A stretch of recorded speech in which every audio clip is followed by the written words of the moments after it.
Chapter 1. The Primordial in a profound abyss near the eastern sea. At the entrance of a winding canyon stretching for countless miles, a vibrant array of resplendent flowers flourished. Among this vast bloom, a singularly enchanting crimson flower swayed gracefully in the breeze. This flower, devoid of leaves yet brimming with blossoms, was a manjusaka, commonly referred to in later times as the flower of the other shore. The other shore flower blooms for a millennium and withers for another millennium. Its petals and leaves are eternally separated, reminiscent of the cycles of cause and effect, and the capriciousness of fate. This moment, the consciousness of the manjusaka seemed to awaken, radiating a glimmering red light as the innate spiritual essence of the universe surged into it unceasingly. As the ages shifted and time ebbed, 1,000 years had swiftly passed. I have inexplicably traversed to the primordial era, and my essence is that of the other shore flower? Bai Yu sighed in mild disappointment. After resigning himself to his fate, Bai Yu pondered with curiosity. According to legend, the other shore flower blooms along the road to the Yellow Springs, the flower of the netherworld. Yet, in this primordial realm, which was still in its nascent stages, the 6 paths of reincarnation had yet to manifest, let alone the road to the Yellow Springs. How could the other shore flower possibly exist? Unable to fathom this, Bai Yu chose to set aside his thoughts for how Bai Yu recognized that this world was the renowned primordial realm, and that it was still in its early creation. It was, of course, due to an innate inheritance. The beings of the current primordial realm were undeniably extraordinary, all being innate entities, some even regarded as innate saints, with exceptional origins and profound fortunes, each possessing an innate legacy. However, Bai Yu was merely an ordinary innate being, not akin to the exalted innate saints such as the 3 pure ones. Fortunately, I still possess a golden finger, yet this primordial realm is truly daunting. Bai Yu's expression grew exceedingly grave as he discerned that this world was frightfully abnormal. Before his transmigration, the tales of the primordial era had been his favorite genre to read.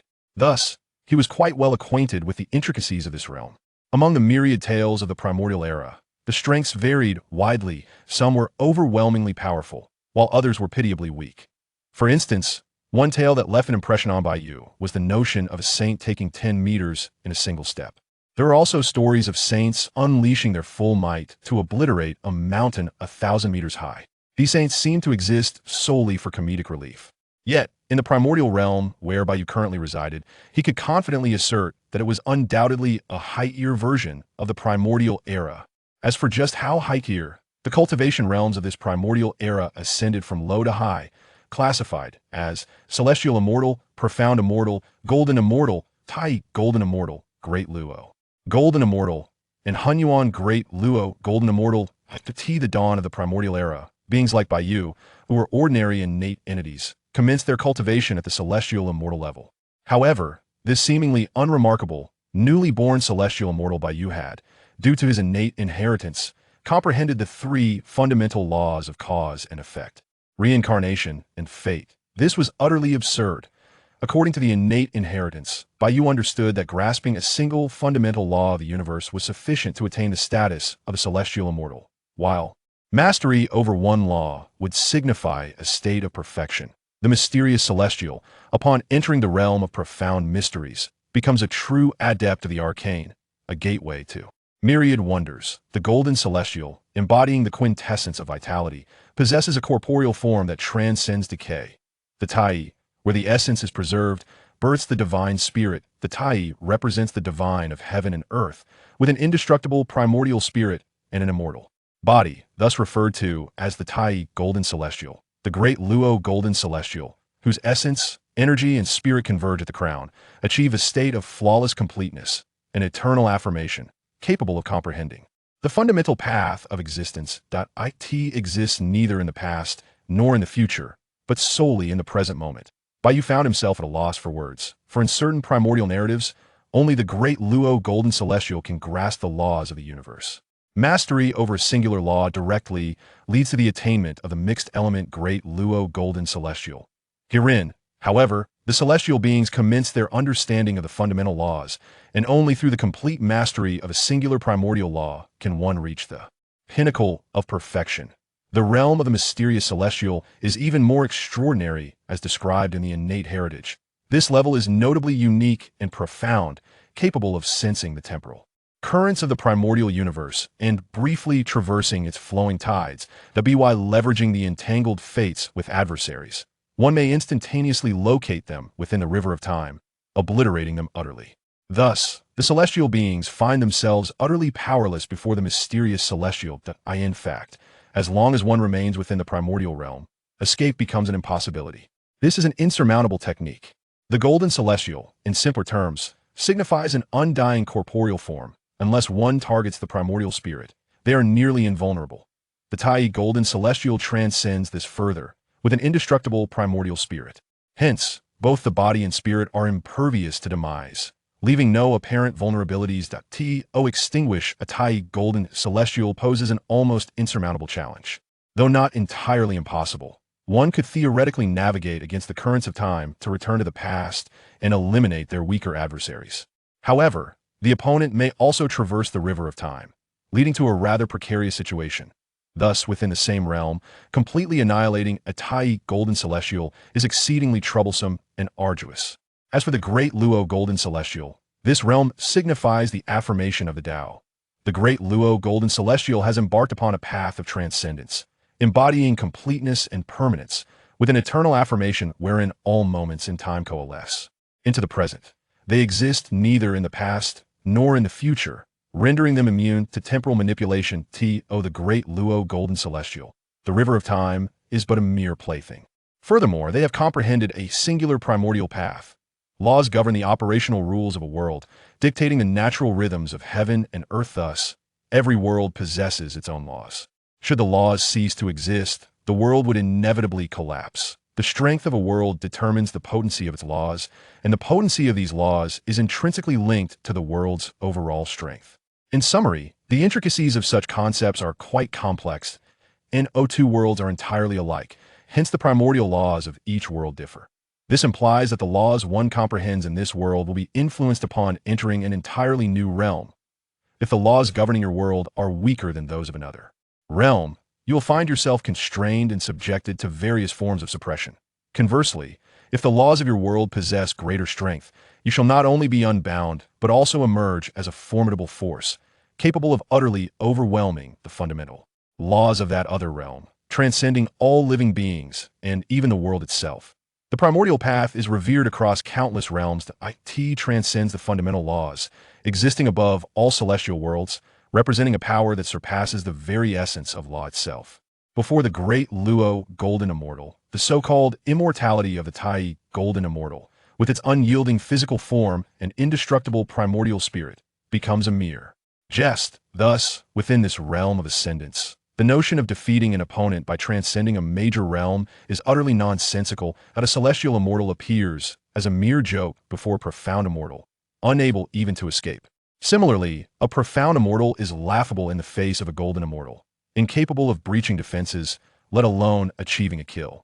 When a Tai golden immortal seeks to confront a golden immortal, the notion of extinguishing the opponent's primordial spirit renders the immortality of the physical form inconsequential. As for the great Luo golden immortal, no matter how numerous or powerful the Tai golden immortals may be, they are no more significant than ants or dust in the eyes of great Luo golden immortal, who can effortlessly annihilate millions with a mere gesture. Having comprehended a primordial path, the great Luo golden immortal stands as a true powerhouse within the myriad realms. Above the great Luo golden immortal exists the Hunyuan great Luo golden immortal, an entity that has attained the path and fully mastered a primordial path, making them a top-tier force across all realms. The Hunyuan great Luo golden immortal, having completely grasped a primordial path, is also referred to as a cultivator of the path. As for whether there are higher realms beyond the Hunyuan great Luo golden immortal, Bai Yu remains utterly uncertain until this moment. Bai Yu finds himself at a loss for words, left only to express his admiration with a thumbs up, marveling at the sheer strength of the great Luo golden immortal, a power that defies description. Faced with this reality, Bai Yu feels compelled to resort to extraordinary measures. With a thought, a luminous panel emanating golden light appears before Bai Yu. Host Bai Yu. Foundation, innate Manjushawa. Realm, early celestial immortal primordial immortal Tao system.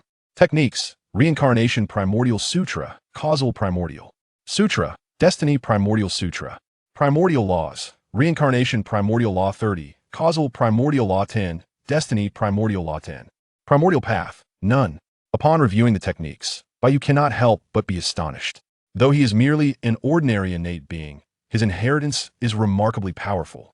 Of course, Bai Yu remains grounded, for he is not alone. The innate beings around him possess equally impressive innate inheritances.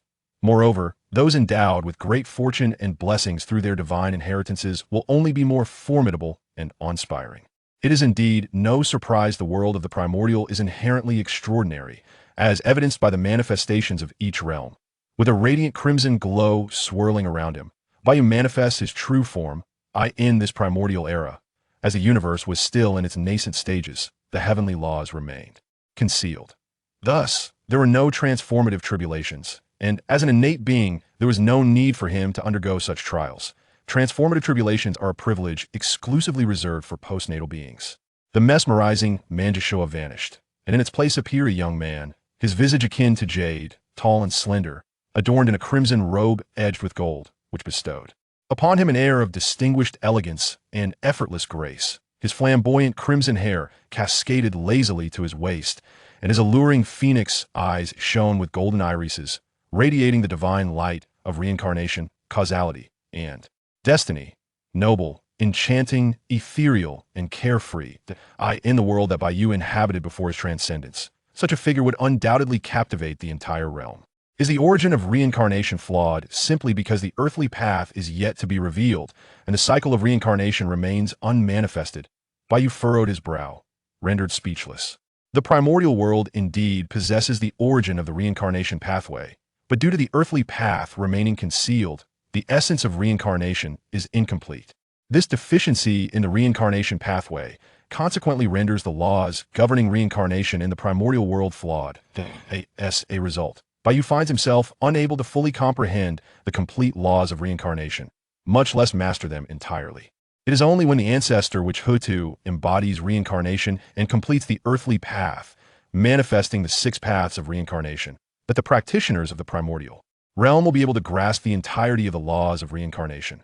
Alas, it seems I must relinquish the pursuit of the laws of reincarnation. Bai Yu shook his head in resignation, for he knew his innate understanding of the laws of reincarnation was already at 30%, while his grasp of causality and destiny was merely at 10%. That a complete understanding of the laws is deemed perfect. Only with such perfection can one attain absolute mastery. To break through to the realm of Xianxian, one must control at least one fundamental law. It was evident that Bai Yu could not afford to wait indefinitely for Hutu to embody reincarnation while remaining a celestial immortal. How long would that take?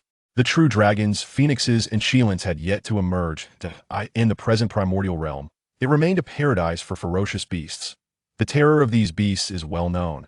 Born from the grievances of the 3,000 chaotic demons, their bodies immortal, and their primordial spirits tainted by resentment.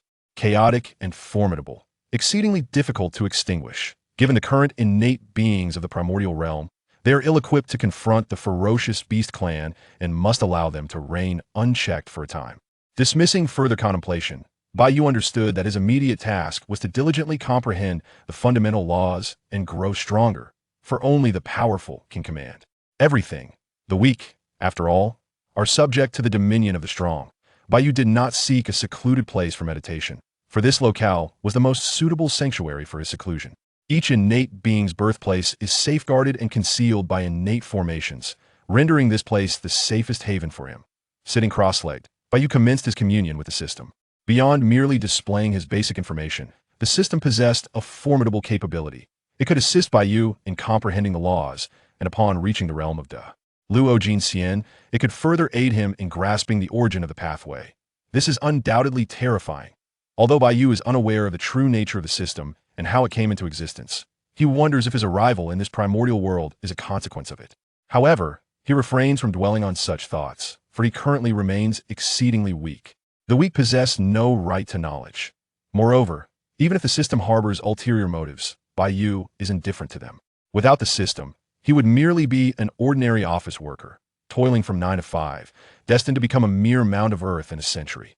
Where would he find the opportunities for greatness? Where would he discover the chance to become a true powerhouse? Even if he were to fall due to the system in the future, even if everything were but an illusion, having witnessed so many splendid vistas, Bai Yu feels he has already gained enough. let us commence the guidance of enlightenment. Bai Yu activated the function for assistance in enlightenment. In an instant, clarity descended upon him, his primordial spirit emptied, and the fundamental laws of the universe revealed themselves before him without any guise. This left Bai Yu astonished, for others often require the effort of parting the clouds to see the moon to comprehend these fundamental laws.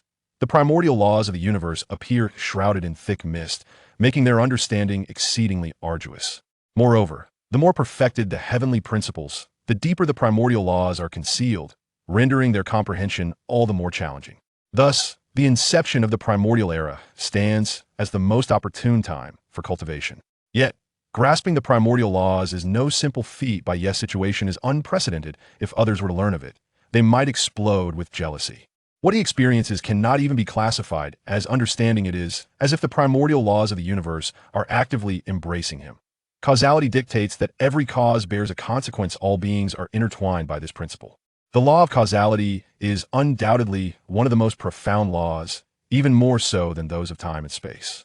In comparison, the law of destiny is even more intricate and elusive. Whether it be the law of causality or that of destiny, both are among the most difficult to comprehend. Destiny is ever-changing, yet it follows a path. The rise and fall of all things are rooted in causality, epitomizing the paradox of destiny and the order of cause and effect. As Bai Yu rapidly grasped the laws of destiny and causality, he marveled at the remarkable symbiosis between the two, as if they were one yet distinct, a phenomenon truly extraordinary. The primordial cycle is fleeting. One cycle consists of 12 epochs, each lasting 18,000 years, thus rendering a complete cycle to be 129,600 years. Throughout this primordial cycle, Bai Yu devoted himself entirely to comprehending the fundamental laws, utterly unprepared to venture outside. After all, as a mere celestial being, he occupies one of the weakest tiers in the primordial realm, and it is likely that he would perish the moment he steps outside. Thus, Bai Yu believes that prudence is essential at this juncture. The current caution serves as a foundation for future endeavors, or rather, a preparation for greater exploits. Moreover, it has only been the span of one primordial cycle. Bai Yu remains unconcerned. That it is worth noting that a calamity spans 50,000 primordial cycles, equating to 6,480,000,000 years. Thus, there remains a considerable expanse of time before the cataclysm of the primordial era unfurls. Apart from the great cataclysm of creation, the primordial realm has endured 3 significant calamities: the initial Dragon Han calamity, the Witch and Demon calamity, and the deification calamity, each separated by an interval of 50,000 epochs. The so-called infinite calamity, which is said to possess the potential to bring even the sages to their knees, spans an astonishing 480 million calamities, equivalent to 31.104 trillion years. It is crucial to note that we are not speaking of mere millions of years, but rather trillions of years. Even the celestial immortals are not plagued by the impending threat of depleting their lifespans. While the longevity of celestial immortals from other realms remains uncertain, those within this primordial world have already comprehended the fundamental laws of existence. Thus, the notion of lifespan exhaustion is utterly inconceivable. After all, a fully realized celestial immortal is capable of wielding a fundamental law, a privilege that, in certain realms of the primordial, is akin to that of a sage. Host, Bai Yu root, innate Manjusaka realm, late heavenly immortal, original immortal Tao system, cultivation techniques, reincarnation source scripture, causality source scripture, fate source scripture source laws, causality 70, fate 60, reincarnation 30, time 10, space 10 source. None. It seems my luck isn't big enough, Bai Yu said with a smile. Although he said this, the smile on his face indicated that he was very satisfied with the results. Unfortunately, most of his time was spent comprehending the laws of causality and fate. With only a 10 understanding of the laws of time and space, Bai Yu said somewhat helplessly. Of course, he was being a bit ungrateful. It's important to know that, aside from the innate inherited source laws, comprehending a source law from scratch is much more difficult than perfectly grasping the laws from innate inheritance. Unless there is some kind of treasure, like a spiritual treasure that carries source laws or a spiritual root, it would be much easier. But these difficulty restrictions didn't exist for Bai Yu. Others comprehend laws by peeling away layer after layer of mysterious fog. But for Bai Yu, the source laws actively manifested and even directly embraced him. Even without actively comprehending, Bai Yu now had some understanding of various source laws, but it was far from even 10. After all, they came to him willingly, which is like getting something for nothing.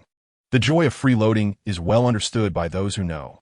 TSK, the system's comprehension function is really powerful for no reason at all. Bai Yu couldn't help but marvel inwardly. Not continuing to comprehend the laws, Bai Yu stood up and looked around. A Yuan meeting had passed, and everything around seemed unchanged. With a step, Bai Yu disappeared from the spot and appeared thousands of miles away.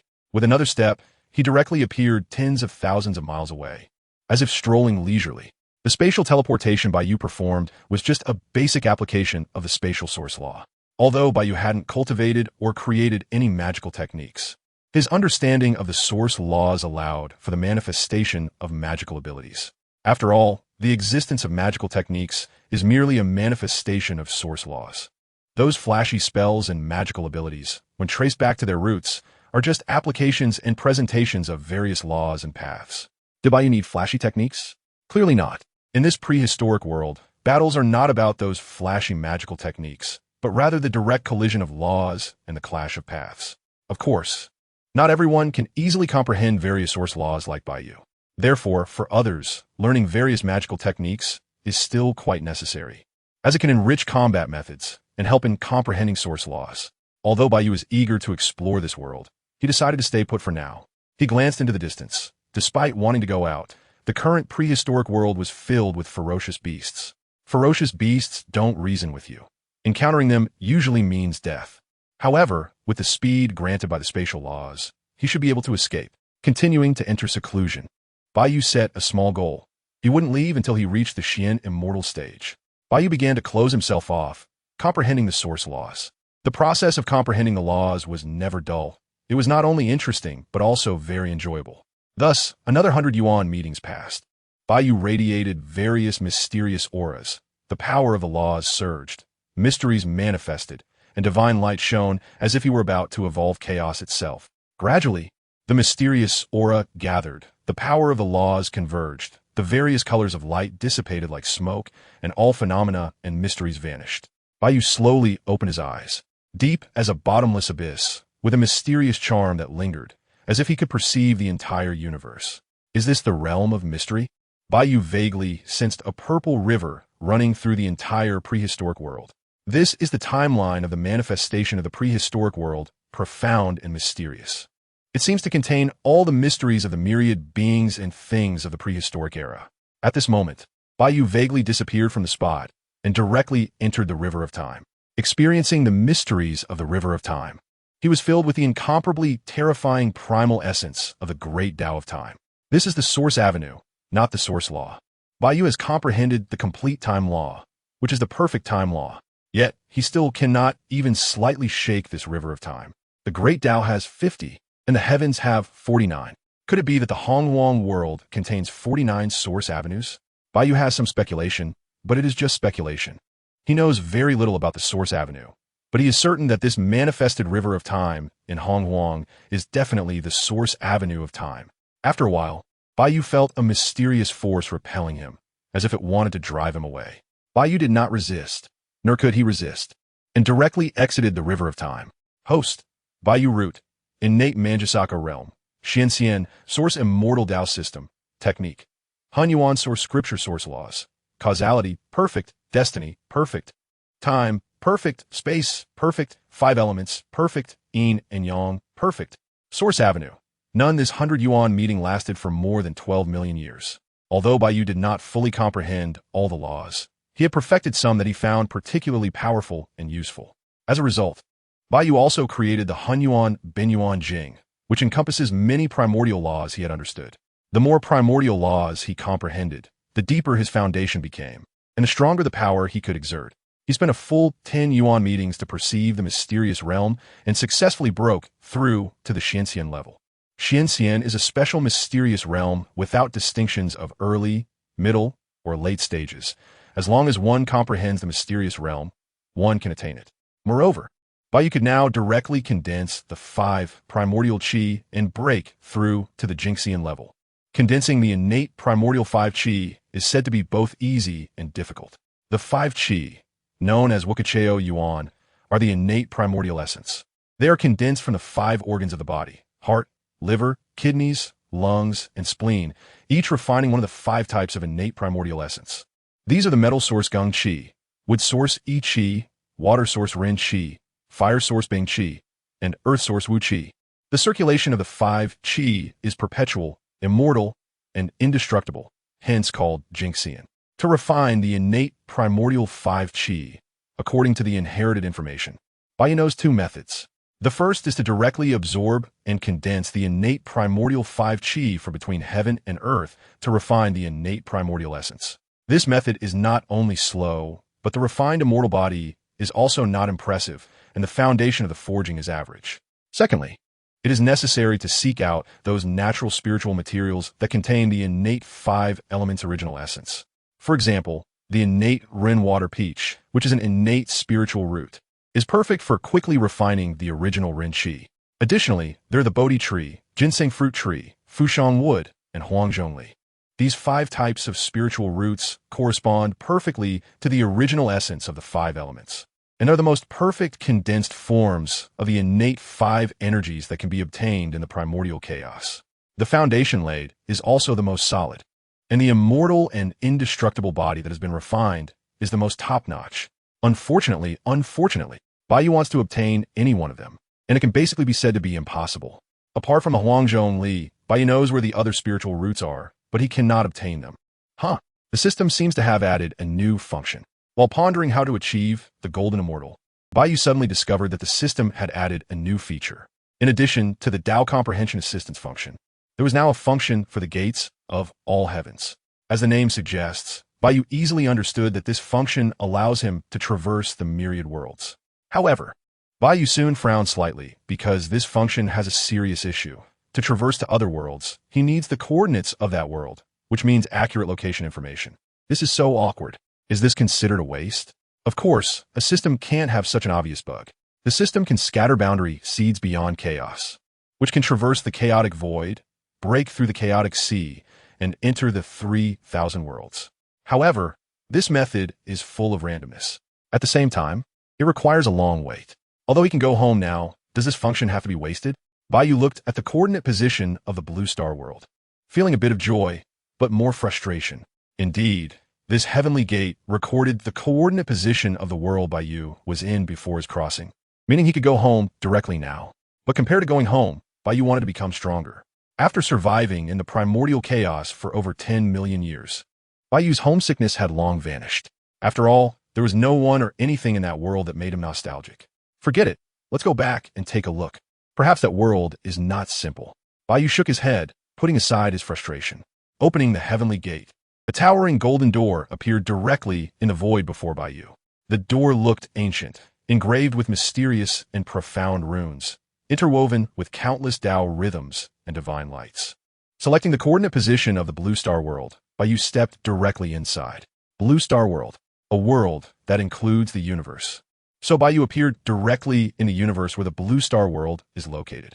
The moment Bai Yu appeared, spatial cracks suddenly emerged around him, one after another. The incredibly fragile space began to collapse, causing a series of changes, and the entire universe, even the whole world, started to shake and crack inexplicably. It was as if some terrifying power of a special level was accelerating the extinction and demise of the universe. As expected, Bai Yu shook his head helplessly. Although he tried his best to restrain his aura and power, it still affected this weak world, because Bai Yu's own status was already higher than that of this world. This world is too fragile. In desperation, Bai Yu directly left behind a feeble embodiment of the law, while he returned to the primordial world. Even in the primordial world, Bai Yu could still control this embodiment of the law. With the embodiment under his control, he took a step forward, and the fundamental laws of space manifested, directly suppressing the spatial laws of this world, which Bai Yu then mastered. It was truly a case of being worlds apart, yet within reach. Bai Yu stepped directly from one end of the distant universe to the other end, where Blue Star is located. It seems that the flow of time is completely the same in every world. With a wave of his hand, the river of time in this world directly manifested, grasped in Bai Yu's hand. The river of time in this world is not the fundamental path of time, but merely the law of the origin. Therefore, Bai Yu can completely control the river of time in this world. He finds it reasonable that the passage of time is the same across all worlds in the myriad realms, unless there's an active interference with the river of time, disrupting the flow of time. This world is just an ordinary small universe, and there is no world consciousness like the heavenly Tao. So it naturally does not actively interfere with the passage of time. Over 10 million years have passed, and Bai Yu discovered that humans on Blue Star have long become the overlords of the galaxy, dominating the entire Milky Way. Moreover, they have already mastered the key to longevity, which is a type of genetic potion. However, it only allows for a lifespan of 1,000 years, not eternal life. There is no way around it. This is just an ordinary world, and living for 1,000 years is already the limit. This is the limitation of the world. As for the so-called consciousness, uploading, and mechanical ascension, are they the paths to longevity or even immortality? This is where different people have different views. Everything in this world holds no secrets for Bai Yu. Therefore, Bai Yu is completely uninterested in this world, is too weak. However, after all, it is the world where he has spent nearly 30 years, so Bai Yu plans to let this body of the Law Tao take over this world, integrate into it, and become an existence akin to the consciousness of the heavenly Tao. Of course, Bai Yu does not intend to cause any trouble, such as a revival of spiritual energy. He is not that bored. Bai Yu simply wants to provide some care for this world he has lived in and to prevent certain evil, godlike entities from invading and destroying it. This Tao body is not strong, but after all, Bai Yu is an existence that has mastered the fundamental laws. In certain lower-tier primordial worlds, he would be akin to a sage. After the Law Tao body completely took over and merged with this world, becoming an existence similar to the consciousness of the heavenly Tao, Bai Yu is just about to disregard this world. Suddenly, a purple light silently broke through the barriers of the world and entered this realm. Bai Yu's expression changed. Just when he thought this world would not be invaded, he was instantly proven wrong. Can this be tolerated? Stretching out his hand, the power of the laws surged, and all the laws of this world began to respond to the purple light under Bai Yu's control. The purple light did not flee, nor did it resist. As if it had no consciousness at all, Bai Yu effortlessly grasped this purple light. What is this? Looking at the purple light in his hand, Bai Yu used his spiritual sense to observe it, only to find that he could not see through it at all, as if it were a mist. Feeling the intertwining of Tao rhythms, supreme and precious. However, how could something with such a supreme and precious aura be so easily captured by himself? Ding! You have received an invitation to the 10,000 Realms chat group. Would you like to join? Even though Bai Yu is now at the Shenxian realm, he couldn't help but be slightly stunned. A 10,000 Realms chat group? Does such a chat group really exist? Do I have 2 golden fingers? No, that's not right. This purple light was seized by my own efforts, which means this is a golden finger I obtained through my own hard work. Moreover, Bai Yu was very clear that he was definitely not the group owner or an administrator. He should just be an ordinary group member. In an instant, Bai Yu thought of many things. For example, what kind of existence is this chat group? And among the system golden fingers, which is stronger, his golden finger or that of the chat group? Also, is the owner of this chat group a true top-tier powerhouse of the myriad realms? Or is it an ordinary person who was lucky enough to obtain a golden finger? Although his heart was tumultuous, Bai Yu still agreed, and even chose a very low-key group name, Immortal. Bai Yu always believed in being as low-key as possible and surviving as best as he could. He decided to understand this chat group clearly before making any plans. At this moment, a virtual interface appeared in the mind. Ding! The Immortal has joined the 10,000 Realms chat group. Call me Group Master. Welcome newcomers. Applause. JPG. Crown Prince Chanshin. Welcome newcomers. Isn't the newcomer's name a bit too simple? I roll. JPG. Lord of the Moon Worship. Immortal? Although there aren't many people in the group, there are quite a few immortals. Judicial Heavenly God. Welcome. Demon Realm Supreme. Welcome. Master Mao Shan. Welcome, newcomer. I am considered an elder in the group, so you can ask me anything you don't understand. Dominator of the World. Welcome, newcomer. Dominator of the World. Lord of the Moon Worship. Master. I have already taken down the Divine Dragon, and I will send you its corpse right away. These names are quite clear. They're all familiar people. Bai Yu looked at the chat interface, and distant memories instantly resurfaced. Crown Prince Chanshin should be the celestial music god from the ancient sword world. Lord of the Moon Worship. The name says it all. He is the scientist from the sword and fairy world. Judicial Heavenly God. Erling Shenyang Jian. Demon Realm Supreme. That one is a bit too broad. Master of Maoshan. Could it be that novice mentor, known as the Saint Master of the 10,000 Realms, Jioshu? As for Dominator of the World and the Divine Dragon, that should be the leader of the Tianxia Society from the Fengyan world. The number of people in this group is somewhat small, but Bai Yu is pleasantly surprised that most of them are not weak. At least, the world they belong to is not weak. In the myriad realms, there are a total of 3,000 worlds. Of course, This 3,000 does not refer to quantity, but rather to great thousand, medium thousand, and small thousand. Small thousand worlds do not have immortals. Only medium thousand worlds can accommodate the existence of immortals. This immortal refers to the kind of immortal that Bai Yu embodies, one who has comprehended a fundamental law of the universe, and that is the true immortal.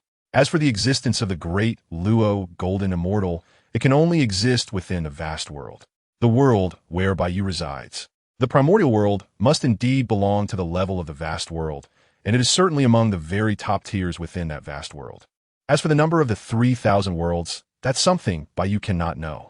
Moreover, whether there are higher-level worlds beyond the vast world is also completely unknown to Bai Yu. Perhaps they exist, perhaps they do not. The moon-worshipping sect master mentioned that there are many immortals in the chat group, but Bai Yu is somewhat skeptical of this. After all, the concept of immortal varies greatly from one world to another. For instance, Prince Changqin is the god of music in his world, transformed from the phone Lai Qin, one of the 3 instruments crafted by the fire god Zhu Rong, and is a genuine, orthodox immortal. However, whether Prince Changqin has comprehended a fundamental law of his own world is unknown. Call me the group master. Aren't the newcomers going to say hello? Confused. JPG. Maoshan Tianshi. It seems the newcomers are quite shy, just like when Prince Changqin first joined the group. Prince Changqin. Rolling eyes. JPG. Xiongba Tian. They must find it hard to believe. I initially thought it was under the illusion of the Fusong ninja. Maoshan Tianshi. Do the newcomers want to know their fate? Although the group master has yet to achieve immortality, they possess the ability to see into the future. Call me the group master. Hehe. Shy. JPG. Bai Yu did not expect the group master to be a girl, and the ability to see into the future? Clearly, she is a spoiler. Immortal. Greetings, everyone. I'm not surprised by the existence of the myriad worlds, but I am quite interested in this so-called chat group. At this moment, Bai Yu had already formulated a plan. He discovered that this chat group seemingly did not have the ability to transcend the myriad worlds. Or perhaps it did, but it had yet to manifest. For example, Bai Yu's system Golden Finger initially only had the auxiliary function of enlightenment. However, after Bai Yu broke through to the Xian immortal level, the function of World Gate appeared. Currently, this chat group is likely limited by the small number of members. Therefore, aside from cross-border chatting, there is only a function for sending red envelopes, allowing members to send their items to others through this feature. Bai Yu can use this red envelope function to obtain the location coordinates of the worlds where the group members reside. As long as a group member claims the red envelope he sends out, then sorry, your world has completely opened up to me. Although the opportunities in the primordial world are abundant and astonishingly rich, Bai Yu is currently just a small Xian immortal, essentially an ant at the bottom of the primordial world. However, in the chat group, Bai Yu is truly the strongest. In the primordial world, I endure and submit. But in the chat group, I strike back with full force, looking down upon everything. Bai Yu can use the World Gate to sneak into their worlds without anyone noticing, then plunder various opportunities and good things. After all, the current chat group does not have the ability to traverse the myriad worlds, and those group members are unaware that Bai Yu possesses the World Gate, allowing him to cross into their worlds. This is simply perfect, and in the future, there will definitely be more and more people coming in. For Bai Yu, these people are all opportunities. Even if the chat group develops the ability to traverse through different worlds in the future, that's fine. Bai Yu speculates that using the chat group's traversal function would probably require a ticket and may even need the consent of group members, which is so troublesome. Bai Yu doesn't want the group members to know that he's the one causing all this trouble. Otherwise, he would definitely become the target of everyone's criticism. Sneaking into the village, avoiding unnecessary attention. That's the essence of survival. Call me the group owner. The newcomer isn't surprised by the existence of different worlds. Could it be a big shot? Shocked. JPG. This is a group owner who likes to post memes, Bai Yu thought to himself. At this moment, in a high martial arts world where spiritual energy has revived, the leader of the 10,000 Realms chat group, Shuri Weiyao, is tall and graceful, with an elegant demeanor. She should be a cold beauty of the mature type, yet she has a delicate and cute doll-like face, which creates quite an unusual contrast. At this time, Shuri Weiyao, while feeling astonished by the presence of Bai Yu, a new group member who is not surprised at all by the existence of various realms, quickly opened Bai Yu's member panel. This is a feature exclusive to the group owner, allowing them to gain a more precise and clear understanding of some basic information about group members. She wanted to see if this immortal was truly a big shot. Group member panel, group member, immortal world. Origin Chaos World Level, Great 1000-Member Realm, Xianxian Cultivation System, Origin Immortal Path Level Assessment, 17th rank, 17th rank? Shuri Weiyao was directly stunned, frozen in place, her eyes filled with shock and disbelief. The 17th rank is an exclusive level assessment for the chat group of 10,000 realms. Since the realm divisions in different worlds are completely different, to simplify the assessment of the strength of group members, they're directly classified as first rank, second rank, third rank, and so on. The chat group has divided the power levels of the myriad realms into 36 tiers. Great Thousand World? Chaos? My goodness, this chaos is too terrifying, right? The 17th rank in this chaos is actually just Xianxian. At this moment, Shuri Weiyao was also stunned by the power and terror of this chaos world.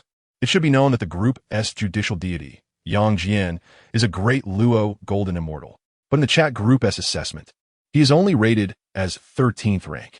According to Yang Jian, completely mastering a law can lead to becoming a saint of the law, which corresponds to the 16th rank.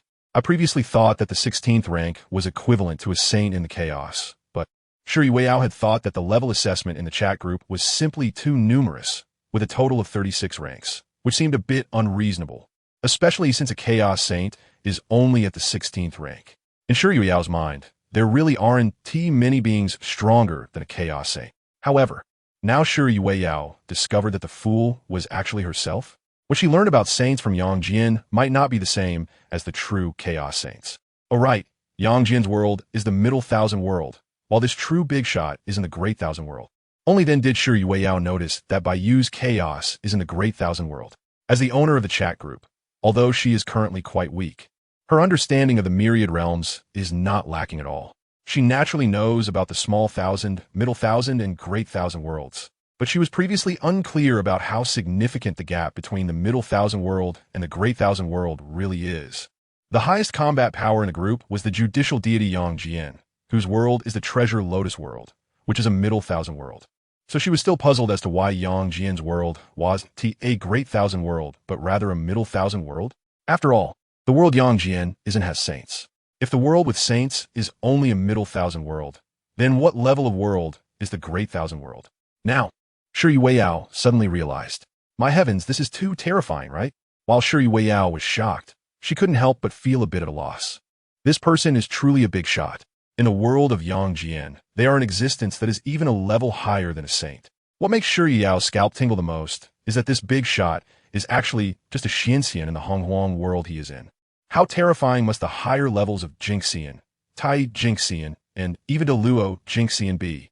Wow, no wonder the Honghuang world is so famous. It's truly frightening. At this moment, Shuri Weiyao finally understood why the chat group divided the cultivation levels of the myriad realms into 36 tiers. All she could say was that it was too much to handle, too much to handle. Crown Prince Chongqing. The newcomer is surprisingly not shocked by the existence of the myriad realms. Demon Realm Supreme. It seems the newcomer is not simple, but it's a pity we can't have a battle. At this moment, after calming down a bit, Shuri Weiyao saw the words of the Demon Realm Supreme and couldn't help but roll her eyes. One battle? You might get completely beaten up. Shuri Weiyao naturally knew the identity of the Demon Realm Supreme. Aside from Bai Yu, who had just joined the group, she was aware of everyone else in the group. The Demon Realm Supreme and the Moon Worship Leader came from the same world, both from the Xianjian world. The Demon Realm Supreme of the Xianjian world, the immortal and ageless demon god, is the highest demon ancestor of the demon realm and one of the top-tier powerhouses in the three realms, obsessed with battle, seeking to defeat the unmatched and hard-to-find opponent. Thus, the identity was clear. It was the demon Lord Zhonglu. The Xianjian world is a middle thousand world, and as a top powerhouse, Zhonglu's battle power rating in the chat group is as high as the 13th tier. Like Yang Jian, he is also a great Luo golden immortal, having comprehended at least one source law. Knowing Zhonglu's realm, Shuri Weiyao clearly understood that Zhonglu would indeed get beaten up. The gap between the 13th tier and the 17th tier is an insurmountable difference. Call me the group master. Demon Lord, you really shouldn't have this idea, because you will get beaten up. Serious. JPG, Demon Realm Supreme. Group Master, are you serious? Judicial Heavenly God, the gap is actually this big? Zhonglu is a great Luo golden immortal. Yang Jian was also a bit shocked. After all, in this group, only the demon Lord Zhonglu and he were both great Luo golden immortals.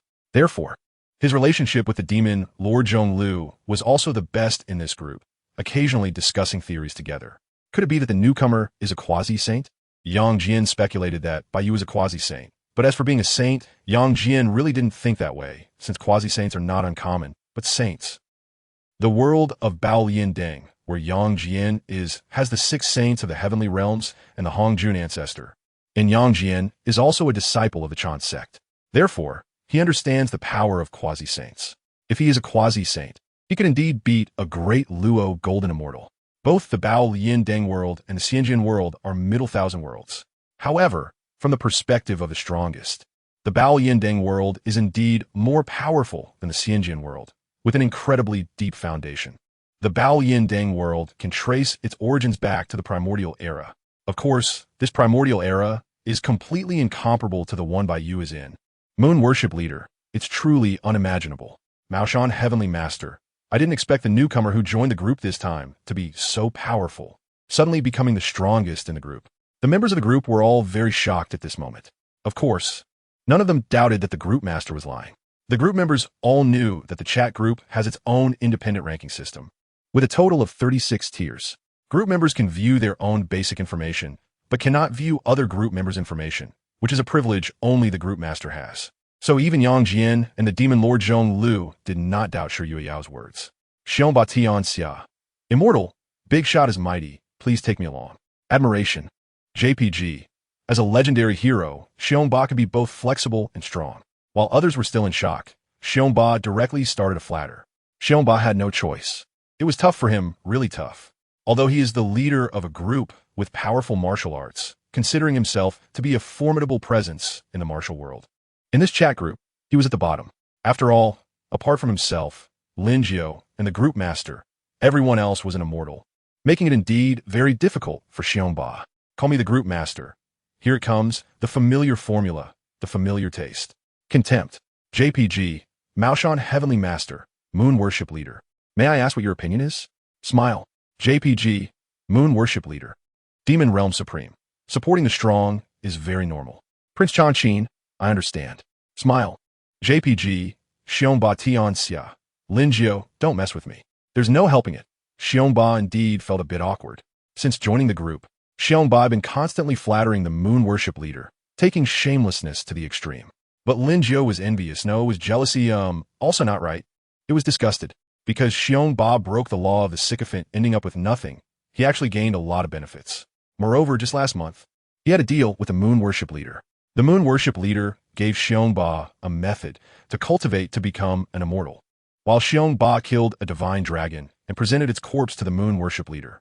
This made Lin Jiu extremely envious. After all, that was the method of cultivating immortality. Although he was a true disciple of Maoshan, the techniques he practiced could not be compared to those of immortals. The world Lin Jiu lived in was a world of the end of the Dharma, which might have once been glorious. However, by his time, it had fallen to the extreme. Not to mention immortals, even celestial masters no longer existed. Human masters, earth masters, celestial masters, immortal masters. The 4 major realms are the classification of Taoist realms in the world where Lin Jiu resides. The celestial master can freely traverse between yin and yang, while the immortal master ranks among the immortals, receiving utmost respect even from the underworld. However, by Lin Jiu's era, not to mention immortal masters, even celestial masters have become non-existent. Relying on a chat group, Lin Jiu has barely stepped into the realm of Earth Master, which makes him a significant figure in his world, even capable of vying for the position of the leader of the Maoshan sect. Now, seeing that Xiong Ba has obtained a volume of immortal techniques, Lin Jiu naturally feels envious. It is important to note that the current Maoshan sect, despite having several cultivation methods, has many incomplete teachings and broken lineages. Maoshan once experienced a glorious past, even producing more than one immortal master. And to inherit the position of the Maoshan leader, one must at least reach the realm of celestial master. However, nowadays, when the moon-worshipping leader first joined the group, he had not yet become an immortal, but he was not far from it, as he and the demon Lord Zhong Lu came from the same world, naturally belonging to the same camp and alliance. Although Zhong Lu did not pay much attention to this ally. After all, Zhong Lu is a great Luo golden immortal, while the moon-worshipping leader is not even an immortal. Nonetheless, they are from the same world. So Chong Lu casually provided the moon-worshipping leader with several volumes of immortal techniques and some common cultivation resources from the demon realm. Now, the moon-worshipping leader has evidently broken through from the 8th level to the 9th level, becoming a rare celestial being in the world of Immortal Sword. This is also something Lin Jiu can't envy, as it belongs to each person's own opportunity. As for Wai Xiongba and the Moon Worship Master know about the existence of the Divine Dragon, that is naturally the credit of the group leader Shi Yueyao. With Shi Yueyao spoilers, the group members have a rough understanding of some information about their world and the future. Naturally, Shi Yueyao has also gained a lot of benefits, even acquiring quite a few immortal techniques and divine powers. This left Xiongba and Lin Jiu envious, but there was nothing they could do but envy. The immortal, you need not be so. Although I am aware of the existence of the myriad worlds, I am currently unable to travel to other realms. Indeed, Bai Yu could only rely on the heavenly gate to travel to other worlds. To travel to other celestial worlds solely by one's own strength from the vast chaos. Only those who have comprehended the origin Tao and attained the great Luo Golden Immortal can do so. What is a great Luo Golden Immortal? It is an immortal who is eternal and indestructible across all time and space, free and unrestrained in the boundless time and space. The great Luo Golden Immortal can traverse the chaotic seas of the heavens and cross the endless void to reach other 3,000 worlds. As for the primordial great Luo Golden Immortal, who has completely mastered an origin Tao, they can understand all matters of the heavens in an instant. In the 3,000 worlds, they can observe the past, present, and future, and manipulate the primordial chaos in their hands. With a single thought, the Tao can change. Infinite and immeasurable, neither born nor extinguished, returning to the void, able to gather or disperse, neither arising nor perishing, impervious to countless tribulations. They transcend the time and space of the heavens, untouched by the causes and effects of the heavens, wandering beyond material existence, not based on the reincarnation of heavenly time and space, forever enduring. As long as one utters their true name, even across endless time and space and countless heavens, they will surely be known and locked onto. Of course, Bai Yu still does not clearly understand whether the future 6 saints of the heavens in the vast chaos will attain sainthood by completely mastering an origin Tao or by the blessings of the heavenly Tao and merits. What is the difference between a great Luo Golden Immortal of the Tao realm and a saint of the heavenly Tao? Bai Yu does not know, nor does he think much of it, and it does not matter to him. Regardless of how the future 6 saints of the heavens attain sainthood, Bai Yu himself will definitely achieve it by mastering the origin Tao, becoming a great Luo Golden Immortal. He will reach the realm of the Tao, the supreme of the demon realm. Just because it cannot be done now does not mean it cannot be done in the future. The judicial heavenly God, immortal, in the world I come from, even the saints cannot travel to other heavenly worlds. May I ask, immortal sovereign, is there a realm above the saints? Although Bai Yu's previous words were not condescending, but rather gentle and calm, making him seem easy to get along with. Yang Jian still wisely addressed Bai Yu as immortal sovereign. This is obviously a title of respect.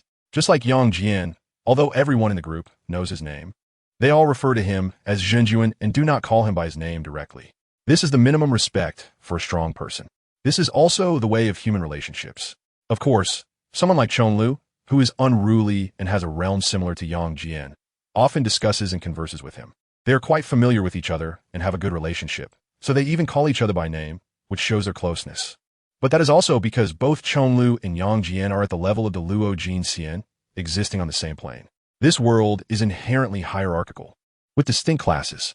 The differences between beauty and ugliness, wealth and poverty, strength and weakness are simply the way things are. In the current chat group, perhaps due to the small number of people, interactions are quite harmonious. As for Lin Jiu and Xiongba, who have yet to become immortals, the celestial beings like Chong Lu and Yang Jian do not openly show disdain or mockery towards them. But in their hearts, is there really not a hint of contempt? This is clearly impossible. As this chat group develops over time and the number of members increases, naturally small circles will emerge. For example, right now, Yang Jian and Chong Lu can be considered a small circle. The two often discuss and exchange ideas, while figures like Lin Jiu and Xiongba cannot even get a word in, nor do they dare to. Even the moon worship leader and Prince Changqin do not have the qualifications or the ability to engage in discussions with the two 13th tier powerhouses, Yang Jian and Chong Lu. This is very realistic, and it is a fact. Upon seeing Yang Jian's words, the members of the group fell silent. Even Chong Lu was silent.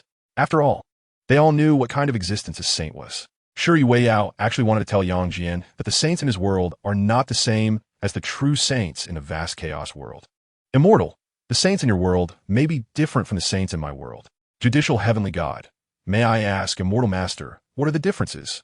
Immortal, I'm not clear about the realm divisions in your world. Please tell me.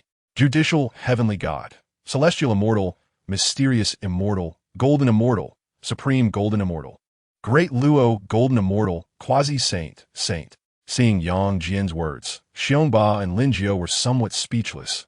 Wow, starting directly from the realm of immortals? Just completely ignoring mortals? They felt inexplicably insulted. Of course, in the world Yang Jian is in, there are realm divisions below immortals. But Yang Jian completely ignored it and did not care at all. Judicial heavenly God, my current realm is Great Luo Golden Immortal. Call me the Group Master. Immortal Master is currently at the 17th level, while True Monarch, you are at the 13th level. Smile. JPG, Judicial Heavenly God. Demon Realm Supreme. Prince Chanqin. Moon Worship Leader. Maoshan Heavenly Master. Xiongba, Tianxia. The chat group fell into a long silence due to Shi Yueyao's words. Bai Yu also remained silent.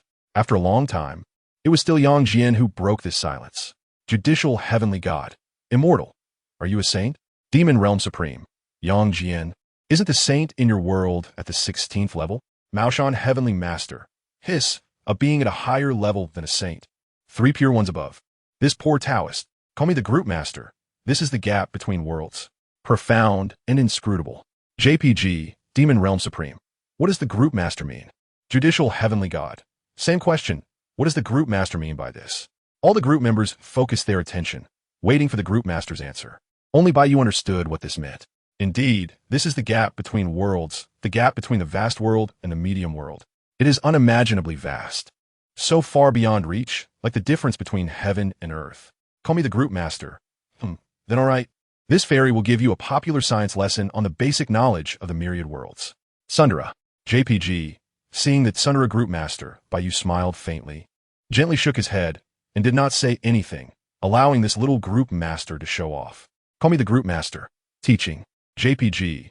The myriad worlds are divided into 3,000 worlds. The vast, the medium, and the small. The popular science session ended quickly, and the group members also understood what the 3,000 worlds were, as well as the level divisions of the worlds. However, it is said that ignorance is sometimes blissful and fortunate, because knowing too much can also increase worries. Knowing the gap between the vast world and the medium world. Yang Jian, Demon Lord Chong Lu, and Prince Chanqin were all mentally broken. Especially Yang Jian, whose mindset was the most shattered. In his heart, even if he looked across the myriad worlds, saints should be the top tier, right? After all, he was clear about the power of a saint. Previously, he had somewhat scoffed at the chat group's assessment of saints as being at the 16th level, thinking that the chat group was deliberately belittling saints to elevate its own mysteriousness. A saint is only at the 16th level, while the chat group's combat power assessment is a full 36 levels. Isn't that a joke? Ridiculous. Extremely ridiculous. It must be said that this indeed seems a bit narrow-minded. Now, Yang Jian also had this thought, realizing he was just a frog at the bottom of a well. The saints in his world turn out to be a fake? This is unacceptable for Yang Jian. Demon Realm Supreme. I see. There are indeed differences between worlds, which is quite normal. Prince Chanqin. What the Demon Lord said is true, without mentioning the differences between the Great Thousand Worlds and the Middle Thousand Worlds. Even among the various Middle Thousand Worlds, there are differences. Maoshan Tianxia, that is true.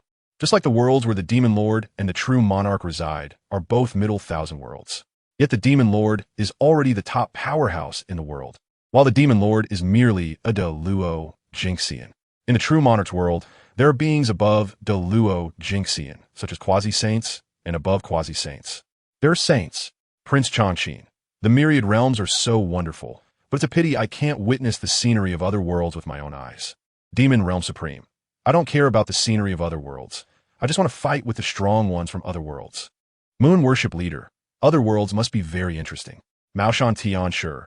If you immortals came to my world, the destructive power would be too great, and it would be very dangerous. Demon Realm Supreme. Lin Jiao, your world is just a small 1,000 world, and there are no immortals there. I'm not interested at all. Moon Worship Leader. I'm not interested in a world of the end of the law either. Prince Chanqin. I'm still very curious about the modern world. It must be very interesting. Mao Shan Tian, sure. Call me group leader. Uncle Gio, can you endure this? Strong hint. JPG, Mao Shan Tian, sure. I think I can endure. Call me group leader. No, I think Uncle Gio, you can endure. Encouraging gentle smile. JPG, Mao Shan Tian, sure. If Lin Gio knew what some oil lord said, he would definitely say, I don't want you to think. I want to think for myself. Lin Gio is helpless. He doesn't want to endure either, but they are all big shots. He can't provoke them. In fact, Shuri Weiyao is also quite helpless regarding the thoughts of the group members, currently. The chat group really doesn't have the function to traverse the myriad realms. Of course, Shuri Weiyao is well aware that there will be such functions in the future. Because the number of people in the chat group is still very small, many functions have not yet appeared. Before she traversed, Shuri Weiyao was also a homebody and loved to read online novels. Thus, she is quite familiar with novels of the chat group type. She doesn't believe that the chat group would lack the function of traversing the myriad realms. The reason it doesn't exist yet must be due to the insufficient number of group members. In fact, when she first got this chat group, she also considered whether to follow the protagonists in the novels and use tricks to gain benefits. But after careful thought, she decided against it. Although Shuri Weiyao is a homebody and somewhat of a fujoshi, she is not foolish. In fact, she is quite clever. With her advantage of foresight, she could indeed fool the big shots in the group early on, making it easier and faster to gain many benefits. However, paper cannot contain fire forever. One can deceive for a moment, but can one deceive for a lifetime? Moreover, everyone in the group is a hero and wise man in their respective worlds. Even if she has a bit of cleverness and knows the original plot, would there really be no unexpected occurrences? After all, novels are just novels. In the end, Shuri Weiyao chose to treat others sincerely. She did not set herself up as an all-knowing and all-powerful character, but established herself as someone who can foresee the future and know the past. Moreover, the future she can foresee is only the general trend, a rough future. It must be said this is a wise move. Seeing that the topic in the chat group had gone off track, Yang Jian spoke up. Judicial Celestial, Immortal Sovereign. Could you tell us what kind of power the Deluo Jinxian in your world possesses? Yang Jian's words once again plunged the group members into silence. Xiongba and Lin Gio did not dare to speak. After all, this is a topic for the big shots, and the two of them have not ascended yet, so they can't chime in at all. Chong Lu and Prince Shanqin were also curious about the gap between the Deluo Jinxian of the Great Thousand World and that of the Middle Thousand World. Shuri Weiyao rolled her eyes in exasperation. Good grief, Yang Jian really isn't afraid of being hit hard. One must know that the immortal big shots are still Xianxian right now, and yet just being Xianxian already places them at the 17th level. How terrifying and formidable must the Deluo Jinxian be? Immortal, I am currently only a Xianxian, but I know a thing or two about the might of the Deluo Jinxian. Bai Yu did not put on airs, as there was no point in doing so. True power is not achieved through others' flattery. One must be strong in oneself. Moreover, in this group, Bai Yu is already a big shot and does not need to pretend. Demon Realm Supreme. Hiss, the Immortal Sovereign is actually just a Xianxian? This. Prince Changqin, Xianxian. Yang Jian also fell silent. Xianxian is already at the 17th level? Xianxian already surpasses the saints of his world? Is the Great Thousand World really that terrifying? Immortal, the Deluo Jinxian has comprehended a source avenue, existing solely in this moment, flawless and without leaks, achieving eternal proof, relying on one's own power. One can roam the myriad realms and enjoy eternal freedom in endless time and space.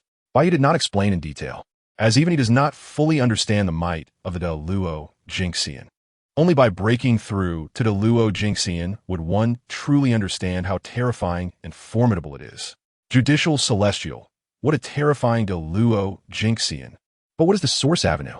Yang Jian does not know what the source avenue is. A person's position represents the scenery they can see. Therefore, Yang Jian cannot understand what the source avenue is. Bai Yu also did not want to explain. Although he did not want to put on any airs in the chat group, he also would not answer such a boring question. It is meaningless and a waste of time. As for becoming friends with Yang Jian and the others, Bai Yu has no such thoughts. With this mysterious chat group, it is already a great opportunity and fortune for Yang Jian to be able to speak with Bai Yu. Relying on this chat group, Yang Jian's future achievements might be very high, but the current Yang Jian is still not regarded highly by Bai Yu. This is not about Bai Yu being arrogant or extremely self-important. Rather, it's that Bai Yu and Yang Jian are simply not on the same level. Bai Yu does not look down on Yang Jian at all. because he has never cared about him. Of course, if one considers this indifference as a form of disdain, then Bai Yu has nothing more to say. As of now, the only person in this chat group that Bai Yu slightly cares about is Shi Yueyao. And the reason? Naturally, it is because Shi Yueyao is the group leader. It seems that this is the only reason. Immortal, I'm new here. Let me send a red envelope as a gesture. Bai Yu didn't want to waste any more words. He just wanted to send the red envelope and get the world coordinates of these people's worlds. And this goal of Bai Yu's, even if the members of the group had high IQs, they definitely wouldn't know. Call me group leader. Wow. Shi Yueyao was stunned when she saw Bai Yu's message, then became excited, even forgetting to send her usual emoji. This is a red envelope from a 17th tier expert. TSK. Even for an expert, it's just an ordinary item. But for her, it's a treasure that is hard to come by. Shi Yueyao focused intently, preparing to use her single-handed speed to grab this red envelope. Bai Yu directly sent out some items he casually crafted that were completely useless to him. Ding! Group member Xian sent a red envelope to all members. The next moment, almost in an instant, ding! The group leader called me, the group leader, to claim the red envelope. Nice! Shi Yueyao excitedly clenched her fists, bouncing a few times on the spot, then opened the red envelope she had grabbed with a mixture of anxiety and excitement. The other group members hurriedly claimed their red envelopes after the initial surprise, fearing they might miss out. Hiss! Shi Yueyao stared blankly at the items in the red envelope, falling into silence. Sky Mirror, a treasure containing the fundamental laws of time and space, reflecting the world, perceiving the source, possessing the ability to bind time and suppress spatial power. Grade, 16th. 16th grade. Shi Yueyao was completely stunned, even scared to claim this treasure radiating with the light of the laws. Magical treasures also have grades, according to the rules of the chat group. Magical treasures have 36 grades. Of course, don't be fooled by Shi Yueyao being scared by the Sky Mirror. In fact, the Sky Mirror is just like that. Bai Yu is not proficient in crafting, or rather, he doesn't have the time to learn. However, he knows a bit about crafting. It's not difficult. The Sky Mirror was just a casual creation by Bai Yu, and one could even say it was mass-produced, as he could easily craft hundreds or thousands of them. This is merely a trace of the original laws of time and space imprinted by Bai Yu, which is effortless for him, and can even be done in bulk. In fact, in the vast primordial chaos where Bai Yu resides, there are treasures containing the original laws that can be refined as long as one is a celestial immortal. After all, celestial immortals have already comprehended the original laws. They just need to imprint the original laws they have understood into the treasures. The truly top-tier treasures of heaven and earth are those that contain the original great Tao. The treasures of the primordial chaos are divided into spiritual treasures and supreme treasures, which can be further classified into innate and acquired, and then subdivided into low-grade, mid-grade, high-grade, and supreme grade. For example, one of the three renowned innate supreme treasures in the vast primordial chaos, the Chaos Bell, possesses the power to suppress the Hongmeng world, reverse the forces of time and space, evolve the mysteries of the heavenly Tao, and refine the energies of earth, water, fire, and wind. It can be said to be infinitely profound and boundlessly transformative, capable of imprisoning time, suppressing space, and integrating offense and defense, establishing an invincible position above one's head. Treasures of this level absolutely contain the original Tao, and not just one kind of original Tao. Such a treasure at this level is something that can only be encountered but not sought after for a Hunyuan de Luo Jingxian. After all, not all beings have an external aid like Bai Yu to assist in understanding the Tao, allowing them to comprehend numerous fundamental laws and eventually grasp many fundamental great paths. Even those top innate sages mostly comprehend only one fundamental great path, excelling in one to have a chance to attain the highest realm. Therefore, a treasure containing a fundamental great path is something that even saints would be unable to resist seizing. A De Luo Jingxian comprehending a fundamental great path and completely mastering it can validate their path and achieve Hunyuan, highlighting just how difficult it is to comprehend a fundamental great path. The importance and the power contained within a treasure that embodies a fundamental great path are undoubtedly enticing. The Kantian mirror that Shi Yueyao snatched may seem no different from the scattered stones and grass on the ground to Bai Yu. However, for Shi Yueyao, it is an unparalleled treasure. Even for Yang Jian, the most powerful in the group, it is an ultimate treasure. After all, the world of the Bao Yin Deng where Yang Jian resides is merely a middle thousand world, and the saints in that world are only at the 16th level. The grade of the Kantian mirror is also 16th, making it completely equivalent to an innate treasure for the saints in Yang Jian's world. This is the gap brought about by the differences in the world. Am I graduating now? Shi Weiyao was unable to regain her composure for a long time. Taking a deep breath, she felt that she had lost her motivation to move forward. With this magical treasure, it seemed like she had graduated. It seems that this group leader is very lucky. Even Bai Yu couldn't help but feel that the luck of this group leader, who loves to share memes, is indeed quite good. Among the few items he sent out, the sky mirror is the best. After all, it is imprinted with the fundamental laws of space and time. And the imprinted fundamental laws are the original laws of the vast wilderness. The fundamental laws of this level absolutely overwhelm the fundamental laws of the small and medium worlds. At that moment, as Shi Weiyao took out the empty sky mirror from the red envelope with excitement, her hands trembling slightly. In a high martial world where spiritual energy was reviving. In this world, the spiritual energy of heaven and earth is gradually recovering. The order of heaven and earth is orderly, and the fundamental laws are slowly becoming stronger. In a few hundred years, it will definitely be able to accommodate emperor-level powerhouses. The classification of realms in this world is very simple, ranging from low to high, divided into grades from 1 to 9, with the grade above 9 being the saint grade, and above the saint grade is the emperor grade. Among them, the 6th grade is known as the minor grandmaster, the 7th grade as the grandmaster, the 8th grade as the minor venerable, and the 9th grade as the grand venerable. The strong at the saint grade are referred to as saints and great saints. Those at the emperor grade are called emperor venerables and great emperors. Of course, the revival of spiritual energy in this world has not been long, and there are not many minor venerables at the 8th grade, and even fewer saints, counting only a handful. As for great emperors, they have yet to appear, and the current strength of the world cannot even accommodate beings of the great emperor level. The emperor grade is ranked as the 9th level in the chat group, and in the middle thousand world where Yang Jian and the demon lord Zhonglu are, it corresponds to the celestial immortal realm. Therefore, this high martial world is merely a small thousand world. On this day, the originally orderly cosmic order of this world suddenly underwent a change, and it was not just an ordinary change. The moment Shi Weiyao took out the sky mirror, the laws and order of this world experienced a brief collapse. Mysterious cracks in time and space appeared, and the order of heaven and earth inexplicably fell apart. In that instant, the entire world fell into a brief silence, as if the whole universe had been gently paused by an unparalleled existence pressing a finger on the pause button, with time suspended and space suppressed. In this world, there is no consciousness of the heavenly way, so heaven and earth have not resisted this force of invasion, which is even more terrifying than invading worlds. The strong in this world are completely oblivious to this change, which is undoubtedly fortunate. The fundamental laws of time and space contained within the sky mirror instantly took complete control and replaced the fundamental laws of time and space in this world. After all, the gap between this world and the vast wilderness where Bai Yu resides is immense. Therefore, the fundamental laws of time and space in this high martial world were seized by the sky mirror in an instant. The space of this world instantly became incredibly stable. What could originally be torn apart by an 8th grade small, a minor venerable, can no longer be moved even slightly. In fact, not only the 8th grade small, but even if someone were to attain the status of an emperor in the future, they would be completely unable to affect the space in the slightest. For the powerful of this world, space has become a kind of taboo, unmovable, and utterly incomprehensible, unless the sky mirror releases its restrictions. As for time, there are indeed secret methods related to time in this world.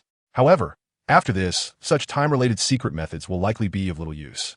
Time has become unmovable, even inaccessible, truly embodying the definition of mysterious and unfathomable. Such a change presents a tremendous opportunity for this world, but for the beings within it, it is a sad affair. Shi Weiyao, however, was completely unaware of the changes that occurred in this world the moment she took out the sky mirror. Looking at the magnificent round mirror in her hand, which radiated a dazzling purple-gold divine light, she felt as if her breath was about to stop. With trembling hands, she held the small mirror, feeling somewhat awkward. It seemed she didn't know how to use this mirror. Was it supposed to require blood to recognize its master? No, the world where the immortal venerable exists is the primordial world, so it should require refining the restrictions within a magical treasure to use it, right? Having never seen a pig run, could she really be so naive? Shi Weiyao knew that magical treasures in the primordial world all had restrictions, and the more powerful the treasure, the more restrictions it had, making it increasingly difficult to refine. But I'm only at the third stage, Shi Weiyao said with a choked voice, her expression as aggrieved as possible, on the verge of tears. After all, the feeling of having a treasure mountain but being unable to enter is incredibly frustrating. Shi Weiyao had just embarked on the path of cultivation and was only at the third stage in the chat group. Wanting to refine a 16th grade magical treasure was simply impossible. Could it only be used to smash someone? Shi Weiyao stared at the sky mirror in her hand, despairingly murmuring to herself. In the red envelope sent by Bai Yu, the sky mirror was the best item, but the other things weren't far behind. However, to Bai Yu, these were indeed trash. Yet, what was trash to Bai Yu was a treasure to Yang Jian and others.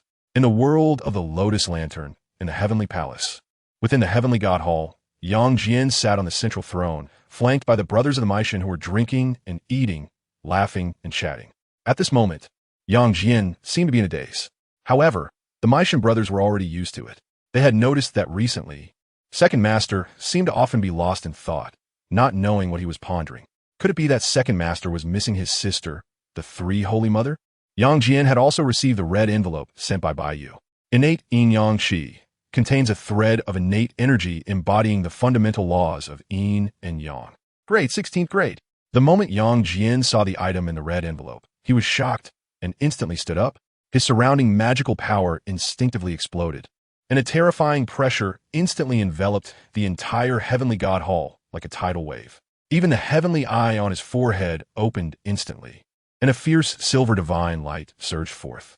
The sudden change in that moment nearly caused the 6 saints of Maishan to collapse on the ground. They were merely Tai golden immortals, while Yang Jian was a great Luo golden immortal. Just the pressure alone was something they could not resist in the slightest. In the Jade Pool immortal realm, the Jade Emperor and the Queen Mother were enjoying immortal fruits, drinking divine nectar, with celestial music playing and heavenly maidens dancing, creating a scene of celestial enjoyment. Suddenly, both the Jade Emperor and the Queen Mother looked towards the judicial Heavenly God Hall where Yang Jian was. Their eyes filled with some confusion. However, they did not use their divine sense to investigate. They exchanged a glance and then ignored it. The changes in the Heavenly God Hall came quickly and left just as fast. Although the heavenly soldiers and generals within the hall were startled, they did not have the right to know what had happened, and they continued to perform their duties diligently. The 6 saints of Maishan were also frightened, but they all looked at their second master with worried and puzzled expressions. Second master, Old Kong stepped forward, wanting to say something but hesitating. Yang Jian raised his hand to stop him, shook his head, and said softly, "It's nothing." The 6 saints of Maishan exchanged glances, no longer saying anything. But they all began to channel their powers, secretly vigilant of their surroundings, protecting Yang Jian. Yang Jian ignored them and looked at the innate yin-yang energy in the red envelope, secretly amazed and shocked in his heart, especially the 16th rank, which left Yang Jian astounded. Unlike Shi Weiyao, Yang Jian understood more clearly and profoundly what the 16th rank represented. This represents the highest level of the 3 realms, representing the saints, the 16th rank saints. Yang Jian muttered to himself, unable to express his shock. However, when he thought about that senior being of the 17th rank, that was a terrifying existence even above the saints. What? Saints? Although Yang Jian's words were light and soft, the Maishan 6 saints, who had been focused on him, heard it clearly and were taken aback. Could it be that the recent change involving the second master was because of the saints? No, it couldn't be. At this moment, the Maishan 6 saints furrowed their brows tightly, their bodies tense, as if a saint were watching them with indifferent eyes. Yang Jian slowly exhaled a breath of turbid air, calming the boundless waves in his heart. After all, he was a dignified judicial deity of the heavenly court, and Yang Jian calmed down faster than Shi Weiyao. Without further thought, Yang Jian directly took that wisp of yin-yang energy. However, he was not as reckless as Shi Weiyao and did not extract it directly. Yang Jian knew what kind of commotion this level of innate divine object would cause. Perhaps a saint would descend instantly and shamelessly snatch it away. Therefore, Yang Jian directly used this wisp of yin-yang energy, and his heavenly eye erupted with terrifying silver divine light, not to suppress this wisp of yin-yang energy, but to devour and merge with it. He wanted to fuse this yin-yang energy into his heavenly eye. In the world of the Baolian lantern, Yang Jian's heavenly eye came from the precious heavenly eye pendant of the goddess Yao Ji. When the heavenly eye pendant merged into the center of Yang Jian's forehead, it became a third eye, which is the origin of the heavenly eye. The power of the heavenly eye need not be elaborated on. It is a formidable divine ability that allows Yang Jian to dominate among the great Luo golden immortals. Coupled with the 8-9 profound art, Yang Jian's combat power is enough to rival quasi-saints. Because the heavenly eye is essentially a treasure, Yang Jian thought of integrating this wisp of yin-yang energy into the heavenly eye, hoping to make it even more powerful and conceal its divine brilliance from others. However, Yang Jian clearly underestimated the horror of this wisp of yin-yang energy. Although it was just a wisp, it contained the fundamental laws of yin and yang. Moreover, it was the fundamental laws of the vast primordial chaos, which were even more terrifying than the powers unleashed by the saints of this world. After all, the fundamental laws of the Bao Yin Lantern world are far inferior to those of the vast primordial chaos. However, like the Kong Tian mirror, this wisp of yin-yang energy had also been tampered with by Bai Yu. At this moment, the 6 saints of the heavens in this world did not notice that a pair of fire-red, demonic eyes with a faint golden divine light were indifferently watching the 3 realms, observing all living beings. The divine light of the laws flowed in those eyes, and numerous fundamental laws enveloped the entire world. Yet, the 6 saints of the heavens remained completely still. Even Hong Jun, who sat high in the Zhixiao Palace, merely furrowed his brow and glanced lightly at the 3 realms, his eyes surrounded by ethereal purple mist filled with some confusion. Having long since merged with the Tao, he was actually at the same level as Bai Yu, who had already become a profound immortal. However, the Bao Yin Lantern world was merely a middle thousand world, while the primordial chaos where Bai Yu resided was a great thousand world. The fundamental laws of the great thousand world completely overwhelmed those of the middle thousand world. Thus, even though Hong Jun had merged with the heavenly Tao and possessed the creation jade plate, he was still not enough in front of the intentionally hidden Bai Yu, only able to perceive some changes in the 3 realms, but unable to discern more. This caused a slight sense of unease in Hong Jun. As if sensing Hong Jun's gaze, the 6 saints of the heavens all turned their attention to the 3 realms, and then looked towards the direction of the Purple Sky Palace. Seeing that there was no movement in the Purple Sky Palace, although the 6 saints of the heavens were somewhat curious, they did not make a special trip to the Purple Sky Palace. At this moment, Bai Yu's gaze shifted from all the beings in the 3 realms to Yang Jian, in the heavenly court, in the hall of heavenly gods. Not good, Yang Jian exclaimed in shock. He never expected that this strand of yin-yang energy could be so terrifying. He felt as if his celestial eye was about to explode. Moreover, he felt himself being obliterated and torn apart by the fundamental laws of yin and yang. Second Master, the 6 saints of Meishan, seeing Yang Jian radiating with yin-yang mysterious light and seemingly on the verge of falling apart, were frightened and rushed over, disregarding everything else. Boom! Before the 6 saints of Meishan could touch that strand of yin-yang mysterious light, they were sent flying by a wave of Yang Jian's hand.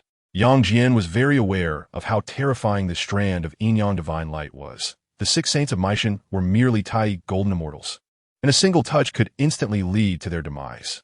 Bai Yu remained silent. He had actually anticipated this situation long ago. Yang Jian's desire to devour and merge this strand of yin-yang energy was simply wishful thinking, a daydream. This strand of yin-yang energy contains the fundamental laws of yin and yang from Bai Yu, and its rank has transcended this world, let alone Yang Jian. Even Hong Jun would need to exert considerable effort to devour and merge this strand of yin-yang energy. Not to mention Yang Jian, who is merely a Luo golden immortal. Bai Yu slightly lowered his eyes, and with a thought, the strand of yin-yang energy instantly retracted all its power.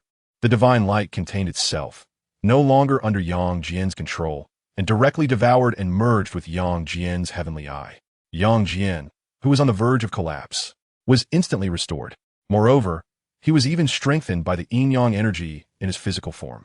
The 8-9 profound art was instantly perfected, and his physical realm directly broke through to that of a quasi-saint. What? Yang Jian was somewhat bewildered, completely unaware of what was happening just moments ago. He thought he was going to die, and now, soon, the innate yin-yang energy containing the original laws perfectly fused with Yang Jian's heavenly eye, and a new heavenly eye appeared at the center of his forehead. The appearance of the heavenly eye had not changed. It was still bright silver, but the silver light radiating from it carried the power of the yin-yang laws that obliterate everything. At this moment, the 6 saints of Meishan were already dumbfounded, completely unable to comprehend what was happening, and could only stare blankly at Yang Jian. More accurately, they were looking at the heavenly eye that emitted the aura of annihilation.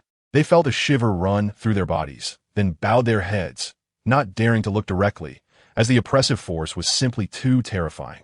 Even though they were all Tai golden immortals, they could not bear it. Innate yin-yang divine light. Yang Jian instinctively recognized the name of this silver light. In an instant, the heavenly eye opened, and the silver divine light wreaked havoc, causing a rumble in the heavens and earth. The entire order of the world began to churn wildly, and the heavenly mechanisms were thrown into chaos. A terrifying divine light seemed to split heaven and earth apart. The entire heavenly court, even the 3 realms, was enveloped in silver divine light. The power of the original yin-yang laws began to rampage through the heavens and earth, and the original laws of this world were uncontrollably drawn out. In an instant, the laws of heaven and earth roared, and the sounds of the Tao resounded, leaving the beings of the 3 realms in a state of confusion, followed by shock and horror, filled with fear. Especially the 6 saints of the heavens, who were so shocked that they lost their saintly composure, completely abandoning their detached demeanor of looking down upon all beings. Of course, despite the great commotion, this was merely the final afterglow of the heavenly eye. After all, that strand of yin-yang energy had already merged with the heavenly eye and adapted to the original laws of this world, causing its rank to drop significantly, and the divine light dissipated. The 3 realms seemed to return to calm. Meanwhile, the heavenly eye on Yang Jian's forehead also closed.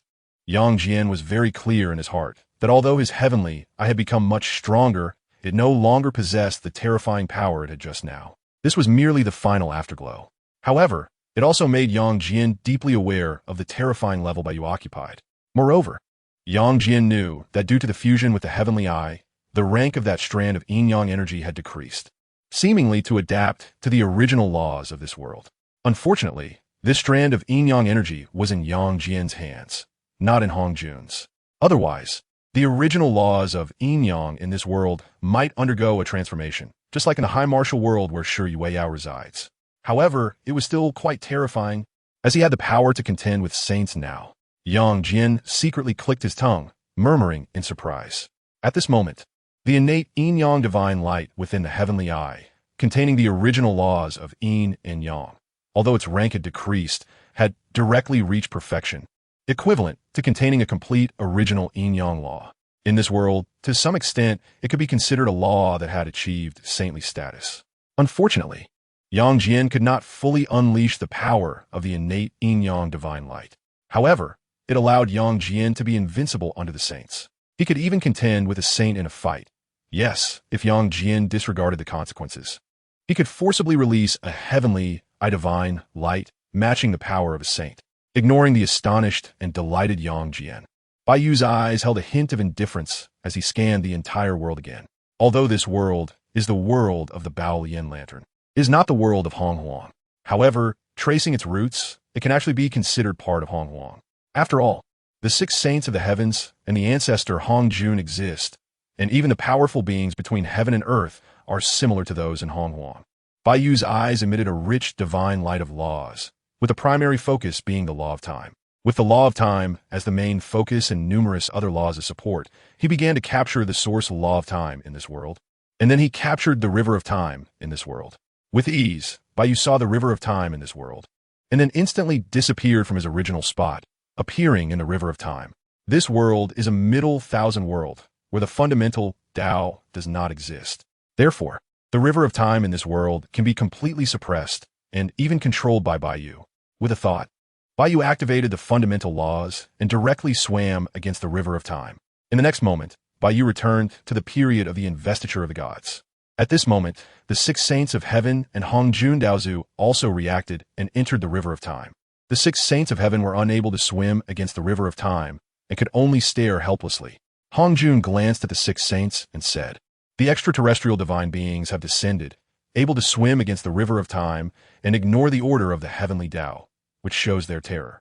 You all stabilize the 3 realms first and investigate the previous disturbance of the laws." After speaking, Hong Jun, with the creation jade disk above his head and the overwhelming might of the heavenly Tao, swam against the river of time. leaving the six saints of heaven looking at each other in confusion.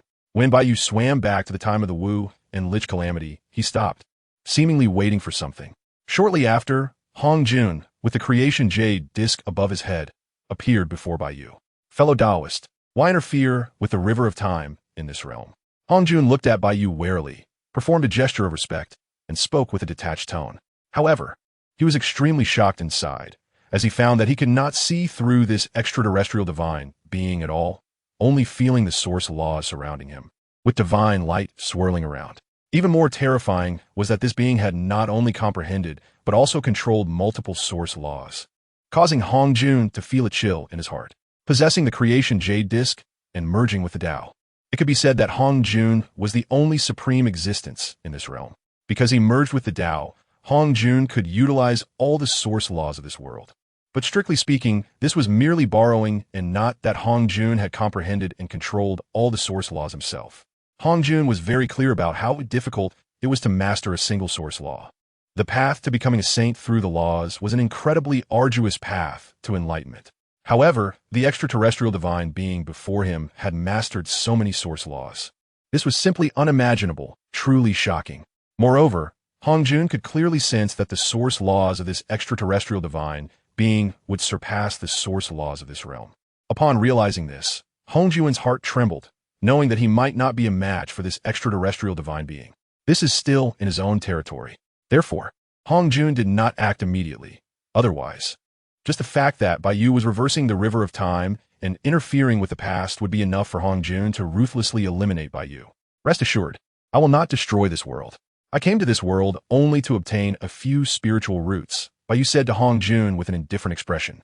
Hong Jun frowned and continued to ask, "May I ask which spiritual roots you wish to obtain?" Peach tree, Bodhi tree, ginseng fruit tree, pushing wood, and Huangzhong plum. That's right. Bai Yu came to this world for these 5 innate spiritual roots. Although this world is only a middle thousand world, the innate spiritual roots here are certainly incomparable to those in the great thousand primordial world. There isn't even a hint of comparability. But Bai Yu had no choice. He couldn't obtain the 5 innate spiritual roots from the great thousand primordial world, so he had to settle for second best. Although their rank and grade are not on the same level, they can at least be said to share the same origin. As long as he brings them back to the great thousand primordial world, carefully cultivates them, and nourishes their essence. Even if they still cannot compare to the innate spiritual roots of the primordial world, they shouldn't be too far off. Of course, this is just Bai Yu's speculation. How it actually turns out will depend on obtaining these 5 innate spiritual roots from this world first. Hong Jun's expression darkened. These 5 innate spiritual roots are not simple at all. They're all significant and can even be said to be indispensable. Friend, do you really need to take them? Hong Jun asked solemnly. I must take them, Bai Yu nodded, completely unconcerned about Hong Jun's attitude. Seeing Hong Jun's hesitant look, wanting to take action but unsure, Bai Yu couldn't help but find it amusing. With a thought, the power of numerous fundamental laws he controlled surged toward Hong Jun like a torrent. The river of time collapsed in an instant, unable to withstand such a collision of terrifying fundamental laws. Hong Jun did not waste any more words. He invoked the power of the heavenly Tao, directly operating all the fundamental laws of the world to form a river of purple qi that spanned the entire world, augmented by the creation jade plate, to counteract Bai Yu's fundamental law power. As the river of time collapsed, Bai Yu and Hong Jun appeared directly in the midst of heaven and earth. At this moment in time, it was during the period of the witch and demon tribulation, and the 2 races were engaged in a great battle. The demon race's Zhou Tian Star Do array had risen, countering the witch race's 12 capital heavenly divine array, with Pangu's true body standing tall on the primordial land, exerting pressure on all beings. All the powerful beings in the primordial world were watching the battle between the witch and demon races, who were clearly the absolute protagonists of this period. However, at that moment, a change occurred. A river of purple qi suddenly pierced through heaven and earth, causing both the Zhou Tian Star Do array and the 12 capital heavenly divine array to collapse in an instant. The 12 ancestral witches were severely injured and fell to the ground with a loud crash, causing the land within a radius of millions of miles to sink thousands of fathoms. The 2 demon sovereigns, Emperor Jun and Dong Huang Tai Yi, also looked horrified, feeling an incredibly terrifying pressure coming their way. Puff! Boom! Both Emperor Jun and Tai Yi spat out blood, and a thunderous bell sound echoed through heaven and earth as the laws and rhythms of the Tao permeated the surroundings, signaling the ringing of the Eastern Emperor bell in Dong Huang Tai Yi's hand. Buzz! Two massive golden crows appeared, blocking out the sun, like two blazing suns hanging in the sky. It was Emperor Jun and Tai Yi, forced to reveal their true forms. However, they were completely unable to resist, even for a moment, the terrifying pressure generated by this force. Numerous demon saints and demon kings fell from the starry sky to the ground like dumplings, suffering countless casualties. All the powerful beings in the primordial world were also suppressed. The overwhelming heavenly might and holy might, the pressure created by the collision of terrifying fundamental laws, was completely unconquerable for these beings who had yet to attain sainthood. Boom! The two massive golden crows also crashed to the ground, barely hanging on. Within the river of purple chi, Hongjun, with the creation jade plate above his head and surrounded by fundamental laws, unleashed the power of the heavenly Tao, gathering the power of heaven and earth to counter Bai Yu's fundamental law power. At this moment, Bai Yu, shrouded in the light of the laws, was surrounded by a colorful river, formed by the power of the fundamental laws, which spanned heaven and earth, achieving a momentary balance. Of course, the notion of balance was only in Hongjun's mind.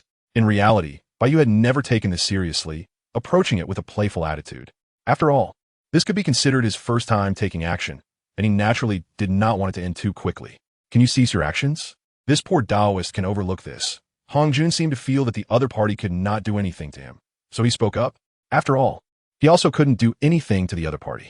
Hongjun felt very helpless, with the power of the heavenly Tao upon him and the creation jade plate above his head.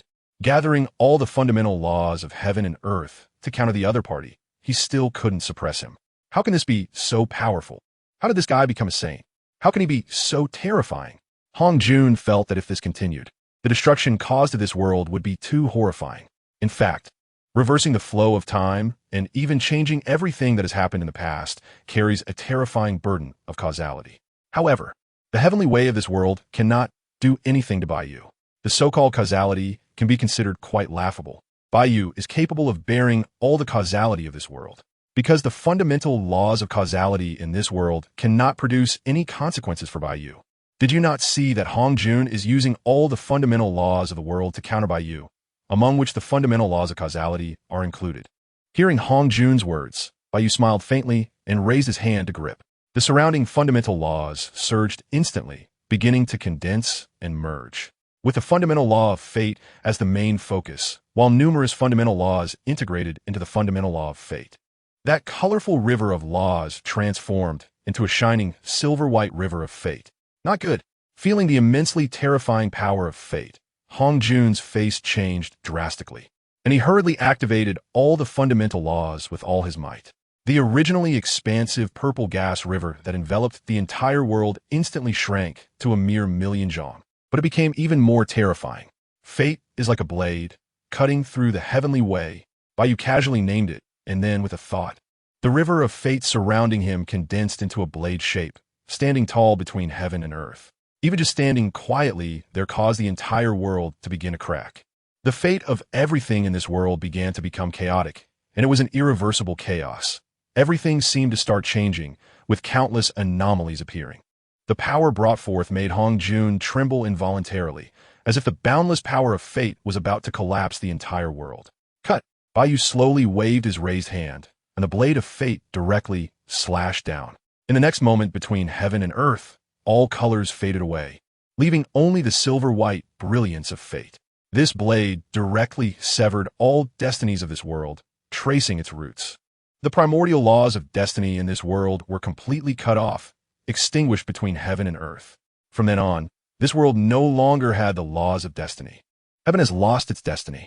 The heavenly way, having lost the laws of destiny, will no longer be complete and will always lack a corner. Hongjun stood silently, looking at Bai Yu with a bitter heart. The river of purple energy surrounding him had vanished, and the jade disk of creation above his head had developed cracks, emitting a dim glow. Seeing the silent Hongjun, Bai Yu's expression was calm. Then he waved his hand, and a white light surged towards Hongjun. Hongjun reached out to grasp it, sensing the aura of the primordial laws of destiny, and collected it. He then slightly bowed to Bai Yu. "Thank you, fellow Taoist." Bai Yu nodded lightly, not saying a word. Please. Hong Jun gestured for Bai Yu to proceed, then bowed again, before disappearing from the spot, entering the river of time and returning to the future. Of course, before returning to the future, Hong Jun restored everything in this time period. Everything seemed like a dream or an illusion. Bai Yu glanced at the Wu and Lich clans confronting each other in the world, as well as the powerful beings of heaven and earth watching the spectacle, remaining silent as he entered the river of time, continuing to swim upstream. Hong Jun's battle of sanctification, the initial calamity of the Dragon Han era, opening the heavens. Bai Yu quietly watched as the towering, godlike figure fell in the river of time. The current time was the moment of the world's creation. Bai Yu's goal was solely the 5 types of innate spiritual roots. He was not the least bit interested in anything else.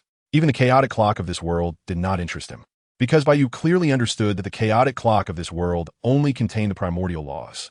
Treasures containing primordial laws could be acquired in bulk, so he naturally would not care about them. He lifted his eyes towards the west, reached out, and the innate spiritual root Bodhi tree appeared in the palm of his hand. Carefully sensing it, the rich essence of innate gold could be said to be the source. The primordial essence of innate gold in this world. The essence's origin is different from the law's origin. Each world has only one essence origin, which is crucial and indispensable. If Bai Yu hadn't beaten Hong Jun, how could Hong Jun possibly give such an important thing to Bai Yu? If Bai Yu would stay in this world indefinitely, it wouldn't matter how he caused trouble. As long as the primordial essence remained in this world, there would be no problem. However, it was clear that Bai Yu could not remain in this world. Without the primordial essence of the 5 elements, this world might not be directly destroyed. But with the loss of the origin, this world would need to restore the essence origin to advance further. And to restore the essence origin, the cost and time required were truly incalculable. Containing the essence origin of a mid-thousand world to refine the 5 innate primordial essences was also possible. The vast wilderness where Bai Yu resided could roam the myriad heavens and worlds once one reaches the great Luo Golden Immortal. Not to mention the Hunyuan Great Luo Golden Immortal. Even opening up a world was quite simple for a great Luo Golden Immortal. However, the more complete the laws of a world, the higher the level of the world, the more difficult it becomes to open up. Nevertheless, opening a perfect top-tier, mid-thousand world might be somewhat challenging for a great Luo Golden Immortal. But for a Hunyuan Great Luo Golden Immortal, it posed no difficulty at all. Because a Hunyuan Great Luo Golden Immortal who has completely mastered a primordial avenue can manipulate the primordial laws as easily as an arm's movement. Even without comprehension, they can forcibly capture and control them. For example, if a Hunyuan Great Luo Golden Immortal opens a mid-thousand world but lacks numerous primordial laws, what can they do? They can directly capture the primordial laws and stuff them in, using the primordial avenue to control the primordial laws and forcibly fuse them. They can even integrate it into the primordial avenue they control, allowing that mid-thousand world to transform into a great thousand world, as long as it carries the primordial avenue. Even if it is just a single primordial avenue, it is still a great thousand world. However, a Hunyuan Great Luo Golden Immortal can only open one great thousand world unless they control more than one primordial avenue. Thus, it is quite simple for the disciples of saints to obtain the essence origin of a mid-thousand world to refine the 5 innate primordial essences within. After all, a Hunyuan Great Luo Golden Immortal can easily open a mid-thousand world. However, Bai Yu does not have this privilege and can only rely on himself. Moreover, Bai Yu also understood that even if he brought this Bodhi tree back to the great wilderness, no matter how carefully he nurtured it, even if its essence is of the same root and source, it could never grow into the innate spiritual roots of the great wilderness. After all, the source of a world's essence is unique. Although somewhat disappointed, it was still acceptable. Bai Yu felt a bit disappointed, but also knew that building the deepest foundation and refining the most top-tier immortal and indestructible body was not that simple. The foundation built from the essence origin of a great thousand world is the deepest, and the refined immortal and indestructible body is also the most top-tier. However, finding a great thousand world is extremely difficult, and even if he found one, with Bai Yu's current strength, he might not be able to win. But it doesn't matter. Once I become a Hunyuan Great Luo Golden Immortal, I can directly open up a great thousand world. Bai Yu muttered softly. Now, relying on the system's comprehension function, Bai Yu can easily comprehend numerous primordial laws and once he reaches the great Luo Golden Immortal, he can easily comprehend many primordial avenues. For others, comprehending multiple primordial avenues is nearly impossible. But Bai Yu is different. While others open a great thousand world, suppressing it with the primordial avenues they comprehend, Bai Yu can open a great thousand world with more than one primordial avenue. Even the current great wilderness cannot compare to the great thousand world Bai Yu will open in the future. Bai Yu speculated that the current great wilderness has only about 49 primordial avenues. Bai Yu thought about opening a great thousand world that accommodates all primordial avenues in the future, then taking its essence origin to directly forge the most powerful, immortal, and indestructible body for himself. Bai Yu thought, revealing a slight smile, and instantly, brilliant golden lotus flowers bloomed everywhere in this world. Although everything was just a thought, Bai Yu still had confidence in turning his ideas into reality. After collecting the remaining ginseng fruit tree, peach tree, Fusang wood, and Huang Zhongli, Bai Yu did not leave this world immediately. Entering the river of time again, Bai Yu arrived at the moment of Hutu's transformation into reincarnation. At the time, when the reincarnation laws of this world were complete, he directly activated the system's assisted comprehension function and began to understand the primordial laws of reincarnation. Time passed swiftly. In less than a yuan meeting, Bai Yu had comprehended the primordial laws of reincarnation of this world to perfection. Although the primordial laws of this world are far inferior to those of the great wilderness. However, there is no way around it. The current reincarnation laws of the great thousand wilderness have deficiencies, so I can only settle for second best and comprehend the reincarnation laws of this world. However, it's not a big problem. In the future, when the reincarnation of the great thousand wilderness reaches completeness and perfection, I can make up for it then. Moreover, in the future, if I want to comprehend the primordial laws that the great thousand wilderness lacks, I can also go to other great thousand worlds to gain understanding. After all, Bai Yu's goal is to comprehend all primordial laws. After understanding the reincarnation laws, all of Bai Yu's purposes for this journey have been fulfilled. With a single step, he vanished from the spot and directly left this world. Outside the heavens, at the Purple Cloud Palace. Finally left, Hong Jun sat on the central cushion of the high platform, his eyelids lowered, secretly letting out a sigh of relief, as he was under tremendous pressure right now. Fortunately, this extraterrestrial deity did not harbor malice, although he had extracted the essence of the 5 elements from this realm and even gave him a beating, and the heavenly Tao was also severed. There was no malice. Otherwise, if there were true malice, the other party would probably have directly annihilated the world. Looking at the laws of fate in his hand, Hong Jun fell silent. In the ancient sword world, Hongyao realm, Yao Mountain, a melodious and elegant sound of the zither echoed through the mountains. The beauty of the zither music captivated the spirits of the grass and trees in the mountains, while its elegance stirred ripples in the laws of heaven and earth. The spiritual energy of heaven and earth mingled with the essence of clouds and water, transforming into spiritual mist that floated with the wind, making the already breathtaking Yao Mountain appear even more ethereal. At the mountain's peak beneath the Yao tree, a man in white, as warm as jade, sat cross-legged, hands on the zither, eyes closed, with a content expression, seemingly very satisfied with the piece he was playing. It was evident that he had completely immersed himself in his own zither music.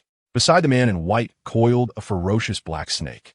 The black snake was also immersed in the sound of the zither, making this fierce and terrifying creature seem a bit more gentle and refined. After a long while, the white-clothed man playing the zither finally awoke from his self-absorption, opened his eyes, and looked at the black snake beside him. "How was my piece?" he asked. The black snake seemed very pleased, nodding frequently, and a dark divine light flashed by as it transformed into a young man in a black robe. The black-robed youth sat beside the white-clothed man, propped up his cheek, and looked at him with his unique golden eyes, smiling. "Chongqing, your playing is always so beautiful." The white-clothed man playing the zither was none other than the crown Prince Chongqing. And this great black snake, or more accurately, this was a water snake. A water snake transforms into a flood dragon after 500 years. A flood dragon becomes a true dragon after 1,000 years. Then transforms into a horned dragon after another 500 years, and finally becomes a Yinglong after 1,000 years. This water snake is called Qinyu, just an ordinary water snake by the waterside of Yaoshan. However, Qinyu has great ambitions, firmly believing that one day it will become a dragon that can reach the heavens and the earth. "Chongqing, I've never heard this tune before. What is it called?" Qinyu looked at Prince Changqing with great interest. The elegant and handsome face of Prince Changqing revealed a slight smile. He had composed it on a whim and hadn't named it. He stood up, walked to the edge of the cliff, looked down at the beautiful scenery of Yaoshan, and then turned to smile at Qinyu. Let's call this piece Yaoshan, shall we? Yaoshan? Qinyu also stood up and walked to Prince Changqing's side. But his gaze was fixed on the waters of Yaoshan, filled with a hopeful conviction. Changqing, you said there are thousands of water snakes in Yaoshan, yet none have golden eyes like mine. Doesn't this mean that one day I can become a dragon? A dragon? Qinyu, you haven't even become a Jiao yet, and you're already thinking of becoming a dragon? Changqing laughed teasingly. Qinyu rolled his eyes and said with a carefree smile, the Dragon King Zhonggu used to be a water snake too. If he can become a dragon, then I can too. Listening to Qinyu's naive words, Changqing shook his head with a smile. That Dragon King Zhonggu is the son of the Candle Dragon, so he is naturally different from an ordinary water snake. Qinyu, in my opinion, whether or not you become a dragon is not that important. Even if you only become a horned dragon, you can still soar in the skies and roam freely among the three realms. That said, due to the spoiler from the group leader, Prince Changqing knew that Qinyu would indeed fulfill his wish to become a dragon. As for himself, he would violate the heavenly laws because of Qinyu and be punished to lose his immortal status, destined to a lonely fate in reincarnation, with few connections or relationships. This is not all. I also suffer from the pain of soul separation. With the forbidden technique blood-staining array, I took my own life soul and 4 souls to forge the sword of burning silence, which can be described as a sight too tragic to bear. Of course, now that I know the future, I will not repeat the same mistakes. So the future has already changed. Hearing Changqing's words, which felt like comfort, Qinyu did not refute and laughed loudly, saying, Changqing, when I cultivate into a dragon, I will take you to roam the heavens and mountains, soaring for thousands of miles. How about that? Good. Changqing nodded with a smile, then turned and returned to sit cross-legged under the willow tree, gently stroking the strings of the zither with her hands, her movements incredibly gentle. Changqing, I haven't even had the chance to ask, how has your phone-like zither changed its appearance?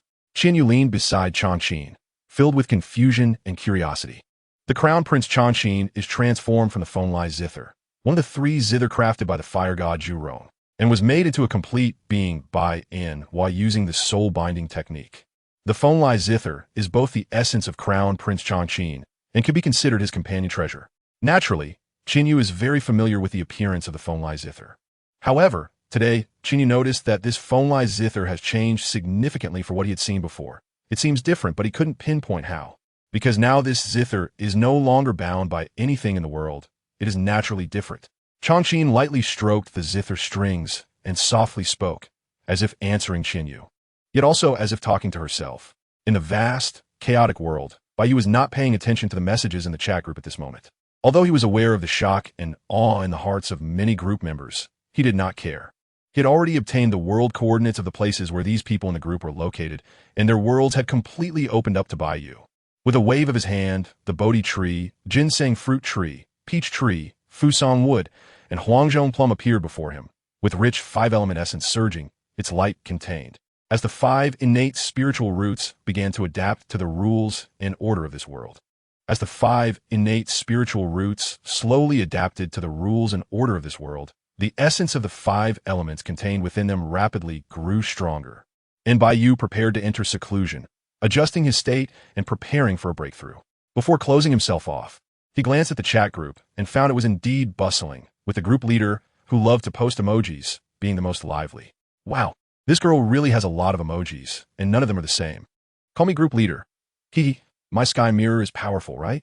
Sundara. JPG. Maoshan Tianshi. Unfortunately, it can't be used. Call me group leader. Uncle Gio, you are envious and jealous. Seeing through everything. JPG. Maoshan Tianshi. Although I am envious. It's a pity that I still can't use it. Call me group leader. Going crazy. JPG. Call me group leader. Woo. Why can't I use it? Crying. JPG. In the high martial world, Shi Yueyao was lying on the table, cradling her cute doll-like face, looking frustrated at the sky mirror, radiating the light of law in front of her. She had tried many methods, such as dripping blood, to recognize the master, but there was still no response. She simply could not control this treasure. The sky mirror floated before her, with its eternal law light still shining. What made her even more helpless and frustrated was that she couldn't even put away the sky mirror. If she tried to stuff the sky mirror into her pocket, the mysterious law light was just too conspicuous. Therefore, Shuri Weiyao didn't dare take the sky mirror out, fearing that she would be robbed as soon as she stepped outside. In the void of the world, a pair of eyes imbued with the nuances of the law looked at Shuri Weiyao with amusement. Bai Yu had not expected that this group leader completely did not understand the methods of refining treasures. It should be noted that because Bai Yu intended it, the sky mirror was actually very easy to refine as long as one understood the methods of refining. Even those who had just begun their cultivation could fully refine it. Who would have thought that this group leader would completely not understand the methods of refining? This is ridiculous. Fortunately, a body of the law of the Tao was left in this world. Otherwise, Shuri Weiyao would probably be so depressed that she would cry. With a thought, the void sky mirror transformed into a beam of divine light and entered Shuri Weiyao's body. Then, a method for refining treasures appeared in Shuri Weiyao's mind. Is this the method of refinement? Shuri Weiyao was also taken aback and scratched her head in confusion. Little friend, do you have a lot of questions? Ignoring the confused Shuri Weiyao, Bai Yu's body of the law of the Tao directly took over the source laws of this world, becoming a presence akin to the heavenly Tao of this realm. As for why Bai Yu left a body of the law of the Tao in this world, naturally, it was because of Shuri Weiyao. Well, Bai Yu felt that he should keep a close eye on the leader of this chat group. It wasn't too troublesome. However, Bai Yu actually considered and tried to see if he could take over Shuri Weiyao's position as the group leader. He even thought about seizing this chat group's golden finger. Unfortunately, even though Bai Yu could see through Shuri Weiyao's soul, he did not discover the core of this chat group's golden finger. As for whether killing Shuri Weiyao would allow him to seize this golden finger, after thinking it over, he ultimately decided against it, because he could not predict whether the chat group would simply disappear if Shuri Weiyao died, or if it would seek another host. And would he be kicked out of the chat group? If killing Shuri Weiyao led to him being kicked out, that would be a huge loss. Therefore, in the end, Bai Yu did not directly kill Shuri Weiyao, but still left a body of the law of the Tao to take over this world and keep a good watch on the group leader. At this moment, Shuri Weiyao was unaware that a gaze was watching her from the shadows. After a brief moment of confusion, she was immensely surprised. Following the method of refinement, Shuri Weiyao easily refined the void sky mirror and completely mastered it. With a thought, the void sky mirror appeared right in front of her, spinning around her and emitting a faint divine light of the laws. So powerful. This fairy has graduated. Hey, even the emperor is nothing special. The immortal venerable is the best. At this moment, Shuri Weiyao was feeling quite inflated. However, she now had the strength to back it up. Only after truly mastering the void sky mirror did Shuri Weiyao realize just how terrifying it was. With a thought, Shuri Weiyao took the void sky mirror and broke through space, entering the void of the world, walking through the void as if the distance were nothing. When she emerged from the void, she was no longer in her room, but had arrived near a deserted island deep in the ocean. At this moment, Shuri Weiyao was standing on a smooth reef that jutted out of the sea. In an instant, she crossed the great domain, coming from the eastern region to the northern region. This seems to be the black underworld sea of the northern region, right? I've heard that terrifying great demons at the saint level exist in the black underworld sea. I wonder if it's true. Looking at the surrounding inky black sea water, Shuri Weiyao realized where she was. Because only the black underworld sea of the northern region would have such black and foul-smelling seawater. This black water is not simple. It is seawater with terrifying corrosive power. It could be considered extremely dangerous, as even a 6th grade master would die upon contact. The black undersea is indeed a forbidden place. Interesting, a mere 6th grade realm appearing in the depths of the black undersea. How did you, a little human child, come here? At this moment, a deep and hoarse voice appeared in Shuri Weiyao's ear, seeming to be right in front of her, yet also incredibly distant. Shuri Weiyao was startled, but she wasn't really afraid. She was just taken aback by the sudden appearance of the voice. At this moment, Shuri Weiyao was remarkably composed. Strange. You are actually not afraid? The voice seemed quite surprised that Shuri Weiyao, who was completely unafraid, was so calm. After all, Shuri Weiyao was merely a 6th grade small master. Yet she appeared deep in the black undersea, and she was so fearless. It should be noted that even the holy ones of the human race wouldn't come to the black undersea for no reason. Moreover, even the holy ones wouldn't be so calm in the depths of the black undersea, right? The surroundings were very quiet, even one could say silent. On the calm sea surface, a cool breeze gently brushed by, stirring up waves, but unfortunately, it lacked the warmth of sunlight. Well, of course, this ink-black seawater didn't look good at all, making one feel uncomfortable just by looking at it. Goodbye. Shuri Weiyao felt a bit bored and was ready to leave. After all, she had seen what she wanted to see, and the world was so vast. She wanted to explore more. Besides, the scenery of the black undersea wasn't great, and the disgusting, nauseating stench of the seawater was unbearable. Shuri Weiyao didn't want to stay here for even a moment longer. With one step forward, the divine light of the sky mirror in her body flashed, and Shuri Weiyao was directly enveloped by the divine light of the space laws. Then, she broke through the void and vanished from her original spot. Hiss, breaking through space. Impossible. The voice completely lost its composure, filled with intense shock and even horror. At this moment, a black figure appeared in the position where Shuri Weiyao was standing just a moment ago. This flicker is not a spatial teleportation, but rather an effect similar to flickering created entirely by her own speed. This is truly a fluctuation of space. How could she possibly? I am a great sage, and now I can no longer shake the space. She is only at the 6th rank. What right does she have? At this moment, the mindset of the demon clan's great sage completely collapsed. Not long ago, something unknown happened to the world, causing space and time to become completely taboo, utterly unshakable even by the slightest bit. Originally, a level 8 venerable could tear open space for spatial teleportation. Now even he, as a great sage, could not disturb space at all. This sudden change left all the top powerhouses in this world completely stunned, followed by an endless wave of panic. Some with weaker mental fortitude even broke down completely, unable to accept it. One must understand how convenient and powerful the use of space is. Simply tearing open space for spatial movement is incredibly convenient for traveling. After all, no matter how fast one is, can they move faster than spatial movement? Take this demon clan great sage, for example. In the past, when he wanted to leave the black underworld sea, it was extremely convenient to tear open space and go wherever he wanted. Even crossing vast domains to reach other regions was done in an instant.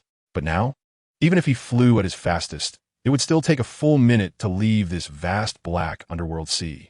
After all, due to the previous method of spatial teleportation, the powerhouses of this world had not delved into the flying techniques. So even for a great sage, the flying speed was not very fast, and the time required to cross a vast domain, even for a great sage. Could she be above a great sage? No, that's impossible. He couldn't accept it and didn't believe it at all. Above the great sage is the emperor. As a great sage himself, he knew very well that this world currently could not accommodate an emperor. The sage has already reached the limit, although he is currently just a great sage. Above the great sage is the Saint King, and above the Saint King is the emperor. Shuri Weiyao had no idea that a demon clan great sage was having a mental breakdown because of her. At this moment, Shuri Weiyao was having a great time, behaving like a child who hasn't grown up yet. Since crossing into this world, Shuri Weiyao's nerves had been in a tense state, never truly relaxed. Especially before she obtained the chat group, every moment was a torment. In the vast wilderness, Bai Yu had already entered seclusion, adjusting his state and preparing in advance for a breakthrough to the golden immortal level. In the blink of an eye, a Yuan meeting had passed. The 5 elements' essence had been raised to the utmost perfection, and thus he could begin to break through. Looking at the Bodhi tree, the ginseng fruit tree, the peach tree, the fusang wood, and the huangzhong plum, 5 great innate spiritual roots, he nodded in satisfaction. The 5 chi converging to the origin, condensing the 5 types of innate essence from his heart, liver, kidneys, lungs, and spleen, circulating the 5 energies, generating endlessly, immortal and indestructible, is called the golden immortal. The first step is to refine the innate metal's source, Geng Qi. Bai Yu directed his gaze at the Bodhi tree, and with a thought, the Bodhi tree directly entered the lung of his 5 organs. Then, he activated the refining method, returning to the source. Refining the Bodhi tree into the seed of innate metals Geng Qi, integrating it into the lung of his 5 organs. This is not something that can be achieved overnight. It requires time. An incredibly rich and pure aura of golden energy envelopes Bai Yu, who at this moment possesses an astonishingly terrifying life force. This contains the vitality of 1,000 worlds, until the source, an indestructible golden light, is beginning to emerge, gathering without dispersing. In the blink of an eye, another Yuan meeting has passed. The source seed of the innate metals Geng Qi has taken root and sprouted in the lungs of the 5 organs, with an indestructible golden light shining brilliantly. Although the radiance is dim, it has at least coalesced into form.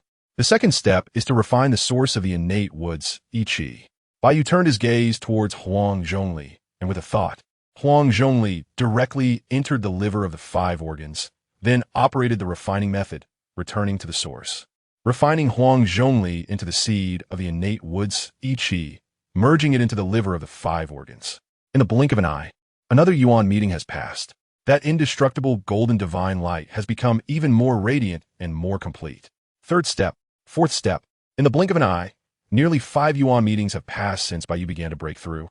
5 Yuan meetings, over 600,000 years, but it's just 5 Yuan meetings, which is nothing in the vast primordial wilderness.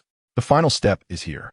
As long as the last innate Earth's Wu Qi is refined, it can be completely perfected, thus allowing the 5 Qi to circulate, giving rise to endless life. At this moment, in front of Bai Yu, there is only the ginseng fruit tree left.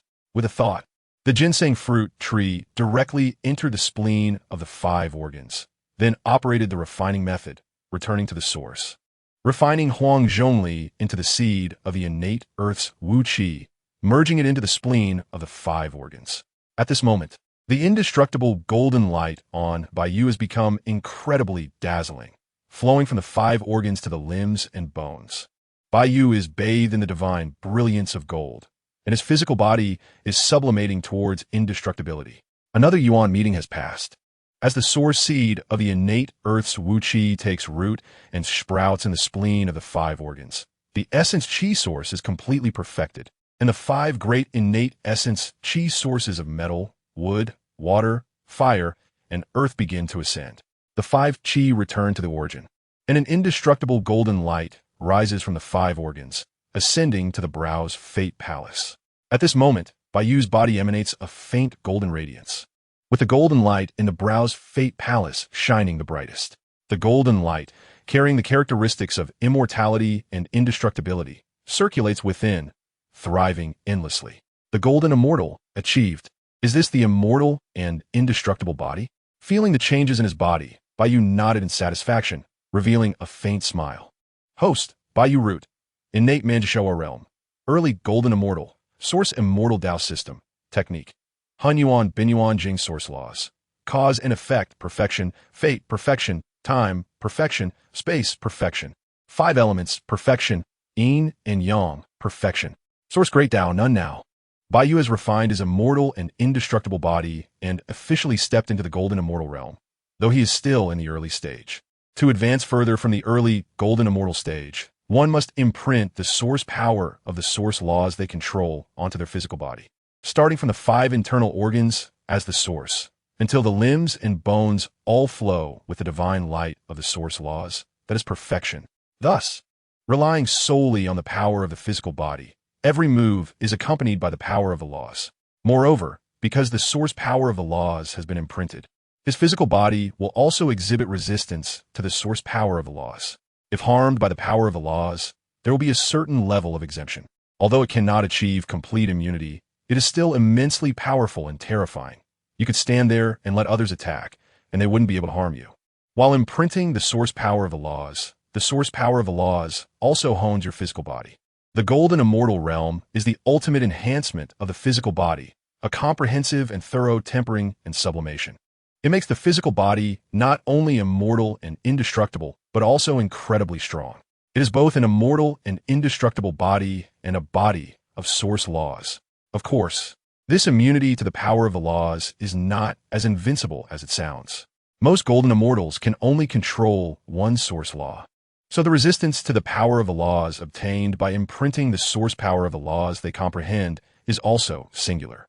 For example, if a golden immortal controls the source law of wood, they will imprint the source power of the wood law onto their body. As a result, their body will have a certain resistance to the power of the wood law. As for the power of other laws, it can only be said to be slightly better than nothing. Unless you comprehend multiple source laws, your body's resistance to the power of the laws will be more comprehensive. In summary, this world does not actually possess fairness. It is simply the reality of the world. Of course, Bai Yu likes the reality of this world. For him, it is entirely beneficial and harmless. Great, I can cheat again. This is going to allow me to comprehend and control all source laws. However, I must say, it is very motivating. Bai Yu feels full of motivation, Although this will consume a lot of his time, in the Primordial Age, time is the least valuable. For Bai Yu, who is already immortal and indestructible, what is time? Lifespan? Sorry, my lifespan is infinite. Moreover, unlike others, while it's not easy for Bai Yu to comprehend the source laws, it is not that difficult either. At least, for the vast majority of beings in the Primordial Age, even with more time, they can only walk one path to the end. Only a few, favored by heaven and earth, with terrifying innate understanding and abundant innate blessings, can comprehend multiple source laws more easily. Among these, there are reasons rooted in the essence, reasons grounded in enlightenment, reasons related to the heavens and earth, and reasons tied to fortune and blessings, among others. Although Bai Yu is just an ordinary innate being in the primordial chaos, with a limit to his accomplishments, who said Bai Yu doesn't have an external aid? First, he should grasp all the primal laws. While Bai Yu has mastered many primal laws, he is still far from mastering all of them, as it requires an immense amount of time. There are 3,000 great paths, and thus, there are 3,000 primal great paths, and, consequently, there are also 3,000 primal laws. Of course, there are definitely more than 3,000 laws. They are endless. However, the primal laws are limited to 3,000. The other laws are derived from these 3,000 primal laws, distinguishing between the main and the subordinate, the upper and the lower. Currently, Bai Yu has completely mastered 300 of the primal laws. Although he has some understanding of the remaining primal laws, it is only about 10 to 40%. Far from complete mastery. He must enter seclusion again. He had initially planned to break through to the Golden Immortal and then go out to take a look. Bai Yu glanced into the distance and sighed. As the saying goes, time doesn't pass in the mountains, but 1,000 years have passed in the world. Is it really possible to get addicted to seclusion? He gently shook his head and smiled slightly. It's not that seclusion is addictive, but the enhancement of strength is what becomes addictive. This power completely belongs to oneself, and it is a power that one can clearly feel increasing. Bai Yu did not immediately enter seclusion, but opened the chat group to see what changes had occurred after 6 Yuan meetings had passed. 6 Yuan meetings mean nearly 800,000 years, which is nothing to Bai Yu. However, for beings who cannot attain immortality, that is truly a transformation of the world. Nevertheless, the chat group must have some control over it. Upon opening the chat group, Bai Yu noticed that the number of group members had not changed, neither increased nor decreased, which made him nod in approval.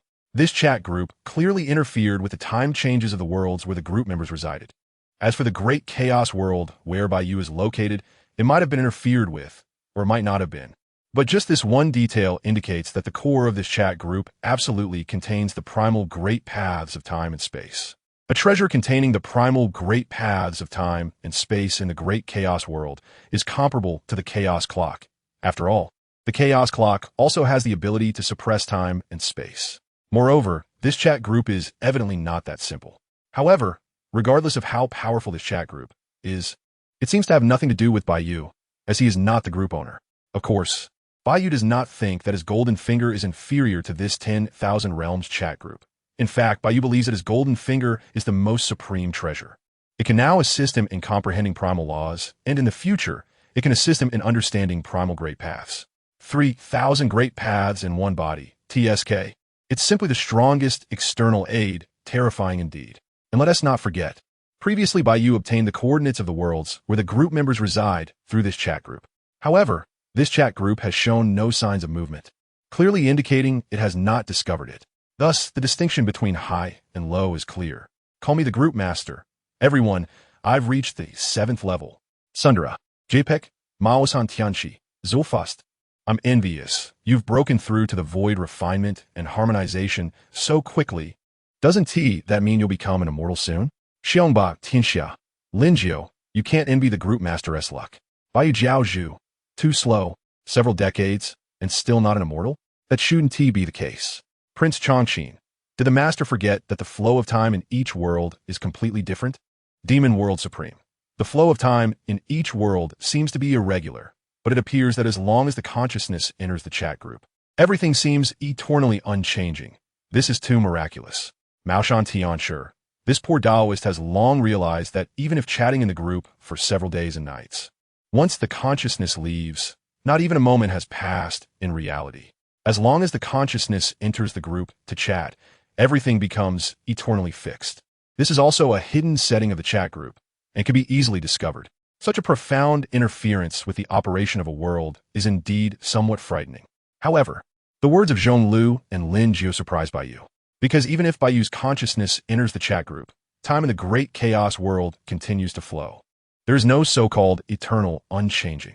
This information made Bai Yu narrow his eyes slightly, and he understood in his heart. It seems that this Myriad Realms chat group may be able to interfere with the vast chaotic world to a certain extent, but the level of interference is not deep. This is actually quite normal. After all, the Hongwang world where Bai Yu is located is a vast world. Moreover, it contains 49 primordial avenues, so one can imagine how terrifying such a world is. Also, let's not forget that the invitation to the chat group was snatched by Bai Yu. Under normal circumstances, this Myriad Worlds chat group probably wouldn't send invitations to the beings of the vast world, at least not at this stage. This requires a gradual process. The current multiverse chat group not only has a small number of members, but also lacks many functions, clearly still in its infancy, and naturally won't interfere with stronger worlds. As for what Prince Chongqing and Demon Lord Zhonglo said about the passage of time in each world being completely different and without, if there is no interference or disruption, the passage of time in the myriad worlds is actually completely the same. It is evident that the multiverse chat group has interfered with the passage of time in the worlds where its members reside, and the level of interference is quite profound. Why does the chat group interfere with the passage of time in the worlds of its members? Bai Yu speculates that it might be for the sake of balance. After all, let's not even mention Bai Yu, who often retreats for long periods calculated in Yuan meetings. Even for Yang Jian and Zhonglo, two great Luo Jingxians, 100 years, or even 1,000 or 10,000 years, means nothing to them. However, for Lin Jiu and Xiongba, who are still mortal and cannot achieve longevity, 100 years is a lifetime. However, this raises another question. Since the chat group has deeply interfered with the passage of time in the worlds of its members, why was there no response from the chat group when he caused such a huge disturbance in the Balian Lantern world, almost collapsing the entire world? Is it because they didn't know? Clearly not. So, either they don't care about him, or they don't dare to take action against him. Bai Yu speculates it is the former. The chat group may not care about these trivial matters, or perhaps the chat group does not have autonomous consciousness, only preset programs. Unable to figure it out, Bai Yu decided not to dwell on it. Overthinking is futile. Bai Yu currently does not have the qualifications to touch upon the existence of the Tao level. Call me the group master. The passage of time? Hee.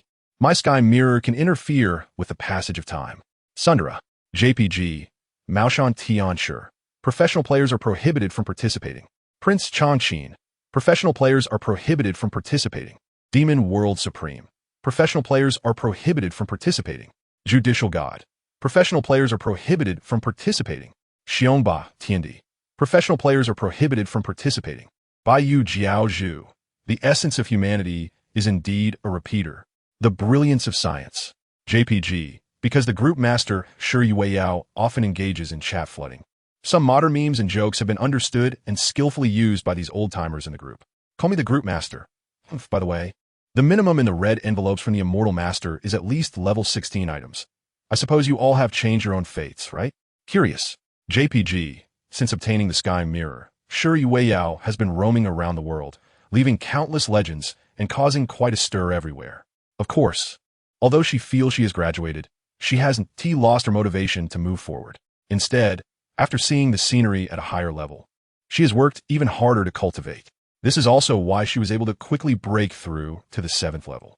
It should be noted that the 7th level in the high martial world where Shi Yueyao resides is considered a holy rank, a great saint realm.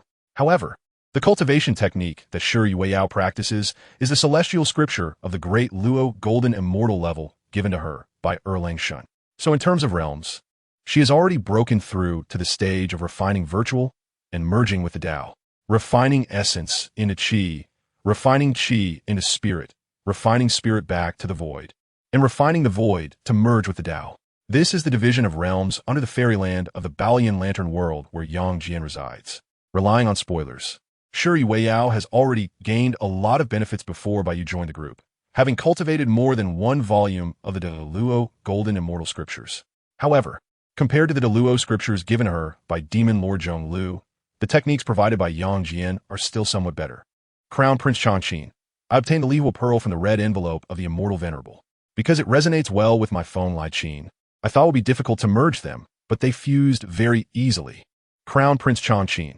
Phone Lai Qin is not only my companion treasure, but also my true form. Now that it has merged with the Li Hua Pearl, not only has my foundation undergone an extreme transformation, but I also directly broke through from Golden Immortal to the Luo Golden Immortal, and the transformation is not yet over. Crown Prince Chan Qin. Now, my phone Lai Qin has become a 16-tier supreme treasure, and the heavens can no longer bind me, even just in words. One can tell that Chan Qin is genuinely excited and happy at this moment. Indeed, ever since he learned about his tragic fate, although Chan Qin claims he has no regrets, he feels some repression and sorrow in his heart. Although Chan Qin has a gentle temperament, compared to those lofty immortals and gods, he is a sentimental immortal. But that does not mean he does not want to change his tragic fate. Nor does it mean he does not want to live freely and enjoy the beautiful scenery of the three realms. He yearns for all the beauty in the world. Demon Realm Supreme. Crown Prince Chan Qin actually broke through directly from Golden Immortal to the Luo Golden Immortal. Shocked. JPG, Judicial Heavenly God. After all, Phone Lai Qin is not only Crown Prince Chan Qin's companion treasure, but also his true form. Demon Realm Supreme. Well, that's reasonable, but my fate doesn't need changing. I can help Faping change his fate instead. He's quite miserable. Laugh. JPG Judicial Heavenly God. I roll. JPG. Call me Group Leader, Demon Lord. You don't want to stir up trouble, do you? Wicked smile. JPG. Judicial Heavenly God. Faping. Danger. Yang Jian knows Zhong Lu's personality well and feels a moment of silence for the beings of the three realms in that world. Originally, although Zhong Lu was the strongest in the immortal sword world, he was just one of the strong. Now, he has likely become the only one. Fortunately, although Zhong Lu is a demon lord, he does not kill innocents indiscriminately. Rather, he looks down on such acts. He is only interested in the strong. Well, Yang Jian feels he should feel sorry for that divine General Faping, as he might get beaten up by the demon lord. Call me Group Leader, True Monarch. I think you should also stir up some trouble. Serious. JPG. Maoshan Heavenly Master. Like rescuing the three holy mothers? Bai Yu Sect Leader. Like overthrowing the Heavenly Court? Demon Realm Supreme. Like beating up the Jade Emperor? Judicial Heavenly God. Don't involve me. Helpless. JPG. Yang Jian looks at these people's words and can't help but twitch his mouth. They are really just standing and talking without feeling any pain. You all can mess around freely now, but I can't yet. Although his heavenly eye has merged with the innate yin-yang energy, and the innate yin-yang divine light contained can rival the power of a sage, it is only a single strike's worth of power. Yang Jian expresses that he still does not dare to truly confront a sage. Well, of course, beating up the Jade Emperor is still no problem. Those sages shouldn't care about this matter, right? After all, he is also a disciple of the Chan school, and he has a sage backing him. Demon Realm Supreme. Your world has 16-tier sages, so indeed you should not be careless. Maoshan Heavenly Master. Indeed, it's a pity we can't go to True Monarch's world. Otherwise, we could help you. Bai Yu Sect Leader. Lingio, have you been possessed? This doesn't sound like something you'd say. Bai Yu Sect Leader is a bit confused. If this was said by Demon Lord Zhong Lu, it would be normal, but hearing it from Lin Jiu's mouth is really strange. One must know that this old Taoist was most afraid of the Demon Lord going to his world earlier. Call me Group Leader. Uncle Gio, are you this brave now? Shocked. JPG. Maoshan Heavenly Master. I opened a demon-slaying sword from the red envelope of the Immortal Venerable. Note, see the picture, JPG. Lin Jiu directly sends a selfie holding a sword. In the picture, under a bright and clear moon, Lin Jiu wears a Taoist robe, holding a bronze sword, appearing majestic and extraordinary. The only problem is that the bronze sword is emitting a blood-colored divine light, and Lin Jiu, illuminated by this blood-colored divine light, looks as if he is bathed in bloodlight, which is quite demonic. Call me Group Leader. Why does the style look a bit confused? JPG, Demon Realm Supreme. Lin Jiu, have you turned to the demon path? Want to join my demon realm? Judicial Heavenly God. Bai Yu Sect Leader. No matter how you look at it, you seem like someone from the demon path. Xiongba Tiandi. I didn't expect you, Lin Jiu, with your thick eyebrows and big eyes, to betray the righteous path. Every group member is a bit confused, as the Lin Jiu in the picture is very different from the Lin Jiu they usually know. No, this is completely different. This left them a bit bewildered. Even Bai Yu, who was quietly observing the group, couldn't help but feel a strange urge to laugh, because Lin Jiu in the photo, covered in a glow of blood, looked more and more like an evil spirit. This sword, although a demon-slaying sword, contains the essence of the law of slaughter. Therefore, it emits a blood-red glow, and the aura of killing obscures the sky and sun. It is a sword born out of slaughter. If it weren't for Bai Yu's manipulation, with Lin Jiao's current strength, he would never be able to control this ultimate weapon of slaughter. In fact, Bai Yu has made some adjustments to all the 16th tier treasures in the red envelope. Otherwise, based solely on the power levels of the people in the group, they would not be able to control these 16th tier treasures at all. For example, if Yang Jian had wanted to fuse the innate yin-yang energy earlier, without Bai Yu's help, he would likely have exploded and perished long ago. For the group members, these 16th tier treasures sent by Bai Yu are beyond their reach. After all, the level is too high. Therefore, Bai Yu kindly provided after-sales service. Now, it can be said that all group members possess the power of the 16th tier, since they all share the same level of power. The atmosphere of communication in the chat group is quite pleasant. Previously, when Yang Jian and Chong Lu, both great Luo golden immortals, were chatting, others, including the group leader Shi Yueyao, tended to remain silent. They didn't want to, or perhaps didn't dare to, speak. After all, the gap was too vast. But now, the group friends can speak freely and openly. Even the demon Lord Chong Lu, who rarely interacted with Lin Jiao and Xiongba before, is now chatting enthusiastically. It must be said that this is very realistic and very true. All group members are well aware of this, but keep it unspoken. Now, only Bai Yu is not integrated into the group. However, Bai Yu doesn't mind. After all, he really has no topics to discuss with the others in the group, and he doesn't want to hear any flattery. Thus, it's better to remain silent, quietly chat in the group, pass the time, and find some amusement. Mao Shan Celestial Master, how do you find this demon-slaying sword? I plan to wield it to eliminate all the demons in the world. Lin Jiao completely ignored their words. He was very satisfied with this demon-slaying sword and simply couldn't put it down. Moreover, when not using the sword's power, it looks no different from an ordinary bronze sword, making it quite inconspicuous. Moon Worship Leader. This leader doesn't like fighting and killing. The Book of Heaven suits my temperament better. Note, see the picture, JPG. The Moon Worship Leader immediately posted a selfie. In the picture, the Moon Worship Leader is dressed in a white robe, with long flowing hair and a kind face, looking as if he is the only one sober among a crowd of intoxicated people. One hand is behind his back while the other is holding a golden book floating in midair. He resembles an elderly sage or a preaching saint, making one feel that he is a reasonable person at first glance. This golden book is the 16th rank supreme treasure obtained by the moon-worshipping lord from Bai Yu's red envelope, called the Book of Heaven. The Book of Heaven can imprint the ultimate principles of the universe and has the power to control heaven and earth. Taoist Master Mao Shan, I must say, it truly matches the temperament of the Lord, dominating the world. The brilliance of science envelopes the Lord. Call me group leader. The Lord will no longer be afraid of being beaten when talking about science in the future. Doghead for self-preservation. JPG, moon-worshipping Lord. When I tell them to talk about science, they say, I don't understand love and want to beat me. The moon-worshipping Lord directly leads the joke, still playing his own joke, and instantly, the chat group is filled with a joyful atmosphere. Demon World Supreme. Unfortunately, I am at a different point in time from the Lord. Otherwise, I would really like to see the power of the Book of Heaven. Moon-worshipping Lord. Ahem, the Demon Lord flatters me. I have just become an immortal, and even with the Book of Heaven, I am not your match. Sweating. JPG. Seeing the Demon Lord Chong Lu's words, the moon-worshipping Lord is also somewhat speechless. Although he already has the Book of Heaven, the Demon Lord Chong Lu has one too. Moreover, the Demon Lord's treasure is more of a combat type. Even if both he and the Demon Lord are great Luo golden immortals, if it comes to a fight, he probably still wouldn't win. The moon-worshipping Lord expresses that he prefers to reason with others and talk about science. If reasoning doesn't work, then he will talk about physics. Demon World Supreme. Although my Chaos Hate Blade can split space and even sever time, it cannot traverse time. Moon-worshipping Lord. Doghead for self-preservation. JPG. A drop of cold sweat appears on the moon-worshipping Lord's forehead, feeling quite fortunate. Call me group leader. The Lord is shaking in fear. Laugh. JPG. Call me group leader. Demon World Supreme. Don't worry. The multiverse chat group is currently still in its infancy, and its functions are not comprehensive. There will definitely be time travel features in the future. Serious. JPG, Demon World Supreme. I look forward to it, Judicial Heaven God. If it can really traverse worlds, I will help you stir up the Heavenly Palace and beat the Jade Emperor. Crown Prince Changqin, me too. Judicial de Avengoth.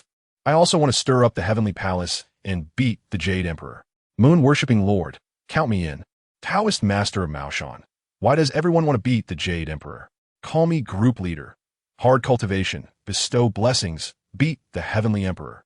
The process still needs to be followed. Rai smile. JPG, Taoist master of Maoshan. We don't follow this process here. Sweating. JPG, judicial abengoth. Of course. Joking aside, Yang Jian indeed wants to rescue his sister. The current him is definitely capable of doing so. Moreover, simply rescuing his sister. Those saints probably wouldn't care about such trivial matters. As for whether to modify the heavenly laws, Yang Jian fell silent.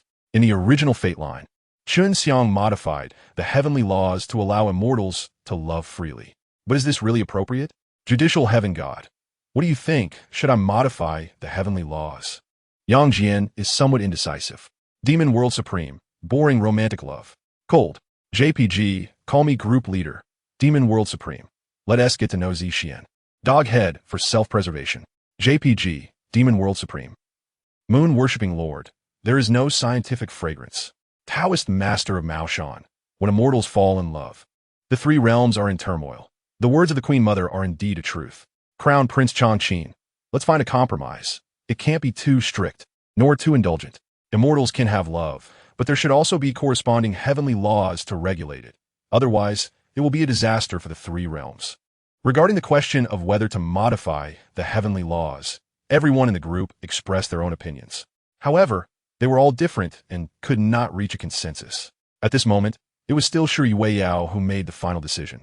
She said to the group leader, "True monarch, don't you like Chang'e? If that's the case, this heavenly rule must be changed." Sly smile. JPG. As soon as Shi Weiyao said this, everyone in the group responded, and the originally diverse opinions quickly unified. Demon Realm Supreme. Change it. It must be changed. Rules are always meant to bind the weak. The strong are the ones who set the rules. Crown Prince Chongqing agreed. The heavenly rule is harmful. It actually prevents the true monarch from having the one he loves. Moon Worship Leader. They all say, I don't understand love. But I understand the true monarch. This heavenly rule must be changed. Maoshan Celestial Master. All beings have feelings of love. This is the natural order. Dominator of the world. I don't care about anything else. But if anyone makes the true monarch unhappy, I won't allow it. Standing on different positions. People's views on the same matter are naturally different. Previously, everyone held an objective attitude about whether to modify the heavenly rule, maintaining a detached and fair perspective. But once it involved themselves, their hearts naturally tilted. They may not care whether the gods in the Bao Liyindeng world can freely love, but they care about Yang Jian. Yang Jian is one of their own.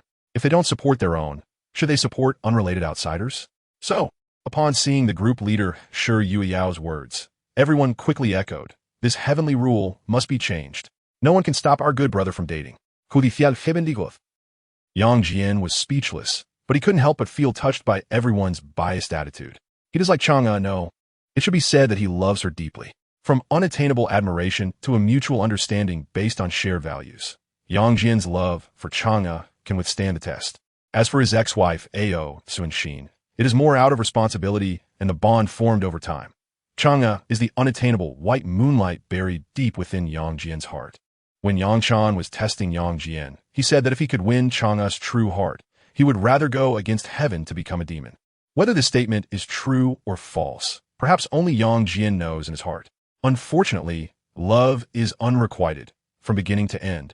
Yang Jian has only been in a one-sided love. Demon Realm Supreme. Actually, there's no need to struggle over whether to change the heavenly rule. As long as one's strength is enough, everything can be done as one wishes. Crown Prince Chongqing. Casually, freely from the heart. Dominator of the world. Exactly. Before I was always terrified knowing the existence of Tiangong Emperor Sakya and Xiao Sanshao, fearing they would come to my door. But now I've already killed them all. And soon, the world will be mine to conquer. Maoshan Celestial Master, Dominator, you've done something big without making a sound. Moon Worship Leader. Using the resources of one realm to nurture oneself is absolutely correct. Dominator of the world. My world, although a martial arts world, is not barren. It even has divine beasts. Maoshan Celestial Master. My world is the most barren. It is a world of the end of the law, quickly declining. Teary-eyed. JPG. Call me the group leader. Uncle Gio has changed. He no longer eats beef and has started my world. Covering mouth and laughing. JPG. Maoshan Celestial Master. You are slandering me. You are slandering me. Slamming the table. JPG, dominator of the world. My world, that's not a problem. Demon Realm Supreme. That's completely fine. Judicial Heavenly God. Yang Jian. Since you are the judicial Heavenly God, shouldn't you also be in charge of the laws of heaven and earth?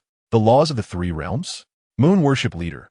So, true monarch, shouldn't this heavenly rule be decided by you? Doge Head for self-preservation. JPG, Judicial Heavenly God. My world has 16 levels of saints. Demon Realm Supreme. It seems that unless the immortal Venerable intervenes, Yang Jian will have to continue eating beef. Holding back laughter. JPG, call me the group leader. Since the saints can't handle it, let's bully the Jade Emperor, stir up the Heavenly Palace, confront the Jade Emperor, change the heavenly rule, and snatch Chang'e. Sly smile. JPG, Crown Prince Chongqing. The group leader really enjoys watching the chaos. Helpless. JPG, Maoshan Celestial Master. As long as it doesn't endanger the three realms, the six saints and Tao ancestor Hongjun should not interfere. Moon Worship Leader. The true monarch is the nephew of the Jade Emperor. This counts as a family dispute. Judicial Heavenly God. In recent years, I don't know what has happened, but the saints have been watching the three realms. Demon Realm Supreme. Could it be because you brought out the 16-level treasure? Zhong Lu has a deep understanding. When he took the chaotic hate knife out of the red envelope, it caused turmoil throughout the demon realm. No, the entire six realms shook. If he hadn't refined the chaotic hate knife in time, the six realms would have been torn apart by the blade's light. However, even so, it still caused cracks in time and space across the six realms, leaving the beings of the six realms anxious to this day.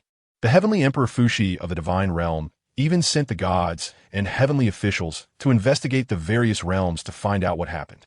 Therefore, Zhong Lu knows that the 16-level treasure is merely a trace of aura, which is incredibly terrifying. And the world where Yang Jian resides has saints of the 16 levels. They must have discovered something. Judicial Heavenly God. It's very possible. The initial commotion was indeed quite large, and the saints have likely been investigating. Though Yang Jian felt a bit startled, he was not overly worried.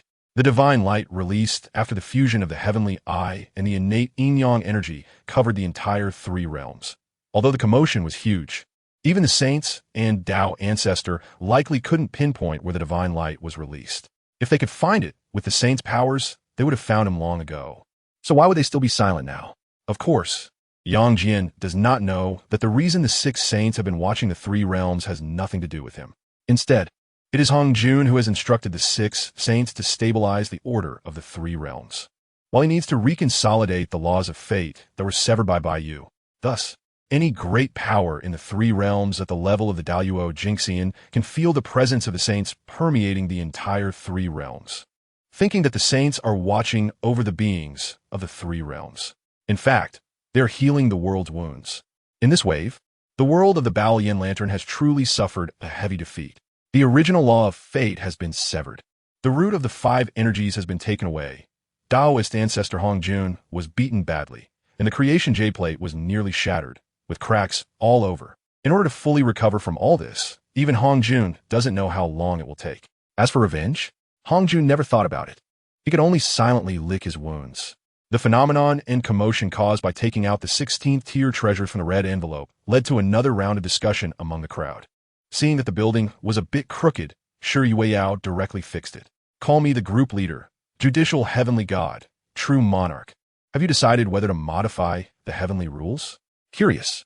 JPG, judicial heavenly god, change. Now that my 8-9 mysteries have reached perfection, I can match the quasi-saints with just my physical strength. As long as the saints don't intervene, I fear no one. Call me the group leader. True monarch is mighty. Cheering. JPG. Maoshan Tian Shi. True monarch is domineering. Xiongba Tian Tian. True monarch is powerful and awe-inspiring. Ding. Xue Yue, Sword Immortal, has joined the 10,000 Realms chat group. Ding. Qilin Talented Scholar has joined the 10,000 Realms chat group. At this moment, 2 golden messages flashed across, causing everyone who had been paying attention to the group to be taken aback. New members? Call me the group leader. Welcome newcomers. Warm applause. JPG. As the group leader, Shi Yueyao quickly reacted and sent a welcome message. However, before she could open the member panels of the 2 new members to check their basic information, several more golden messages flashed by. Ding. The upgrade conditions for the 10,000 Realms chat group have been fully met. Starting upgrade. Ding, the 10,000 Realms chat group upgrade completed. New features activated. Ding, group announcement feature activated. Ding, group file feature activated. Ding, group live broadcast feature activated. Ding, group mall feature activated. A series of prompt sounds rang out loudly, plunging the group into silence. After the prompts ended, everyone snapped back to reality, but no one sent any messages. Instead, they began to explore the new features that appeared after the chat group upgrade. Bai Yu, who was originally preparing to enter seclusion, noticed that the chat group had finally upgraded and started to check out the new features. The group announcement feature has nothing to do with regular members. It is exclusive to the group leader for issuing important notifications. The group file feature, as the name suggests, allows members to share and browse files in the group. The group live broadcast feature, simply put, is for live streaming within a group. Moreover, this live streaming is not just a simple video stream. It allows for an immersive viewing experience with a high sense of involvement.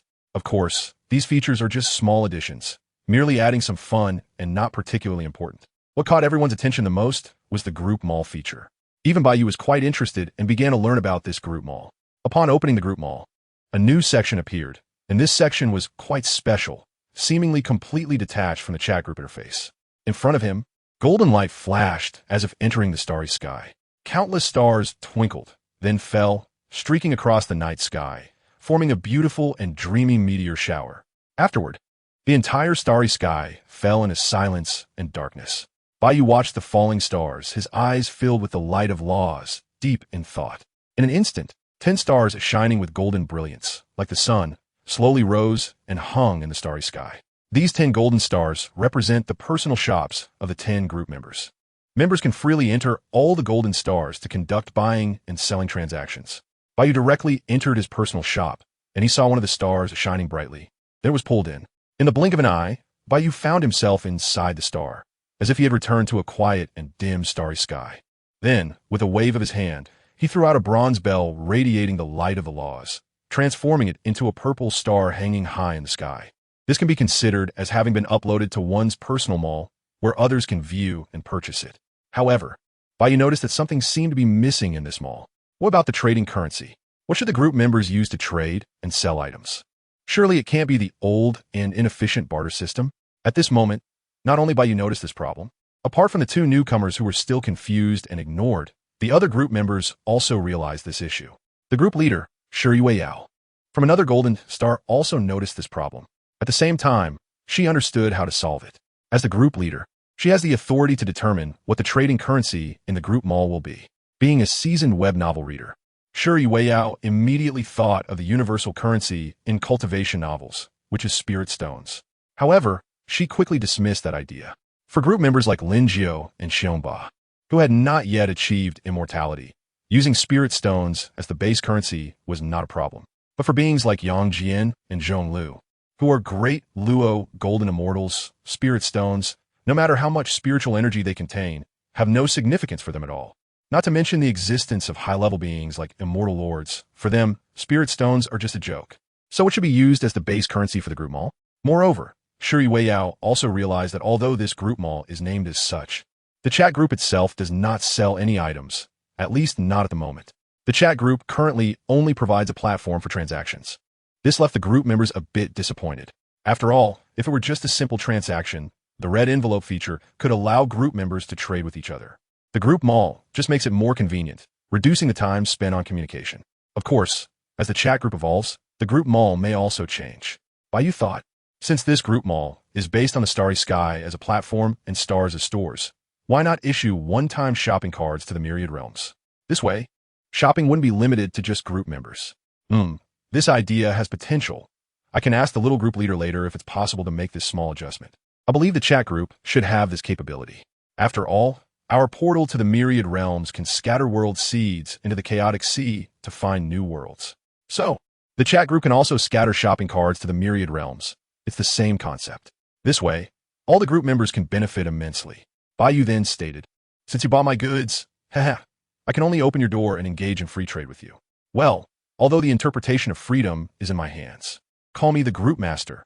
Esteemed seniors, let us discuss what should be used as the base currency for the marketplace. Scratching head, JPG, annoyed. JPG, Yao, unable to make a decision, began to seek help and wanted to see what the seniors thought. Mao Shan Tian sure. The base currency must have an indispensable role in cultivation, such as spirit stones that contain spiritual energy. Crown Prince Chongqing. There are innate and acquired spiritual energies. What the immortals need is innate spiritual energy, also known as immortal energy. Xiong Batian. So the base currency can be innate spirit stones and acquired spirit stones? Judicial heavenly god. But for us the Luo golden immortals, the amount of spiritual energy is meaningless. What we need is to comprehend the laws of the source. Demon Realm Supreme. As a supreme being of a realm, I lack such basic resources as spiritual energy. Xiong Batian. Although there is spiritual energy in my world, I have not found the existence of spirit stones. In the Fengyan world where Xiong resides, spiritual energy exists, but its concentration is low. Therefore, no spirit stone veins have formed, and naturally, there are no spirit stones. In the world where Lin Jiu resides, although it is a cultivation realm, it has long entered the end of the Dharma era, and the spirit stone veins have long been exhausted. Only major cultivation sects might still have spirit stones. Judicial heavenly god. The gap between worlds is too great, and the gap in realms among group members is also significant. Therefore, it is necessary to set different base currencies according to different realm stages. Yang Jian, as the judicial heavenly god and a civil servant of the heavenly court, quickly proposed a solution. Judicial heavenly god. For example, below the immortal realm, we can use acquired spirit stones as currency. Below the Deluo golden immortal, we can use innate spirit stones as currency. As for the Deluo golden immortal, currently, Yang Jian is at the Yuan Shun realm, which means his magical power cultivation is at the early stage of Deluo golden immortal, and his physical realm has reached the late stage of quasi-saint due to the perfection of the 8-9 profound art, making him incredibly strong beneath the saints. So, what does a Deluo golden immortal need for cultivation resources? Spiritual energy? There shouldn't be any Deluo golden immortal lacking spiritual energy, right? It would be embarrassing to say so. Before the 8-9 profound art was perfected, there was a need for resources to temper the body. But now it is no longer necessary. When reaching the Deluo golden immortal in the Yuan Shun realm, one only needs to comprehend the laws of the source of heaven and earth, requiring only comprehension and time. Demon Realm Supreme. So what the Deluo golden immortal needs is something that can help comprehend the laws of the source, but such treasures are unheard of. Although the world of Xianjian, where Zhong Lu resides, and the world of Balian Lantern are both middle thousand worlds, their foundations are far from comparable. Thus, even if Zhong Lu is a supreme being, he has never heard of such a supreme treasure. Judicial heavenly god. Heavenly Dao saints can use the heavenly Dao to comprehend the laws of the source, and Hong Jun Daozu has the creation jade disc, a treasure for comprehension. Yang Jian, as a disciple of the Chan teaching, is very clear that although heavenly Dao saints are restricted by the heavenly Dao and have flaws, they are not merely flawed. Since the heavenly Dao is the vessel for their Yuan Shan, they can not only use the power of the heavenly Dao to fight, but also use the heavenly Dao to comprehend the laws of the source. Why are saints all hermits? It is not only because of the restrictions of the Daozu, but also because they are all using the heavenly Dao to comprehend the laws of the source. Even if they achieve sainthood through merit, they do not want to stop there and are all seeking to advance further. After a discussion, they still did not determine the base currency for the Deluo Golden Immortal level. However, the currency below Deluo Golden Immortal was confirmed to be Spirit Stones and Immortal Spirit Stones, further categorized into 4 grades: low grade, mid grade, high grade, and top grade, based on the amount of spiritual energy. Spirit Stones contain acquired spiritual energy, which is a basic resource necessary for cultivators who have not yet become immortals. Immortal Spirit Stones contain innate spiritual energy, or immortal energy, and are essential basic resources for any immortal who has not yet reached the Deluo Golden Immortal level. Furthermore, even Deluo Golden Immortals need spiritual energy to replenish the magical power consumed in battles. Although it is not indispensable, it is still somewhat useful. There is no helping it. At this stage, the Deluo Golden Immortal has to suffer a bit. After all, this chat group is still in its early stages, and its functions are not comprehensive yet. Seeing the group members' discussions, Bai Yu suddenly had an idea. He thought that perhaps he could directly become the currency issuer of the chat group, because he can mass-produce the Creation Jade Disc, which can help comprehend the laws of the source. Thus, as long as he refines a consumable Creation Jade Disc, wouldn't it be the same as Spirit Stones? Not to mention that Yang Jian and Zhong Lu need it, even the heavenly Tao saints of the Balian Lantern world need it. After all, who doesn't want to cheat a little? To fit in with the group, Bai Yu directly named this currency Holy Spirit Stone. Holy Spirit Stones, containing the laws of the Source, can help in comprehending the laws and can also release and explode the power of the laws contained within the Spirit Stones, directly throwing them as law bombs against enemies. Well, for the sake of a long-term solution, Bai Yu also needs to refine a magical treasure that can mass-produce Holy Spirit Stones. In this way, one can earn money while lying down. Moreover, because Bai Yu has comprehended all the original laws, the Holy Spirit Stones he refines also contain all the original laws. Thus, this currency has universality, as others can use the Holy Spirit Stones to assist their understanding, regardless of which original law they have comprehended. Otherwise, if the Holy Spirit Stone only embodies a single original law, its limitations would be significant, and using it would be quite troublesome. After sorting out his thoughts, Bai Yu immediately took action. Using the power of the laws to create in the void, the divine light of the laws dissipated, revealing a flawless white jade, the size of a pebble, a chaotic divine stone. To contain all the original laws, ordinary stones simply wouldn't do. Although this chaotic divine stone was a creation of the laws, it was no different from a true chaotic divine stone. This seemingly ordinary chaotic divine stone, in essence, could be compared to a 16th tier supreme treasure. Then, with a point of his finger, divine lights of various colors representing all original laws burst forth. The aura of the laws surged, mysterious and profound, and finally condensed into a point, becoming one with the primordial chaos. A divine light, radiating a chaotic hue, shone brilliantly, appearing unremarkable yet extraordinarily profound. Bai Yu directly fused the two into one, with the divine light of the laws hidden within the divine stone, no longer visible.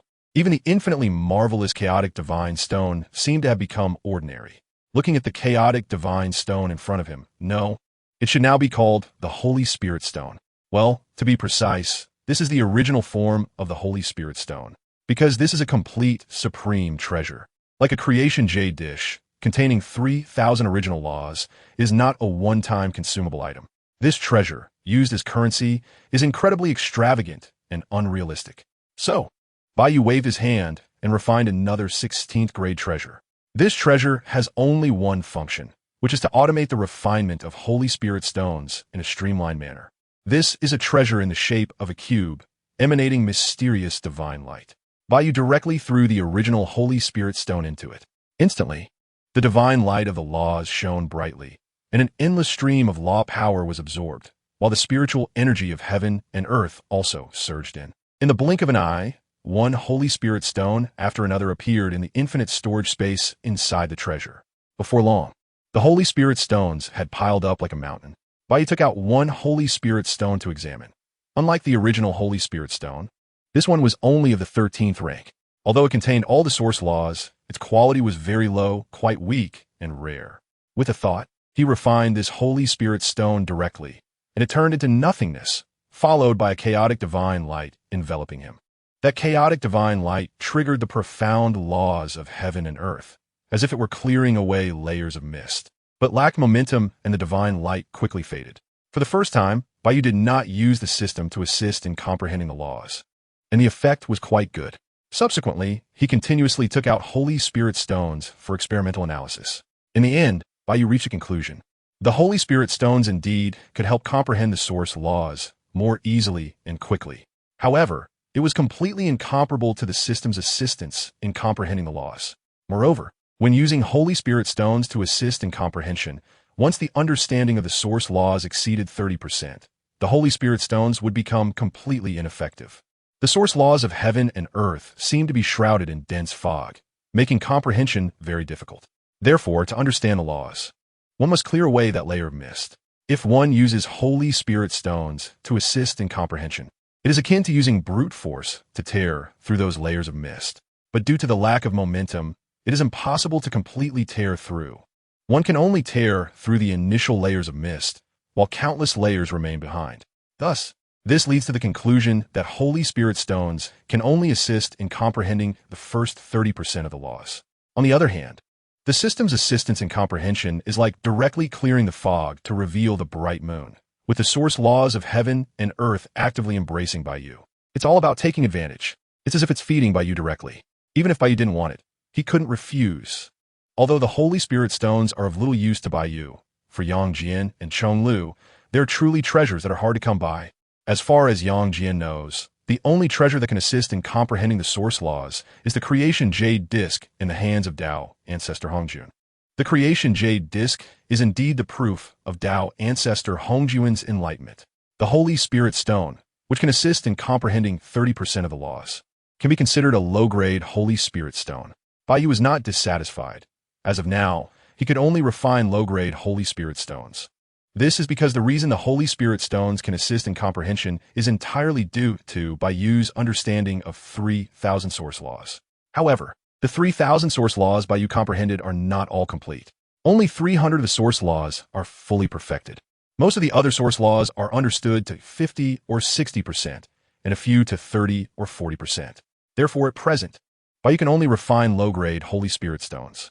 Low-grade Holy Spirit Stones can assist in comprehending 30% of the source laws.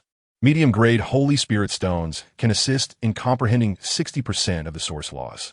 High-grade Holy Spirit Stones can assist in comprehending 90% of the source laws. Top-grade Holy Spirit Stones can assist in comprehending the perfected source laws. These are the 4 grades of Spirit Stones that Bai Yu plans to use as the currency for the chat group. The low-grade Spirit Stone is already sufficient for the current chat group of the Myriad Realms. At present, only Yang Jian, Chong Lu, and Chang Qin need Spirit Stones. The other members are not yet at the level of comprehending the fundamental laws. Bai Yu, having fully comprehended all the fundamental laws, does not require much time. Xian, everyone, can this Spirit Stone be used as a trading currency for the Daluo Jinxian level? Ding! Group member Xian sent a red envelope to all. Bai Yu did not waste words and directly sent a red envelope, which naturally contained low-grade Spirit Stones. Ding! Call me Group Master received the red envelope. As expected, the Group Master Shi Wei Yao was the fastest and was the first to claim the red envelope. Call me Group Master. Call me Group Master. Ji Lu, the Xianzun boss, sent a red envelope again. Mao Shan Tianshi. Ding! Mao Shan Tianshi received the red envelope. Ding! Xiong Ba Tianxia received the red envelope. Ding! Judicial Heavenly God received the red envelope. Ding! Xiu Yu Sword Immortal received the red envelope. Ding! Qilin Talented Scholar received the red envelope. In an instant, everyone received the red envelope sent by Bai Yu, including the 2 new members who had been unresponsive. Well, one cannot blame the 2 new members for being unresponsive. It was entirely because no one paid attention to them. As newcomers, they were trembling and quietly observing the group, afraid to speak. Bai Yu also noticed these 2 newly joined members and had already guessed from their group names. For Shi Yue, Sword Immortal, Bai Yu could only think of the cold and stunningly Hani from the world of Sange. As for Qilin Talented Scholar, the first person that came to Bai Yu's mind was Mei Chongsu from the Langya world, or more precisely, Lin Shu. Bai Yu quite liked this Qilin Talented Scholar, who was incredibly intelligent. Although he had not read the original novel before crossing over, he had watched the drama more than once. Bai Yu liked both of these new members quite a bit. However, the worlds they came for were only minor worlds, which did not interest Bai Yu. Since the chat group has an identification function, everyone who received the Spirit Stones knew what they were. Call me Group Master. This Spirit Stone can actually assist in comprehending the fundamental laws. Xianzun Boss is amazing. Shocked. JPG. Cheering. JPG, Demon World Supreme. So terrifying. This Spirit Stone can completely be used as trading currency. Worship the Xianzun, Judicial Heavenly God. I just refined a Spirit Stone, and the effect is incredibly terrifying. I've never felt such an easy comprehension of a loss. Worship the Xianzun. Prince Chang Qin. The Spirit Stone of the Xianzun predecessor is enough to make Daluo Jinxian flock to it. It's indispensable. Worship the Xianzun. The 3 Daluo Jinxian in the group all bowed down to Bai Yu, naturally in full agreement that the Spirit Stone should be their trading currency. Moreover, they were all going crazy at this moment, praising the Spirit Stone and flocking to it. As for the other group members, they were naturally very cautious, carefully storing away the Spirit Stones and keeping them well protected. This is a treasure that even great immortals covet. This is a treasure that can assist in understanding the fundamental laws. Although they cannot use it right now, whether to keep it for future use or to trade it with Yang Jian and others, it will allow them to take off directly.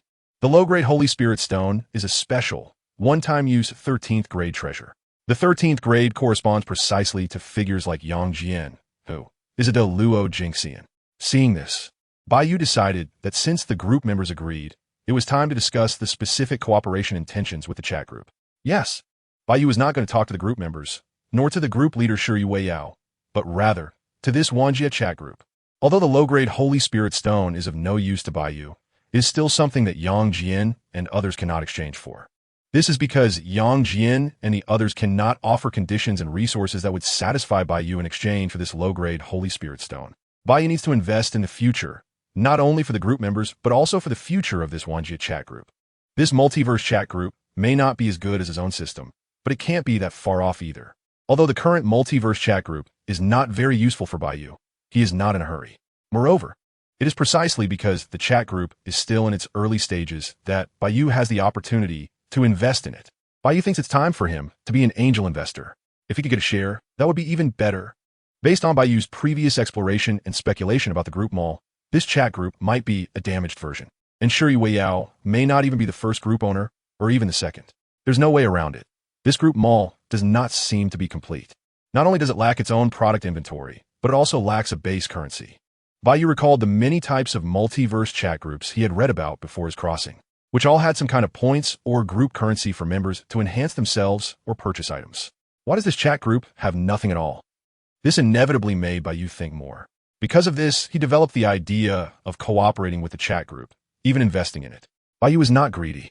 He only wanted to be given the status of an administrator. As the group owner, Shi Wei Yao actually had quite a bit of authority. Not only could she freely add or remove people, but she could also obtain the highest permissions as long as she discussed it with the chat group. For example, the setting of the group's commercial currency actually falls within the scope of the highest authority. Therefore, since he couldn't become the group owner, Bai Yu had to secure the position of administrator. Only by initially obtaining some authority in the chat group could he gradually acquire more permissions. One day, he would be able to completely control this chat group. Well, dreams are meant to be had. What if they come true? Thus, Bai Yu began to use his spiritual sense to attempt to communicate with the 10,000 Realms chat group. Bai Yu knew that regardless of whether the 10,000 Realms chat group had self-awareness, it could understand his intentions. He had just gained public opinion. Surrounding Bai Yu were the 3,000 source laws divine lights, and his spiritual sense, entwined with the mysteries of the laws, combined reasoning with physics, trying to communicate with the chat group. He didn't know if the chat group was really friendly and down-to-earth, or if it truly wanted the Holy Spirit Stone as the base currency for the group as commerce. Just as Bai Yu attempted to communicate with the 10,000 Realms chat group, he received feedback from the chat group. So eager? Bai Yu was somewhat stunned and didn't react immediately. In fact, he had prepared to communicate for a long time, even planning to use soft and hard tactics to achieve his goal. Bai Yu had always been patient and persistent in achieving his objectives. He didn't expect it to be so easy. This really caught Bai Yu off guard. In fact, he was still somewhat uncertain about whether the Spirit Stone could achieve its intended purpose. After all, the Spirit Stone was something that Bai Yu could easily refine into countless items. As for the chat group of all realms, in Bai Yu's mind, it could be compared to his own system. Thus, Bai Yu was indeed unsure whether this chat group of all realms valued the benefits brought by the Spirit Stone. Now it seemed that perhaps he had underestimated the Spirit Stone, or was the importance of the Spirit Stone significant even for the chat group of all realms itself? Or perhaps what the chat group valued was not the low-grade Spirit Stone, but the top-grade Spirit Stone that could assist in comprehending the perfect fundamental laws? Even more so, could it be a currency of a higher level than the Spirit Stone in the future? After all, Bai Yu had already decided that if the Spirit Stone could bring immense benefits, he would definitely create a higher-level group currency in the future. Once Bai Yu broke through to the Great Luo Golden Immortal, he could use the system's assistance to quickly comprehend the 3,000 fundamental paths. Naturally, Bai Yu could also create a Spirit Stone currency that could assist in comprehending the fundamental paths. Perhaps what the chat group of all realms valued was exactly this. So, was the chat group of all realms also investing in him? In an instant, Bai Yu experienced a brainstorming session, and he felt that he might have guessed the correct answer. This chat group of all realms isn't actually thinking that one day it can encompass 3,000 fundamental Tao in one body, right? It has quite the appetite. However, for Bai Yu, this is a mutually beneficial situation. Moreover, in the future, if this chat group of all realms wants to advance further, it will be constrained by itself, allowing him to take control. Once the chat group of all realms becomes his possession, Bai Yu will be very willing to help it progress further. After clarifying his thoughts, Bai Yu began to negotiate with the chat group of all realms, striving for greater benefits for himself. After all, it seems that the chat group is more eager. Bai Yu, on the other hand, was not in a hurry. Of course, after not negotiating for long, both sides reached a consensus. After discussing with the chat group of all realms, Bai Yu came to a very important conclusion. This chat group does not have autonomous consciousness. The feedback during negotiations was cold, ethereal, and mechanical. As long as it is beneficial to the chat group of all realms, perhaps the group will consider and accept it. Of course, it might also be that this chat group is pretending. But if it is pretending, Bai Yu might be even happier, because this would mean that this chat group cannot pose a threat to him. Otherwise, why would it pretend? Wouldn't it be simpler to directly come to the vast wilderness and deal with him? In short, Bai Yu has set his sights on this chat group of all realms. Now, he has obtained the administrator privileges of the chat group, as well as the qualification certificate of senior currency issuer for the chat group. Currently, the currency system of the chat group of all realms has been established. Spiritual stones are the primary currency used by members who have not yet become immortals. Immortal spiritual stones are the intermediate currency used by members who have become immortals but have not yet reached the level of Great Luo Golden Immortal. Sacred spiritual stones are the advanced currency used by members at the Great Luo Golden Immortal level. Ding! Group member immortal has obtained administrator privileges. Ding! The currency system of the mall has been established. Ding! Administrator immortal has created the group warehouse function. Call me Group Master. Kudithiadgoth. Supreme of the Demon Realm. Crown Prince Chanchin. The members who were originally discussing sacred spiritual stones excitedly froze, followed by shock. Although the members were surprised that the immortal became the administrator of the chat group, it wasn't too unexpected. There was a sense of DJVU. After all, they are all heroes and wise men of their respective worlds and are very clear that the level of the immortal is different from theirs. They were just surprised that the immortal became an administrator so quickly. Even the group master Shi Yueyao was not too surprised. In fact, she had long thought of making the immortal an administrator. She realized that this chat group of all realms, whether due to its low level or some other issue, is very different from the chat group she had imagined. Have you ever seen an empty mall in a chat group? Have you ever seen a chat group that hasn't even established a currency? Shi Yueyao has witnessed it, and it truly opened her eyes. Now that the immortal has become the administrator of the chat group, Shi Yueyao feels that this chat group is finally going to get on the right track. As the group master, she can also take off along with it. Deeply feeling that she has a strong backer, Shi Yueyao was so excited that she almost cried. Didn't she see that the immortal just became the administrator and immediately created two very important functions? Group check-in, as the name suggests, will allow members to check in and clock in to earn currency in the future. The importance of this feature is self-evident. Moreover, the sign-in is divided into 3 levels: daily sign-in, monthly sign-in, and yearly sign-in. Members who have not yet attained immortality can only participate in daily sign-ins, where they can randomly receive a minimum of 1 and a maximum of 10 low-grade spirit stones. Members who have attained immortality but have not yet reached the Great Luo Golden Immortal level can only participate in monthly sign-ins, where they can randomly receive a minimum of 1 and a maximum of 10 low-grade Immortal Spirit Stones. Members at the Great Luo Golden Immortal level can only participate in yearly sign-ins, where they can randomly receive a minimum of 1 and a maximum of 10 low-grade Holy Spirit Stones. This is undoubtedly a great benefit. For members like Xiongba, who come from a world without spirit stone mines, being able to sign in every day to receive spirit stones is a pure giveaway, isn't it? Even for someone like Yang Jian, a Great Luo Golden Immortal, although he can only sign in once a year, he can still obtain Holy Spirit Stones. The strength of this benefit can be described as enormous. This will undoubtedly accelerate the growth time of the group members. The group warehouse function, as its name suggests, allows all members to have a warehouse space where time is frozen and can be used to store items.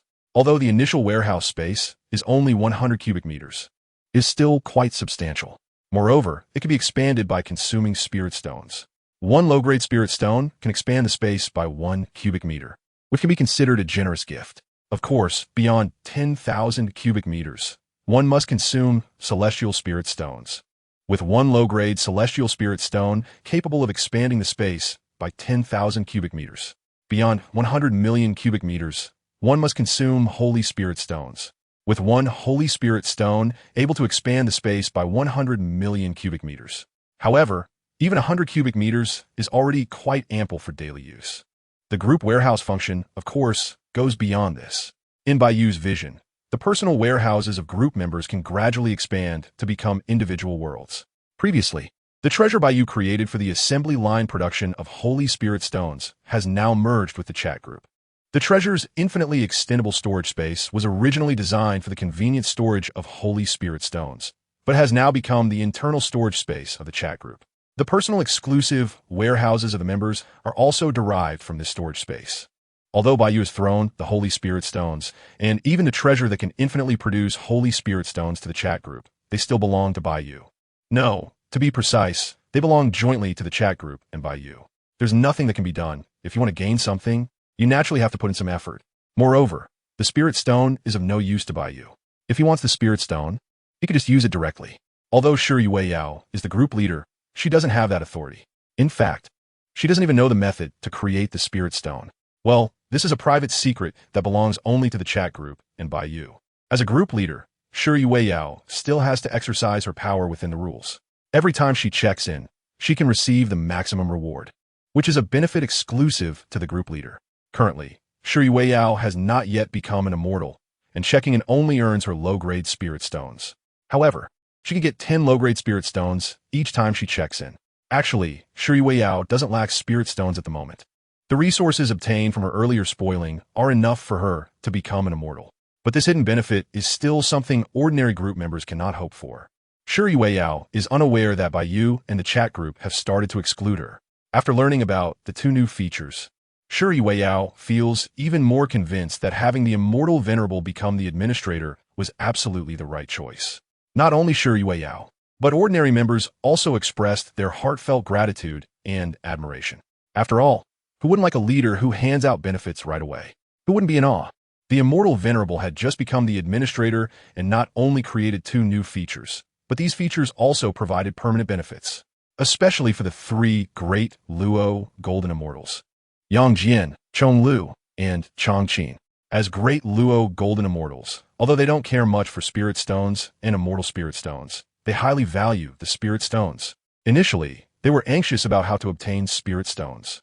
After all, while spirit stones are the advanced currency of the chat group, they are not ordinary basic resources and are completely different from spirit stones and immortal spirit stones. Yang Jian and the others truly didn't know what they could use to exchange for spirit stones. As great Luo golden immortals, the supreme beings of their realm, they felt poor for the first time, so poor was ringing. Now they could actually obtain spirit stones for free. How could that not excite Yang Jian and the others? Although they could only check in once a year, they didn't care. As great Luo golden immortals, they have long transcended time and achieved immortality. Time is the least of their concerns. A year is indeed very short for great Luo golden immortals. In fact, Yang Jian was even worried that if he dealt with the affairs of the Heavenly God Palace for a bit, several years might pass, and he would miss the check-in. Call me the group leader. Congratulations to the immortal venerable for becoming the administrator. Throwing flowers. JPG, Judicial Heavenly God. Congratulations, Immortal Venerable. Throwing flowers. JPG, Demon Realm Supreme. Congratulations, Immortal Venerable. Throwing flowers. JPG, Prince Chong Qin. Congratulations, Immortal Venerable. Throwing flowers. JPG. A number of ordinary group members also began to congratulate Bai Yu for becoming the administrator of the chat group of all realms. Moreover, all of them were sincere. Everyone in the group benefited, so it was a joyous occasion for all. Even the 2 newcomers who had just joined the group sent congratulatory messages. Upon seeing this, the old members realized, right, there are newcomers in the group. Oh no, I forgot. After the chat group upgraded, the old members were discussing it fervently. It was quite lively, and in a moment of negligence, they truly forgot to greet the 2 newcomers. Shi Wei Yao felt a bit embarrassed. She was the group leader, yet she actually forgot. She quickly checked the basic information of the 2 newcomers. Group member, Snow Moon Sword Immortal World. Youth World Level, Small 1000-member Realm, Carefree Heavenly Realm, 9th Heaven Realm, Cultivation System, Divine Mysterious Martial Dao Level Assessment. Second stage. Upon seeing this, Shi Wei Yao immediately knew that this Snow Moon Sword Immortal must be Li Hani without a doubt. However, seeing that Li Hani's realm was only at the 9th Heaven Realm, it seems that the current timeline is still in the youthful phase. The martial realm of the youth world consists of 9 grades and 4 realms. From the 1st to the 9th grade, there are martial artists who are relatively weak and of mediocre talent, all in this stage. Above the 9th grade are 4 major realms: the Diamond Ordinary Realm, the Free Earth Realm, the carefree heavenly realm, and the divine travel mysterious realm. In fact, the martial strength of the youth world is not low. It can even be described as high martial and low mysterious. The carefree heavenly realm can summon the power of heaven and earth, claiming to use the heavenly way as martial strength, where every blade and sword resonates with all things. This grand realm is further divided into 4 smaller realms: 9 heavens, soaring, great freedom, and half-step divine travel. By the later stages of the great freedom realm, swordsmen can already be referred to as sword immortals. As for the divine travel mystic realm, it is even more extraordinary. Upon entering divine travel, one can sit quietly with closed eyes, yet their thoughts can wander thousands of miles away. This can be considered a kind of alternative out-of-body experience. After checking Lihani's basic information, Shuri Weiyao opened another newcomer's basic information. Langya world? Qilin talent? Mai Xiangshu. Shuri Weiyao murmured to herself. Although the information was sparse and not very clear, she could guess. A scroll of the wind and cloud Langya list encompasses all the extraordinary talents in the world. With the Qilin talent, one could gain the world. Shuri Weiyao was naturally familiar with Mei Changsu, or rather Lin Shu. She had not only read the novel, but also followed the drama. Although Langya world and the youth world are both small thousand worlds, their martial power levels are not comparable at all. Langya world is a martial arts world, but the martial prowess displayed there is, how should I put it, quite low. Although one can cultivate internal energy, one cannot separate it from the body. Even attaching it to weapons is impossible. One can only strengthen their physique and enhance agility and flexibility, thereby walking on walls. Unlike the strong in the youth world who can split mountains and sever rivers with a sword, the experts in Langya world rely more on the variation of techniques. With martial power, mainly composed of internal energy and skills. Call me the group leader, Snow Moon, Sword Immortal. Lihani, Dragon King, Crooked Mouth. JPG, call me the group leader, Qilin Talent. Mei Changsu, Lin Shu, Dragon King, Crooked Mouth. JPG, Maoshan Celestial Master. Here it comes again. The newcomers should be trembling in fear. Xiong Ba Tianxia. Looks like the group leader understands again. Demon Realm Supreme. Snow Moon, Sword Immortal. Another immortal has entered the group. It's an immortal who uses a sword. When Zhong Lu thought of the Sword Immortal, he thought of Faping. And when he thought of Faping, he suddenly felt eager to try, his fighting spirit boiling. Although Faping could no longer defeat him now, Zhong Lu's most recognized opponent remained Faping. Youth World. At the foot of Qingqing Mountain, dressed in white with a gray scarf covering her face, Lihani was indeed trembling a bit at this moment. However, it was not fear or nervousness, but shock and excitement. Stuck at the peak of the Free State realm without the ability to break through, Lihani directly took the Listening Rain Sword, one of the 4 elegant swords, and ventured alone into the Jianghu, challenging the young generation's outstanding experts to accumulate experience and gain insights. In just a few months, she had some realizations and stepped into the realm of carefree heaven. After spending a few days stabilizing her realm, Lihani went straight to Qingqing Mountain. The next peer expert she was going to challenge was none other than the youngest celestial master since the founding of Qingqing Mountain, Zhao Yuzhen. Although Zhao Yuzhen had never left Qingqing Mountain since birth, he was famous among the young generation in the Jianghu. Just as Lihani arrived at the foot of Qingqing Mountain, she saw a purple light descending directly from the sky. At her realm, Lihani naturally could not understand or perceive the profound mysteries contained in this purple divine light. Even her master, Li Changsheng, the world's #1 with the Grand Wanderer realm, could not comprehend it all. Before she could react, the purple light directly entered her forehead. Soon after, an ethereal and cold voice echoed in her mind. Ding, you have received an invitation to the multiverse chat group. Would you like to join? Lihani had never encountered such a strange event, and she was immediately stunned, her clear eyes becoming dazed. Multiverse chat group? After a long period of days, Lihani finally came back to her senses, murmuring to herself, her tone filled with astonishment and surprise. These 5 characters she recognizes each one, but when combined, she completely does not understand what they mean. Join? Lihani pondered for a moment and nodded directly. I join. From a young age, Lihani, who is quite quirky, has a strong ability to accept such things. Moreover, she is not a weak little girl. She is not afraid of the unknown. Instead, she is somewhat looking forward to it. She wants to see what this chat group of all worlds is really about. It seems so mysterious. It must not be an ordinary thing, and she hopes it will help her on her path of swordsmanship. Lihani is not just a pure martial arts enthusiast. Her initial motivation for practicing martial arts is quite simple, even naive. She hopes to use martial arts to teach her father, Lei Mengsha, a lesson on behalf of her mother. Well, this is indeed a great filial daughter.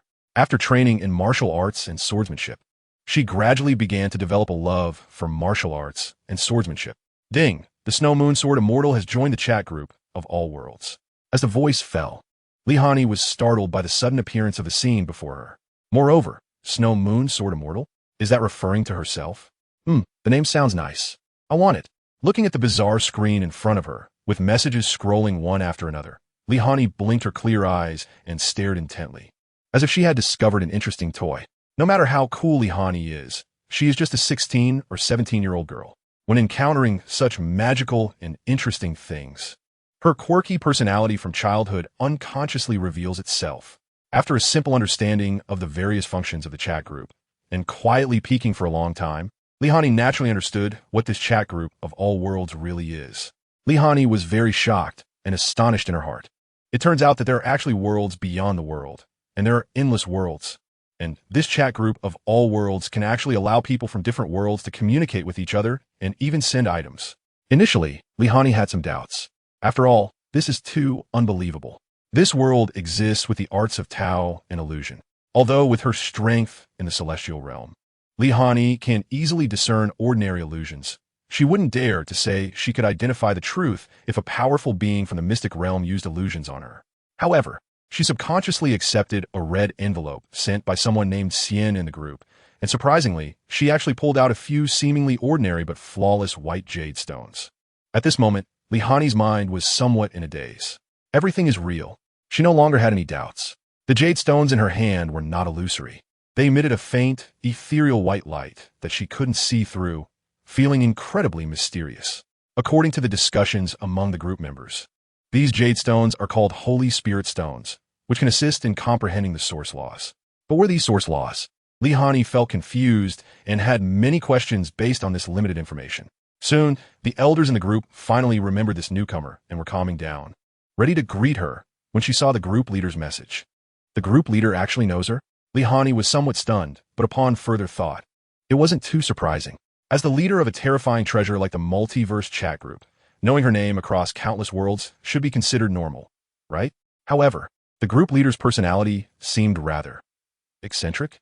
It was somewhat reminiscent of her own quirky nature as a child. Seeing that the group leader was so approachable and not putting on airs, Li Hani naturally breathed a sigh of relief, her previously tense expression becoming a bit more relaxed. But that emoji sent by the group leader, featuring a comical, crooked-mouthed man, made her feel inexplicably annoyed. Li Hani Kunenchet had feasts. Shiyue, Sword Immortal. Li Hani has met the group leader and various immortals. As a newcomer, she didn't adopt her usual cold and proud demeanor, instead being quite humble. Xiongba Tianxia. It seems the group leader already knows the future of the two newcomers. Shiyue, Sword Immortal. Senior Sword Immortal.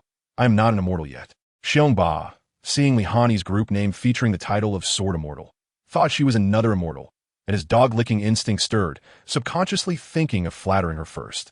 But he quickly remembered that he now possessed a 16-tier treasure. Although he hadn't become an immortal yet, being able to control a 16-tier treasure meant he could already chat and laugh with the likes of the Luo, Golden, Immortal Yang Jian, and others. Thinking of this, Xiongba immediately perked up. It seems he would be saying goodbye to his dog-licking days. I'm no longer the person I used to be. In the past, he had tasted the hardships of life, and, as the leader of the Tianxia society, he had relied on being a dog licker to gain cultivation resources. This really shouldn't be. It really shouldn't. The past is too painful to look back on, and Xiongba has already decided that from now on, he will focus solely on licking the boots of the Immortal Lord. From now on, he will also be a devoted man. Of course, Xiongba understands that although he possesses a 16-grade treasure, he still needs to be strong himself. He is just a small Karami who is yet to become an immortal. He still needs to show the appropriate respect to immortals. Maoshan Tianshi. I have not yet become an immortal either. Senior Sword Immortal need not be modest. I am one of the first to join this group, and if you have any questions, you can ask me. Shiyue, Sword Immortal. You two have misunderstood. I am not an immortal. Hearing Xiongba and Lin Jiu's words, Li Hani immediately explained, she is not an immortal. As a disciple of Li Changsheng, Li Hani naturally knows that immortals exist in the world. For example, her master once mentioned a friend, Moe, who is living in seclusion on an overseas immortal mountain, and is indeed an earth immortal. However, Li also understands that the immortals Xiongba and Lin Jiu are talking about are different from the immortals in her world. Call me Group Master. Uncle Jiu, Leader Xiong, you have indeed misunderstood. Image in the group chat. Then, Shi Yueyao briefly introduced the basic information about the young world and the classification of martial arts realms to everyone. Shi Yue, Sword Immortal. The Group Master actually knows so much about my world. Li did not expect that this Group Master not only knew her name, but also had such clear information about her world. Call me Group Master. Image of Dragon King with a crooked mouth. Bai Yu Master. The Group Master holds the truths of the heavens and knows our future destinies. Image of the brilliance of truth. Call me Group Master. Sec Master, you flatter me. Sweating. JPG, shy. JPG, low-key. JPG. Shi Yueyao's face turned red from Bai Yu Master's praise, feeling a bit guilty. She was just leaking some spoilers and didn't actually possess any truths of the heavens. However, thinking about her 16th-grade treasure, the Sky Mirror, well, it seems she indeed possesses some truths. After that, Shi Yueyao gave Li a simple spoiler in the group. The members of the group also basically understood Li situation. Although the group is named Shi Yue, Sword Immortal, it is merely the title that Li will receive in the future. The title of Sword Immortal is merely a respectful designation for powerful swordsmen. Xiongba said, I see, but the top martial artists in Miss Li's world are actually that formidable? Knowing that Li is not an immortal and her cultivation is even lower than mine, Xiongba didn't say much, only feeling relieved that he hadn't just started flattering her. Otherwise, he might have faced social death in the group. However, in a martial arts world, how can the young world's divine realm allow for the soul to leave the body? Just thinking about the soul leaving the body gave Xiongba some PTSD, as he had nearly been taken out by the Sword Saint. Who could do that? Jiao Wakunju Durun. Not to mention, there are also extraterrestrial immortals. The celestial beings in the young world are quite powerful. Gezual Chat. JPG. Maoshan Tianshi. Isn't it a martial arts world? Why are there extraterrestrial immortals? Speechless. JPG. Bai Yu Jiaozhu. This can clearly be considered an immortal fantasy world. The top powerhouses in Miss Li's world show little martial arts prowess at all. Shattering mountains and cutting rivers is fine, but have you ever seen a martial arts world where one can leave their body? Bai Yu Jiaozhu was truly speechless. Even in a cultivation world, only mid to upper tier cultivators could leave their bodies, right? Why should a martial arts world have that capability? Jiao Wakunju Durun. Hani's world is not purely a martial arts world. It can be considered high martial arts and low mystery. Similar to Xiongba's Fengyun world. Gezual Chat. JPG. Shi Yueyao was quite happy about Li joining the group. After all, the group had been filled with men, and it was a relief to finally have a girl join. Shui Yu Jian Xian. Group leader. I don't quite understand the various realms of the universe and the immortal realms. Could you explain a bit more? Although I had been quietly lurking and had gleaned quite a bit from the discussions among the group members, I still only understood a little.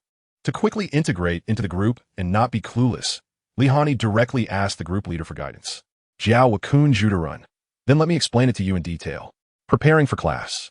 JPG. After Shi Yueyao finished her lesson for Li, Yang Jian made a suggestion. GFA Tianshun. The group leader could post an announcement specifically so that new members can easily understand some basic information about the chat group. GFA Tianshun. As for the related information about the various realms of the universe and the immortal path, it could also be compiled into a booklet and uploaded to the group files. This way, in the future, if new members have any questions, they can download and check the relevant information. GFA Tianshun. Usually, if anyone has insights and realizations about the path of cultivation, they could share simple summaries in the group files, while more profound and detailed insights could be uploaded for sale in the marketplace. After saying this, Yang Jian took the lead and uploaded several group files. Detailed explanation of immortal realms. Yuqing Immortal Method. Prologue. Detailed explanation of Tiangang Divine Powers. Prologue. Insights on the Great Luo Golden Immortal Realm. Part 1. Analysis of Fundamental Laws. Part 1. The Necessity of Body Refinement. Detailed explanation of the 8-9 Mysterious Arts. For some basic and rough analyses and insights, Yang Jian offered them for free, allowing group members to download and read freely. For relatively important, comprehensive, and profound explanations and insights, Yang Jian shared part of them as well. Even the 8-9 Mysterious Arts, known for its boundless wonders of transformation. had the first stage of its cultivation method uploaded. If one wanted the complete version, they would have to purchase it from Yang Jian's personal marketplace. Ignoring the astonishment of the crowd, Yang Jian went to his exclusive personal marketplace and uploaded all the immortal methods and divine powers he knew for sale. Even the fundamental methods of the Chan sect, Yuqing Immortal Method, and the Tiangang divine powers of the mysterious door were sold by Yang Jian. He set prices based on their value, but without exception, purchasing them required holy spirit stones. As the judicial god of the heavenly court and a disciple of the Chan sect, Yang Jian was not lacking in other cultivation resources. But for the sake of holy spirit stones, he didn't mind whether the fundamental methods and divine powers of the Chan sect would leak out. After all, if they leaked to other worlds, even saints wouldn't know. However, to accommodate the lower-level members in the group, Yang Jian also uploaded a vast amount of cultivation resources available for purchase with spirit stones. As for the market below the immortal realm, Yang Jian didn't interfere. He had to leave some room and couldn't profit from everything. Seeing Yang Jian's swift actions, everyone began uploading files as well. Basic information of group members, analysis of the various realms of the universe, understanding of the 3,000 worlds, explanation of the multiverse chat group. This is content uploaded by group leader Shiyu Yao. As for her personal marketplace, Shiyu Yao uploaded her world as cultivation methods and martial arts secrets. Although the high martial arts world she belongs to is only a small 1,000 world, it is still a brand new cultivation system. Definitely with its unique insights that could be applied elsewhere. Many unique cultivation resources from the high martial arts world were also uploaded. In any case, items uploaded to the marketplace can be taken down and retrieved at any time, allowing personal marketplaces to serve as a special storage space. In addition to cultivation-related items, Shiyu Yao also uploaded a wealth of technology products unique to the modern world, as well as various snacks and drinks. Shiyu Yao believed that since her world was the only modern one, these modern items should attract buyers. At the very least, Bai Yu, that scientist, would definitely like them. On the value and development of science, on philosophy and science, discussions on love, the earth is round theory. It is evident that these are papers uploaded by Bai Yu. On the origins of the demon race, differences between demon chi and immortal chi. The Great Demon Enlightenment Scripture, Prologue, the Demon Path Revelation, Prologue, Compendium of Demon Powers, Prologue, on Gods and Demons, Divine General Fei Peng. These are all related to the demon path uploaded by Mo Zunjong Liu.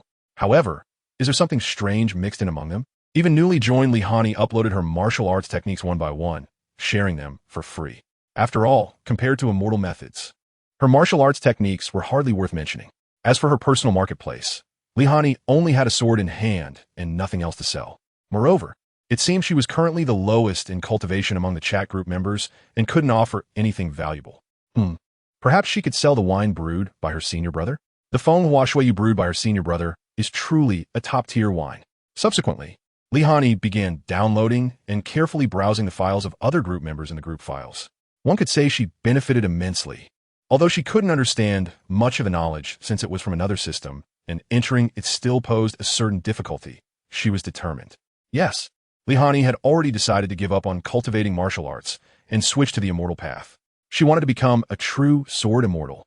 Li Hani initially intended to cultivate the Yuqing Immortal Method, but found that even entering it required the celestial realm. Thus, Li Hani planned to use Holy Spirit Stones to purchase the immortal methods. She did not intend to keep the Holy Spirit Stones, as they held no meaning for her at the moment. It would be better to use them as resources to aid her ascension to immortality. Li Hani was now quite clear about what it meant to be a great Luo Golden Immortal. To cultivate, one naturally had to practice the best immortal methods. And as for the value of Holy Spirit Stones, Li Hani was well aware. Although she had only a few Holy Spirit Stones, they were enough for her to cultivate the best immortal methods and have enough resources for her ascension. Yang Jian must be very satisfied with this deal. Snow Moon Sword Immortal, Judicial Heavenly God, True Monarch, I don't have any Fairy Spirit Stones. Can I trade Holy Spirit Stones with you for methods of becoming an immortal and cultivation resources? After understanding this, Li Hani immediately took action and contacted Yang Jian. Although Yang Jian's personal shop sells various immortal techniques, what Li Hani needs is the method to establish a foundation and become an immortal. Not top-tier immortal techniques like the Jade Clear Immortal Method, which requires at least the celestial immortal realm to cultivate. The top-tier method for establishing a foundation requires Fairy Spirit Stones to purchase, and he only has a few Holy Spirit stones, not Fairy Spirit stones. Li Hani knows that the value of Holy Spirit stones is many times lower than that of Fairy Spirit stones, and he is confident he can get what he wants. Mao Shan Celestial Master, yes. For those of us who have not yet become immortals, we can completely use Holy Spirit stones to exchange for top-tier methods of becoming an immortal and cultivation resources. Dominator of the world, exactly. Nowadays, Holy Spirit stones are too distant for us. There's no need to keep them. Dominator of the world, praise the immortal Lord. Worship, JPG, moon-worshipping sect master. I also thought of this, and if the three currencies, Spirit Stones, Fairy Spirit Stones, and Holy Spirit Stones could be exchanged with each other, that would be great. Crown Prince Chanshin, the sect master is absolutely right. If the three currencies could be exchanged with each other then, not only Crown Prince Chanshin, even Chonlu and Yang Jian shivered with excitement. They don't lack Fairy Spirit Stones, but they are very short on Holy Spirit Stones. If Fairy Spirit Stones could be exchanged for Holy Spirit Stones, then Chonlu felt that even if he had to dig 3 feet into his own world, or even empty it out, it would be worth it. Judicial Fundigot, Snow Moon Sword Immortal, Measly. I can provide you with the best method for establishing a foundation and becoming an immortal, as well as the first 3 layers of the Jade, clear immortal method, and resources to guarantee your promotion to the Golden Immortal Realm. Maoshan, Celestial Master. Judicial Heavenly God, True Monarch I also want. Pitiful. JPG, Dominator of the World. Judicial Heavenly God, True Monarch I want it too. Pitiful. JPG, Demon Realm Supreme. Huh, why is no one looking for me? Chonlu expressed that he also wants Holy Spirit Stones. Crown Prince Chanshin, Demon Lord. Your top techniques are all from the Demon Path. Demon Realm Supreme. Huh, what's wrong with the Demon Path? If I don't want to practice the Demon Path, I can go to the Divine Realm to snatch top-tier celestial techniques and resources. Annoyed. JPG. Chonlu is very annoyed. He feels discriminated against. What's wrong with the Demon Path? The Demon Path not only has a fast cultivation speed, but also has decent combat power. Maoshan Celestial Master. Ahem, Demon Lord, you want a Taoist who slays demons to enter the Demon Path? That is really a bit difficult for me. Moon-worshipping Sect Master. Demon Lord, I want to exchange Holy Spirit Stones for Demon Path techniques and resources. Moon-worshipping Sect Master feels it's time for him to take the stage. Previously, because they came from the same world, Chonlu had given Moon-worshipping Sect Master quite a few techniques and resources, all of which were Demon Path techniques and resources.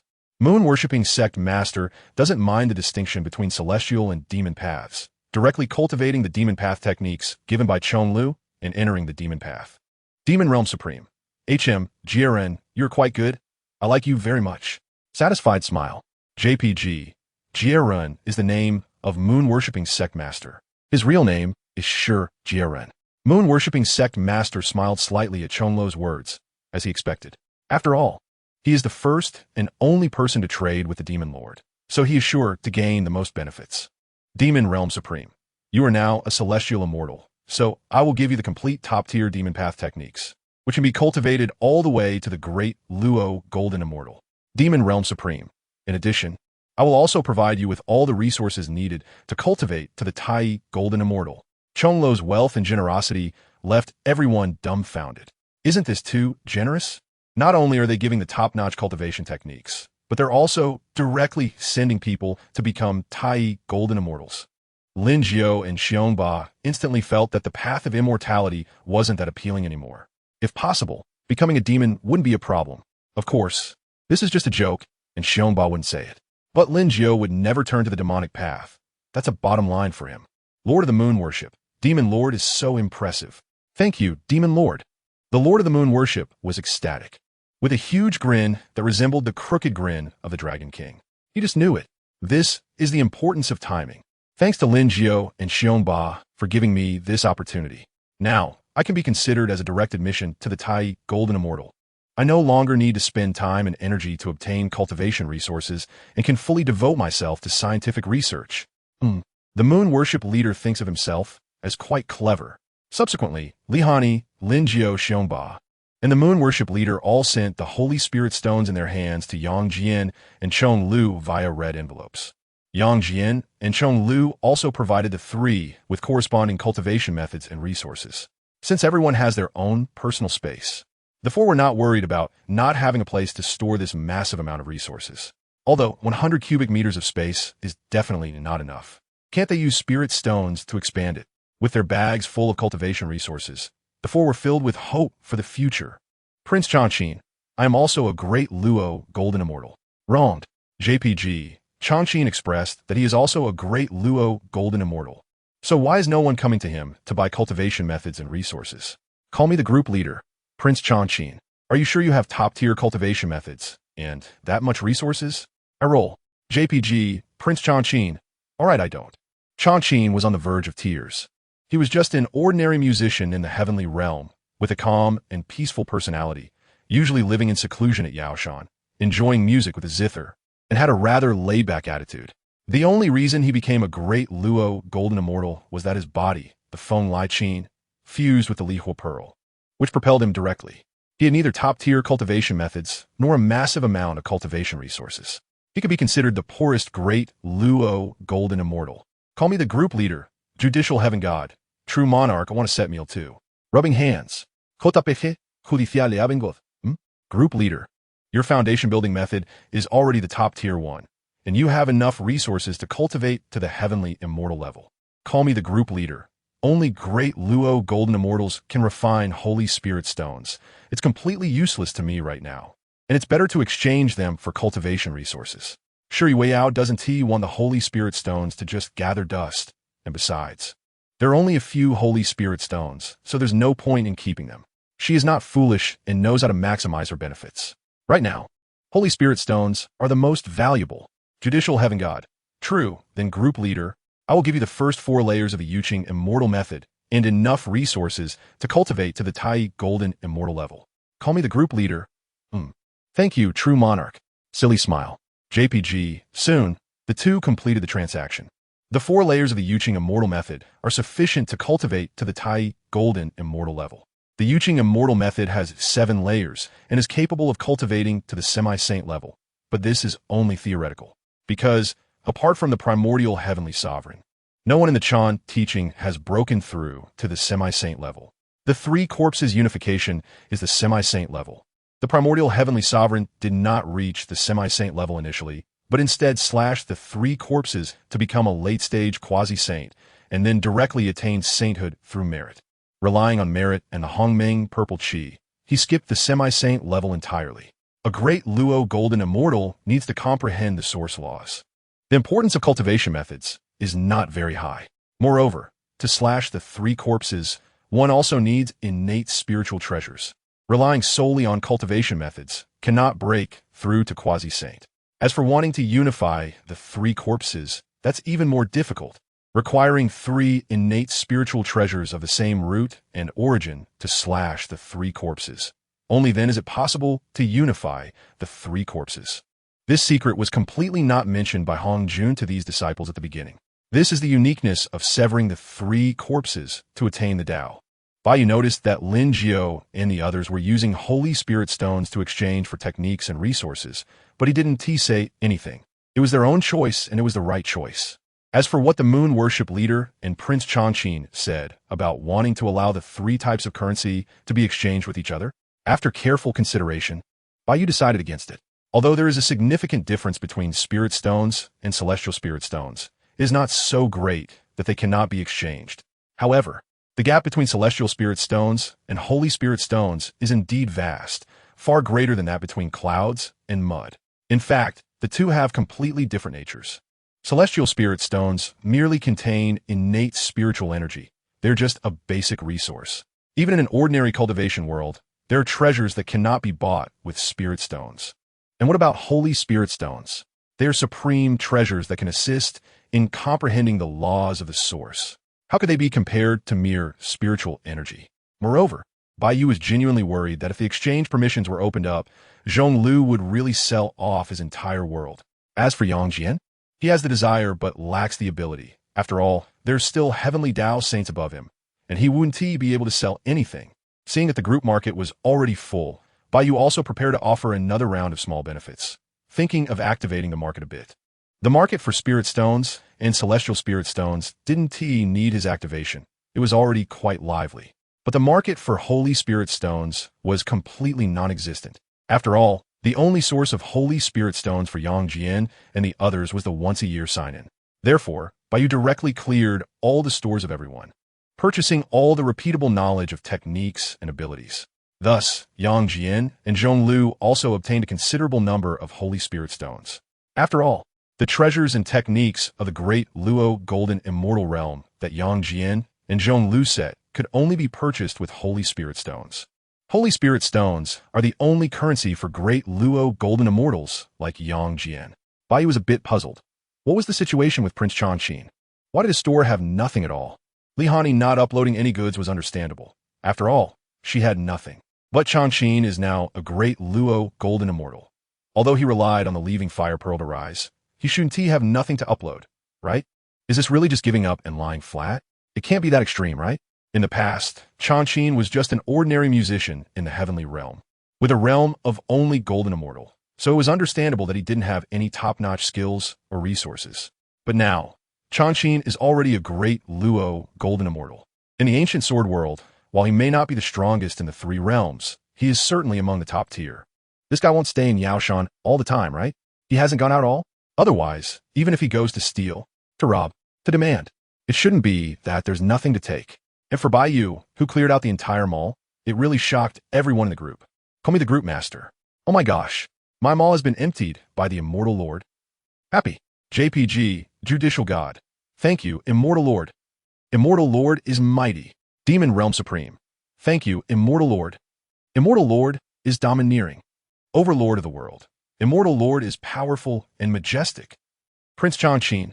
Immortal Lord, I'm so wronged. I really want to cry.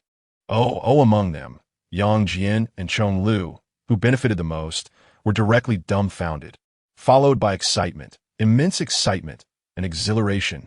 If it weren't for their self-restraint, they would probably have jumped up and started dancing. As for Changqin, he was the most frustrated. He really wanted to cry. He ultimately missed this wave of immense wealth. Apart from Li Hani and Changqin, who did not upload their products, and Mei Changsu, who has been out of contact, the other group members were naturally overjoyed, and one could say they reaped a bountiful harvest, especially Yang Jian and Zhonglu, who looked at the large pile of Holy Spirit stones in their hands and couldn't help but laugh out loud, their smiles blooming like flowers. In the world of Xianjian, in the demon realm, in the Supreme Hall, a group of demon generals and servants looked at their lord, the Demon King, who was laughing out loud, feeling somewhat puzzled. Their Demon King Wu Ti have made a mistake in his cultivation. Would he? Usually serious and imposing. The Demon King was not only laughing, but had a face that was originally stern, now blooming with joy. It was truly bizarre to behold.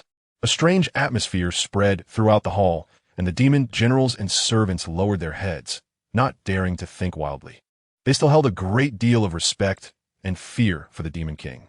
Zhonglu seemed to have noticed the strange atmosphere in the hall as well, casting a glance at his subordinates who had their heads bowed low. Ahem, did you all understand what I just said? Zhonglu, with a serious expression, maintained his authority and solemnity. Yes, Demon King, we understand. Well, since you all understand, you may leave now. Zhonglu indicated that he could no longer lose composure in front of his subordinates, although this won't affect the loyalty of his subordinates. Zhonglu believes that he must maintain his image. While paying attention to the information in the chat group, he takes out a warm Holy Spirit stone, directly refining it to begin comprehending the laws of the origin of the world. The feeling of becoming stronger is truly wonderful. Zhonglu enjoys the speed of understanding the laws of spatial origins that he could never have reached before. This Holy Spirit stone is indeed a treasure for enlightenment. Praise the immortal sovereign. Naturally, Zhonglu holds Bai Yu in immense respect, as he aspires to make Bai Yu his goal, hoping to one day battle him. Although it seems unattainable, and he can only watch Bai Yu's figure grow further away, dreams, even if unrealistic, can serve as a powerful driving force for progress. Zhonglu's persistent personality may make this a good thing. If Bai Yu knew Zhonglu's thoughts, he would surely offer encouragement and support. As striving for cultivation is the right path, love and affection are merely scenery along the way to the peak. Perhaps it is beautiful, but there are countless such beauties. And the closer one gets to the summit, the more beautiful the scenery becomes. Therefore, while still on the way to the top, it is best not to stop for the beauty in front of you. In the original timeline, Zhonglu only admired Zixian. Although he could not win her heart, he was still willing to silently protect her. This can be said to show that Zhonglu possesses an extraordinary demeanor and a gentle side. But it cannot change the fact that he is a dog licker. The deep torment of love is not suitable for the proud and indifferent Chong Lu. What Chong Lu should be protecting is Fei Peng, right? Chong Lu and Fei Peng are the ones who love and kill each other, appreciating one another. In the world of the Bao Lian Deng, in the heavenly court, in the heavenly god hall, like Chong Lu, Yang Jian also burst into laughter, smiling broadly. Below, the brothers of the Mei Mountain looked at each other with concern for their second master. It's over. The second master has a mental problem. It seems that the second master is under too much pressure. Or perhaps he misses his sister, the Three Holy Mother. Too much? Second master, Kong Lauda hesitated, looking worriedly at Yang Jian. Cough, cough, it's nothing. I just thought of something happy. Yang Jian coughed to calm his excited mood, and his expression also settled down. By the way, brothers, I plan to retrieve the Kaishan axe, then split open Mount Hua to rescue my sister Yang Chan, seeing the atmosphere become a bit tense. Yang Jian changed the subject. Although Yang Chan was trapped under Mount Hua by Yang Jian, due to some tricks used by the Queen Mother, Yang Jian couldn't break her methods, so he had to resort to violence to split open Mount Hua. Why was the Three Holy Mother trapped under Mount Hua? Mainly because she fell in love with a mortal, violating the heavenly rules. To protect her and avoid harsher punishments from the heavenly court, Yang Jian had to trap her under Mount Hua. Moreover, Mount Hua was originally the temple of the Three Holy Mother, which is quite similar to being confined at home. Yang Jian really couldn't understand why his sister would fall for Lu Yanchong, that selfish and cowardly mortal. Was she blind? Indeed. Yang Jian looked down on Lu Yanchong from the bottom of his heart. If it weren't for his sister's desperate pleas, he would have killed him long ago. Although Yang Jian occasionally visited his nephew, he never met Lu Yanchong, fearing that seeing him would ignite his anger and lead to Lu Yanchong's death. Yang Jian was initially conflicted and troubled about his nephew, Cheng Xiang. On one hand, he was his sister's own flesh and blood, so he naturally loved him. On the other hand, because of that disgusting Lu Yanchong, he hated everything associated with him. So, at first, Yang Jian had a love-hate relationship with this nephew. However, after visiting more often, and since this little nephew was quite charming and inherited his sister's looks, fair-skinned and cute, Yang Jian gradually accepted and grew to love him more. Originally, he intended for the two of them to live peacefully and simply in the village until they aged and died. Perhaps once they both passed away, his sister would let go. After all, mortals only live for a little over 100 years, which for Yang Jian and Yang Chan is just a blink of an eye. Now, Yang Jian has the ability to better protect his sister. Moreover, Yang Jian has made a decision. He wants to change the heavenly laws. Although Yang Jian's personality is complex and multifaceted, he undoubtedly possesses great love. During his time as the god of justice, he gradually realized the corruption and irrationality of the heavenly laws, and he wanted to make changes. In the past, he lacked the ability and could only choose between great love and small love, but any choice would bring suffering. So now, Yang Jian declares, I want all. For the sake of great love, he wants to change the heavenly laws. For the sake of small love, he wants to rescue his sister Yang Chan. They say there is no way to achieve both in this world, but that is merely the lament of the weak. As long as there is enough strength and determination, there's a way to achieve both. As long as you desire it and have the corresponding ability to attain it, you can naturally summon the wind and rain. Yang Jian is exactly like this now, although there is still the towering figure of the heavenly Tao saint above him. As long as he keeps a low profile and doesn't provoke them right away, the saint will not care about these trivial matters. After all, Yang Jian is a disciple of the Chanjiao. He is protected by a saint. Moreover, the Chanjiao saint, Yuanshi Tianzuan, is famously protective of his disciples. With nearly perfected profound skills and late-stage quasi-saint combat power, there are few disciples who can compare to him. With such an outstanding disciple like Yang Jian, Yuanshi Tianzuan would be delighted and naturally would protect him well. In the Fengshan War, the Jiejiao suffered 9 losses out of 10, and although the Chanjiao emerged victorious, it was also severely weakened, with 4 of the 12 golden immortals defecting to the Western Church. In the vast wilderness, Bai Yu no longer focused on the chat group, because something more important had happened. The seeds of the realm spread out surprisingly had results so quickly. Looking at a new world coordinate suddenly appearing in the heavenly gate, Bai Yu was quite surprised. The heavenly gate can sow realm seeds beyond chaos. Realm seeds can traverse the chaotic void of the heavens, searching for traces of the myriad worlds, thus obtaining world coordinates. It's not that easy. It takes time. Bai Yu is even prepared for the possibility of not gaining anything in the short term. After all, there's still the chat group of the myriad worlds. So it's not like there are no gains at all. However, he didn't expect to find a world so quickly. Could it be that this world is near the Honghuang? If it really is close to the Honghuang world, then it probably wouldn't be weak, influenced by the Honghuang world. There's a good chance it could be a great thousand worlds. So, should he go there? The great thousand worlds are powerful worlds that possess the source. The laws are completely ineffective in the face of the. Therefore, Bai Yu obviously couldn't act as casually as he did in the Balian Lantern world. In the end, Bai Yu decided to go there. Well, this time he had to go quietly, well-versed in the essence of survival. Bai Yu had already thought of countless possible situations that could arise after entering that world. After a long time with a thought, a golden door over 100 feet tall appeared in the void before him. Bai Yu stepped forward and entered that world without any hesitation. This is a ravaged world. Under the eternal night, everything seems so silent and cold. This world has no trace of vitality, only the eternally unchanged red moon hanging high, casting a hazy, bone-chilling, blood-colored moonlight. Beneath the red moon, a towering figure shrouded in the divine light of the laws hides within the endless void. Its fiery, alluring eyes shine with golden light. The laws swirling, casting a gaze that coldly observes this world. What has happened to this world? How did it die? A curious look flashed in Bai Yu's eyes. He had been here for quite a while.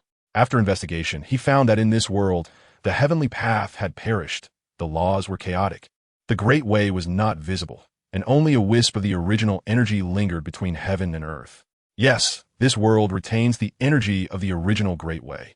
Upon stepping into this realm, that wisp of energy scattered in the world, although already incredibly weak and on the verge of complete dissipation, still emanated a great pressure that made Bai Yu's body tremble, suppressing the boundless divine light of the laws that had gathered around him, leading to silence. Of course, it was only like this. This lingering aura is ultimately not the true Tao. Its oppressive force can only cause Bai Yu's power of laws to fall into silence, but cannot directly crush or extinguish it. However, it still frightened Bai Yu. It was also the first time he deeply felt the power of the Tao. This is a terrifying power that cannot be compared to any law. Even if one comprehends all the fundamental laws in the face of the Great Path, even a trace of its remaining aura, the disparity left Bai Yu both astonished and invigorated. Awakening the dormant laws, Bai Yu did not leave this world. Instead, he directly tore through space and concealed himself in the endless void. Since there was no danger, Bai Yu naturally did not plan to leave. He wanted to know what had happened in this world. However, in the future, Bai Yu would not dare to enter the Grand Thousand World without any means of protection. If it weren't for the fact that the Grand Thousand World was already dead, he feared that as soon as he entered, he would be discovered, and then, well, there would be no further outcomes. Although Bai Yu was not afraid of death, he did not want to die so carelessly. Unfortunately, while the Heavenly Gate could allow him to traverse the worlds, it would not help him conceal the secrets of heaven. Otherwise, he wouldn't have been taught a lesson by the residual aura of the Great Tao as soon as he entered. Only the Great Tao could contend against the Great Tao. The laws, in the face of the Great Tao, were simply fragile. In the future, if he did not obtain a supreme treasure containing the original Great Tao, Bai Yu would rather die than enter the Grand Thousand World. A Grand Thousand World containing the original Great Tao is truly terrifying. This time, it can be said that Bai Yu's life was spared. It seems that because the original law of Bai Yu was suppressed, that trace of the Great Tao's aura, which was barely lingering in the world, ultimately dissipated completely. Seeing this, Bai Yu let out a heavy sigh of relief. A divine light of law filled his eyes as he began to explore this world. The originally chaotic laws of this world were instantly suppressed and then came under Bai Yu's control. Without the suppression of the Great Tao, the laws of this world were utterly defenseless before him. What is this? With the control over the laws of this world, all the secrets of this realm were naturally fully revealed to Bai Yu. In the underwater abyss, the most chaotic area of laws, Bai Yu discovered a dark flag that he could not see through. This flag is wrapped around a blue jade pearl covered in cracks. It is precisely because it is opaque that Bai Yu feels amazed. This has been shipped. The opportunity has finally arrived. Bai Yu stepped forward, breaking through space, and directly arrived at the undersea ruins. The law storm that had formed due to the chaotic laws fell into silence the moment Bai Yu descended, then dissipated. The chaotic laws returned to calm, restoring their original order. The undersea ruins also fell into eternal silence, dim, dull, and devoid of light. Only a triangular flag, with half of its pole missing, emitted a faint glow. The jade orb wrapped in that flag, though covered in cracks, remained incredibly mysterious. and a bone-chilling cold spread from the cracks on the orb. That boundless cold was even colder than the undersea ruins themselves. The overwhelming chill made Bai Yu, who was infused with 3,000 source laws, feel a penetrating cold, causing him to involuntarily shiver. This is undoubtedly abnormal, yet fills Bai Yu with immense surprise. He originally thought that the only gain from this journey would be the flag that he couldn't see through, but unexpectedly, there is an even greater harvest. Even Bai Yu feels a bone-chilling cold. This is clearly a power stronger than the power of laws. And what power could be stronger than the power of laws? That can only be the power of the great Tao. The cracked, chilling bead absolutely contains the essence of the great Tao. That mysterious black flag, which you cannot see through, also contains the essence of the great Tao. Treasures that contain the essence of the great Tao are indeed the supreme treasures. With a wave of his hand, the flag and the bead flew directly in front of Bai Yu, both shining brilliantly and full of profound mysteries. Awakened by the power of Bai Yu's source law, these two supreme treasures gradually began to revive. The brilliance of the great Tao spread, and the boundless pressure of the great Tao started to manifest, causing the previously calm seabed to boil once again. In this world, the source laws that Bai Yu had originally suppressed and controlled instantly fell into chaos, becoming extremely restless, as if it had encountered something incredibly terrifying. The gradual revival of these two supreme treasures also signifies that Bai Yu's refining progress is slowly improving. Bai Yu is refining these two supreme treasures. At the same time, Bai Yu has also discovered that his yin-yang laws and devouring laws are more restless compared to other laws. This also made Bai Yu understand that these two treasures should contain the great Tao of yin and yang and the great Tao of devouring. Unfortunately, they only contain one incomplete source Tao. Therefore, according to the treasure grading system of the vast wilderness, they can only be classified as innate spiritual treasures. In the vast wilderness, treasures are divided into spiritual treasures and supreme treasures, with distinctions between acquired and innate. Innate spiritual treasures contain incomplete source Taos. Innate supreme treasures, on the other hand, contain complete source Taos. Depending on the abilities of the treasures, they may contain one or more source Taos. For example, the holy artifact of opening the heavens, the chaos bell, one of the three innate supreme treasures, possesses the power to suppress the worlds of the heavens, reverse the forces of time and space, evolve the mysteries of the heavenly Tao, and refine the energies of earth, water, fire, and wind. Its sound resonates powerfully, illuminating the heavens, causing the world to lose color and shaking the universe. Such profound and limitless mysteries, such boundless creation. How could it possibly contain only one source Tao? Therefore, whether it is an innate spiritual treasure or an innate supreme treasure, it may contain multiple source Taos. The reason innate spiritual treasures cannot compare to innate supreme treasures is that innate spiritual treasures only contain incomplete Taos, while innate supreme treasures contain complete Taos. Thus, the gap is naturally evident. In the past, Pengu opened the heavens from chaos, slaying 3,000 chaotic demon gods and creating the vast wilderness world. Those chaotic demon gods that were slain transformed into the nourishment for the vast wilderness, sustaining all living beings.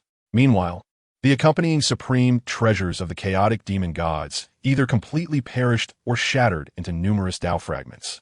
These fragments of the great Tao, after being absorbed, refined, and evolved by the primordial world, have formed various innate treasures. Because they are all incomplete fragments, they cannot form innate supreme treasures, but can only transform into innate spiritual treasures. Those containing one source of the great Tao are classified as low-grade innate spiritual treasures. Those containing three sources of the great Tao are classified as middle-grade innate spiritual treasures. Those containing 5 sources of the great Tao are classified as high-grade innate spiritual treasures. Those containing 7 sources of the great Tao are classified as top-grade innate spiritual treasures. Those containing a complete source of the great Tao are classified as innate supreme treasures. Whether it is an innate spiritual treasure or an innate supreme treasure, whether it is an incomplete Tao or a complete Tao, as long as it contains the power of the source Tao, then this magic treasure can be called a supreme treasure of the great Tao. The great Tao is supreme. Even if it is an incomplete Tao, in the myriad worlds, it is a treasure that can be encountered but not sought. Due to the contributions of the 3,000 chaotic demons, the vast primordial world is naturally terrifying. Although it did not obtain the complete source Tao of all the chaotic demons, it absorbed all the incomplete Taos. Moreover, with Pangu supporting the heavens and transforming all things, the vast primordial world has nearly completely inherited Pangu's legacy. The only three innate supreme treasures in the vast primordial world are the Taiji diagram transformed from Pangu's axe, the Panga banner, and the Chaos Bell. These three innate treasures all contain multiple complete primal laws, which would be described as terrifying. In just 1,000 years, Bai Yu has initially refined these two treasures of the path. In a vast wilderness world, all magical treasures have innate restrictions, and to fully control them, one must refine all the innate restrictions of the treasures. Additionally, because they contain primal laws, the innate restrictions can also be called laws of restriction. Low-grade innate spiritual treasures contain a maximum of 12 innate restrictions. Medium-grade innate spiritual treasures contain a maximum of 24 innate restrictions. High-grade innate spiritual treasures contain a maximum of 36 innate restrictions. Supreme-grade innate spiritual treasures contain a maximum of 48 innate restrictions. As for innate treasures, they contain at least 49 innate restrictions. What about the upper limit? The path is supreme, and the path is infinite. Therefore, there is fundamentally no upper limit. The two treasures in front of Bai Yu both contain 48 laws of restriction. This means that these two treasures are both supreme-grade, innate spiritual treasures. Moreover, among many supreme-grade, innate spiritual treasures, they are the very top tier. Having initially refined these two treasures, Bai Yu also understood their origins. The black flag with a broken pole is called the Devouring Abyss flag. It contains the incomplete law of devouring, and its origins are extraordinary. It is the companion treasure of the ancient 3,000 chaos demons, the Devouring Demon. However, due to Pangu's opening of the heavens, the Devouring Demon fell, and this Devouring Abyss flag was struck by the light of the opening heaven axe, after which there was no further development. The law of devouring contained in the Devouring Abyss flag was directly severed and then shattered. The reason why the Abyss Devouring flag is left with only half a flagpole is that the other half was severed by the Open Sky axe and then obliterated. It can no longer be restored.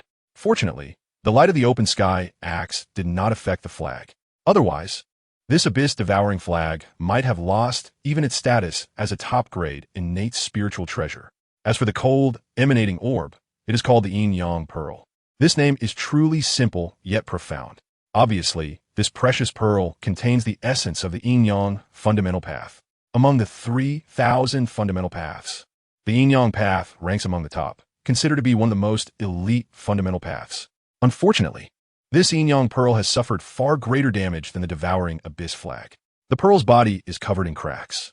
What was once a complete Yin-Yang path has been directly cut in half, separating Yin and Yang, forming the Taiyin and the Sun.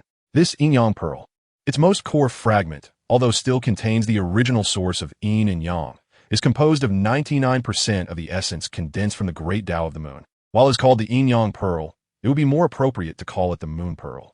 As for who split this Yin-Yang pearl in half, who else could it be but Pangu?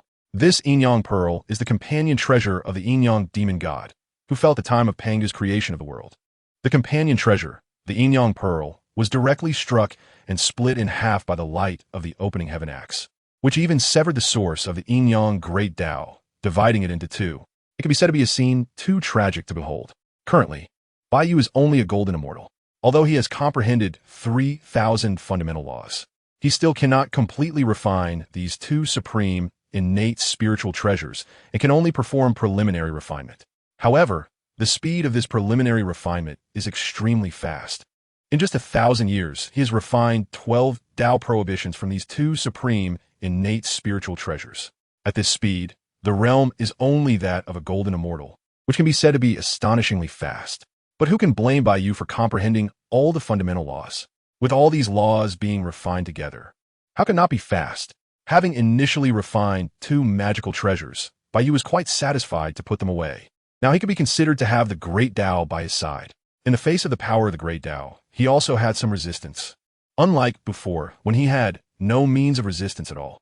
Top-grade innate spiritual treasures are quite rare even in the vast wilderness. The two saints from the west, along with Niuhua and Tong Tian, are all still using top-grade innate spiritual treasures.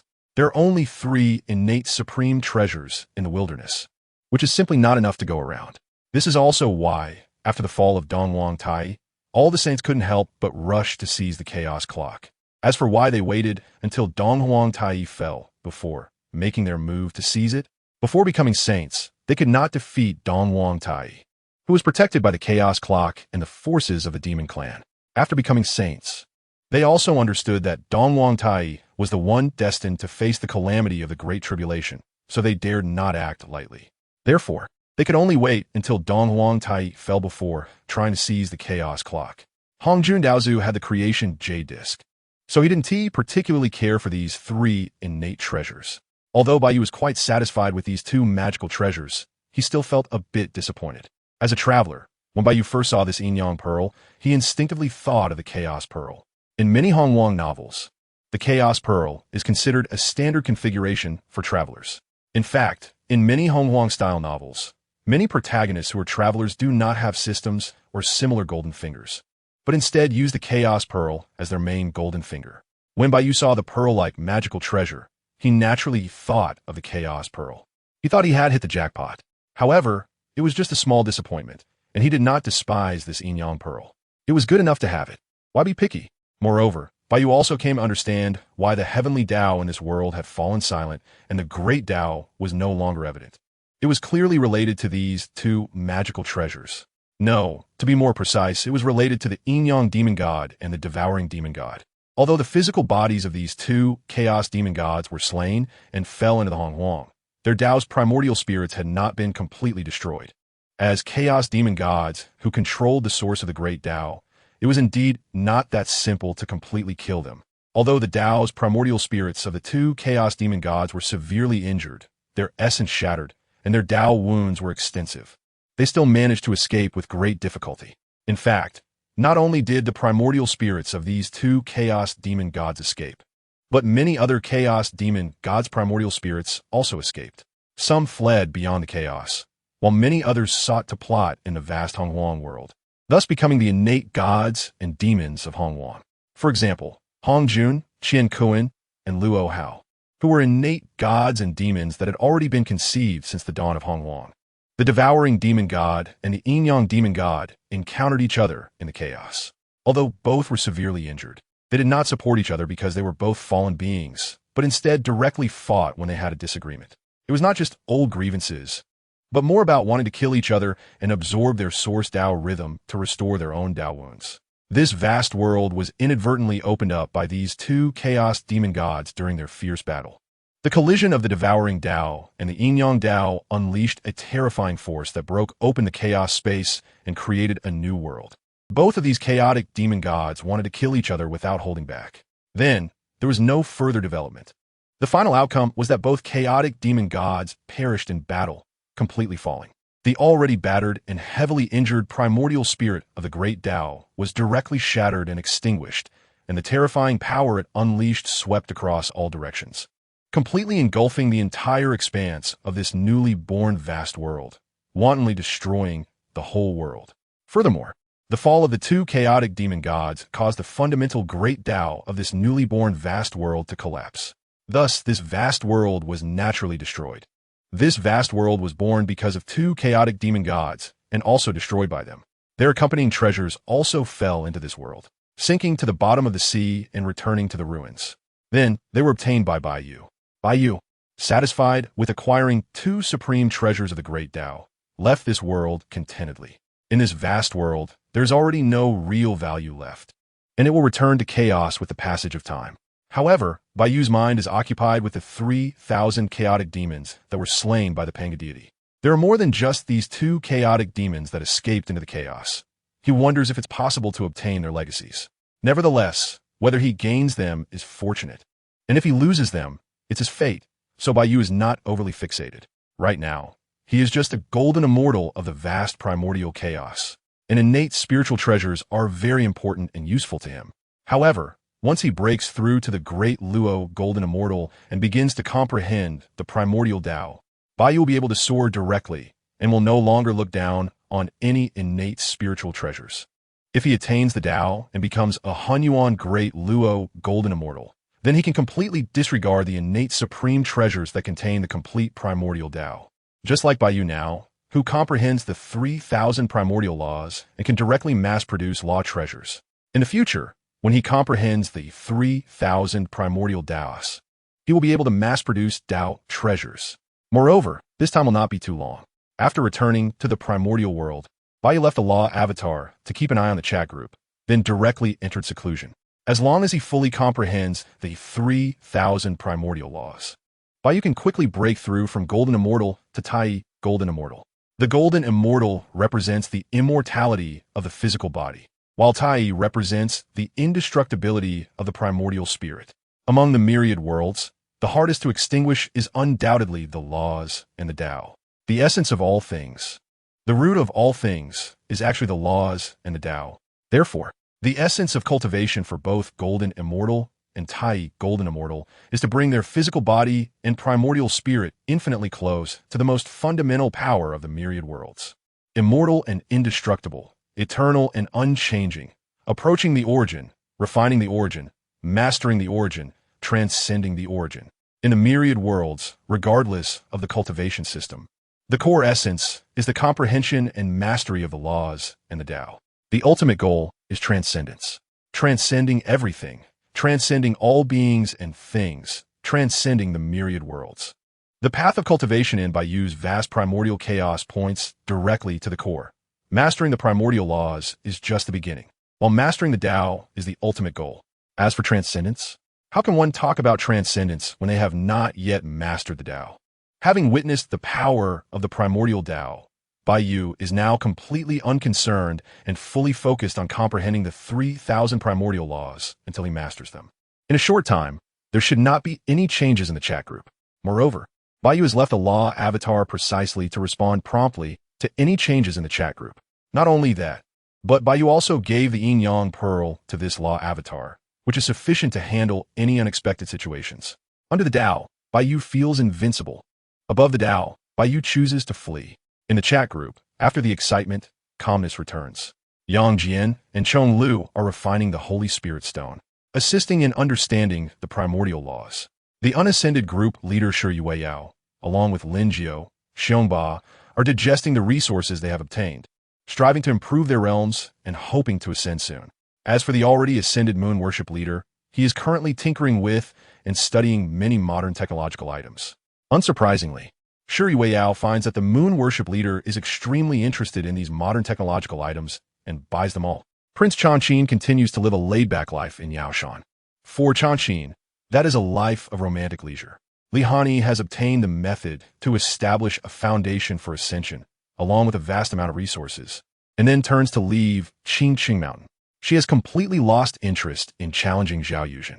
She wants to hurry back to Shuyue City and then enter seclusion to change her cultivation path and become a true sword immortal.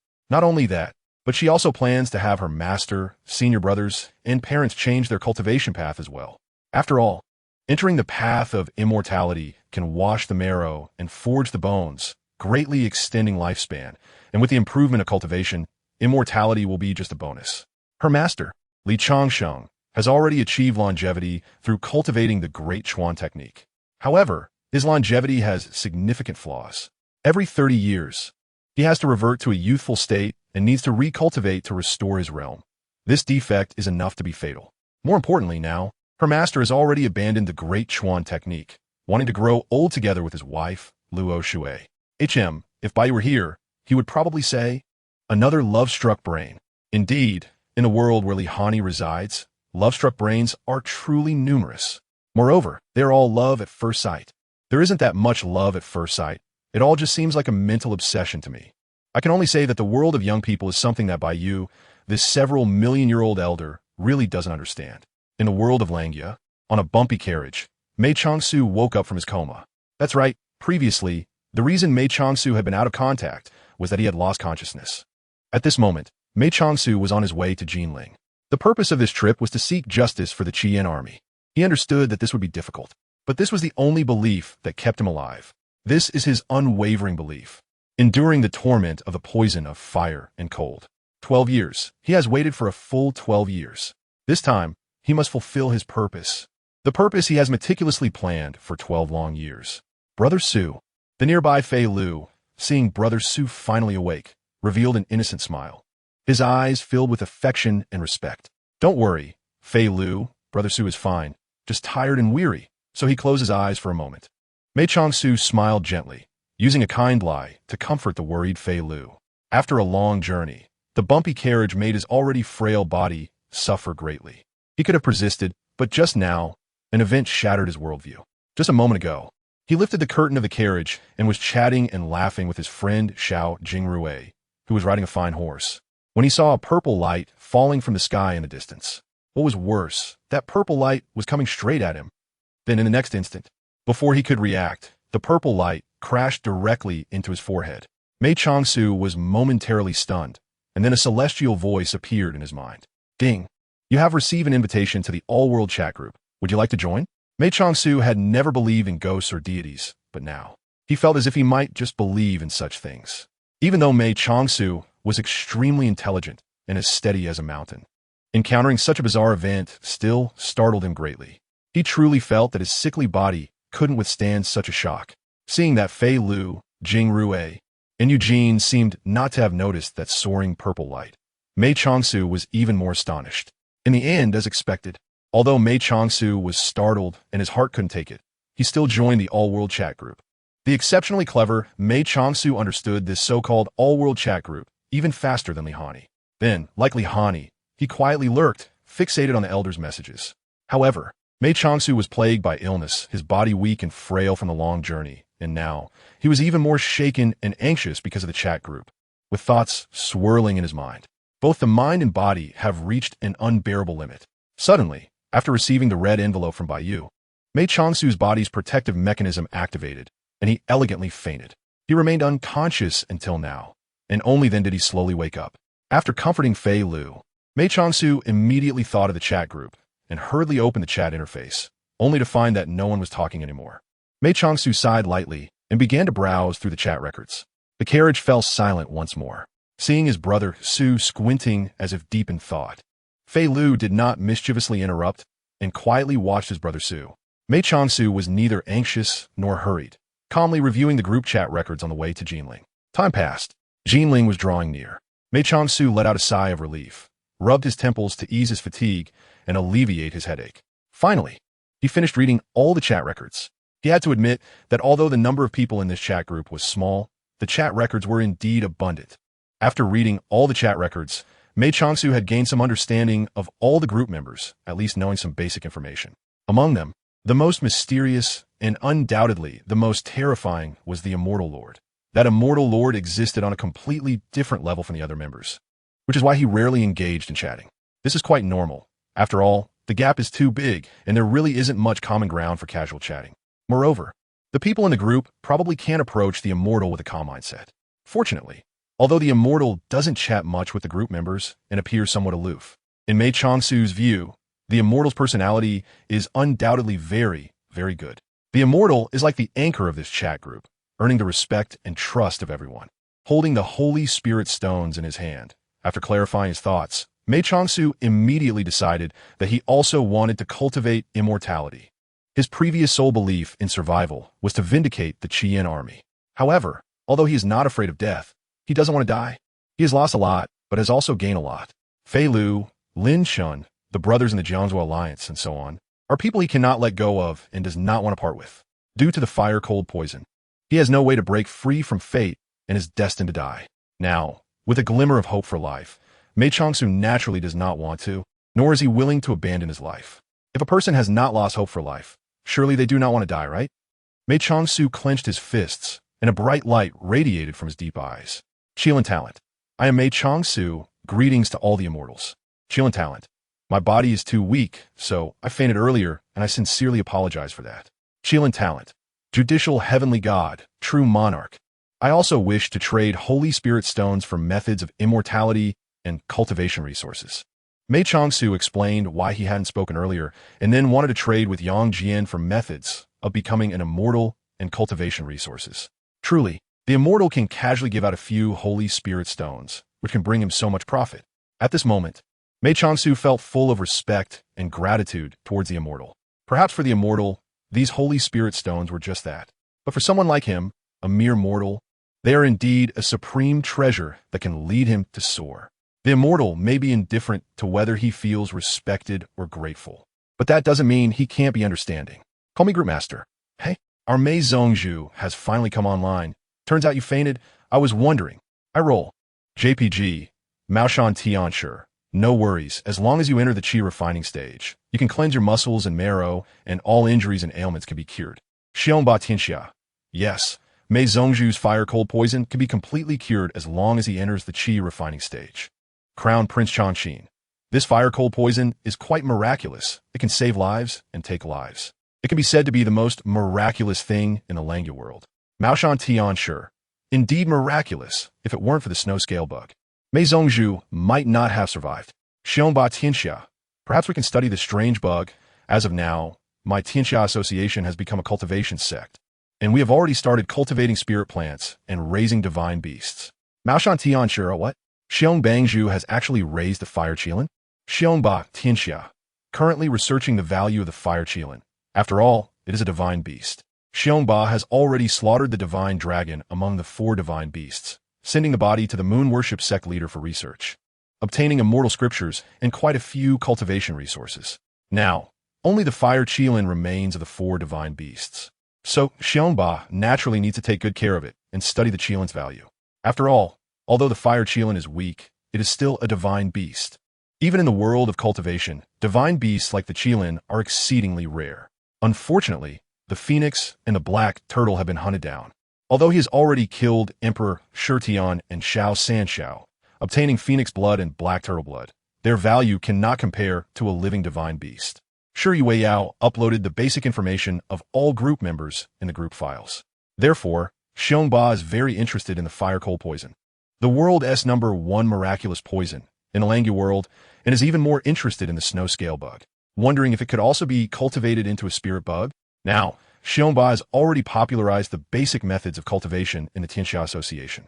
Of course, this is only the qi refining method. To obtain higher level cultivation techniques, contributions are naturally required.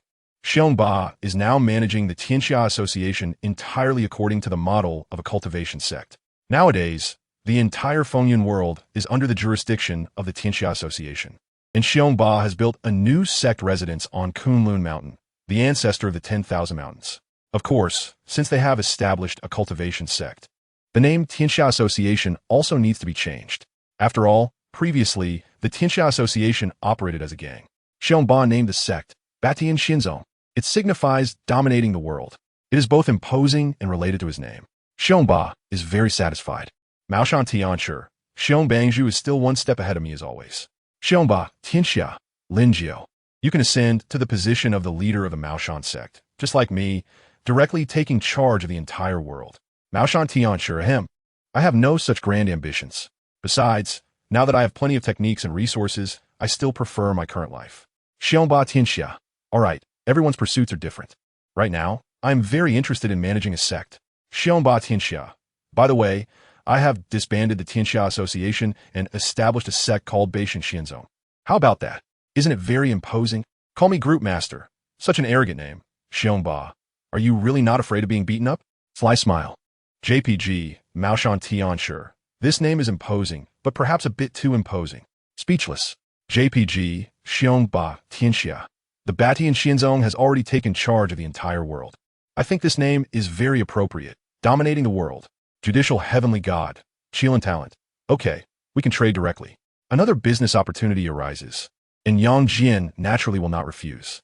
Although he already has quite a few holy spirit stones, Yang Jian expresses that it is still too few. Qilin talent. Thank you. True monarch. Cupping hands in salute. JPG. Then, Mei Changsu sent the holy spirit stones to Yang Jian via a red envelope. Yang Jian, not showing favoritism, provided Mei Changsu with the same techniques and resources as Li Hani and the others. After obtaining foundational immortal techniques and a vast amount of resources, Mei Changsu immediately downloaded all the shared files in the group and read them carefully. He knows little about the path of immortality and naturally needs to understand it well before cultivating. Having obtained the immortal techniques, Mei Changsu is not in a hurry to cultivate. After all, he is currently on a carriage and cannot calm down to cultivate. Call me Group Master, by the way. Mei Zhongzhu, do you want to know your approximate future? I can tell you for free. Dragon King Crooked Mouth. JPG, Chillin' Talent. Of course I want to know. Thank you, Group Master.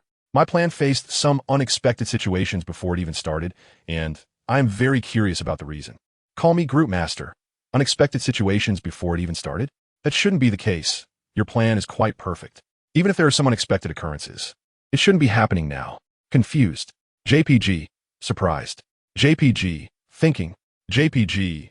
Sure Yue Yao. Having read the original novel and watched the film and television adaptations, naturally knows that in the early to mid stages, Mei Changsu's plan was very perfect and successful, manipulating the Crown Prince and Yu Wang to no end.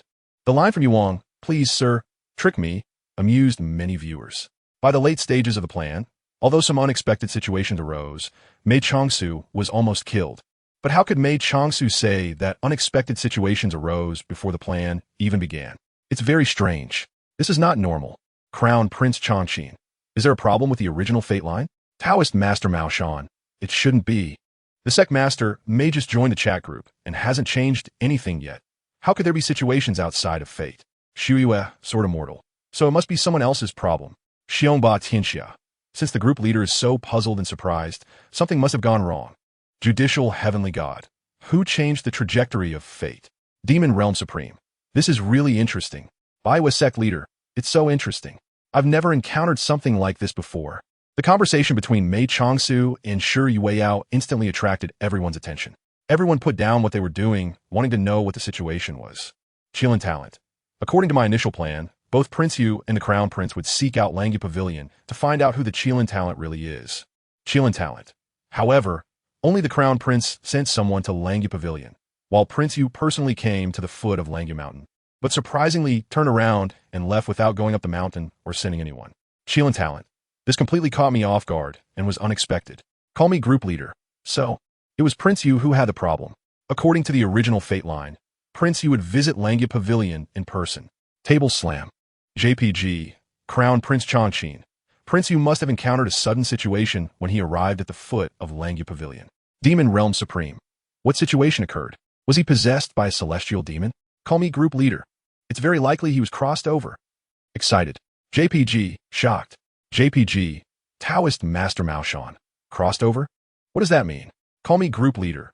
Similar to possession, it means someone from another world took over his body. Serious. JPG. Group leader Shi Yueyao is a time traveler, so she naturally understood what was going on. Moreover, there are various types of crossing over, commonly including soul crossing and body crossing. Shi Yueyao is neither soul crossing nor body crossing, but rather a situation that, while not very common, does happen. Seeing that the group members were still somewhat confused, Shi Yueyao didn't explain further, but directly shared a group document that detailed what crossing over is and who time travelers are. Analysis related to time travelers in the document. It explains in detail what a time traveler is, along with various methods and reasons for crossing over. It even briefly discusses the possible cheat abilities one might acquire. It can be said to be very clear and straightforward. Furthermore, Shi Yueyao even revealed that she is also a time traveler and that the cheat she obtained is this multi-world chat group. Additionally, explanations and origins regarding the so-called foresight of the future and fate were provided in the document, citing various novels and film and television works, etc. In this wave, Shi Yueyao can be said to be completely open and honest. Although Bai Yu is currently in seclusion, he is still paying attention to everything in the chat group through his law body. The law body is not a clone. It is merely a form that can contain his own law power and divine consciousness. The law body does not have independent consciousness. It is controlled by Bai Yu's divine awareness. With Bai Yu's current realm, it is incredibly easy for him to split into countless divine thoughts and operate with one mind in myriad ways. Therefore, Bai Yu can focus on the chat group while still in seclusion. He is somewhat surprised by the decisiveness of the group leader's self-explosion. It's important to note that previously, although Shi Yueyao did not pretend to be an omniscient and all-powerful immortal in the group, she also did not openly explain why. As a mortal, she knew the future and fate of other group members. This has, to some extent, contributed to the mystery and extraordinary background of her role as the group leader. This somewhat enhances and maintains the prestige and status of the group owner. Now, Shi Yueyao can be said to have personally shattered all of this. However, Bai Yu feels that this is a wise move. Being open and honest now is the most appropriate time. Shuri Weiyao also believes that the timing is perfect. Although at first, she wanted to establish a persona for herself similar to the omniscient and omnipotent group owners in many novels. In this way, it can indeed maximize deception for the greatest benefit. However, this kind of persona is also the most dangerous and has the most serious consequences. It's easy to climb high, but hard to avoid a heavy fall. The people in the group, while not all top-tier heroes or wise figures in their world, are certainly not simple characters. Shuri Weiyao does not have the confidence to keep deceiving them without any mistakes or oversights. Moreover, relying on the original novels and film and television dramas, although Shuri Weiyao can know the futures of these people and the basic situation of that world, it's only a general understanding. A truly real world is definitely not as one-sided and small as depicted in novels or dramas. Thus, it becomes easier to expose the deception. Therefore, after careful consideration, Shuri Weiyao did not establish such an extreme persona. And today, a traveler has appeared in the Langya world. This made Shuri Weiyao extremely grateful that she hadn't mindlessly established some grand persona for herself in the beginning. She immediately decided to come clean and be completely honest. After all, other crossers had already appeared, and she would soon be thoroughly exposed as well. Because, as long as they captured that crosser, a soul search would reveal everything. In fact, Shuri Weiyao was mentally prepared for the emergence of other crossers. She certainly didn't believe that she was the only crosser in all the realms. This is simply unrealistic. However, she never expected to encounter other travelers so quickly. Shuri Weiyao didn't know that Bai Yu was also a traveler. Otherwise, she would probably be shocked, right? Looking at the quiet chat group, Shuri Weiyao felt a bit anxious. After all, even though she didn't set up any grand persona, she could be seen as deceiving the feelings of the group members. Fortunately, the issue wasn't too serious. Judicial deity. I see this traveler is actually so miraculous, being able to go to other worlds and easily occupy other people's bodies. Demon Realm Supreme. What's even more amazing is that there are no repercussions at all. It's truly incredible. Crown Prince Changqin. Even more astonishing is that not only is there traveling, but there are also cheat codes. Mao Shan Celestial Master. This is simply a tremendous adventure. Moon Worship Leader. Indeed, I didn't expect the group leader to also be a traveler. So this multiverse chat group is the group leader's golden finger. Huh? Call me group leader. QEQ. I am Sore. Weak and helpless. JPG, judicial deity. Don't worry, group leader, I'll 1T blame you, and you haven't deceived us. It's just a mutual benefit. Demon Realm Supreme. Exactly. Group leader doesn't need to worry. Choosing to conceal this is very reasonable and correct. Crown Prince Changqin. That's right, group leader, just relax. Seeing that the three great Luo golden immortals in the group said this, the others naturally followed suit, calming the anxious heart of the little group leader. After all, they all understood that what the group leader did was very reasonable and correct. To take a step back, the group leader is the master of this multiverse chat group. While they're just ordinary members, they really have no qualifications to criticize anything. Being able to enter this chat group is already an extraordinary opportunity for them. What does it matter if the group leader keeps a small secret? Who doesn't have secrets they don't want to disclose? Moreover, if it weren't for the group leader's spoilers, they wouldn't have known their future destinies. This is truly a win-win situation. Thus, there is no longer any qualification to criticize or be angry. The comfort from Yang Jian and the others finally made sure Yu Weiyao breathed a sigh of relief. She knew that this hurdle had been passed. No, not yet. Sure, Yu Weiyao thought of the immortal sovereign. The immortal sovereign has not yet expressed their stance. This made Sure Yu Yao's heart instantly lift again, and it rose directly to her throat, feeling even more anxious than before. Call me Group Master. Xian, QAQ, I'm sorry, Immortal Master. Pitiful. JPG. Sure Yu Weiyao started to act pitiful again. If they weren't too familiar yet, cough cough, she would have wanted to act spoiled and call him brother. Feeling somewhat like a green tea, Sure Yu Weiyao quickly discarded her wild thoughts. As long as she could get the Immortal Master's forgiveness, she would do anything. The other group members also fell silent, all wanting to know the Immortal Master's attitude. After all, the attitude of this big shot was the most important. As long as the Immortal Master wasn't angry, then everything would be fine. Immortal. No harm, just a small matter. Ding. Group member Immortal sent a special red envelope to call me Group Master. In Bai Yu's view, these were indeed trivial matters. Moreover, Bai Yu felt that he was the one who was the least innocent. Not long ago, he almost caused a collapse in the Baoyan Lantern world. If Yang Jian knew about it, he would probably have an explosive reaction, right? Compared to Bai Yu's troublesome behavior, Shuri Weiyao was merely concealing something from everyone, which was completely insignificant. She was just a kind and innocent little sister.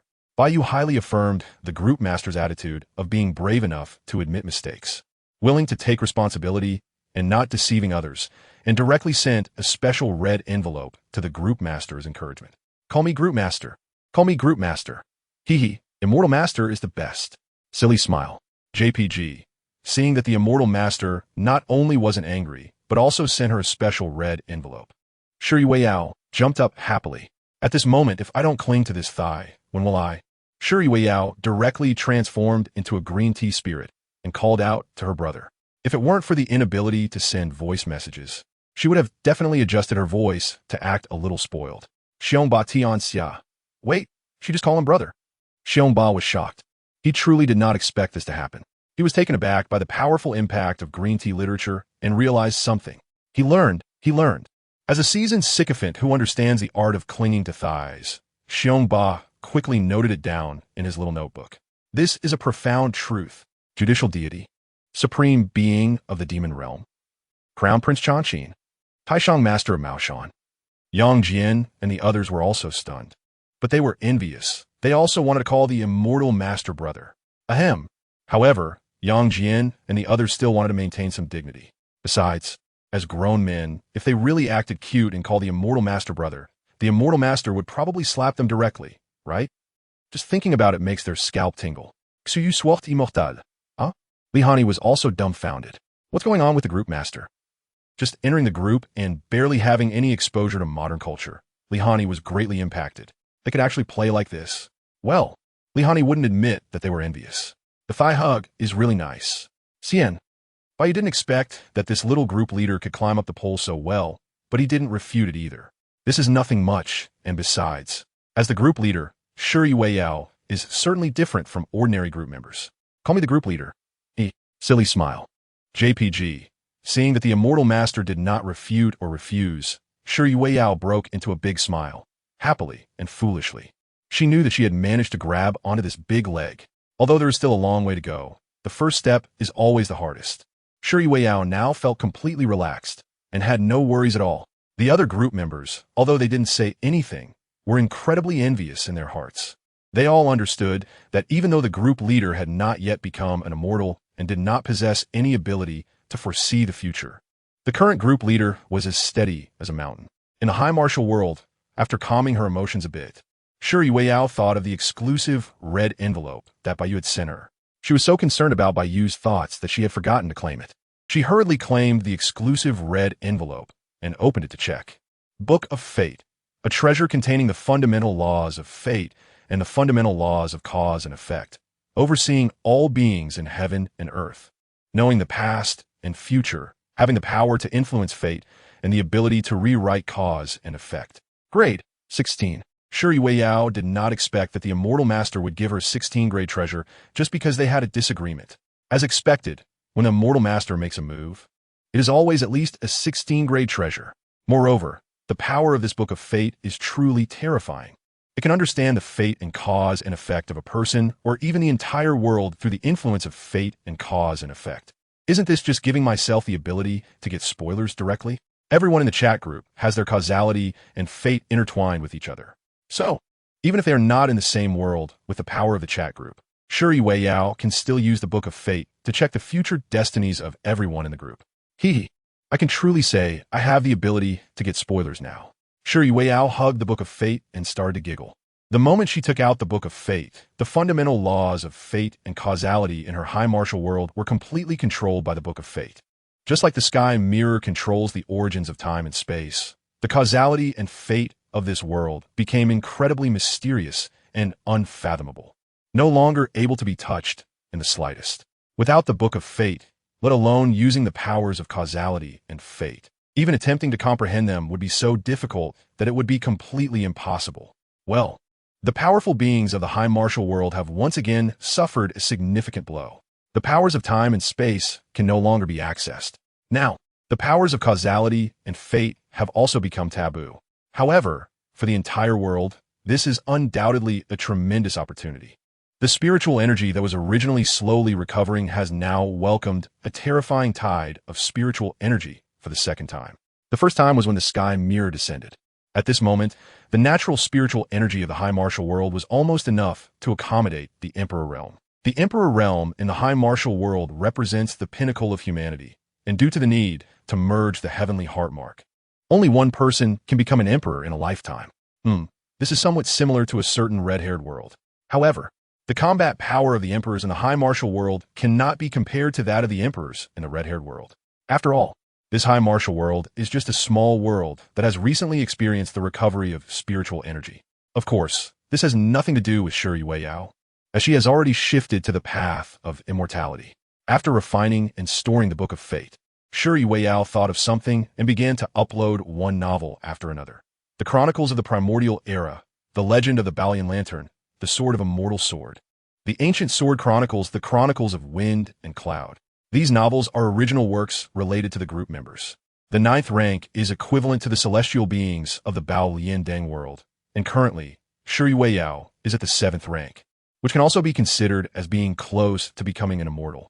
Therefore, for the information she has read, even if it is buried deep in her memory, she will not forget it and can retrieve it at will. Thus, for the original novel she has read, or even just glanced at, Shi Weiyao naturally remembers every word clearly. Of course, Xianjian and Gujian are games or film and television dramas, and do not have original novels. Although there are adapted novels, Shi Weiyao has not read them. So, she directly started to write her own novel.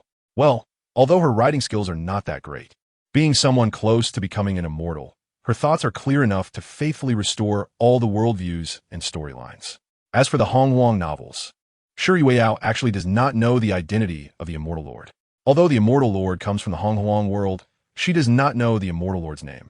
So she does not know which great deity the Immortal Lord is in Hongwang, and of course, it is also possible that they are nobody. However, even though she does not know the Immortal Lord's identity, Shi Weiyao directly uploaded the Fengshen novel along with the original Hongwang novel. Furthermore, she mixed in many Hongwang fanfiction she had read, and then integrated them all together, naming it Hongwang Ji. Thus, the Immortal Lord would be able to clearly understand everything about the Hongwang world. Shi Weiyao does not know that Bai Yu is not only a traveler, but has also read far more novels than she has. Originally, the group members discussing travelers began downloading and reading the novel files uploaded by the group leader. As cultivators, enhanced by spiritual awareness, everyone quickly finished reading all the novels. Well, except for Li Hani and Mei Changsu. Li Hani had just returned to Shuyue City, and Mei Changsu was still on the carriage. Neither of them had started cultivating yet. So while everyone else had already finished all the novels, these two had not even finished the first chapter. Xiongba Tianxia. So that's it. I'm actually a villain? And just a minor villain at that. Mao Shan Tianshi, how fresh. Xiong Gangzhong Wun Ti think he is a good person, would he? I roll. JPG, Xiongba Tianxia. I'm just a bit dazed. Suddenly knowing I'm just a fictional character feels a bit strange. Demon World Supreme. Fictional character? I feel that I truly exist. So, I must truly exist. Judicial God. I think, therefore I am. There is no need to get tangled up in whether you are a fictional character from a novel. Your memories are real. Your past is real. Your feelings are all real. Then you exist in reality. Crown Prince Changqin. Just consider this as the fate line of your world being observed by someone else, and then written into a novel. Xiong Ba and Lin Jiu, suddenly realizing they are merely fictional characters in a novel, feel somewhat confused and at a loss. Their emotions complex and difficult to settle. However, the mindset of immortals like Yang Jian and Chong Lu is naturally not so easily shaken. Moreover, what Crown Prince Changqin said is not wrong. Perhaps the past and future of their world have been observed by an unknown existence and then casually recorded. This is achievable. For example, a divine artifact like the all-world chat group can pull people in from different worlds. If it's just a novel, then denying one's own existence would undoubtedly be very absurd. What is the difference between this and suicide? Don't even mention figures like Yang Jian and Chong Lu. Even characters like Xiong Ba and Lin Jiu only have some complex and hazy feelings. Nothing more. They do not deny themselves. Their state of mind is not that fragile. Even if we take a step back and say that one is indeed a creation of fiction, so what? Members who have read numerous Huang-style novels understand that true top-tier powerhouses can directly create and destroy worlds at will. Therefore, is it really that difficult to write the past, future, and all the fates and causes of one's own world into a novel. Isn't this incredible? Only a frog at the bottom of a well would wallow in self-pity. As for myself, I may have been a frog at the bottom of a well once. However, ever since I joined the chat group, I have witnessed the boundless realms outside the well. The members in the group, upon seeing these novels that represent fate, not only had their spirits unclouded, but also radiated endless brilliance. Seeing that the group members were all accepting it well, Shuri Weiyao sighed in relief. She was genuinely worried that some members would have a mindset issue upon discovering she was just a fictional character. Call me Group Master. Let's take a look at the situation of that time traveler in the Langya world. Mysterious smile. JPG, Xiong Batian. How can we look? We can't travel to the Langya world, right? Master Mei has just joined the group and hasn't even started cultivating yet. Nor does she have the power to observe that Prince Yu. Otherwise, who knows what dangers might occur. Maoshan Tianshi, Xiong Bangzhu is right. The chat group doesn't have a crossing function yet. We can only wait until Master Mei's cultivation progresses before checking on Prince Yu's situation. Xiong Batian, Lin Jiao. For now on, please call me Xiong Zongzhu. Maoshan Tianshi. I'm used to it. I'm used to it. Call me Group Master. Then shall I take a look? Let's see what the situation with Prince Yu is. Crooked Mouth Dragon King. JPG, Xiong Batian. Maoshan Tianshi. What does the Group Master mean? Judicial Celestial, Group Master. Has the chat group introduced a new function? Demon Realm Supreme. Does the Group Master have a way to view the Langya world? Bai Yu Sect Leader. Does the Group Master have this ability? Could it be? Call me Group Master. Of course, it's because of my elder brother, the Immortal Master. Sunder a silly smile. JPG, hugging thigh. JPG. Then, Shuri Weiyao directly sent a photo of the Book of Fate. Mei Changsu was in the group, and his fate and karma had already intertwined with the chat group. As the Group Master, Shuri Weiyao could naturally use the power of the Book of Fate to directly view the fate and karma of Mei Changsu and the entire Langya world through the chat group. The Langya world was just an ordinary small thousand worlds, so it couldn't resist the power of the Book of Fate. If it were the vast world where Bai Yu resided, the Book of Fate would certainly not be able to shake even a little bit. In fact, it could even backfire, potentially leading to a counter-invasion from the heavenly Tao of the vast world along with the karma. Therefore, the Book of Fate also needed to be used cautiously. Shuri Weiyao naturally understood this. However, since the Langya world was just a small thousand world, there was no need for any concerns. Judicial Celestial, what a terrifying treasure. It can actually view other worlds through fate and karma. Demon Realm Supreme, so terrifying.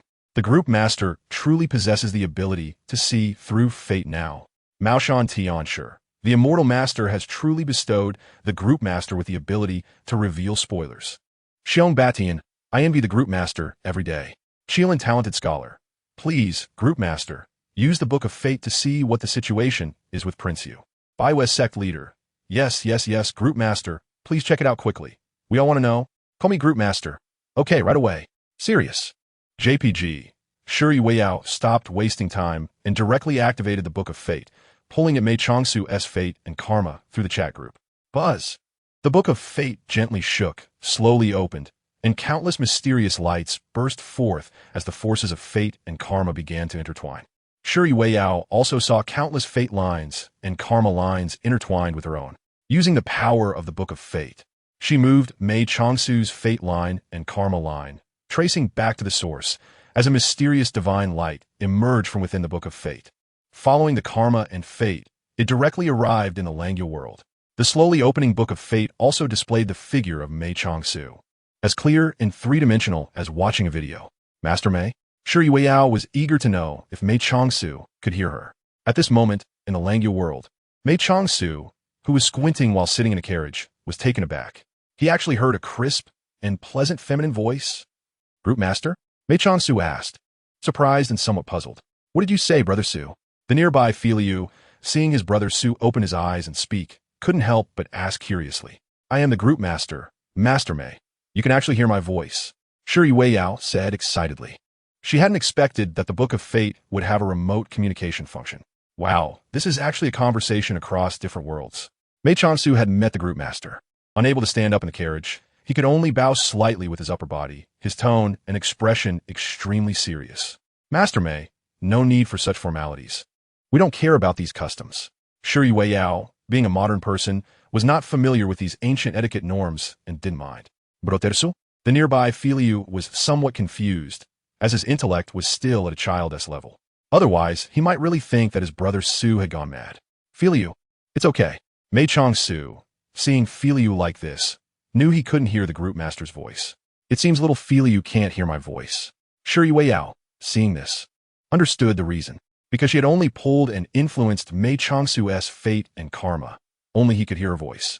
Subsequently, Shi Weiyao began to pull and influence Filiu's fate and karma lines through Mei Chongsu's fate and karma. Filiu, hello there. Who are you? Filiu was startled by the sudden, unfamiliar voice. Don't be afraid, Filiu. This is a sister's voice, and she is very nice. Mei Chongsu quickly comforted the excited Filiu. Shi Weiyao chuckled mischievously and chatted with Mei Chongsu and Filiu for a while. Then, she began to pull and influence the karma and fate of this world through Mei Chongsu's karma and fate. It was very easy and simple. The Book of Fate directly controlled the laws of karma and fate in the Langya world. Thus, the Book of Fate also grasped all the fates and karmas of all beings in the entire world. Naturally, it also easily found the fate and karma of Prince Yu. He really was a time traveler. Through the Book of Fate, Shi Weiyao could clearly see two fate lines and karma lines belonging to Prince Yu himself intertwined on him.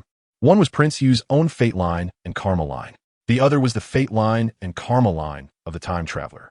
However, the time traveler's fate and karma were faintly visible and ultimately seemed to disappear completely.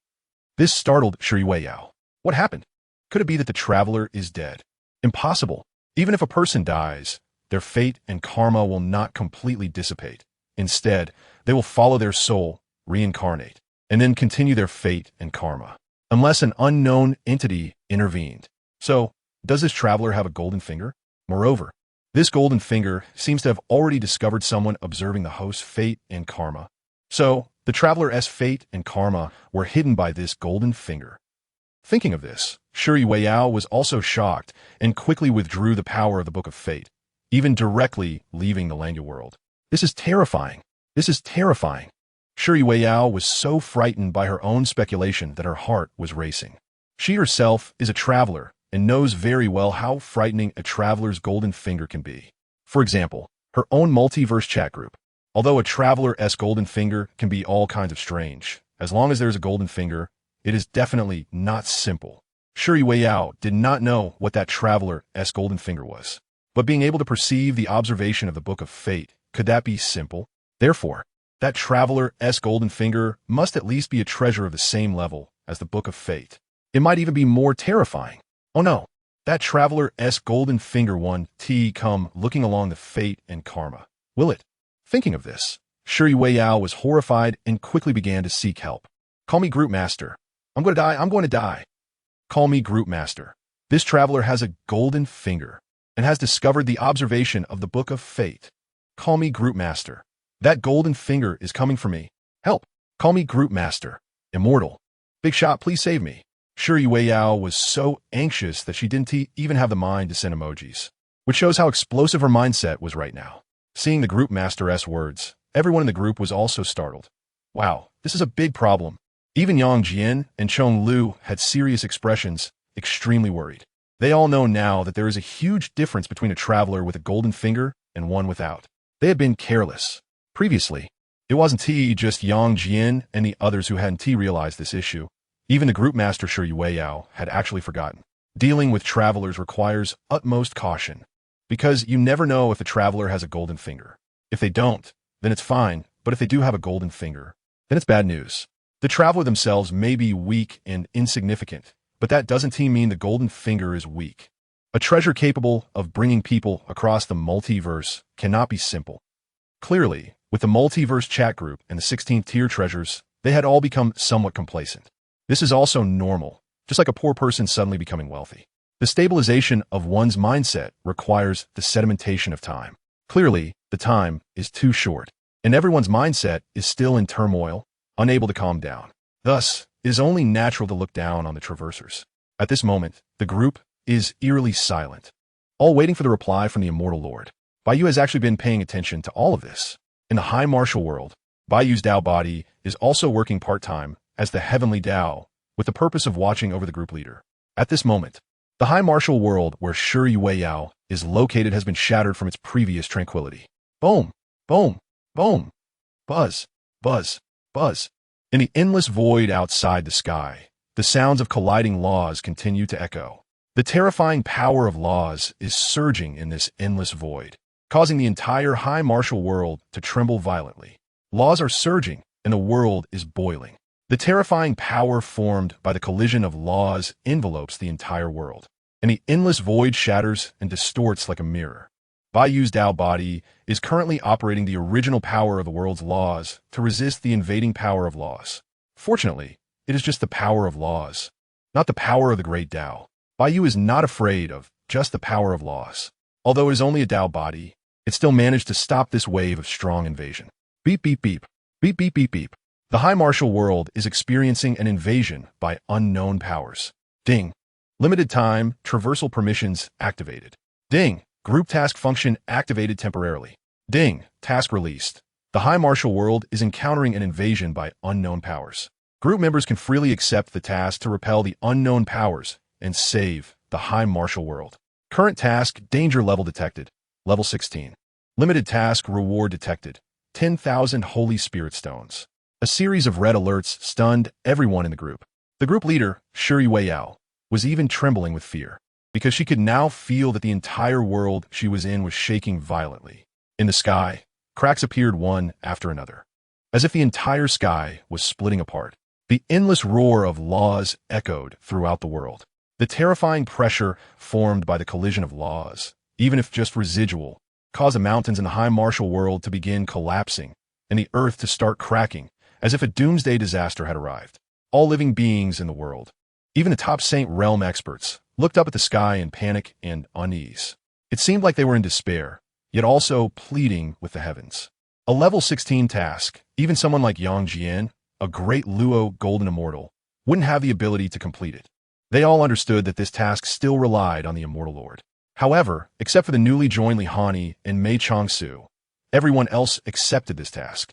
After all, this calamity, although brought about by the group leader, also involved their complicity and shared responsibility. They truly did not expect such a huge incident to occur. The Langya world was just a low martial, small thousand world. They never expected that there was a giant dragon hidden in this shallow water. What are you doing? You at least a level 16 supreme treasure, blowing up a fish pond. Are you that bored? In fact, it wasn't just the mindset of the people in the group that exploded. The Traverser Yu Wang from the Langya world was even more explosive at this moment. What the hell? What happened?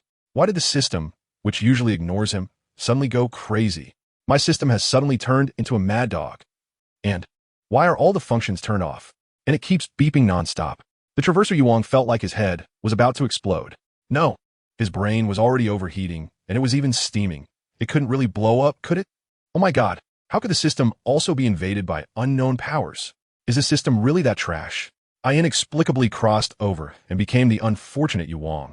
And now the system has been hacked by someone else. As expected, is this system illegally crossing over? Now the relevant authorities have come knocking, right? At this moment, the traveler Yu Wang has completely given up. Fine, whatever will be, will be. I'm so tired. Let all be destroyed. Not to mention how the traveler Yu Wang's mentality is exploding right now. Yang Jian and the others, with their limited time crossing privileges, have directly arrived in the high martial world where Shi Weiyao is located. With their 16-tier supreme treasures, they still have the strength to fight against this 16-tier dangerous mission. As for Li Hani and Mei Changsu, who haven't even started cultivating and don't have 16-tier supreme treasures, they can only watch helplessly. So they didn't take the mission to avoid causing trouble and distracting others who need to protect.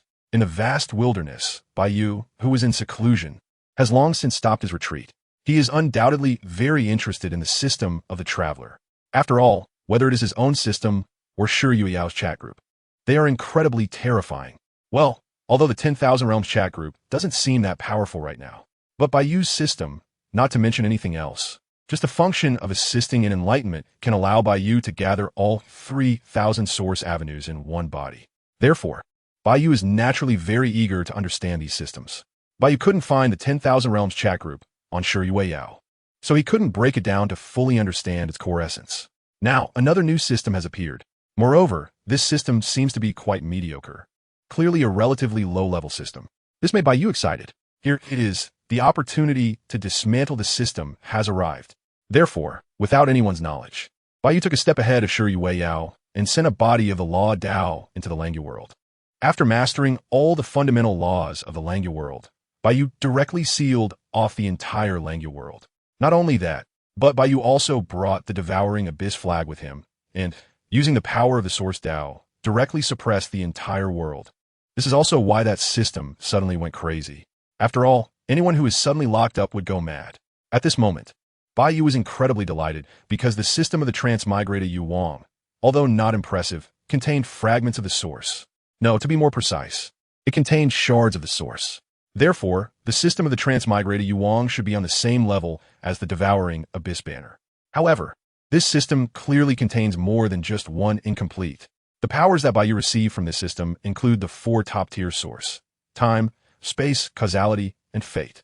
This is also why Shi Yao's Book of Fate was so easily perceived and found along the causal thread of fate.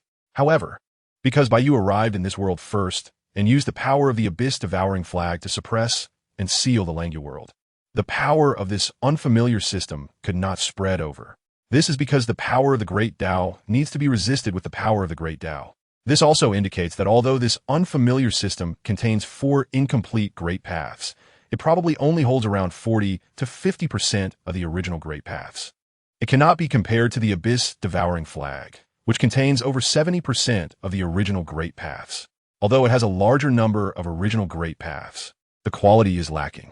The grade of this unfamiliar system, if determined according to the treasure grades of the vast and chaotic world, would probably be an upper grade innate spirit treasure. The upper grade innate spirit treasure is naturally far inferior to the exquisite innate spirit treasure, the Devouring Abyss banner.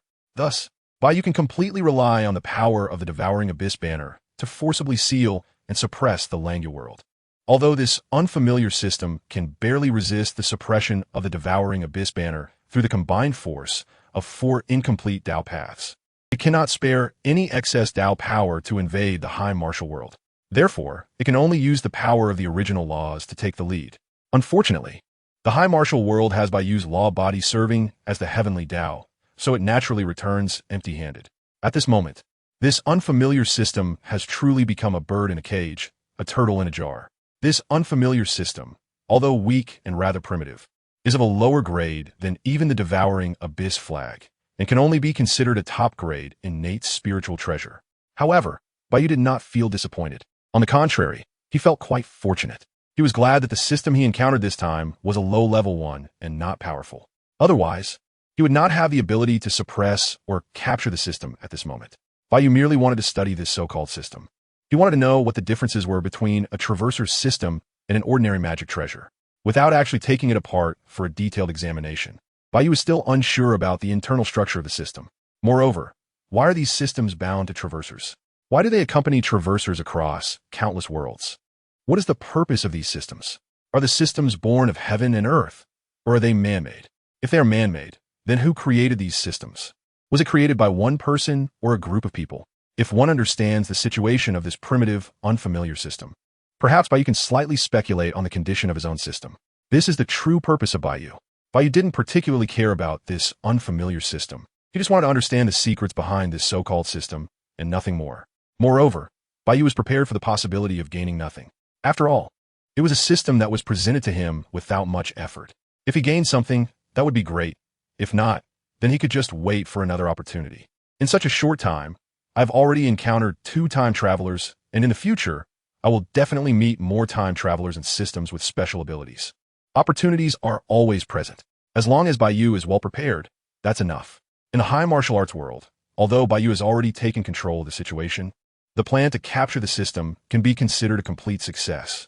However, these matters are conducted in secrecy, and the group members are unaware of it. Therefore, on the surface, Bai Yu has accepted a task from the chat group. Then, using the chat group's limited time travel function, he arrived in the high martial arts world. This group task can also be considered an offline gathering for the members. To be honest, the chat group's teleportation function and the teleportation function of the various realms are somewhat different, but not by much. Both rely on the power of the original Dao to traverse the worlds. The power of laws won't work. Only the power of the Dao is effective. As long as there are coordinates, one can directly teleport. The invitation to this chat group can actually be said to be akin to the boundary seeds of the myriad realms, both capable of seeking the infinite worlds and obtaining their coordinates. At this moment, the members accepting the task have gathered in the garden of the villa where Shi Yueyao resides. As the first group task and the first offline gathering of the members, it should have been a lively scene of toasting and mingling. However, at this moment, after a simple greeting and some casual conversation, the members all looked up at the sky with serious expressions. Just then, a noble and ethereal figure appeared in the garden. Everyone was taken aback, both surprised and delighted. Then their expressions turned extremely respectful as they lowered their heads, bowed, and clasped their hands in greeting. Welcome, immortal venerable. Although they hadn't clearly seen who it was, everyone who could come, except for the immortal venerable, was already present. No need for such formalities. They only heard a calm and clear voice, rich with magnetism, as if a cool spring breeze, gentle as the moon, swept by, bringing tranquility to their hearts. The originally tense and anxious feelings were instantly soothed. With the arrival of the immortal venerable, the members suddenly realized that the earth-shattering roar had disappeared, and the sky, which had looked like it had shattered like a mirror, had returned to its former state. The entire world, once filled with terrifying apocalyptic scenes, was now graced with a gentle breeze and drifting white clouds, presenting a peaceful and harmonious scene of tranquility. Shi Yueyao was the first to lift her head, wanting to see what the immortal venerable looked like. She had been curious about this for quite some time. What caught her was the fiery red robe with golden edges, noble and magnificent. Just the figure standing there exuded an air of noble detachment that left Shi Yueyao feeling somewhat breathless. The lazy, waist-length fiery red hair added a touch of elegant allure. Noble, carefree, ethereal, and enchanting. A blend of various qualities that appeared incredibly harmonious, further highlighting their outstanding temperament and extraordinary bearing. Before Shi Yueyao could even clearly see the immortal venerable's facial features, she was already captivated by this aura. In awe, she shifted her gaze to the face. Handsome. Unable to find any words to describe it, Shi Yueyao could only offer this simple, straightforward, and extremely accurate evaluation. Clearly, in Shi Yueyao's heart, this face perfectly matched this aura. It was simply a case of mutual enhancement and complementarity. Although Shi Yueyao was not one to easily fall for someone, this face, this aura, and those deep, enchanting, beautifully fiery red eyes. Oh no, she couldn't take it anymore. If she kept looking, she would surely be doomed. Shi Yueyao declared that she was completely unable to handle it. Who can withstand this? No, I can't be disrespectful to the immortal master. Shi Yueyao quickly shook off all her unhealthy thoughts. This is so evil, so evil. Looking at the strange and distracted Shi Yueyao, Bai Yu felt a bit puzzled, but he didn't delve into her thoughts. Otherwise, if Bai Yu knew what Shi Yueyao was thinking at that moment, he would probably break down and kick her away. Boys need to protect themselves outside too. Bai Yu shifted his gaze to Yang Jian and the others. Besides having been to the Bao Lian Deng world and meeting Yang Jian, it was Bai Yu's first time seeing the others. Of course, excluding Shi Yueyao. The first one Bai Yu met was this group leader, but Shi Yueyao was unaware of it. Immortal Master, you have finally arrived. Now we can rest assured. Under Bai Yu's gaze, everyone felt a bit nervous. However, Xiongba was brave for once and started to flatter him directly. Since they were face to face, Xiongba didn't dare to be too sycophantic for fear of being despised and hated by the Immortal Master, which would be a loss. Immortal Master, have you resolved the issue? Yang Jian looked at the world that had originally turned chaotic and was now restored to its former state, unable to believe that just a moment ago it was in turmoil, as if the apocalypse had arrived. As soon as the Immortal Master arrived, the entire world fell silent. This made Yang Jian feel endless emotions and reverence. Immortal Master, what about Mei Changsu's side? Lin Jiu said with some concern. After all, such a big incident had occurred on this side, and the situation in the Langya world must be even more serious. Although Mei Changsu had just joined the group and was not familiar with everyone, and had hardly spoken a few words, the kind-hearted Lin Jiu couldn't help but worry. There's nothing to worry about over there. My law body has already sealed that world, and the system of the transmigrator has also been suppressed, Bai Yu said lightly, his calm demeanor astonishing everyone. Indeed, what was a matter of life and death for them was merely a trivial issue that could be easily resolved for the Immortal Master. Zhonglu looked at Bai Yu with bright eyes, full of reverence and fighting spirit.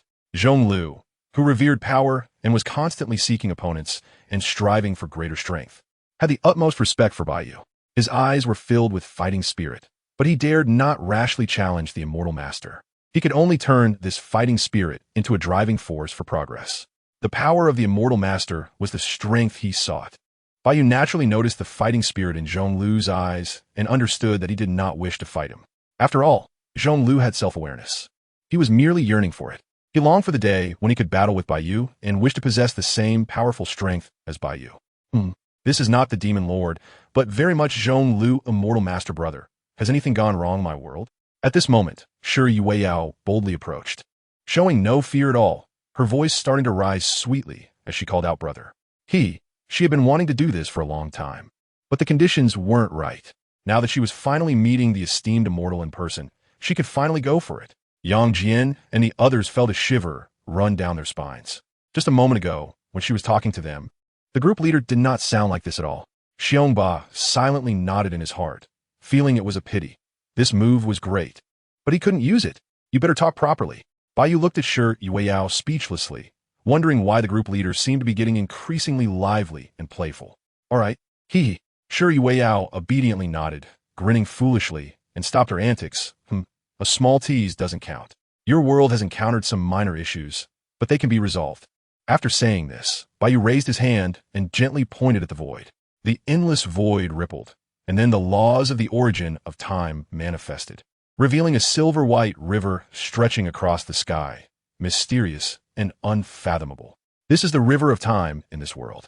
The river of time. Yang Jian, Zhonglu, and Prince Changqin all exclaimed in astonishment.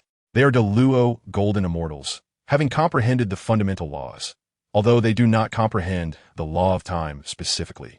They are not unfamiliar with the river of time. As for the yet-to-become immortal Xiongba and Lin Jiao, they stared in shock at this breathtaking scene. Shi Yueyao curiously gazed at Bai Yu, her eyes sparkling with brilliance. Bai Yu slightly raised his palm and then gently waved it, causing the once normally flowing river of time to suddenly halt and begin to flow backward. The time of this world also retreated with the reverse flow of the river of time. The mystery of time was fully revealed at this moment. However, the great power of time could not affect the area around Bai Yu. It was as if the back garden of this villa had been abandoned by time itself. Everyone watched as time reversed, and everything around them, the entire world, fell into a bizarre distortion, making it difficult to distinguish between the illusory and the real. Clearly, even someone like Yang Jian, a Deluo golden immortal, could not truly penetrate the mysteries of time. As for the others, they were even more lost. Feeling the profoundness was unfathomable, yet unable to articulate it, bewildered and unable to see clearly. In a daze, all the dreams and distortions disappeared. Everyone felt a bit lethargic. The suffocating sensation suddenly vanished, leaving them mentally and physically exhausted. The time of this world had already returned to the state before the invasion of the laws. As if nothing had happened. The damage caused by the invasion of the laws was also resolved with the reversal of time. Bai Yu had directly reverted the state of this world.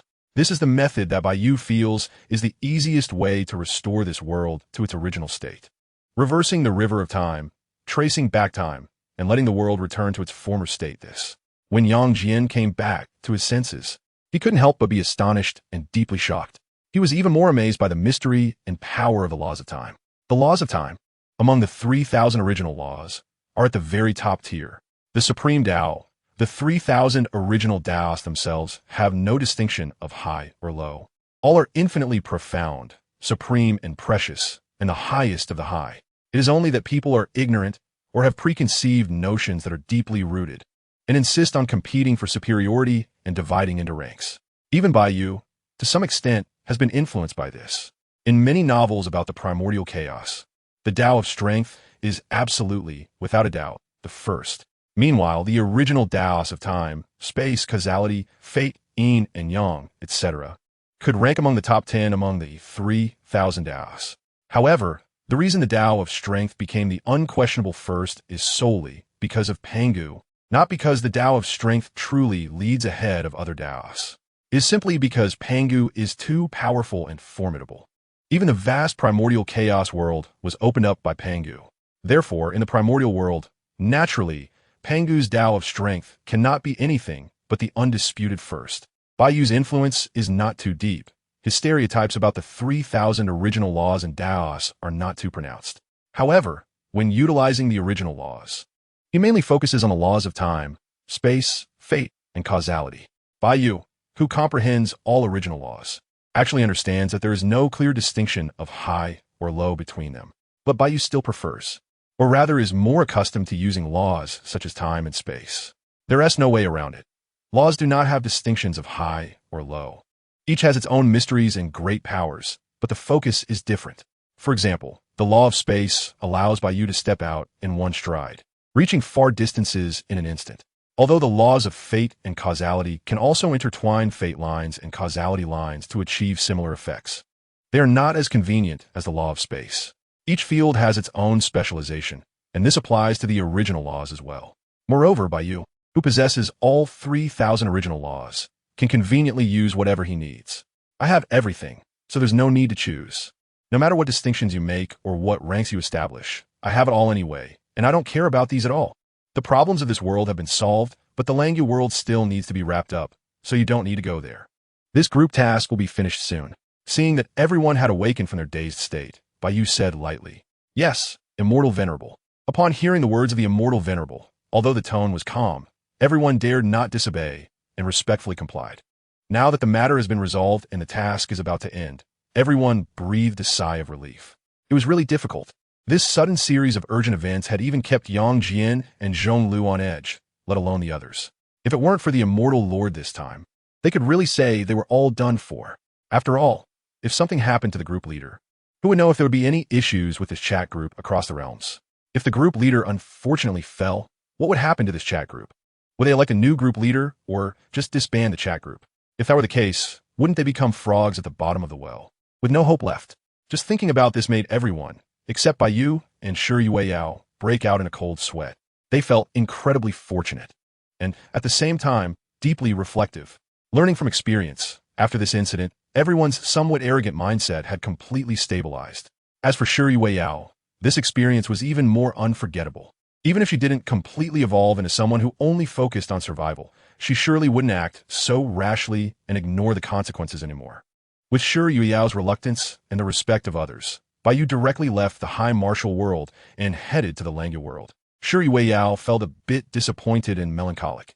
After all, they had finally met offline this time, yet she had barely said a few words to the Immortal Lord. Having already had a good impression of Bai Yu, this meeting only deepened her feelings and impressions. Bai Yu, however, was unaware of Shi Yueyao's little thoughts. Even if he knew, Bai Yu wouldn't do anything like deliberately weaving a web of affection to ensnare her.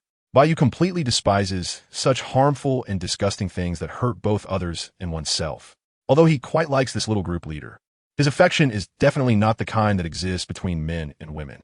Bai Yu also has a fondness for Yang Jian, Lin Jiu, Mei Changsu, Li Hani, and others. Yang Jian, the Lotus Lantern, is portrayed by Uncle Jiao, a pure white moonlight. Who wouldn't like that?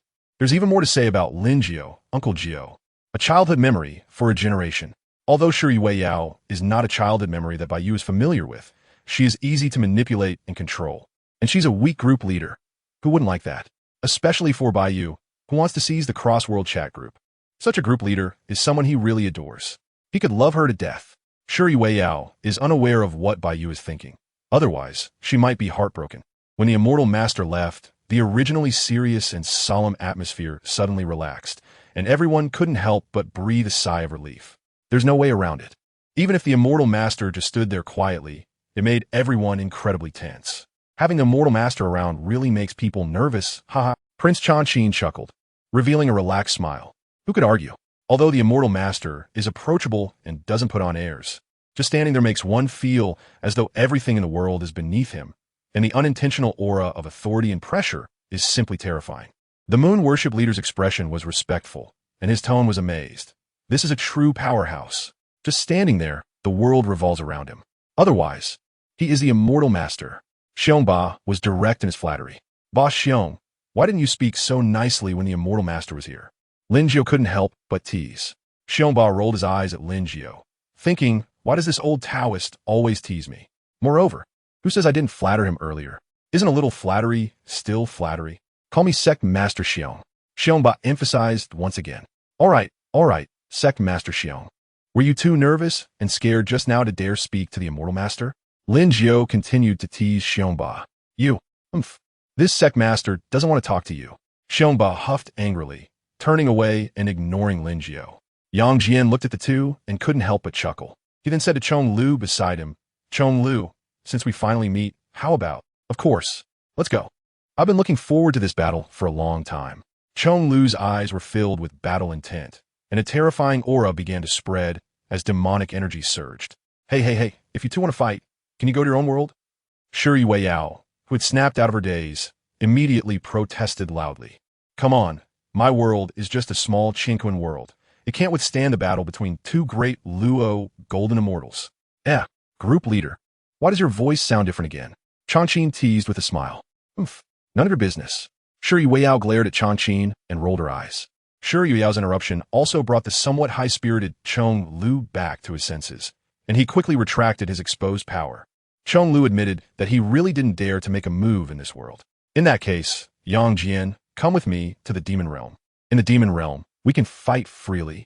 Now, the time-limited cross-world travel permission for the chat group has not yet ended. So, Chong Lu invited Yang Jian to his demon realm. Chong Lu is the supreme ruler of the demon realm, and there, they can battle without reservation. Okay, Yang Jian agreed directly, clearly also feeling a bit eager to fight. The others exchanged glances as they watched Chong Lu and Yang Jian leave together for the demon realm in the Xianjian world. "Why didn't Chong Lu invite me? I'm also a great Luo golden immortal," Prince Changqing said, feeling quite frustrated. "Why? I'm also a great Luo golden immortal. Why don't you want to fight with me?" Yang Jian is recognized as a god of war, while you are the god of music. Even if you went, you could only provide background music for their battle. Shuri Weiyao, who had just been teased by Changqing, didn't hold back and directly criticized him. Hearing the group leader's merciless criticism, Lin Jiao, Xiongba, and the moon worship leader couldn't help but chuckle. Changqing looked at Shuri Weiyao speechlessly, feeling even more frustrated. He is a musician, and his combat power is not strong. Even if he went, it seems he could only do the background music, making it impossible for Changqing to refute. Extremely frustrated, Changqing rolled his eyes at Shuri Weiyao, his eyes filled with tears, and angrily went home. "So disrespectful. Musicians are people too. Musicians have rights too. Is the god of music not a god?" Changqing was very upset. He felt rejected, distressed, and wanted to cry.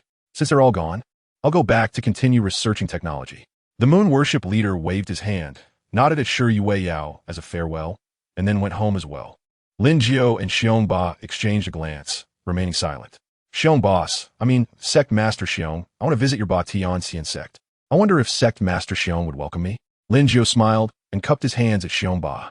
"Visiting is fine, but don't get any ideas about my fire Qilin." Xiongba knew that this old Taoist had always been very interested in the fire Qilin and had mentioned wanting its blood more than once. Xiongba was not stingy and had given Lin Jiao quite a bit of Qilin blood, but he couldn't keep giving it away. He didn't have enough for himself either, and the fire Qilin was about to be drained dry. Golf, no. Lin Jiao, who was embarrassed by Xiongba's revelation of his little thoughts, chuckled awkwardly. He really needed the fire Qilin's blood, because he found that the talismans drawn with Qilin blood had incredibly good effects. Lin Jiao even named the talismans drawn with Qilin blood Qilin divine talismans. Unfortunately, every time Xiongba was stingy, only giving a little Qilin blood, which was completely insufficient.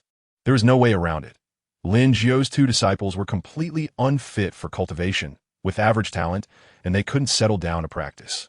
So, Lin Jiao could only give them Qilin divine talismans for protection. Although his disciples were useless, their bond was still very deep. Therefore, Lin Jiao never thought of giving up on them. As a master, Lin Jiao naturally had to make plans for his two disciples. After saying goodbye to the group leader, the two also went together to the Fengyan world. In the garden, only Shuri Weiyao was left.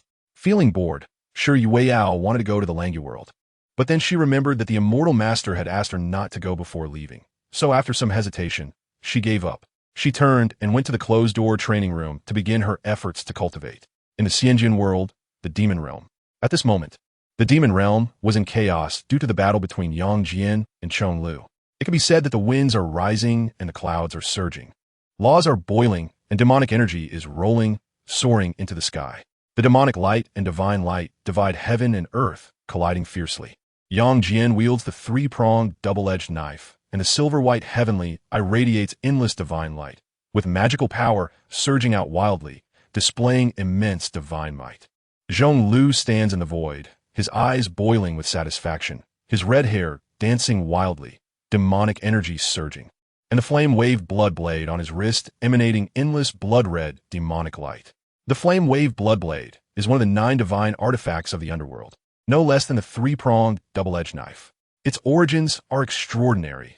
In the primordial times, the Earth Emperor Shinnon coexisted with the 9 springs, which are also known as the 9 wells of heaven and earth, the source of all things and the hub of the spiritual veins of heaven and earth. In front of the 9 springs, all beings are equal, benefiting all things. The flame-waved blood blade, forged from the soul of the flame-wave spring, is one of the 9 springs. It must be said that Zhong Lu and Fei Peng may indeed have a fateful entanglement, a match of equals.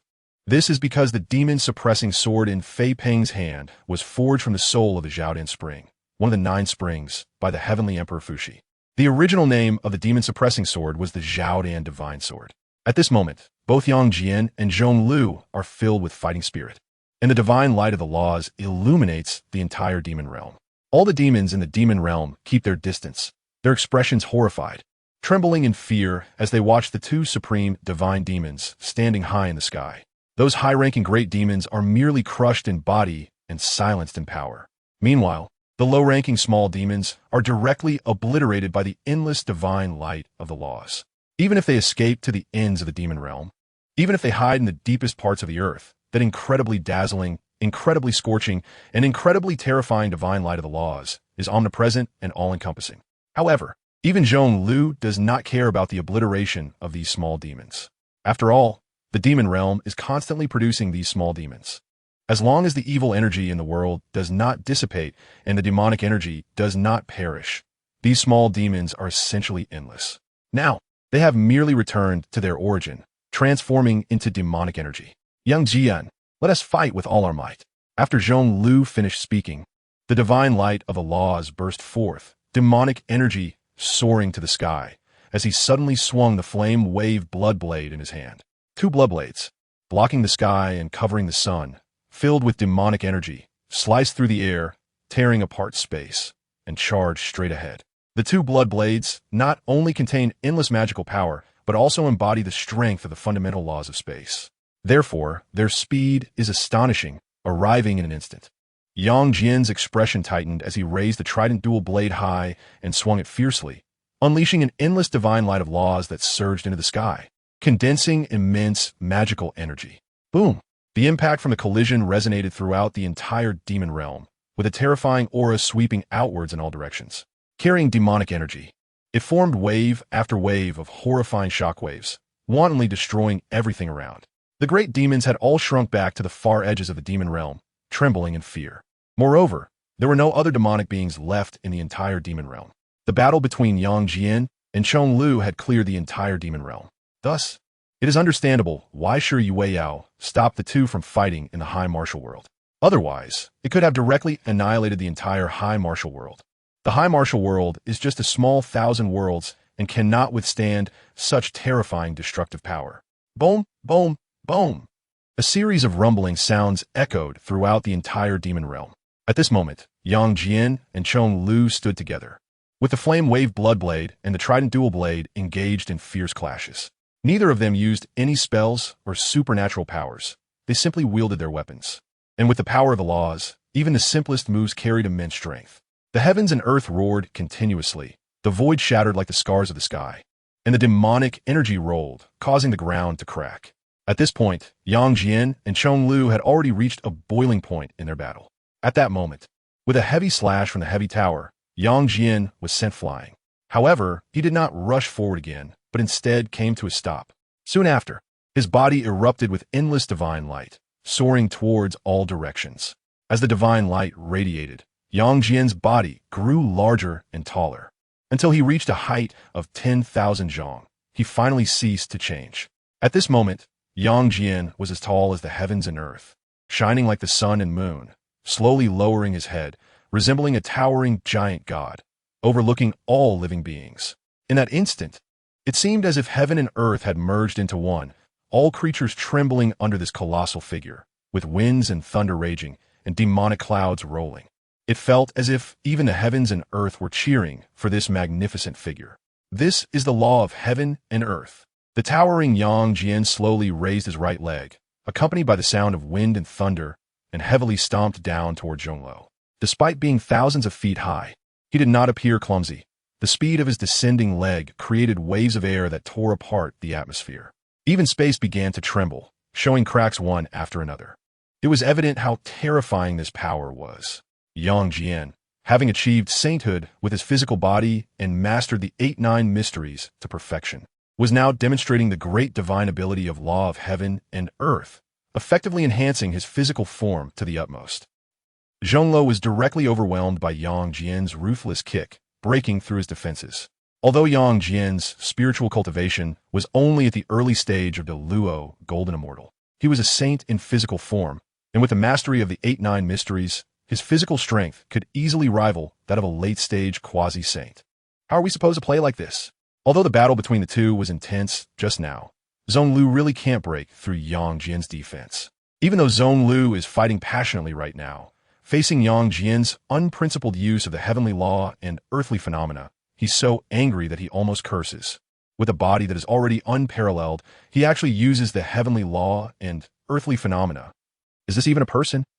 Zhonglu just wants to fight freely and doesn't want to be tortured. So, facing Yang Jian's terrifying kick, Zhonglu, who is skilled in the laws of space, directly breaks through the space and retreats into the void to evade. As he stomps down, the ground shakes and cracks, and even the surrounding space shatters. The broken void makes it impossible for Zhonglu, who has retreated into the void, to completely avoid this kick, resulting in severe injuries and falling from the void. This clearly illustrates what it means to break all laws with one force. No more fighting, no more fighting. I've already had enough fun. I don't want to fight anymore. Zhonglu doesn't plan to continue. It's a joke. The opponent has already unleashed their ultimate move, so what else is there to fight? In fact, both Zhonglu and Yang Jian know in their hearts that if they rely solely on magical power and the strength of rules, neither can truly defeat the other. However, Yang Jian's mastery of the 8-9 profound art has made his physical body incredibly formidable, and Zhonglu simply cannot break through his defenses. If they continue to battle, even relying just on magical power and the strength of rules, Zhonglu would still be defeated. Zhonglu does not possess such a powerful body that allows him to remain uninjured while maintaining infinite stamina.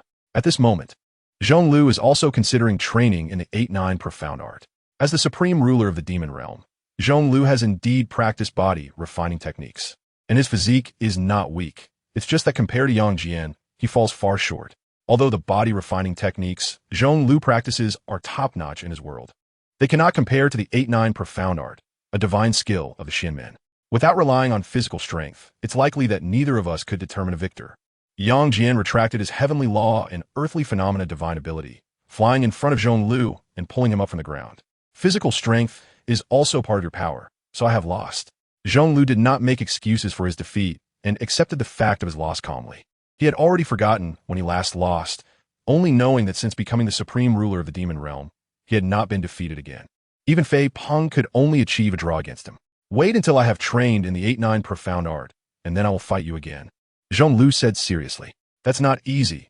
I only perfected the 8-9 profound art because of the immortal lord, Yang Jian replied with a smile, then waved his hand, and a white light flew directly to Zhonglu. This is the 8-9 profound art, a gift for you. Zhonglu did not expect Yang Jian to give him the 8-9 profound art for free, as he had planned to purchase it with holy spirit stones in the marketplace. Since you gave it to me, I will accept it. I will also give you some holy spirit stones, and you cannot refuse. After receiving the 8-9 profound art, Zhonglu handed Yang Jian a pile of holy spirit stones. The number of these holy spirit stones is enough to buy the 8-9 profound art from the store, and even have some left over. Knowing that Yang Jian sincerely wanted to give him the 8-9 profound art, Zhonglu accepted it. However, as the supreme of the demon realm, Zhonglu didn't have the face to truly take advantage of the situation for free. Therefore, you give me the martial arts, and I'll give you the holy spirit stones. That should be acceptable, right? This is not a transaction, but a gift. Zhonglu thinks he's really clever. Yang Jian was also left speechless by Zhonglu's bold move. However, since Zhonglu had said so, he could only accept the holy spirit stone. He didn't dare to return a gift. Otherwise, Yang Jian was really afraid that Zhonglu would pull another stunt. Yang Jian, besides Fei Peng, you are the second opponent who has allowed me to fight to my heart's content. Let's go. We won't return until we're drunk today. Zhonglu directly pulled Yang Jian towards the Supreme Hall. The demons hiding at the edge of the demon realm breathed a sigh of relief when they saw that the battle had stopped. It was so difficult, really too difficult. After exchanging glances, they all flew towards the Supreme Hall. These great demons are all subordinates of Chonglu. In the Supreme Hall, Chonglu directly instructed his returning subordinates to prepare a banquet, and then began to chat with Yang Jian. The two started to summarize the battle, and after the summary was completed, they began to discuss the Tao. Knowing that Chonglu was going to cultivate the 8-9 profound art, Yang Jian elaborated on the cultivation matters of the 8-9 profound art during their discussion. After their discussion ended, the banquet was also ready. Without mentioning how lively the scene was with Yang Jian and Chonglu toasting each other in a Langya world when Bai Yu arrived, the resistance of the unfamiliar system had never ceased. Although the Law Dao body held the devouring abyss flag, it could only seal the world and suppress the great Dao power of that unfamiliar system, but it could not completely subdue it. Moreover, it had to allocate power to protect this world. Otherwise, this small 1,000 worlds would likely be destroyed in an instant due to the collision of great Dao powers and return chaos. Even though it was just a fragment of the great Dao, it was not something that a small 1,000 worlds could touch. Touching it would mean death. At this moment, the Langya world was enveloped in silence. Yes, it was a real silence because all the laws of the world had been solidified and frozen, including time and space. Outside the world, in the void, there was a continuous roar, with the terrifying power formed by the collision of great Dao rushing towards the endless chaos beyond the sky. The terrifying chaotic airflow was directly dispersed and swept away to even farther places. Fortunately, the nearest small 1,000 worlds to the Langya world were not close. Otherwise, they would probably be affected. The chaotic sea of the heavens is boundless and infinite, with each world being so far apart that they seem unreachable. And the distance between worlds only continues to grow because the chaotic sea of the heavens is constantly expanding. This is somewhat similar to the expansion of the universe. But in reality, it is fundamentally different. Moreover, the chaos sea of the heavens is extremely dangerous, with the terrifying chaotic air currents being the least conspicuous danger. However, even this most inconspicuous danger is enough to be fatal for beings that have not yet comprehended the fundamental path. The chaos sea of the heavens is filled with countless opportunities and dangers. It is a paradise for those of the Great Tao Realm. The Great Tao Realm refers to the supreme existence that has mastered at least one complete fundamental path. In the vast world of the Great Thousand Primordial, this refers to the Hunyuan de Luo Golden Immortal. In the chaos sea of the heavens, more dangerous than the chaotic air currents are those powerful beings who control the fundamental paths and certain unknown entities. Although the law body wielding the abyss-devouring flag does not have an easy task, it can still suppress that unfamiliar system. Bai Yu appeared beside the law body without saying a word and directly summoned the yin-yang treasure pearl. Endless cold air spread out, and in an instant, the boundless cold enveloped the entire Langya world, freezing everything. The fundamental laws, which were already suppressed and silent, were further frozen. The entire world, all living beings, everything under the Great Tao, was frozen by the cold air. Even the unfamiliar system containing multiple incomplete fundamental paths was frozen for a moment, barely resisting due to the combined power of its multiple incomplete paths. The yin-yang treasure pearl and the abyss-devouring flag are treasures of the same level. The abyss-devouring flag alone could strongly suppress that unfamiliar system. Now, with the assistance of the yin-yang treasure pearl, the outcome was naturally unsurprising. If it were only the power of the abyss-devouring flag, the unfamiliar system could still resist with its multiple incomplete paths. However now, under the suppression of the great Tao power of the yin-yang treasure pearl, it became completely silent. The great Tao pressure from Bai Yu directly crushed the opponent, then forcefully suppressed it. The great Tao power of the unfamiliar system fell silent and returned to calm. With a wave of his hand, the unfamiliar system flew directly into Bai Yu's hands. Looking at the system in his hand, Bai Yu smiled faintly. After the all-world chat group, he had seized another system. Moreover, this system was completely at his mercy, with no resistance left. After putting away this system, Bai Yu glanced down at the Langya world, specifically looking at the transmigrator, Prince Yu. He wanted to know which modern world this transmigrator, Prince Yu, came from. There are many modern worlds, and quite a few that are similar to Blue Star. That blue planet seems to be quite special, although it appears to be just an ordinary, unremarkable, and the most basic small 1,000 worlds with no supernatural powers. It has recorded so much information about the countless worlds. Bai Yu is also unsure if this transmigrator, Prince Yu, came from his own blue star. After a glance, All the fateful causes and effects regarding the transmigrator, Prince Yu, were directly revealed. Unfortunately, it was not the case. Bai Yu also obtained the coordinates of the blue star world where the transmigrator, Prince Yu, resided. With a thought, the gate to the heavens appeared, and the law body beside him directly stepped out, entering the blue star world of the transmigrator, Prince Yu. Indeed, it was ordinary and unremarkable, just a small thousand world without any supernatural powers. The law body scanned all the fundamental laws of this world, from the beginning of its creation to the present, encompassing everything, fateful causes and effects, and various information. It was basically consistent with the blue star world he was in before his transmigration, although there were some slight differences. It was only through Bai Yu's sweeping of all the fate information of this world that he learned of them. If an ordinary person were to transmigrate from another blue star world to this blue star world, even if they searched for information online, they would find no differences at all, unless artificially created or deliberately fabricated. Every world is different, and the fundamental laws of each world are also different. This blue star world is very similar to the blue star world before Bai Yu's crossing, although there are some slight differences. They are so minor that one could say they are almost indistinguishable. So, is the ordinary and unremarkable blue star world, the homeland of many crossers, artificially created? Bai Yu suddenly had this doubt, feeling a jolt in his heart, but he chose not to think about it further and buried this question deep within. There was no way for Bai Yu to figure it out, and since he didn't notice any problems, he decided to let it go. Overthinking was pointless, so he set it aside for now. The Tao body of the laws did not linger in this world and left directly. Bai Yu had left the Tao body of the laws as a part-time, heavenly Tao in the blue star world he was in before crossing, just to provide a little protection for the world he once inhabited, to prevent any outer evil gods from destroying it. As for this blue star world, it did not receive such treatment. In the Langya world, Bai Yu was now completely focused on dismantling the system and had no intention of dealing with the Crosser's Honor King. Without the system, the Crosser Honor King was not a concern at all. Moreover, Bai Yu saw that this Crosser Honor King had nothing special about him, which made him even less concerned.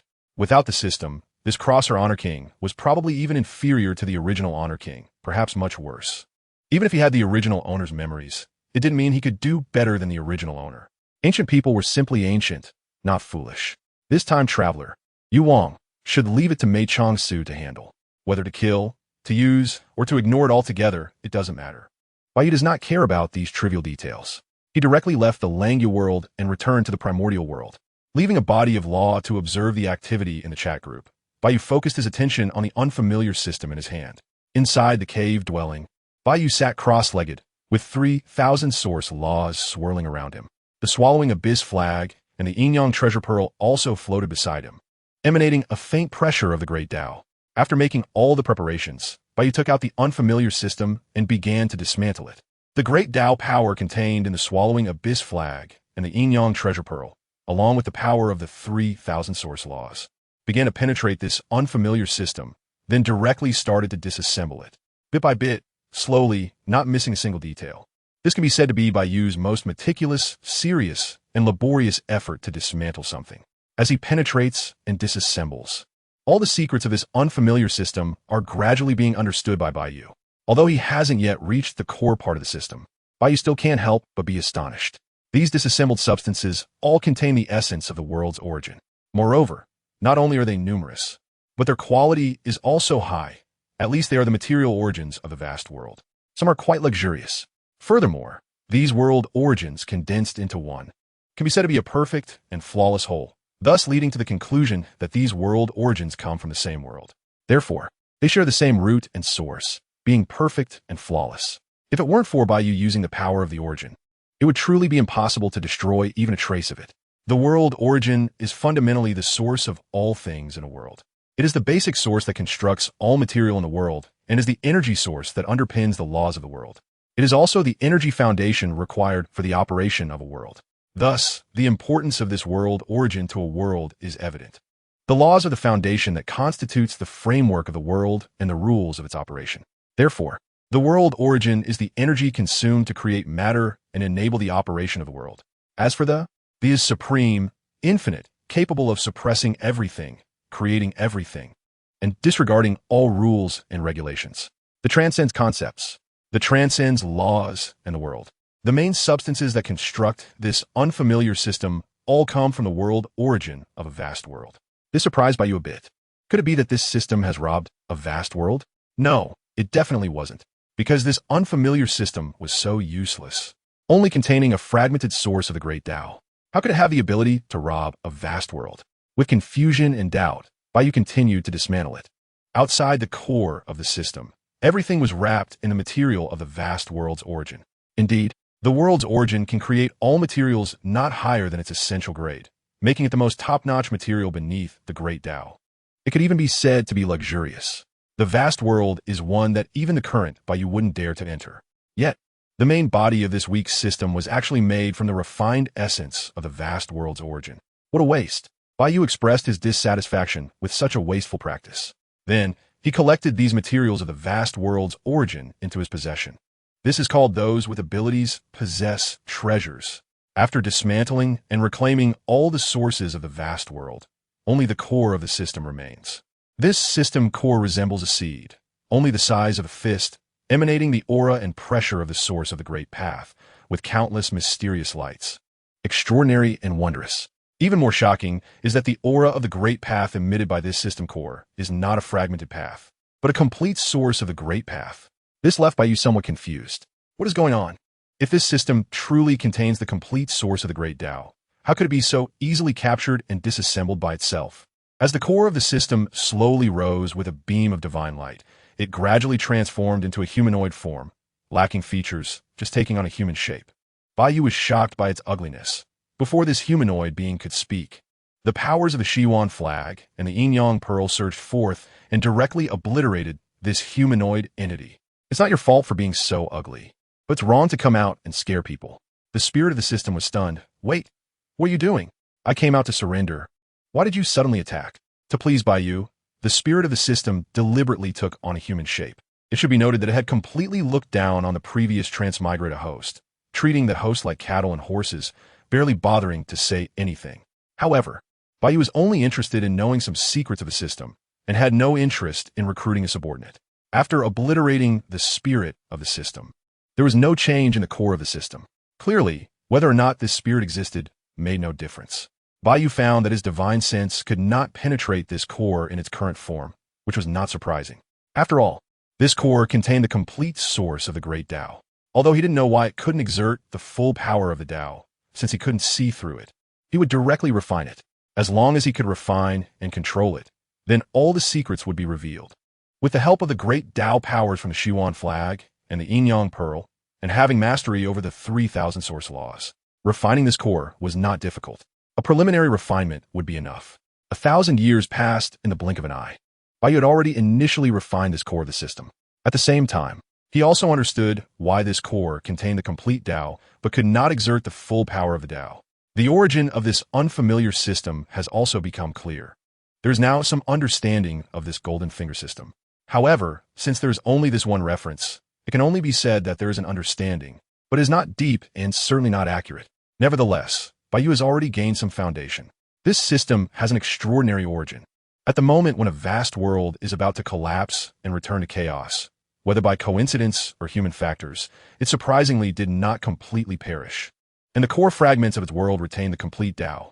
However, it is unknown whether this complete Tao is due to the world's destruction or some other reason. Although it did not become incomplete with the collapse of the vast world, it returned to its roots and became a nascent state. In other words, it became a seed of the Tao. The Tao, in its infancy, is like a newly sprouted seed that needs to go through the stages of rooting, sprouting, growing robustly, ultimately blossoming and bearing fruit before the fruit of the Tao can be plucked, leading to the realization of the Tao. This is the process of the growth of the Great Way, as well as the understanding and eventual mastery of the Great Way. In the future, after Bai Yu becomes a great Luo golden immortal, he will also go through such a process. The core of this system is actually the core of the vast world, and the source of the system's main body is the source of that vast world's essence. Thus, they share the same root and origin, being perfect and flawless, because they do not mix with the essence of other worlds. Moreover, this world core is not a complete world. It is merely a fragment of the core.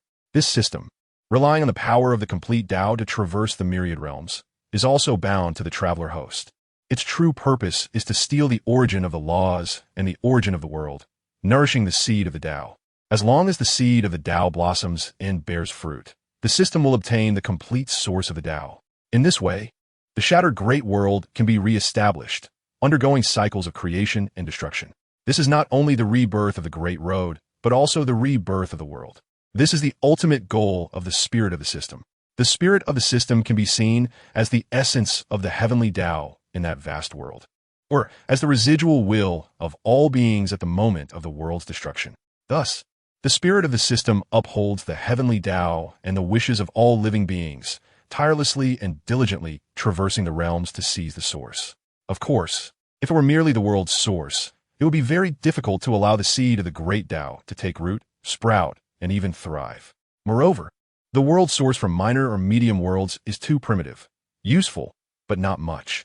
However, this system remains persistent and industrious, moving through various minor and medium worlds to steal their laws and world sources. There's no choice. It cannot venture into the vast world, and if it did, it would get nothing in return. So, it can only focus on minor and medium worlds. One must pick the soft persimmons to squeeze. However, frequenting the riverbank, how can one avoid getting wet shoes? Surely, this spirit of the system did not expect to stumble in a minor world. It is not that it is not cautious enough, but rather that some do not abide by the rules of martial virtue. This is a meeting with a peer. Bai Yu has gained some understanding of the so-called system, but it has also added more confusion. As expected, this so-called system is related to the supreme power of the myriad worlds, which is the source of the great Tao. The system of the traverser, Yuang, is formed by a fragment of the world core from a great thousand worlds and a seed of the great Tao containing the complete great Tao of this great thousand worlds. Simply put, the world core fragment is a ship. The spirit of the system is the sailor who navigates this ship. And the seed of the great Tao is what allows this ship to sail through the chaotic sea of the myriad heavens, protecting it from being capsized by the waves. It can be said that none of them can be lacking. Indeed, a triangle is the most stable structure. It's a bit inspiring, isn't it? This system just wants its own world to return. Is it wrong? Bai Yu deeply feels the difficulty of this system, mourning for half a second for the spirit of the system that he had defeated. And then he collected the core fragments of this vast world and the seeds of the great path. Well, it's another day of harvest. Of course, compared to the seeds of the great path, the world fragments and the origin of the world can only be considered embellishments. This seed of the has blossomed and borne fruit under the diligent efforts of the spirit of the system. Moreover, there is not just one fruit of the, but a total of 4. They are time, space, causality, and fate.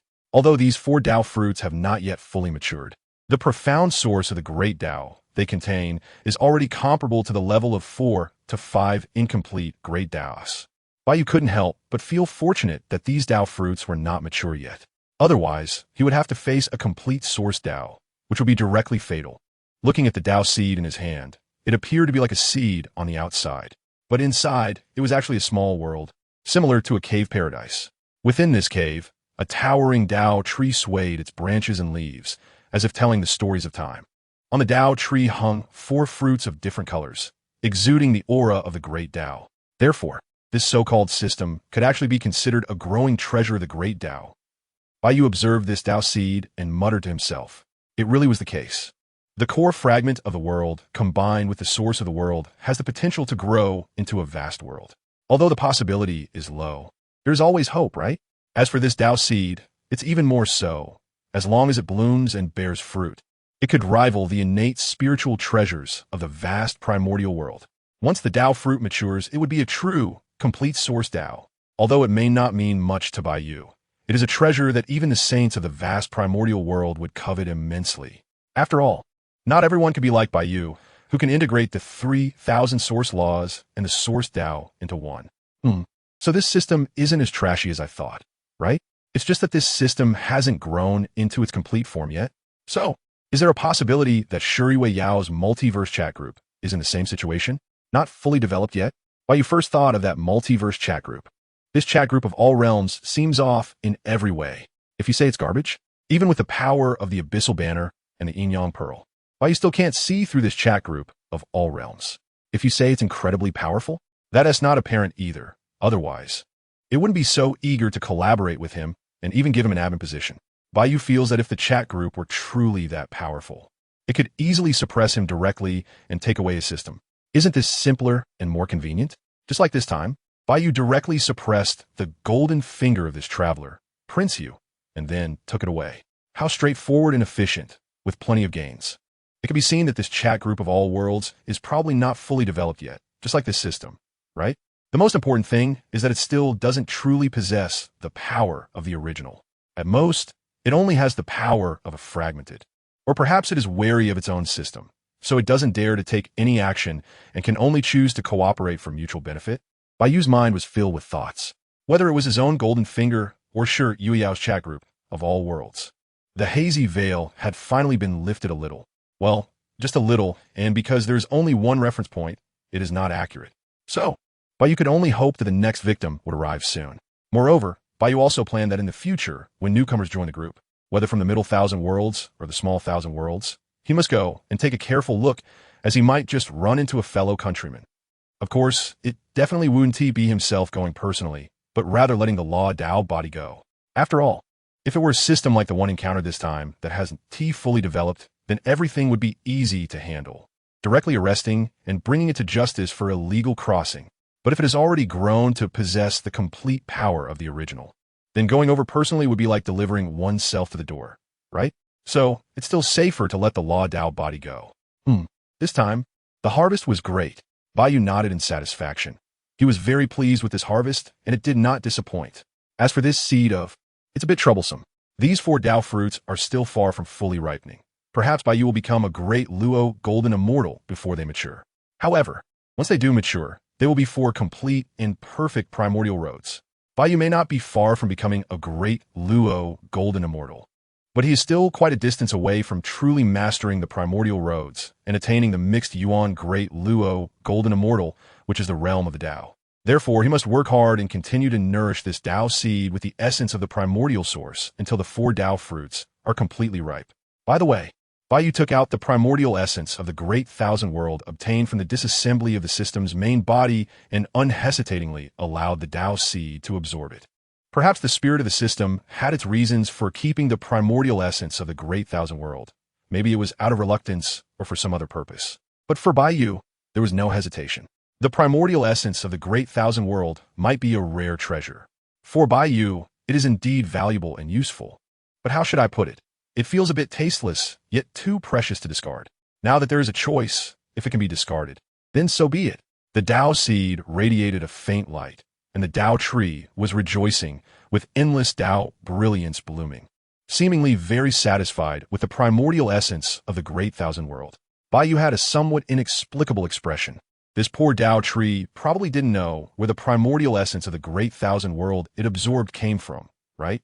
However, as expected from the same root and source, after the Dao tree absorbed the primordial essence of the great 1,000 world, it crazily shot up from its towering height. It stopped only when it was close to 100,000 zhang, and the 4 Dao fruits hanging from the tree were almost ripe, with an extremely rich Dao aura, and the Dao pressure directly surpassed that of the devouring abyss flag and the yin-yang pearl. So close, just a little bit more.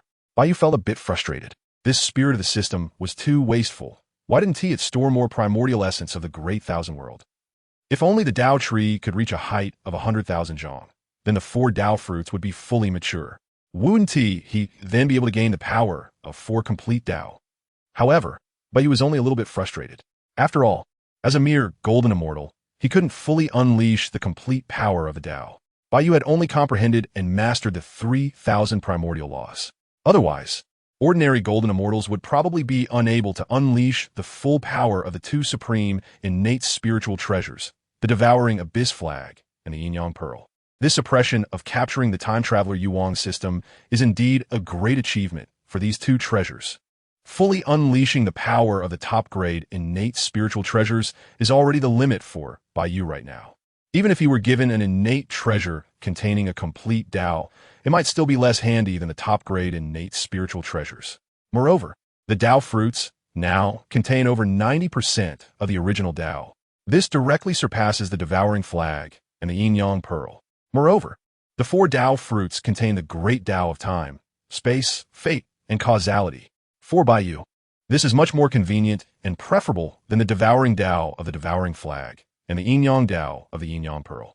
Therefore, the current state of these 4 Dao fruits is actually the most perfect for Bai Yu and the most handy to use.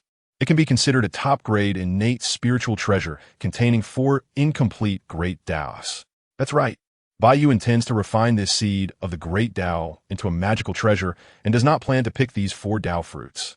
Not to mention how much time is needed for these 4 Tao fruits to fully mature, and not to mention that Bai Yu is currently just a small golden immortal. Bai Yu understands very well that he does not want to, nor can he, pick these 4 Tao fruits. Once he directly picks these 4 Tao fruits, he can indeed directly control the power of the original Great Tao. But after all, external objects are external. This is not the original Great Tao that he comprehended and mastered from scratch. From the initial comprehension of the original Great Tao to gradually mastering it. This is an essential process. Just like the seed of the Great Tao, it needs to go through rooting, sprouting, and growing robustly before it can bloom and bear fruit, ultimately falling when ripe. Usually, taking shortcuts is not a problem, but for matters concerning one's own Great Tao, relating to whether one can achieve the highest realm in the future or even transcend, shortcuts cannot be taken, especially for someone like Bai Yu, who already has the path of the heavenly Tao available. Taking shortcuts is foolish. That is pure stupidity. Of course, this only applies to Bai Yu's situation. If Bai Yu did not have the system or the function of assisting in understanding the Tao, he would definitely not hesitate to take the shortcut. It's a complete Great Tao after all. Once he picks the Tao fruit, he will be a mixed Yuan de Luo golden immortal that is controlling the original Great Tao and achieving the realm of the Great Tao. Otherwise, do you think Hong Jun became one with the Tao by chance? Other saints haven't even had the opportunity or fortune to become one with the Tao. It's like you often eat instant noodles. You certainly know that eating too much instant noodles is unhealthy. But if you've reached the point of often eating instant noodles, would you still care about whether it's healthy or not? After deciding to refine this seed of the Great Tao into a magical treasure, Bai Yu took out the core fragment of the vast world. He plans to use this core fragment of the vast world as the main body of this magical treasure. Like that system, it will envelop this seed of the Great Tao, allowing him to control and utilize the power of its original Great Tao. And he doesn't T-mind whether it's rough or not. In any case, Bai Yu estimates he won't need it for too long, at most until he reaches the De Luo Golden Immortal. When his realm breaks through to the Luo Golden Immortal, he can refine it again. After making the decision, Bai Yu directly began the refinement. Because the seed of the Great Tao is in the shape of a seed and that core fragment of the vast world is not large, Bai Yu simply shaped this magical treasure into the form of a pearl. A sphere is the most perfect shape, and a ball is the most stable and solid shape. As for the name, it shall be called the Xianming Pearl. Xian, the Tao is within. Xian represents the mysterious and unfathomable nature of the 4 original Great Taos of time, space, fate, and causality. Ming represents hope and the future. Bai Yu knows that in the future, he will encounter more and more travelers from other worlds. And the Xianming Pearl will surely bring those travelers a beautiful future and the dawn of hope. Soon, the Xianming Pearl was successfully refined. The Xianming Pearl is completely transparent and flawless, exquisitely crafted, with an unfathomable aura of the Great Tao faintly visible, dazzling in brilliance. The Xianming Pearl, meticulously carved and polished by Bai Yu, can be said to have exhausted all magnificence in appearance. Wonderful things always uplift the spirit, and even immortals are no exception. Bai Yu is very satisfied with the Xianming Pearl. Now he can be considered to have a treasured protective item. Devouring Flag? Yin-Yang Barrel? Ahem. Of course, Bai Yu has not forgotten about the Devouring Flag and the Yin-Yang Pearl. Without these 2 treasures, Bai Yu would not be able to suppress that system. And naturally, he would not be able to obtain the seed of the Great Tao. Thus, he wouldn't be able to refine the Xianming Pearl. However, in the future, the Devouring Flag and the Yin-Yang Pearl will only be used by the law body. In the past, there was no choice, but now, Bai Yu naturally chooses the Xianming Pearl. After safely storing the Xianming Pearl, Bai Yu began to enter seclusion again. The recent time traveler incident was purely accidental, interrupting Bai Yu's retreat. At this moment, in the chat group, all members have returned to their own worlds as the limited time travel permissions have been closed. This left everyone somewhat unsatisfied, especially Zhong Lu and Yang Jian. Although in Zhong Lu's heart, Yang Jian could never replace Fei Peng's position in his heart. Originally, as the only Tuda Luo Jin Xian before, the two often discussed and exchanged ideas in the chat group, and their relationship was quite good. This offline meeting involved a fierce exchange and competition, naturally leading to rapid progress in the relationship and a deep connection. Unfortunately, The time travel function has not yet truly been activated. This time, it was only temporarily open due to a group task. The limited time crossing permissions have now been closed, indicating that the group task has also been completed. This time, although everyone except Li Hani and Mei Changsu took on the task, they didn't contribute much and were just there to tag along. Therefore, even though the task rewards were substantial, most of it went to Bai Yu. Bai Yu didn't care. He was too busy dismantling the system to even claim the task rewards. The chat group kindly placed the rewards in Bai Yu's personal storage. Although Bai Yu could take as many Holy Spirit stones as he wanted directly, the chat group insisted that there should still be a sense of ceremony. Moreover, Bai Yu was facing the power of the incomplete source of the great Tao in the Langya world, so the task level was clearly more than just level 16. However, it seemed that the chat group did not change the task level, which remained at level 16. Clearly, the chat group did not care whether the Langya world perished, nor did it care about Mei Changsu's life or death. This time, the reason for releasing this group task is entirely due to the safety of the group leader. The only thing invading the high martial world is the power of the original laws. Therefore, the task assessment level is only at the 16th rank. Although the task rewards have not increased, Bai Yu does not care, and as for the group members, they care even less. This time, they just want to check things out, mainly to see the immortal venerable. Even so, they managed to earn a little task reward, which made them feel a bit embarrassed. Although they only received a dozen or so Holy Spirit stones, everyone was quite satisfied. Unfortunately, the group task function has been shut down, and they have no idea when the next task will appear. They just hope that the next group task won't be of such high difficulty. Otherwise, it would be impossible to complete without the immortal venerable. However, if it weren't for the high difficulty, the task rewards wouldn't be so generous. Xiongba and Linjiao, among others, decided not to exchange the Holy Spirit stones for resources anymore, but to keep them. After all, they no longer lacked immortal techniques and cultivation resources, so there was no rush to exchange for anything. Yang Jian and Chong Lu didn't say much either. After all, they had earned quite a few Holy Spirit stones from the previous sweep of the group mall by the immortal venerable, and they were not short on them for now. Call me the group leader, Qilin Talent. Mei Zhongzhu, what's going on over there? Has the immortal venerable left? Curious. Zipa, Xiongba Tian Xia, Ea. Why isn't Mei Zhongzhu saying anything? Mao Shan Tianshi, with the immortal venerable around, Mei Zhongzhu should be safe. Could it be that Mei Zhongzhu fainted due to weakness? Pai Yu Jiaozhu. Could it be that she fainted from being scared? Taizi Changqin. Can't she just start a live stream? Mei Zhongzhu, hurry up and start a live stream, so we can admire the immortal venerable's demeanor. Xiongba Tianxia. The task is over. So the immortal venerable must have left the Langya world. Qilin Talent. Has so much time passed? But why do I feel like it was just a moment ago? Call me the group leader. Huh? What do you mean? How could it have only been a moment? Shocked. JPG, Qilin Talent. Yeah, after seeing the group leader's distress signal, I lifted the curtain to look outside, and then I opened the chat group again, that's all. At this moment, Mei Changsu was also quite puzzled. After seeing the group leader's distress signal, he was startled and realized something was wrong. That cross-world traveler, the Yu Wang, was in his own world. Worried that something might happen in his world, Mei Changsu quickly closed the chat group and lifted the curtain to look outside. As a result, nothing had happened. It was still calm and peaceful, with a gentle breeze and the passage of time serene. When he opened the chat group again, he was completely dazed. Judicial Heavenly God, I understand.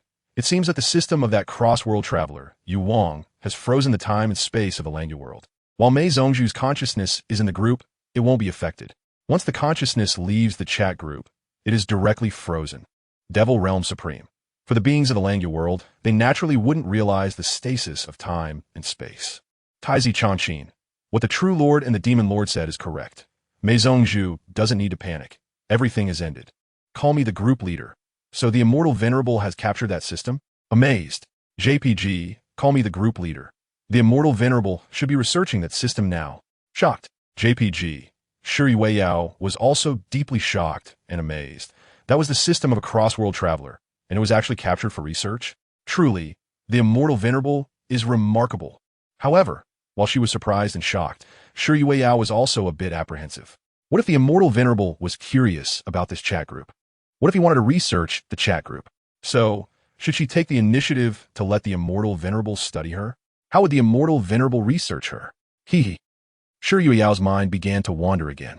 Not to mention how Shi Weiyao was filling her mind with thoughts and fantasies at this moment.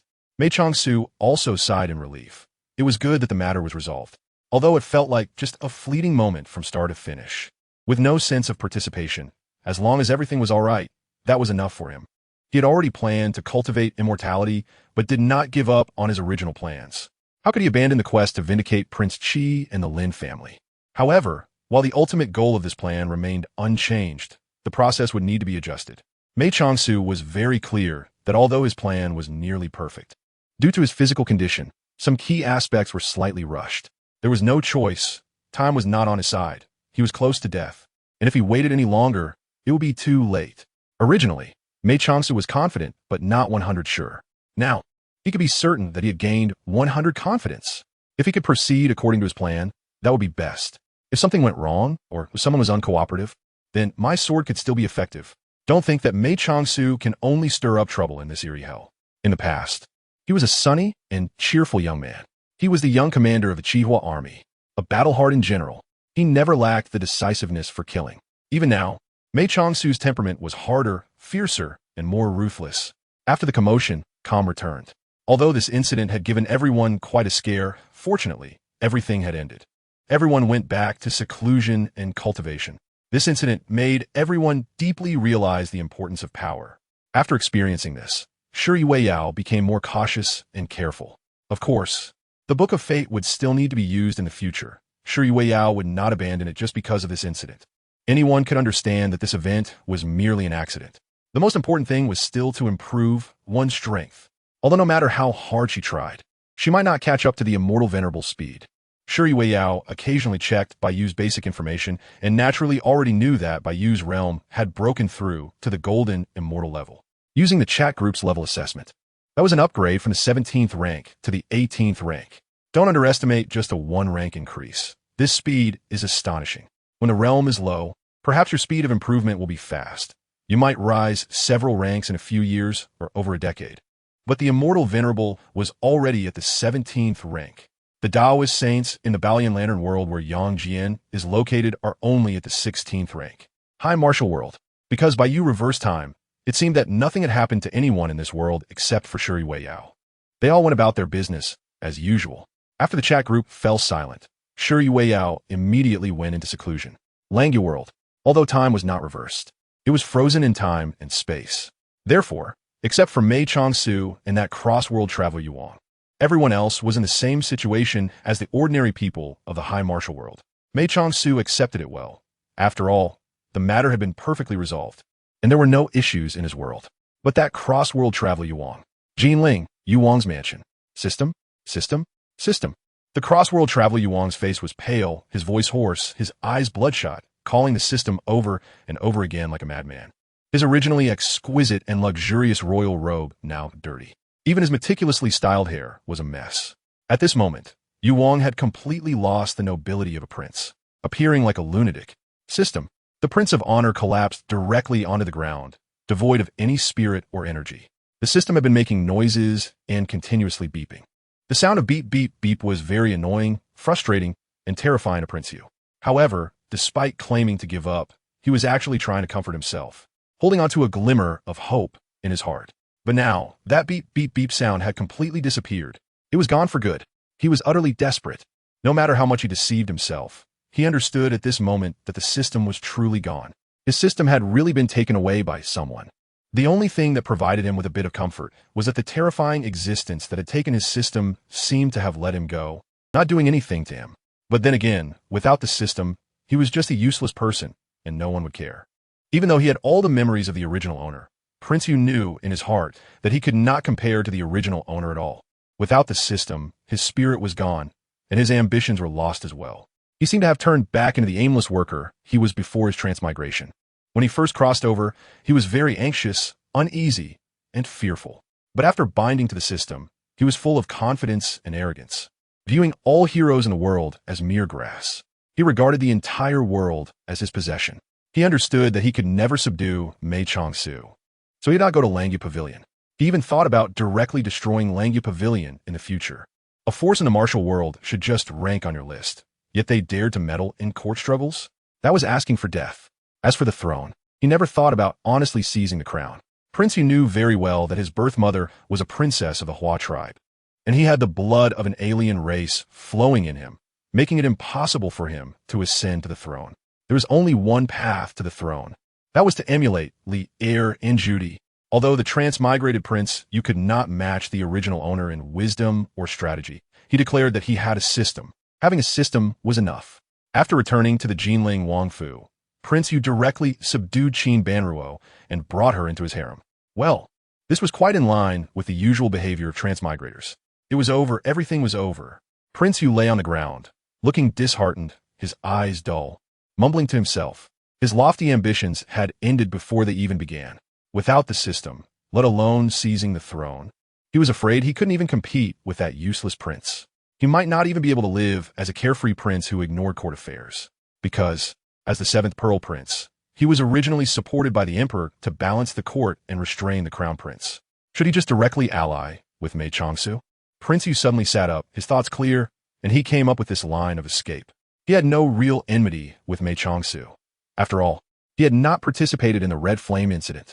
The transmigrated Prince Yu, who possessed all the original owner's memories, knew very well that he had merely ignored everything and had not directly participated. At most, he had not conveyed the words of the Qi King before his death. The father does not know the son, and the son does not know the father. If Mei Chongsu held a grudge against him and wanted to kill him just based on that, Prince Yu would truly feel wronged. After all, whether he conveyed it or not, the Qi King would have died anyway. Moreover, after saying that sentence, the Qi King directly poisoned himself to death, which was quite decisive. The reason Prince Yu did not convey it was not only because he was afraid of angering the emperor, but also because he felt it was unnecessary. It wouldn't change the emperor's decision at all.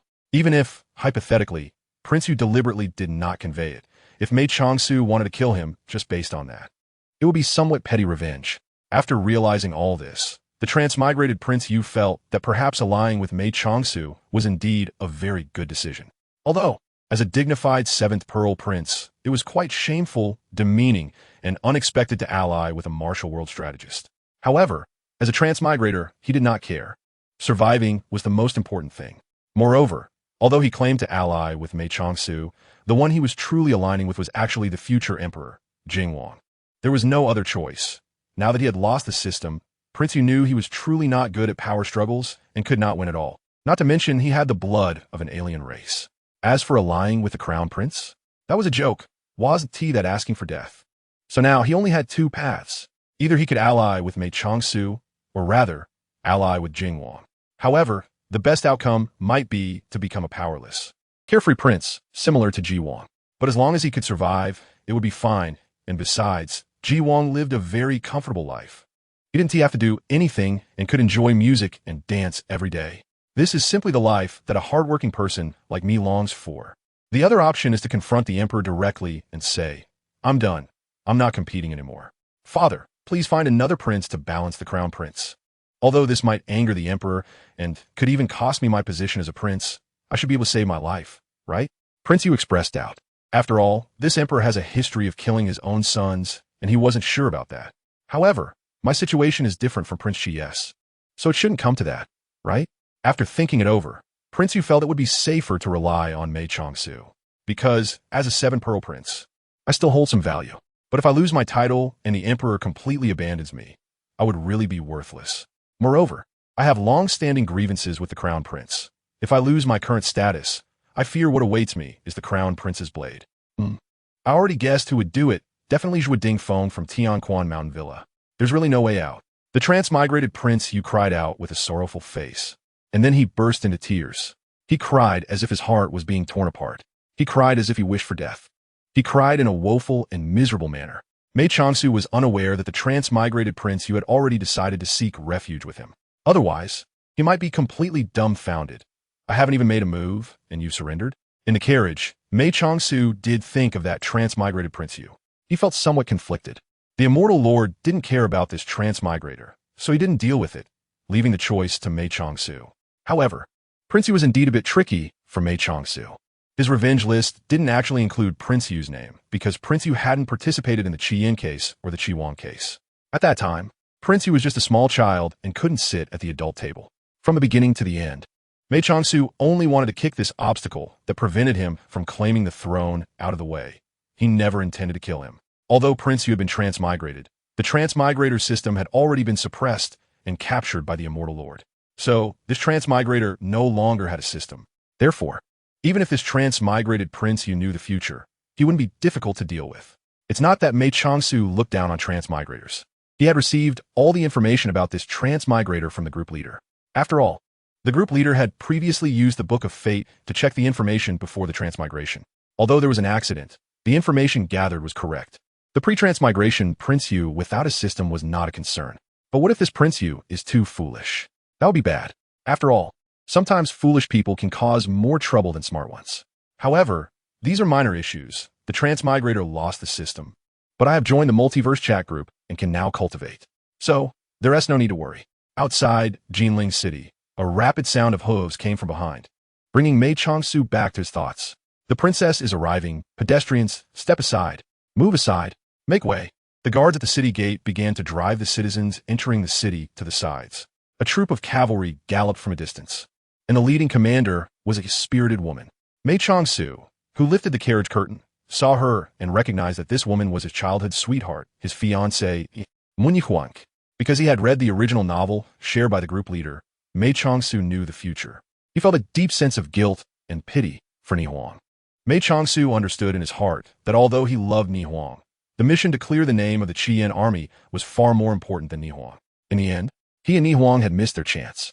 Ultimately, he chose to die for the nation, while Ni Huang would marry someone else. It was quite lamentable. Of course, this was the original future and fate. The reason Mei Changsu rejected Ni Huang was that he was going to die and couldn't give her happiness or a future. So he chose to let go. Now, seeing Ni Huang again, looking at that spirited woman on horseback, the one he had always missed and kept deepest in his heart. This time, Mei Changsu did not want to let go again. I have met the princess, sister and I Huang. Xiao Jingrui and Yin Yujin smiled and cupped their hands in greeting upon seeing the newcomer. And I Huang said nothing, smiled slightly, drew the sword at her side, and directly used her lightness skill to attack the two. Even though she was wearing heavy armor, it did not affect an I Huang's swift and fierce attacks. Light as a swallow and quick as rain. Mei Changsu in the carriage watched the three fighting together, his gaze fixed on N.I. Huang, filled with tenderness and nostalgia. Remaining silent, the battle among the three ended quickly, although Mu N.I. Huang was not serious. Xiao Jingrui and Yin Yujin were still no match for her and were easily defeated. After all, Mu N.I. Huang had made it onto the Langan Master ranking. Although she was only in 10th place, those who made it onto the Master list were all top-tier warriors in the world. Of course, the martial power in this world was not high.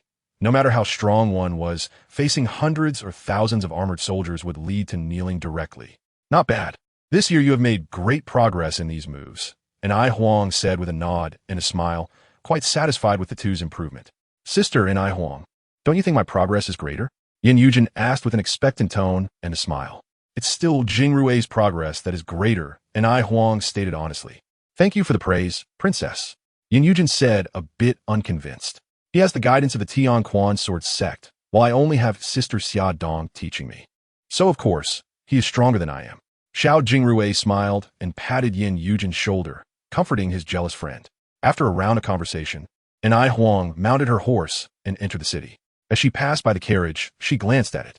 However, due to the curtain covering it, she did not see anything. Although she was somewhat curious about the friend Xiao Jingrui mentioned, it was only a little bit. Outside, the Ningguo Marquis' residence. The pillar of national defense. Truly worthy of the Ningguo Marquis' residence. These few words were personally inscribed by the emperor. Mei Changsu looked at the stone wall in front of him and said with a smile, as if in awe. But his eyes were filled with sarcasm and a fleeting rage deep in his gaze. This pillar of a nation was forged from the souls of 70,000 Red Flame soldiers.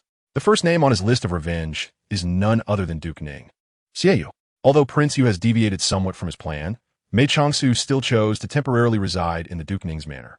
However, after joining the all-world chat group, his plans changed significantly while on the carriage. Yet, due to time constraints and having agreed to accept Xiao Jingrui's invitation to stay at the Duke Ning's manor, it would be difficult to refuse at the last minute. Therefore, he decided to follow the original plan and stay at the Duke Ning's manor for now, which wouldn't cause any disturbances, allowing him to formally pursue cultivation first. After all, his body was in such poor condition. Everything would have to wait until he could enter the qi refining stage, eliminate the fire and cold poison within him, and fully restore his health. After being introduced to his father by Bai, Xiao Jingrui took Mei Changsu to the Snow Lodge. This is the place arranged by Xiao Jingrui for Mei Changsu to recuperate, and it can be said to be the quietest spot in the entire Marquis residence. Late at night, after taking a bath and burning incense, Mei Changsu sat cross-legged and began his entry into qi refining. Although he had practiced martial arts before, as a young commander who had been on the battlefield, martial arts and the path of immortality are completely different. Therefore, this first practice, which is an introduction to the path of immortality, made him extremely cautious. Fortunately, he had already understood most of the basic knowledge about cultivating immortality, and he had conducted countless simulations in his mind. There was no way to practice in the carriage, and he was deeply fascinated and eager to cultivate. So he could only virtualize his practice in his mind, relying purely on imagination. Starting to practice on his first night in the Marquis' residence shows Mei Changsu's impatience. The truth is, this body is too weak and fragile. It gets hurt with just a touch and could die from a mere bump. He really couldn't take it anymore. In the past, he had no choice, but now, he didn't want to wait even a moment. Mei Changsu here is so eager to return to a normal state of health. On the other hand, Li Hani is even more impatient.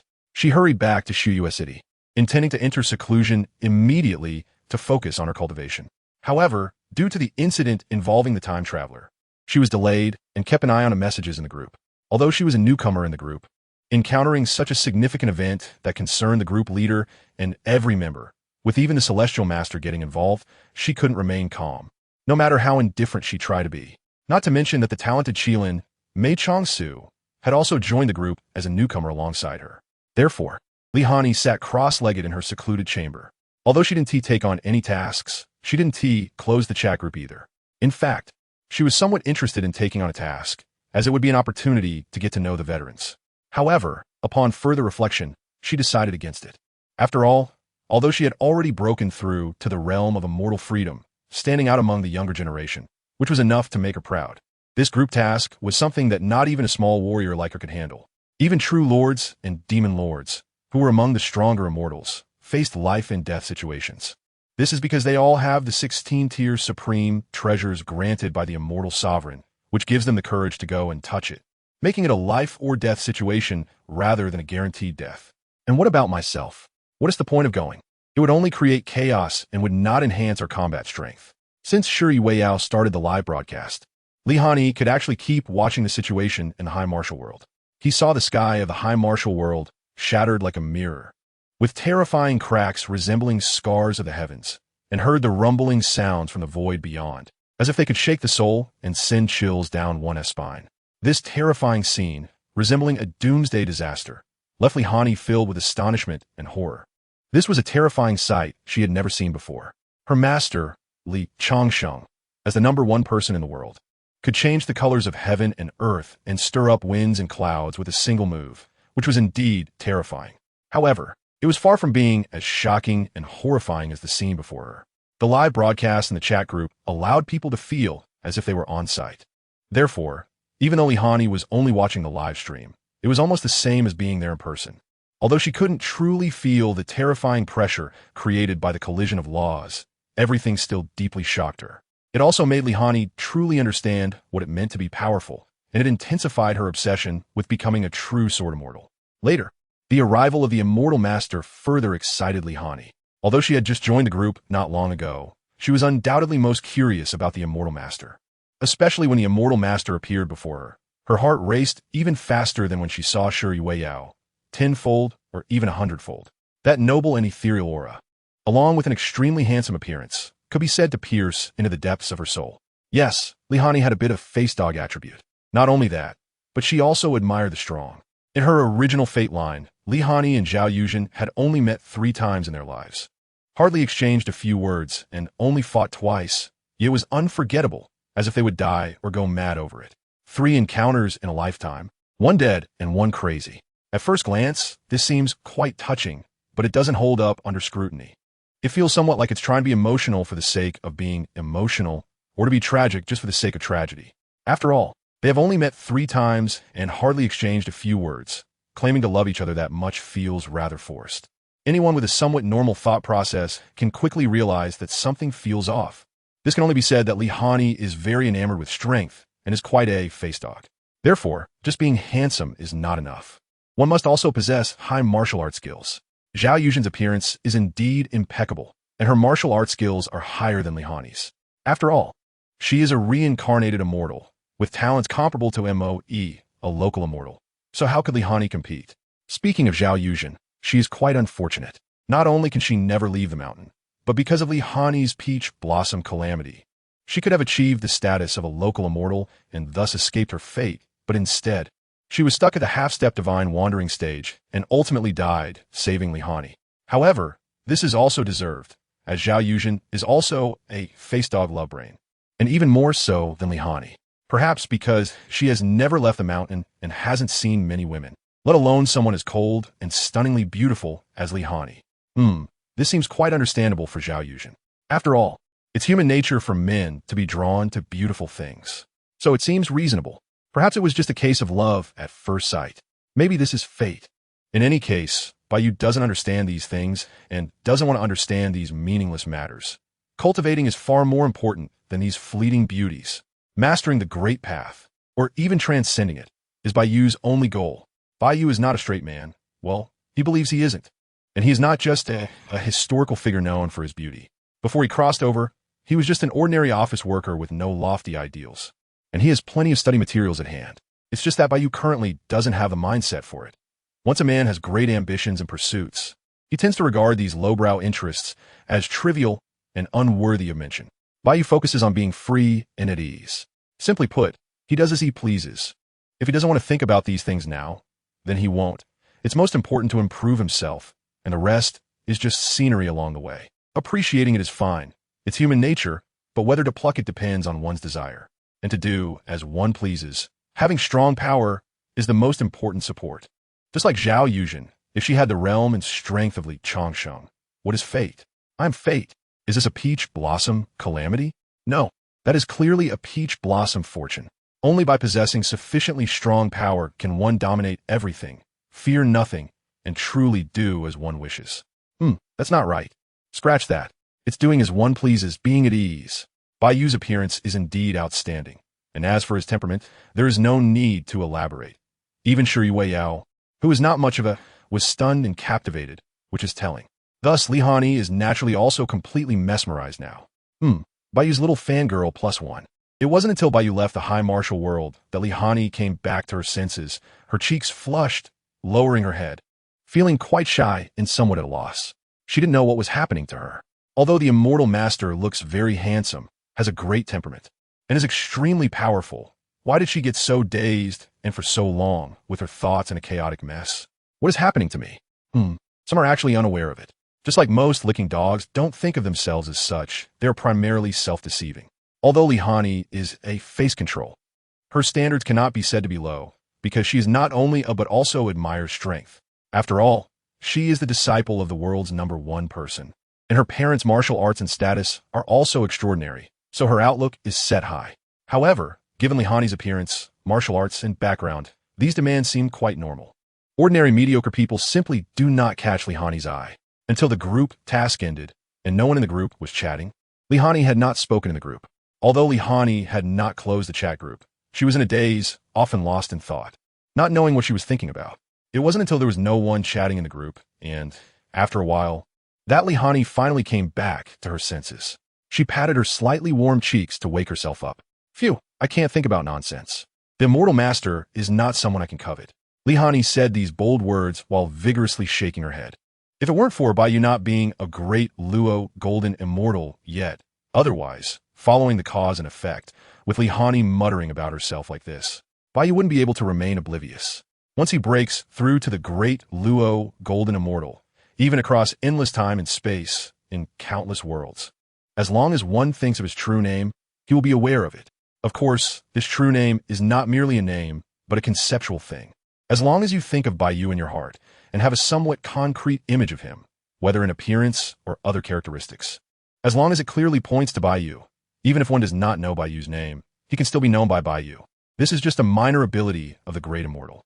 Strictly speaking, this is considered a passive skill. Although Li Hani is someone who values looks and admires strength. Once she decides on something, she will never change or regret it.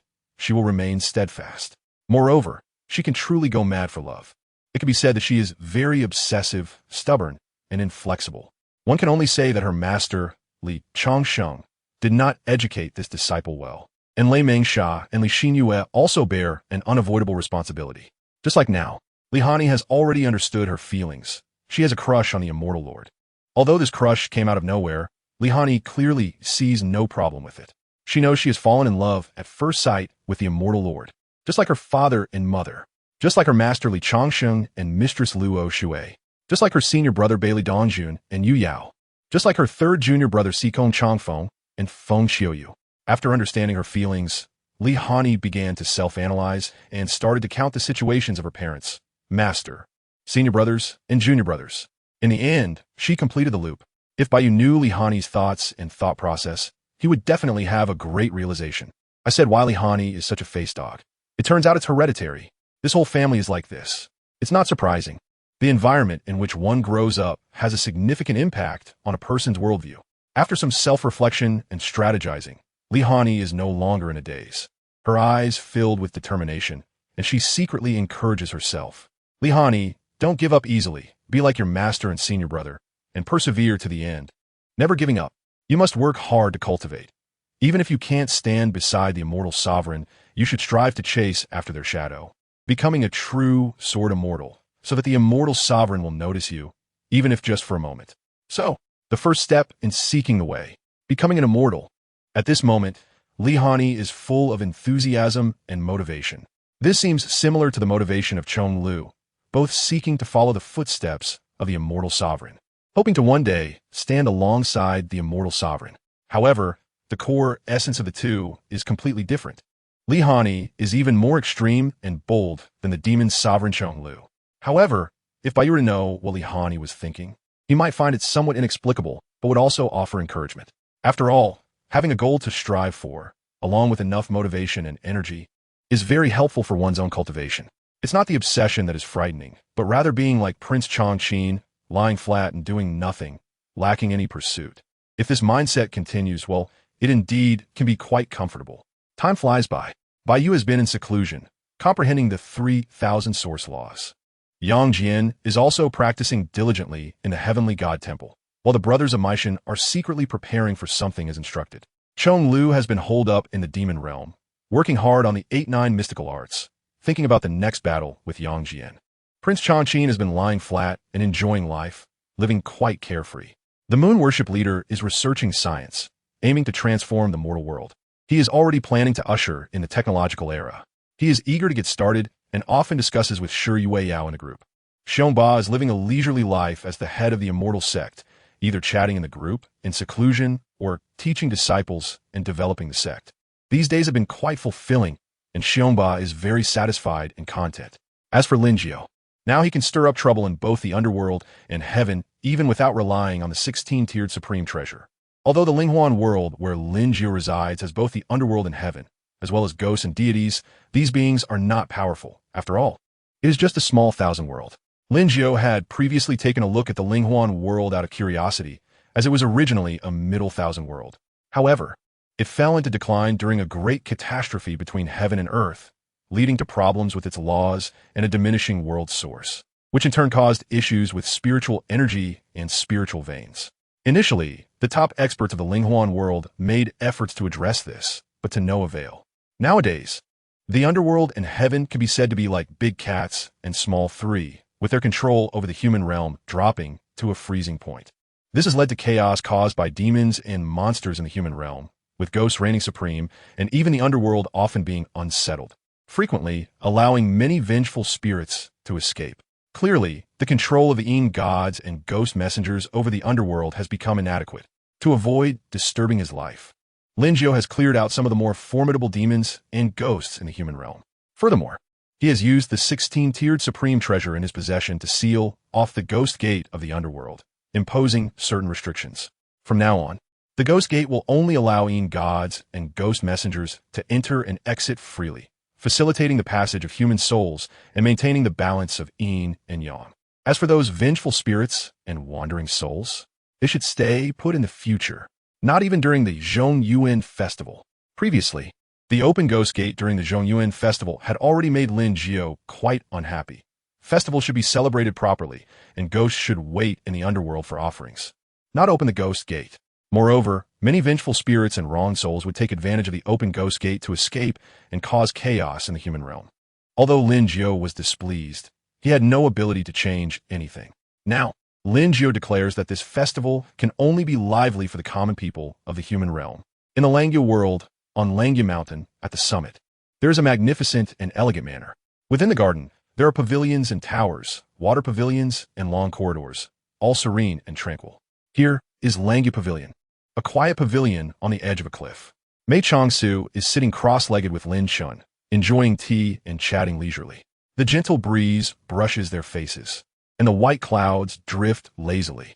At this moment, Mei Changsu feels very relaxed and elegant, with a continuous smile. Jing Yin and Brother Meng must be arriving soon, right? While admiring the beautiful scenery, Mei Changsu took a sip of tea and asked with a smile. Yes, they will reach Langya Mountain tomorrow. In the blink of an eye, the once inconspicuous Prince Jing has now become the retired emperor. Lin Shun sighed, looking at his dear friend, who was dressed in a moon-white long robe and exuded elegance. Decades have passed, yet Changsu's appearance remains unchanged, showing no signs of aging. This is all because of Xian Dao. I never expected that in this world, there really is a method to become an immortal and a path to cultivate immortality. As the young master of Langya Pavilion, Lin Shun naturally would not believe in any cultivation to become an immortal. This is merely the foolishness of the world, or a result of their unwillingness to accept reality, which has led to such fabrications and imaginations. However, what he did not expect was that Changsu went to Jinling and actually brought back methods of cultivating immortality and a foundation for becoming an immortal.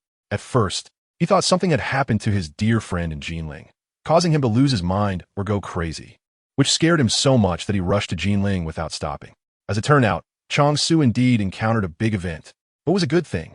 Not only was the poison of the fire cold resolved, but he also gained celestial abilities. Heaven knows how shocked he was when he saw a blazing fire dragon erupting from Mei Changsu's hand. This is simply shattering one's worldview. If Lin Shun were a modern person, he would probably despairingly shout that physics doesn't exist. However, seeing is believing. No matter how shocked Lin Shun is, how incredulous, or how unbelievable it is, in the end, he still accepts this fact that has blown his mind. Then, he eagerly starts his path to immortality. The world of Langya has no spiritual energy, so in order to begin cultivating and to elevate his realm, he can only consume resources. This world cannot provide the resources for cultivating immortality, so naturally, it needs Mei Changsu to supply them. Mei Changsu doesn't mind. He originally planned to have his closest friends and relatives cultivate immortality together, even to reach immortality. Living a long life alone is too lonely, and Mei Changsu does not want that, nor is he willing to accept it. Because he has cultivated the path of immortality, his revenge plan has changed significantly, especially with the support of Prince Yu. It can be said that the process was without any unexpected occurrences. It was even faster and more perfect than the original fate line, easily helping Prince Jing, Xiao Jingyan, ascend to the position of Crown Prince. And, just like in the original fate line, staged AI also support this scenario. In the end, the wrongful case was cleared, and the truth was revealed to the world. Afterwards, the emperor abdicated in favor of Prince Jing. Mei Changsu had been wary of Prince Yu, but unexpectedly, this time-traveler Prince Yu was genuinely sincere in his allegiance, and privately did not engage in any underhanded actions. He was simply too obedient. This left Mei Changsu speechless, but he also agreed to the request of Prince Yu, allowing him to be a carefree prince without power or influence, enjoying the same treatment as Prince Ji. The time-traveler, Prince Yu, was naturally overjoyed, jumping up in excitement. Finally, he had achieved his wish and successfully completed his self-rescue. It seems that I have great potential in the realm of political strategy.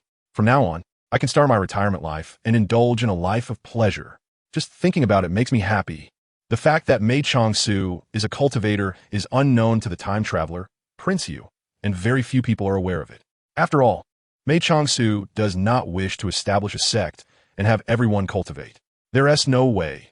The environment does not permit it. And Mei Changsu does not want to cause trouble. If it were just about providing cultivation resources to those around him, Mei Changsu could manage that, as it wouldn't be difficult. But if it involved many people, he simply wouldn't have the capacity. People are selfish, and Mei Changsu is no exception. Although he earns spirit stones from daily check-ins, those spirit stones are hardly enough. After his wrongful case was cleared, Mei Changsu did not remain in the court but returned to Langya Mountain, planning to live in seclusion and cultivate there in the future. Although Langya Mountain is picturesque, it lacks spiritual veins. Therefore, Mei Changsu made some modifications to Langya Mountain. Now, Langya Mountain has spiritual veins and the spiritual energy is quite rich, but it is restrained by formations and does not spread outward. The cultivation environment has been artificially created. Mei Changsu here has completed his revenge and is living a carefree life like a wandering cloud or a wild crane. On the other hand, Li Hani, knowing the future, naturally wants to change it. In the original future, her father would die on the battlefield, and her mother would die protecting the Langya king. Such a future is one that Li Hani does not want. Her senior brother, Bai Yu, also has a tragic fate. His best friend commits suicide, and the woman he loves is accidentally killed by him, leading to inner demons and a flawed mindset, causing his cultivation to stagnate and preventing him from breaking through to the realm of divine wandering. Although her junior brother, Sikong Changfeng, is not as unfortunate as Bai Yu, his wife, Feng Qiuyu, dies during childbirth, leaving him alone for the rest of his life. Goodness, none of the older generation has a good ending. What kind of grudge is this? It's too tragic. Well, Li Changsheng doesn't count. He's over 180 years old, a generation of ancestors. He has martial arts and plenty of resources, and Li Hani's realm has improved rapidly. After all, it's the power of spending money. It wasn't until Yi Dingji led the demon sect's massive eastward expedition that Li Hani emerged from seclusion, flying on her sword to the extremely cold northern snowy land. Before the demon sect army had entered the northernly territory, she stood in the sky, unsheathing her sword, and the sword light covered the sky and blocked the sun, with sword intent spreading in all directions. As the sword light dissipated, only Yi Dingji stood there in a daze, with no one else alive. The demon sect's eastward expedition had not yet begun, but it was already over. You. Before Yi Dingji could speak, Li Hani pointed a finger at him, completely crippling his demonic powers. With his martial arts disabled, the demonic Yi Dingji regained his senses, staring blankly at Li Hani, speechless. Li Hani didn't waste any more words with him. With a wave of her hand, a spirit light enveloped Yi Dingji, lifting him up and flying him to her side. I will take you to Tianqi City to rescue Yi Wenjun. You and Yi Wenjun can go into hiding in Shuiyue City from now on. Hearing Li Hani's cold tone, Yi Dingji snapped back to reality, nodding vigorously with tears in his eyes, filled with pleading and gratitude. Yi Dingji had entered the demonic path and initiated the eastward expedition of the demon sect solely for Yi Wenjun. Well, he's also a bit of romantic. Li Hani didn't say anything more to Yi Dingji and took him, flying on her sword towards Tianqi City. The speed of the sword flight was rapid, and within a few breaths, they arrived outside Tianqi City from the extreme northern ice fields. At this moment, knowing that the demon sect was about to launch a major offensive, Tianqi City exuded a heavy sense of impending storm. Hovering above Tianqi City, every time Li Hani thought about how her parents would die because of Northern Li, a cold light glimmered in her eyes. She had no opinion about Northern Li itself, but she had no fondness for the Northern Li royal family or this Tianqi City, especially that Emperor Mingda Xiao Ruojin. She looked down upon him, even detested him to the extreme, and also had a strong aversion to that overly brotherly Xiao Ruofeng. Her mother died because of the king of Langya, and one could say it was a senseless death, because that bastard Xiao Ruofeng didn't resist at all and didn't want to resist. He was loyal to his brother, but he was ungrateful to the loyal subordinates who followed him. What a joke. He could have become a shareholder in the group, but ended up as a company executive. The clown was actually me. Fortunately, everything could still be salvaged. Li Hani slowly drew her sword under Yi Dingji's surprised gaze. A terrifying sword intent and pressure enveloped the area, and an incredibly brilliant sword light covered the sky and blocked the sun. The entire Tianqi City trembled. At this moment, a breath of transcendent realm surged into the sky within the imperial palace. However, before any actions could be taken, Li Hani glanced over, and the sword light, accompanied by the sword intent, struck directly to kill. After that, there was no further consequence. This transcendent realm in the imperial palace fell directly. Li Hani did not know who this transcendent realm was, nor did she want to know. To avoid any subsequent troubles, her goal was to intimidate the entire Tianqi City. After slaying this unknown transcendent realm, Li Hani did not withdraw her sword intent pressure and brought Yi Dingji to the imperial palace. The national master Qi Tianchun was curled up in the Qintian monitor, afraid to come out. Of course, he couldn't come out. He only felt the heavy and terrifying sword intent, like an abyss, suppressing the entire Tianqi city. He did not know who possessed such terrifying sword intent. Even a number one in the world, Li Changsheng, probably did not have such a fearsome sword intent, right? Qi Tianqin's eyes were filled with shock and worry. He couldn't understand why such a terrifying powerhouse would exert pressure on Tianqi city. However, he understood that today, Tianqi city was likely in danger. What frightened him even more was that even a transcendent realm had fallen, and it was so simple, straightforward, and silent. This is simply terrifying. He knows who that person in the mystical realm is. It is the Grand Tutor of the First Dynasty of Bailey, the guardian of the Sword Pavilion, Xie. This guardian from Bailey since the founding of the nation, Qi Tianshun, naturally knows about it. However, he did not expect that even Xie would have no power to resist at all. Oh no, could Bailey be doomed? Emperor Mingde, Xiao Ruojin, and King Langya, Xiao Ruofeng, are together at this moment, discussing the matter of the Eastern expedition against the demon sect. Faced with the sudden pressure of sword intent and the terrifying sword light that obscures the sky, both of them were greatly frightened. After the shock, before they could say anything, Li Hani had already appeared in front of them with Yi Dingzhi. Yi Dingzhi, Xiao Ruojin, and Xiao Ruofeng shouted in fear, their faces changing dramatically, clearly terrified. There was no way around it. The leader of the demon sect suddenly appeared before them. And it would be strange if they weren't scared. They had just been discussing the Eastern expedition of the demon sect and the leader, Yi Dingzhi. Who would have thought that Yi Dingzhi would suddenly appear before them? Yi Dingzhi stared fiercely at Xiao Ruojin, filled with hatred, remaining silent. Li Hani did not want to waste words with these two brothers. He pointed at them, directly crippling their martial arts and also destroying their hidden veins, making it impossible for them to practice martial arts again in the future. Seeing this, Yi Dingzhi was very pleased, as there is harm in comparison. Although his martial arts were also crippled, his hidden veins were not damaged, and he could still practice martial arts again. However, Xiao Ruojin and Xiao Ruofeng had their hidden veins destroyed and could no longer practice martial arts. Puff! The two brothers simultaneously spat out blood, looking bewildered and confused. Their eyes filled with fear and their expressions horrified. They never expected that this masked woman, whose identity was unknown, would cripple their martial arts with a single word and even destroy their hidden veins. What kind of grudge is this? Is she in cahoots with the leader of the demonic sect, Yi Dingzhi?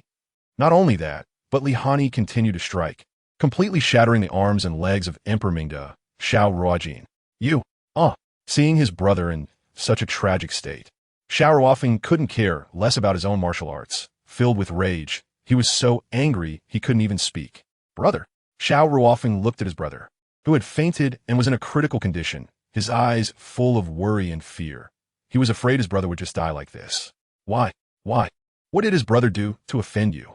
Why be so cruel? Seeing that his brother had only fainted, Xiao Ruofeng breathed a sigh of relief, then looked at Li Hani with anger and shouted in tears. From now on, you'll be the emperor.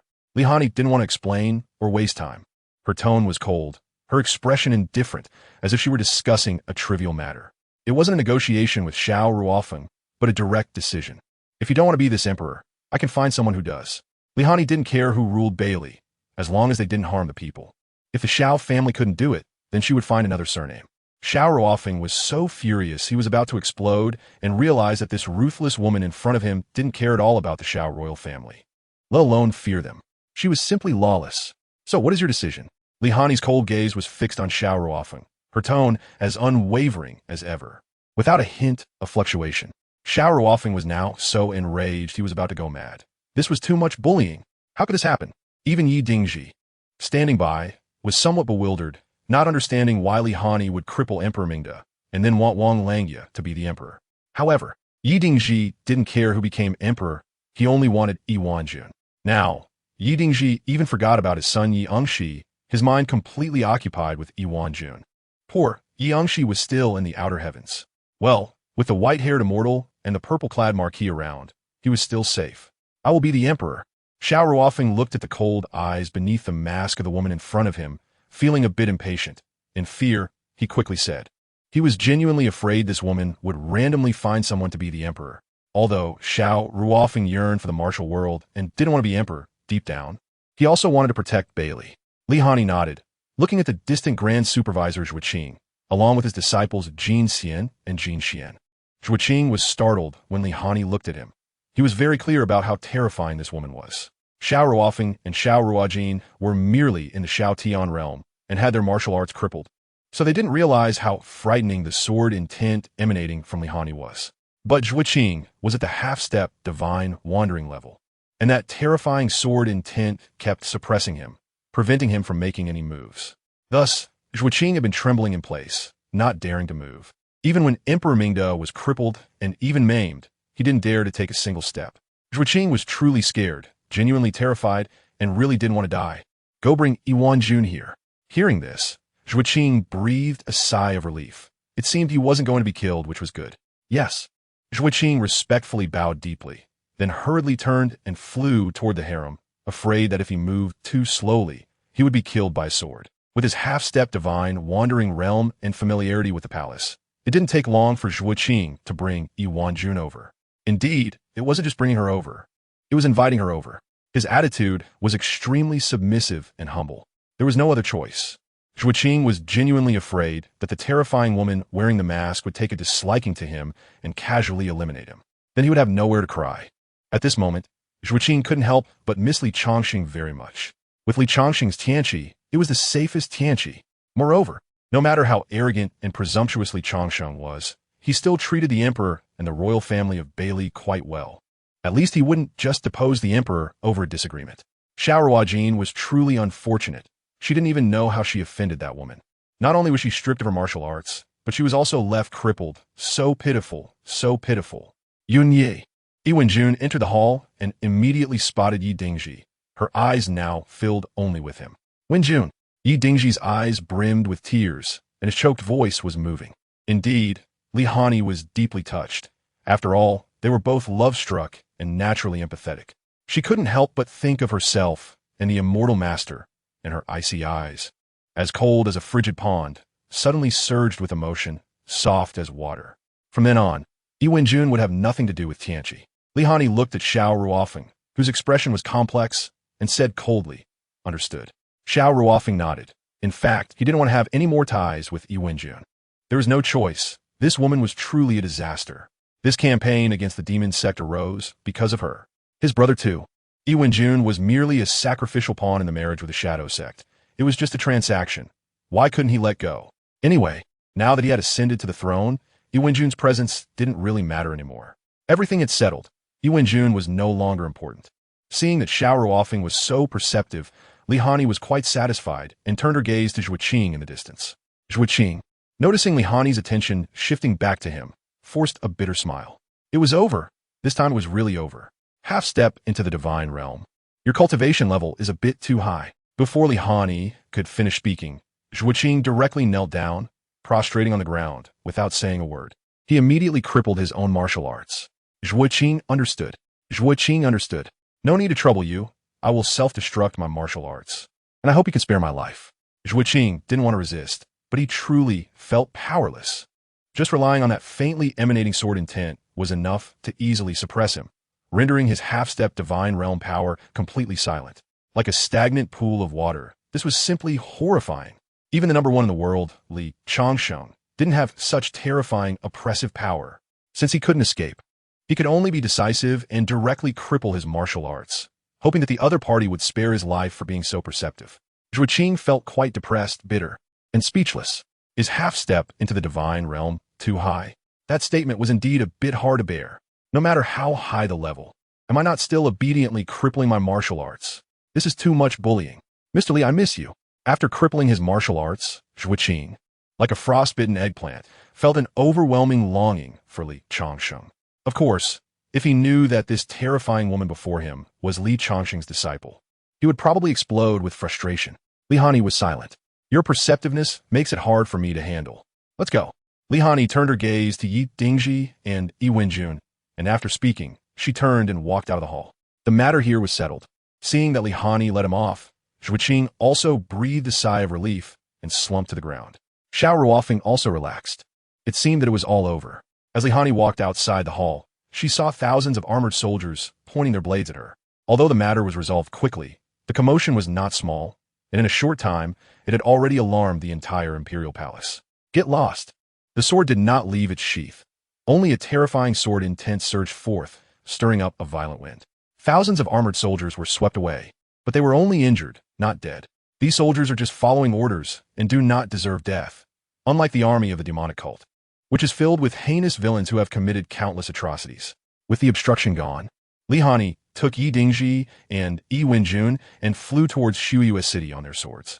From the time they left until their return, it took less than half a day for Li Hani to achieve his goal and stop the demonic cult's eastern expedition, which can be considered as saving Bailey, especially for those innocent civilians. It should be noted that the demonic cult's eastern expedition was caused by a woman. It was the millions of innocent people of Bailey who suffered. This really can only be said that being love-struck can sometimes be truly terrifying, especially for someone like Yi Dingji, who is highly skilled and leads a significant power. When he goes crazy, it can lead to disaster. Although Li Hani empathizes with the love between Yi Dingji and Yi Wenjun, he doesn't particularly like Yi Dingji. However, there is nothing he can do, as he is the best friend of his master brother, Bailey Dongjun, so he must save him. When it involves people close to him, he tends to act irrationally. Moreover, since it was something that could be easily accomplished, there was naturally no need for excessive entanglement. Shuyu City. This is a dream city where spring lasts all year round. The moonlight is bright, and the scenery is picturesque. Originally, the lord of this city was Luo Shui, but he was taken away by Li Changshen. Therefore, the position of the city lord was passed on to Li Changshen's 3 disciples. The first city lord by Li Dongjun, the second city lord, Li Hani, and the third city lord, Sikong Changfeng. However, it has always been Sikong Changfeng who has been in charge. Bai Li Dongjun doesn't manage affairs at all. He either brews wine and gets drunk or chats with Yu Yao about everything under the sun. As for Li Hani, he rarely comes down from Sangshan Mountain, living in seclusion and practicing swordsmanship all year round. In the end, it is still Sikong Changfeng who bears all the responsibilities. Upon returning to Shuyu City, Li Hani brought Yi Dingji and Yi Wenjun to the city lord's hall. This hall is where the city lord handles affairs. Usually, Sikong Changfeng can be seen working diligently here, sitting on the city lord's throne and dealing with city matters. Sikong Changfeng heard some noise and looked up. Hani, you finally came out of seclusion. I was just about to tell you that the demon sect is launching a large-scale attack on Bailey. Sikong Changfeng was surprised to see Li Hani and started to ramble on. However, before he could finish, he noticed Yi Dingji and Yi Wenjun following behind Li Hani. Yi Dingji, Sikong Changfeng was startled, thinking he had been working too long and was hallucinating. How could Yi Dingji appear in Shuyu City? Wasn't he supposed to be leading the demon sect's large-scale attack? Now that Bai Li Dongjun had already gone to the front lines, Sikong Changfeng naturally intended to go as well, and he planned to bring the reclusive Li Hani along to stop the demon sect's eastern expedition. He never expected that the leader of the demon sect would actually come to Shuyu City. Greetings, City Lord Sikong. Yi Dingji smiled awkwardly, unsure of what to say. Hani, what's going on? Sikong Changfeng, slightly calming his emotions, was still a bit dazed, filled with confusion and surprise. Just a moment ago, he wanted to discuss the demon sect's eastern expedition with Li Hani, but unexpectedly, the next moment he saw the leader of the demon sect. Such things are indeed difficult to handle, even awkward, leaving one at a loss. However, Li Hani didn't think much of it and directly told Sikong Changfeng everything as it was. Listening to Li Hani, Sikong Changfeng became increasingly confused, his eyes filled with bewilderment. How could this be? Hearing that Li Hani had single-handedly slain all the vanguard army of the demon sect and had also disabled Yi Dingji's martial arts was already shocking enough. But then to learn that he had gone to Tianqi and brought Yi Wenjun out was another level. Alright, that aside, he had also disabled the martial arts of Emperor Mingde and Wang Langye, and even crippled the emperor's arms and legs. This. As one of the 4 guardians of the apocalypse, Zhu Ke, Sikong Changfeng now finds himself at a loss for words, remaining in a state of numbness. No way. How did Hani become so powerful? Sikong Changfeng is well aware that his second senior brother has only just entered the realm of Xiaoyao Tian. Even though he has been in seclusion these past few years, there's no way he could have improved so quickly, right? Yi Dingji has absorbed the powers of both Yefeng City and Bai Li Dongjun, and the weakest among them is at least half a step into the divine realm. How? Sikong Changfeng feels his mind is not functioning properly, a complete mess, dazed and confused. These matters are simply too incredible to comprehend. However, looking at Yi Dingji and Yi Wenjun, Sikong Changfeng can clearly sense that there is no inner strength within Yi Dingji at this moment, indicating that his martial arts have been completely wasted.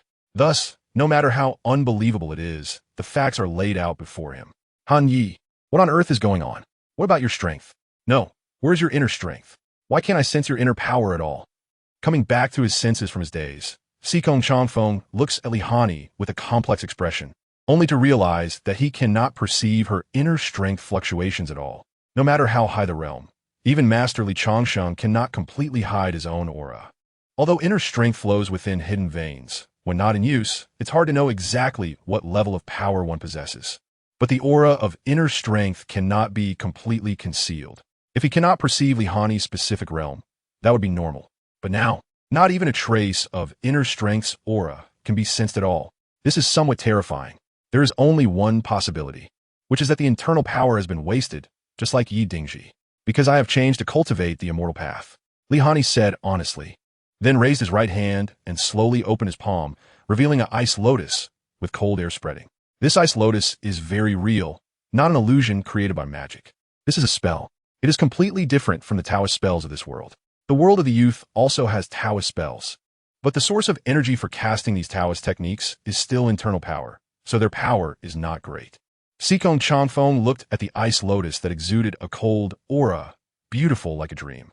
He felt his heart tremble, shivering, and his heart was completely frozen. This is terrifying.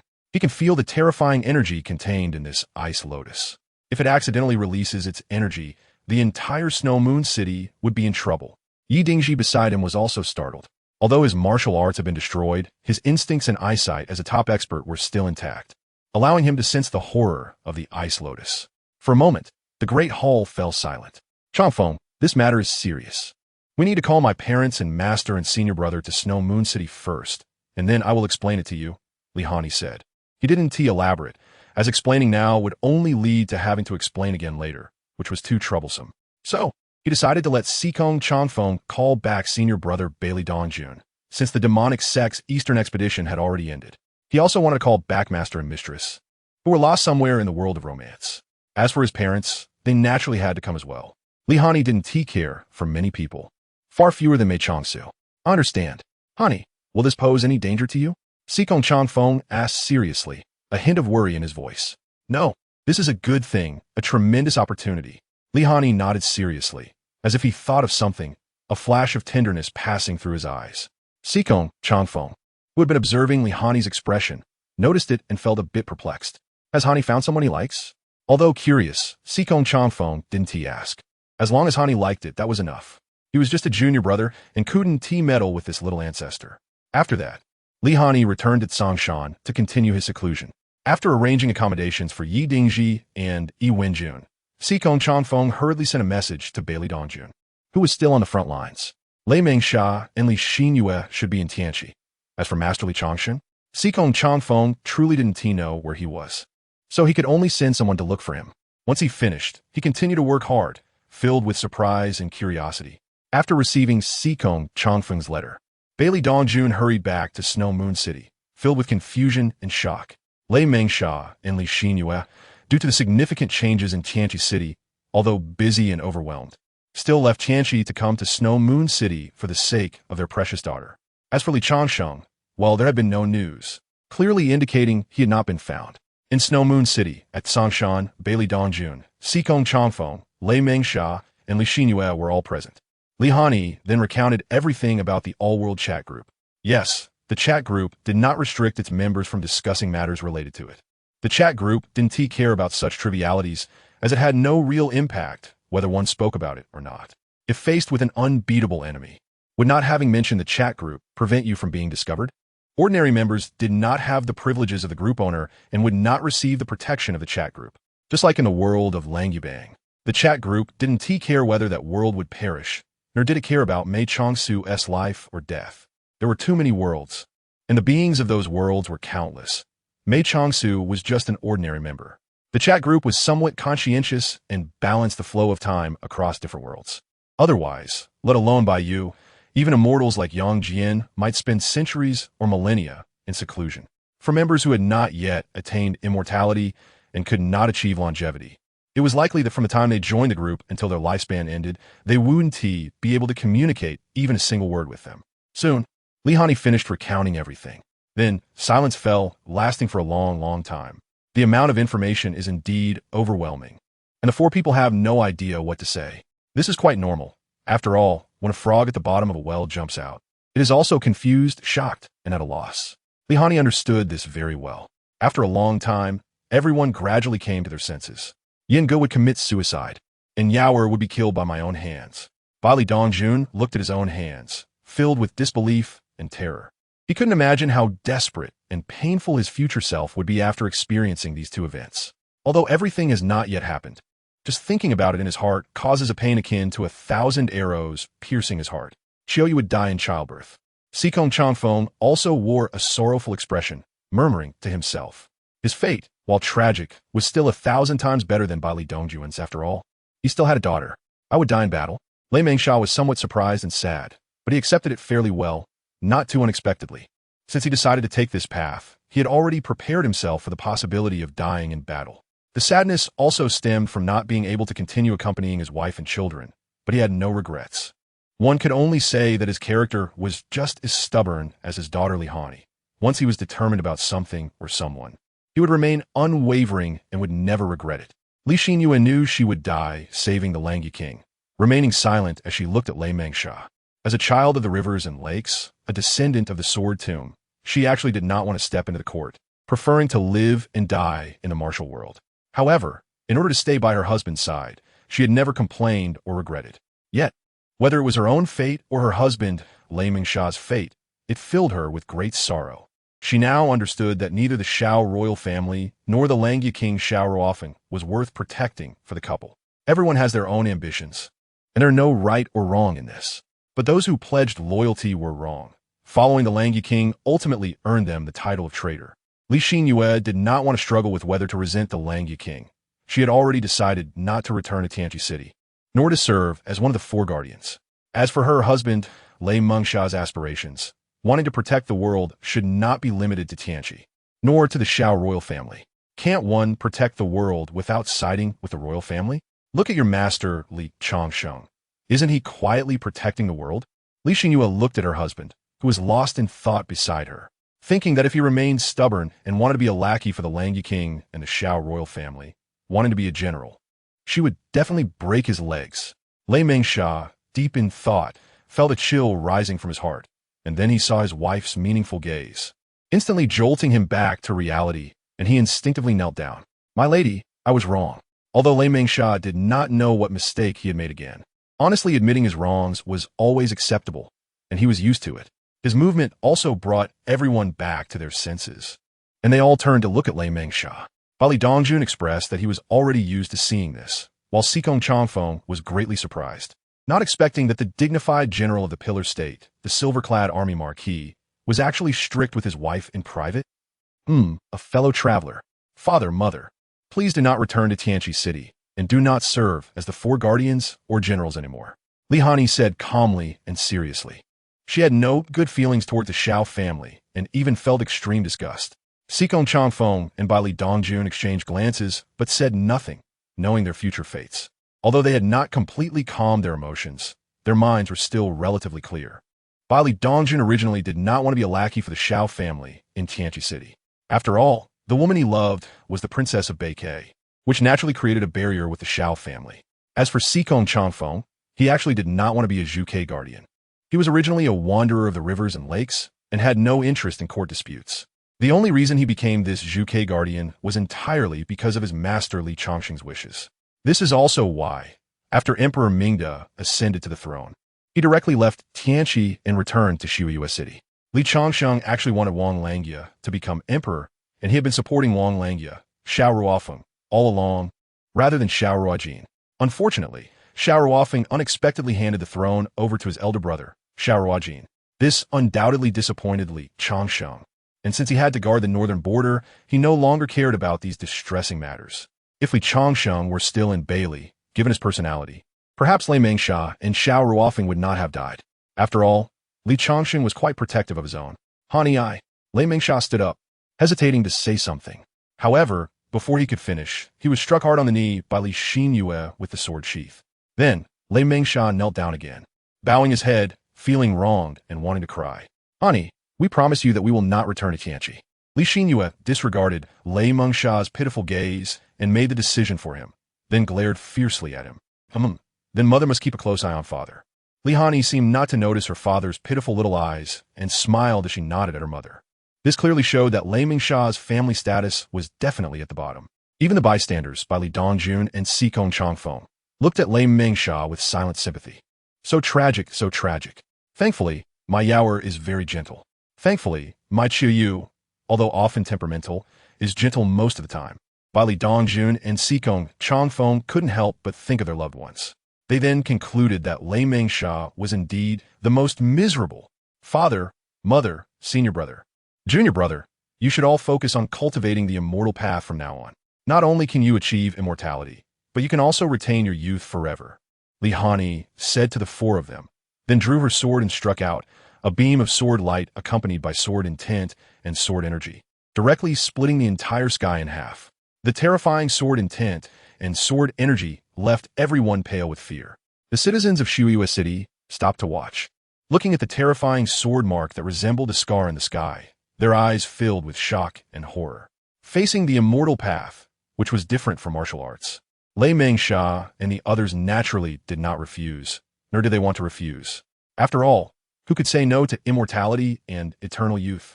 Subsequently, Li Hani taught the method of cultivating immortality to her parents and senior and junior brothers, helping them to enter the Qi refining stage.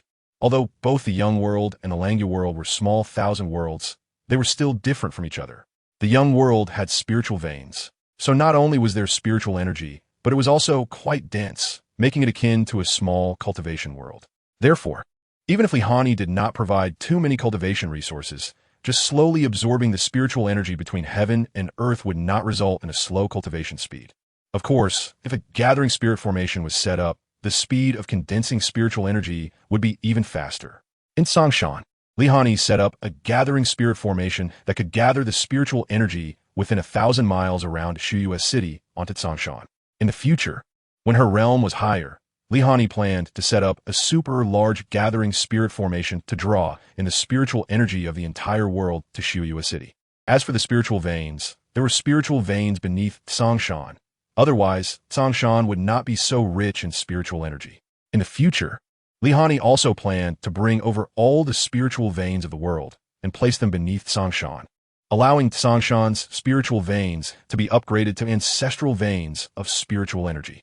In fact, Li Hani's star was quite good, as despite being only a martial arts world, it had spiritual veins. In the Fengyan world where Xiongba resided, although the martial prowess was high and like the Young World, it did not feel like martial arts, but had some mystical elements. It lacked spiritual veins, which was somewhat strange. Even divine beasts existed, yet there were no spiritual veins. However, there were dragon veins that were more mystical than spiritual veins, formed from the gathering of fortune. The Young World also had the concept of fortune, but it was somewhat ethereal and did not form the dragon veins of fortune. Although Bai Li Dongjun and the others specialized in the immortal path, they did not abandon their internal strength. After all, the internal strength of the Young World resided in hidden veins, not circulating through the body's meridians or contained within the dantian. Of course, having two systems in one body was always a bit awkward. However, since they were just beginning to refine Qi, they could not abandon their internal strength and had to retain their combat power. Li Hani also completely eliminated the internal strength, a lower-level energy, after reaching a certain level in cultivating immortality. After entering the immortal cultivation path, Bai Li Dongjun hurried back to Qiandong City without delay. After all, his grandfather was not young anymore, and he had to hurry to cultivate immortality. As for Lei Mengsha, he was naturally watched over by Li Xinyue, and the two wrote a letter to the Langya king, which could be considered a resignation letter. Shuiyue City would surely become very lively in the future. The Young World was also completely changed in its original future and destiny because of Li Hani. Many people would not die, and many others would no longer appear. The original future of this world has already begun to change beyond recognition. However, this is actually a great blessing for the world. After all, this world is in a precarious state, as there are extraterrestrial immortals who have been plotting to seize it. The reason Li Changsheng is tasked with guarding the northern border is to deal with these extraterrestrial immortals and to prevent their arrival. This situation has lasted for hundreds of years. However, the world of martial arts has been continuously declining, with fewer and fewer geniuses and increasingly weaker strong individuals. In the era of Li Changsheng, the top martial artists were those who could transcend the mortal realm. Yet now, even the so-called Sword Immortals can suppress the entire martial arts world. This Sword Immortal is merely at the Great Freedom Realm or half a step into the divine travel. If the martial world continues to decline like this, there will come a day when the four realms will have no one to guard them. The lack of successors is the current state of this world. Now, as the cultivation system of this world shifts from martial arts to immortal arts, it will definitely be revitalized. And those so-called immortals from beyond the realms will no longer pose a threat. In fact, we might even counterattack and invade the worlds where those immortals reside. Bai Yu is actually aware of the situation in the youth's world. He just hasn't spoken about it. The so-called immortals from beyond this world come from other realms. It does not mean that there exists an immortal realm in the youth world. That world was originally very distant from the youth world. However, for some unknown reason, as time passed, the two worlds, which should have become increasingly distant, actually drew closer together. Eventually, they became like yin and yang, merging into one, with yin and yang generating each other. During the phase of mutual generation between the two worlds, inevitable points of intersection appeared, forming space-time rifts that could connect the two realms. Of course, most of these space-time rifts are impassable, but 4 of them have been enlarging over time. The top powerhouses of both worlds naturally noticed this issue and took measures to respond. Although the top powerhouses of the youth world are not much weaker than those from that world, their numbers are far fewer, so they can only rely on formations and the power of heaven and earth to resist. Ultimately, this led to the formation of the 4 realms, which also established the so-called guardians of the 4 realms. These secrets are known to any strong practitioner who has reached the realm of divine wandering. As a result, they naturally guard the 4 realms and protect the world. As for those who are unwilling, if you disregard the life and death of the world, are you still human? You are definitely a great demon. Then, you can eliminate the demons. After all, the realm of divine wandering is too powerful. If left unchecked to wreak havoc in the human realm, or even turn traitor, it would be a catastrophic disaster. The guardians of the 4 realms are not just one person, but an alliance composed of multiple families or forces to protect the world. Li Hengsenge's master, Su Bai, comes from the Su family in the northern realm. Therefore, Li Changsheng naturally belongs to the Su family's influence. Initially, Bai Yu was curious about why the two worlds were getting closer and why yin and yang were generating each other. However, the final conclusion he reached was that it was accidental, an unexpected occurrence with no human factors involved. One can only say that the vastness of the heavens holds all wonders, and any accident or coincidence can become necessity. After arriving at this conclusion, Bai Yu lost his curiosity. Although he found it quite interesting, it was merely an accident between 2 small thousand worlds, and there was no need to spend energy and effort to delve deeper. Li Hani, who was previously just a carefree practitioner in the celestial realm, didn't have the qualifications to understand the 4 realms even as Li Changsheng's disciple. Therefore, Li Hani currently knows very little about the 4 realms and naturally did not go with a sword to slay those immortals from beyond the realms. She now regards the youthful world as her private possession and will not allow any foreign immortals to descend and disrupt this world. After handling everything, Li Hani continued her seclusion on Tsangshan Mountain. As for the other trivial matters, isn't there her junior brother, Sikong Changfeng? This is his strong suit. Before entering seclusion, Li Hani subconsciously opened the chat group and found that something had happened again. However, it seemed that the problem was not serious. The atmosphere in the group was not heavy, but rather joyful. Maoshan Tianshi, little traveler, since you voluntarily entered the trap, then I won't be polite. JPG, call me group master. Uncle Joe is truly worthy of the title of novice mentor. If he doesn't take on the role of a traveler-s master, it wouldn't feel right. Laughing crazy. JPG, slamming table. JPG, crown Prince Changqin, since no observations of the Book of Fate have been discovered. It seems this traveler's system won't exceed level 16. Lin Jio's opportunity has come. Leader of the moon worship cult. Maoshan Tianshi, if possible. I would like to study this so-called system. Call me group master. Fortunately, Uncle Gio didn't use a 16-level treasure to seal off the entire world. Otherwise, that traveler wouldn't be able to come in. Xiong Batian, is this traveler foolish or what? To throw himself into a trap. Fat Orange dismissive. JPG, Qilin talent. Is Xiong Zhongzhu feeling envious? Dragon King, crooked mouth. JPG, Xiong Batian. Nonsense. You're slandering me. You're slandering me. Fat Orange agitated. JPG, Chillin' Talent. So, one shouldn't change the world too much. Otherwise, when the traveler arrives, they might not even recognize it. Rubbing dog head. JPG, Xiong Batian. Are you sure you're not talking about me? Fat Orange pointing at person. JPG, Chillin' Talent. Absolutely not. Smiling. JPG, rubbing dog head. JPG, Bai Yu's law body has always been paying attention to this chat group. Therefore, he was the first to learn that a traveler had appeared in the world where Linjiao is located. To be honest, even Bai Yu was a bit surprised that a traveler appeared so soon. Or is it that the probability of travelers appearing in popular worlds like the Spirit Illusion world is relatively high? After all, Linjiao, this novice mentor, has quite a loud title of the Saint Teacher of all realms. So, Mei Changsu might not be wrong. One really shouldn't change the world too much. Otherwise, when travelers arrive, they might not even recognize it. Those who don't know would think they've arrived in a completely new and unfamiliar world. Fortunately, Linjiao remains quite calm and has no particularly special hobbies. So he hasn't done anything like Xiong Batian, dominating the world and establishing an immortal sect. If a traveler went to the Fengyan world, they probably wouldn't recognize it either. They might think they've entered some cultivation world. Other than sealing the gate of ghosts and sweeping through the mid to high-level demons and monsters, Linjiao really hasn't changed anything. Therefore, when the traveler arrived in the Spirit Illusion world, they truly wouldn't discover anything unusual. As for why Linjiao noticed this traveler, it was because this traveler threw himself into the trap and came knocking on the door. At first, when Linjiao saw the traveler in a suit, he thought he was someone returning from overseas and didn't immediately suspect he was a traveler. However, unexpectedly, this traveler came right up wanting to apprentice under him. Although this traveler introduced himself as someone returning from abroad and brought a few bottles of foreign wine and a fine watch, Linjiao immediately realized that this seemingly harmless, well-mannered young man was definitely a traveler. Because of the events that occurred in the Langya world, Linjiao was quite afraid of travelers. No, it should be said that he was afraid of the Traveler-S system. Therefore, he had to first confirm whether the traveler in front of him had a system. In order not to startle the snake, Linjiao didn't refuse the traveler's request to become his disciple.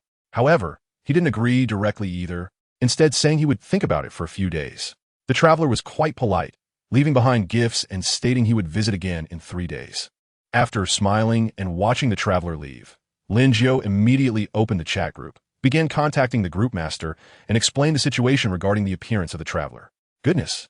As soon as Linjiao mentioned it, it instantly attracted the attention and heated discussion of everyone. Not only were they surprised that a traveler had appeared so soon, but they were also astonished that this traveler had voluntarily thrown himself into the trap and wanted to apprentice under Linjiao. This can only be said to be worthy of the title of a novice mentor, indeed. However, the group members were quite frightened by the traveler from the Langya world. So, when they encountered another traveler this time, everyone was extremely cautious. Even the group leader, Shuri Yao, was conflicted about whether to use the Book of Fate to check on the situation of that traveler. There was no way around it. She was genuinely scared. She was afraid that the traveler from the Linghuan world might also have a system. If there were another reverse invasion, it would really cost her dearly. However, since the traveler had already arrived, they couldn't just do nothing, right? They couldn't just watch as Jioshu fell into danger, could they? Although perhaps, this traveler was simply looking to apprentice under Jioshu. After all, in many novels, those travelers who become apprentices of Jioshu, although they tend to forget this mentor after they become successful, there are indeed very few who would casually betray their master upon leaving. Ultimately, after a heavy discussion in the group, Shuri Yao decided to use the Book of Fate to observe the situation. This time's traveler is different from the last traveler in the Langya world. The difference is that this time's traveler has seen Linjiao. So, if this traveler has a system, they should be able to notice that there is something off about Linjiao, right? After all, Linjiao possesses a 16-tier supreme treasure. Have you ever seen a native of a small 1,000 worlds with a 16-tier supreme treasure? This is the greatest strangeness and anomaly. If it hasn't been discovered, it means that this traveler either has no system or their system's level is below the 16th rank. If it has been discovered, then Linjiao should have already gone missing or even fallen. The people in the group are not fools. They naturally thought of this issue and have their doubts and speculations. It was only then that Shuri Yao decided to use the Book of Destiny. Since she had made up her mind, she wouldn't hesitate any longer. She directly summoned the Book of Destiny and began to draw on causality, intertwining fates. The power of the Book of Destiny easily entered the illusory world. relying on the threads of fate and causality surrounding Lin Jiao. She quickly found the traveler's threads of fate and causality. Sure enough, there was a problem. Just like that Prince Yu. There were two threads of fate and causality on him. Shi Weiyao exclaimed in surprise, but her serious expression completely relaxed, revealing a smile. This time, the traveler's fate and causality had not been obscured. So this time, it wasn't a big deal. Last time, when observing the traveler, their causality and fate had directly vanished. But this time, there was no change at all. This naturally made Shi Weiyao realize that either this traveler had no system, or the system of this traveler was much weaker than the previous one. It probably didn't even reach the 16th tier. Otherwise, how could they not discover the power of the Book of Fate? Well, it could also be that they have a 16th tier system, but are not adept at powers related to fate and causality. Shi Weiyao quickly shared her speculation in the group chat, allowing the tense members waiting there to breathe a sigh of relief. Then, the atmosphere naturally became cheerful. Just as Prince Chongqing said, Lin Jiao's opportunity had arrived. This time, Bai Yu also did not attempt to seize this traveler's golden finger. That's right, it's a golden finger, not a system. Although the system is a golden finger, the golden finger is not limited to the system. Upon learning that another traveler had appeared, Bai Yu's law body immediately arrived in the spirit illusion world. While Shi Weiyao was still hesitating whether to use the Book of Fate, Bai Yu had already thoroughly understood everything about this traveler. Then, Bai Yu left the spirit illusion world in disappointment, not staying for even a second, because this time the traveler had no system, although there were other golden fingers. This golden finger was simply useless. To Bai Yu, it held no value at all, and he wouldn't even give it a second glance. He also understood that this traveler could not freely traverse the worlds, because this golden finger simply couldn't accomplish that. This golden finger is merely a product of this spiritual and illusory world, although it has an extraordinary origin and contains remarkable abilities. A treasure born from the Middle Thousand Realms is completely useless to Bai Yu at this point. It is even inferior to the countless 16th tier treasures that he can easily produce himself. This time, Bai Yu came with high hopes, but left in disappointment. Of course, although this traveler's golden finger was not satisfactory, leaving Bai Yu quite disappointed, he still took a good look at the traveler before leaving the spirit illusion world. Moreover, the law body did not return to the primordial world, but instead went to the world where this traveler was before his crossing. Bai Yu felt a sense of confusion and curiosity and needed to find out more. This time traveler is not normal. Although he is a living person, this time traveler has actually been dead for over 10,000 years. That's right, over 10,000 years. Moreover, the time when this time traveler died coincides with the occurrence of the great calamity in the spirit and illusion world. This is already quite revealing.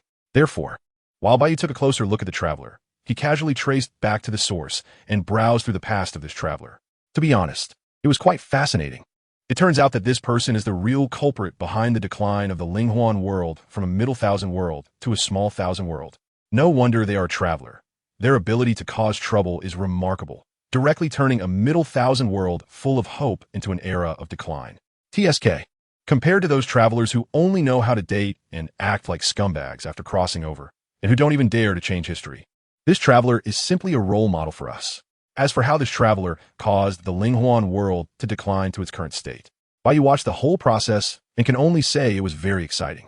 Of course, the details of the process don't matter. What is important is the result.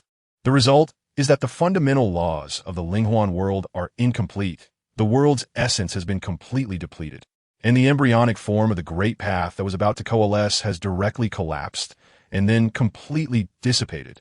The Linghuan world has lost all its foundation and has fallen completely, never to rise again, continuously declining to a small thousand world. Even now, it is on the brink of entering an era of decline, with spiritual energy so scarce that it has reached an extreme. Who would have thought that this world was once a middle thousand world that wasn't much worse than the Balian Lantern world? After all, the Linghuan world also has its celestial and underworld realms. It can only be said that encountering a traveler is the misfortune of the Linghuan world. However, Bai Yu just wants to say, your misfortune is entirely deserved, because Bai Yu knows that this traveler was brought here by the Tao of the Linghuan world itself. No, it should be said that they were bound by it. This traveler is so innocent. He was living well on Blue Star with a happy family, and was a small business owner. Although he wasn't extremely wealthy, his life was quite enjoyable. However, suddenly, he found himself transported to a terrifying world filled with gods and demons. The mindset of this traveler has completely exploded. Bai Yu passed through the portal of the multiverse and arrived at Blue Star before this traveler's arrival. That's right, it's Blue Star again. It is so similar to the Blue Star before Bai Yu's crossing, and so similar to the Blue Star of that traveler, Yuan. They're like two similar snowflakes. Although there are slight differences, those differences seem deliberate. By tracing back time, Bai Yu also learned all the information about this traveler. Even Bai Yu felt that this traveler was quite unfortunate. Other travelers are either orphans or lead unsatisfactory lives. In short, they must be unfortunate. But this traveler is simply a successful person. Such a person simply doesn't deserve to time travel. No wonder they have so much resentment, willing to drag the spirit world down with them to their demise. Their life before the time travel was so fulfilling and happy, rich with experiences. But after the time travel, although they managed to achieve immortality step by step through their own efforts, how should I put it?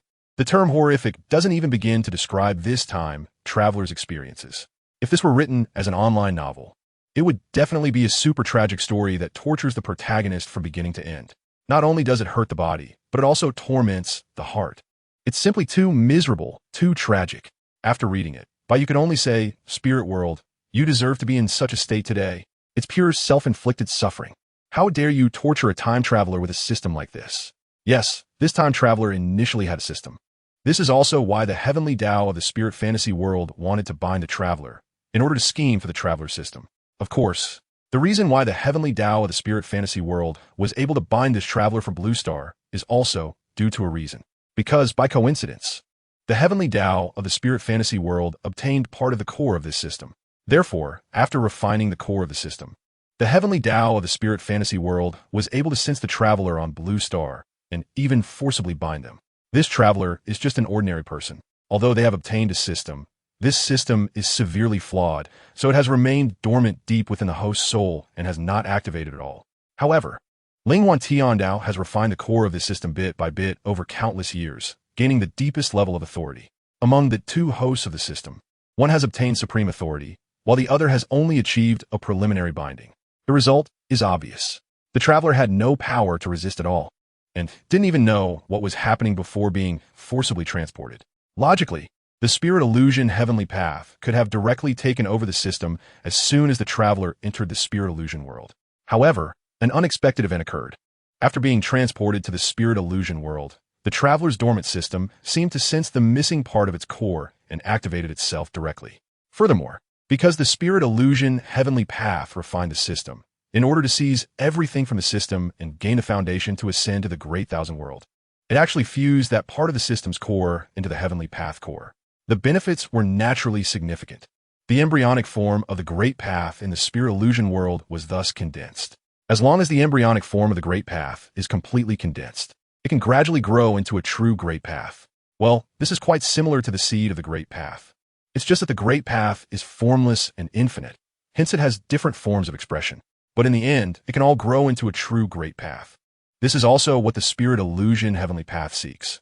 As long as it contains a truly complete great Tao, then the spirit illusion world can completely ascend from 1,000 worlds to a great thousand world. The prototype of this great Tao is, in fact, not even considered a complete great Tao. It is merely a prototype, and not even a seed. Therefore, the spirit illusion world is very far from being promoted to a great thousand world, and it can be said to be almost unattainable. It is merely a possibility. The spirit illusion heavenly Tao has orchestrated all of this for that one possibility. Of course, the world heavenly Tao does not have any self-awareness. The reason for this series of actions is all based on necessity. As long as the world needs it, as long as it benefits the world, and as long as the world yearns for growth, then the heavenly Tao will autonomously fulfill it. It is equivalent to automatically triggering a certain underlying program. Whatever actions are most beneficial to the world, the heavenly Tao will execute without hesitation. It has no compassion, nor concepts of good and evil. All actions are solely for the growth of the world. This is the duty of the heavenly Tao, or one could say, the underlying code of the heavenly Tao. As long as the world can grow and ascend, with the birth and death of all things, and the rebirth of heaven and earth, that is all routine operation. Although integrating the system core into the heavenly Tao core has brought immense benefits to the spirit illusion world, even allowing for the initial condensation of the great Tao prototype. It is precisely because of this that the power of the system, along with the original power of the heavenly Tao, has spread throughout the entire world, becoming virtually omnipresent. After all, part of the system core has fused with the core of the heavenly Tao. Naturally, wherever there is the power of the original heavenly Tao, there will also be the power of the system's partial core. If the spirit illusion heavenly Tao had fused with the complete system core, there would be no problems, only benefits. However, the spirit illusion heavenly Tao has only fused with part of the system core, and this presents a problem. Moreover, it is a significant problem. The other part of the system core bound to the traveler sensed its own other part of the core the moment it entered the spirit illusion world. This is interesting. Bai Yu almost laughed out loud when he saw this through time retrospection, because the two core parts of this system, although not merged into a complete system, have created an incredibly close connection. Then, the part of the system core belonging to the traveler indirectly obtained the origin and authority of the heavenly Tao through the other part of the system core.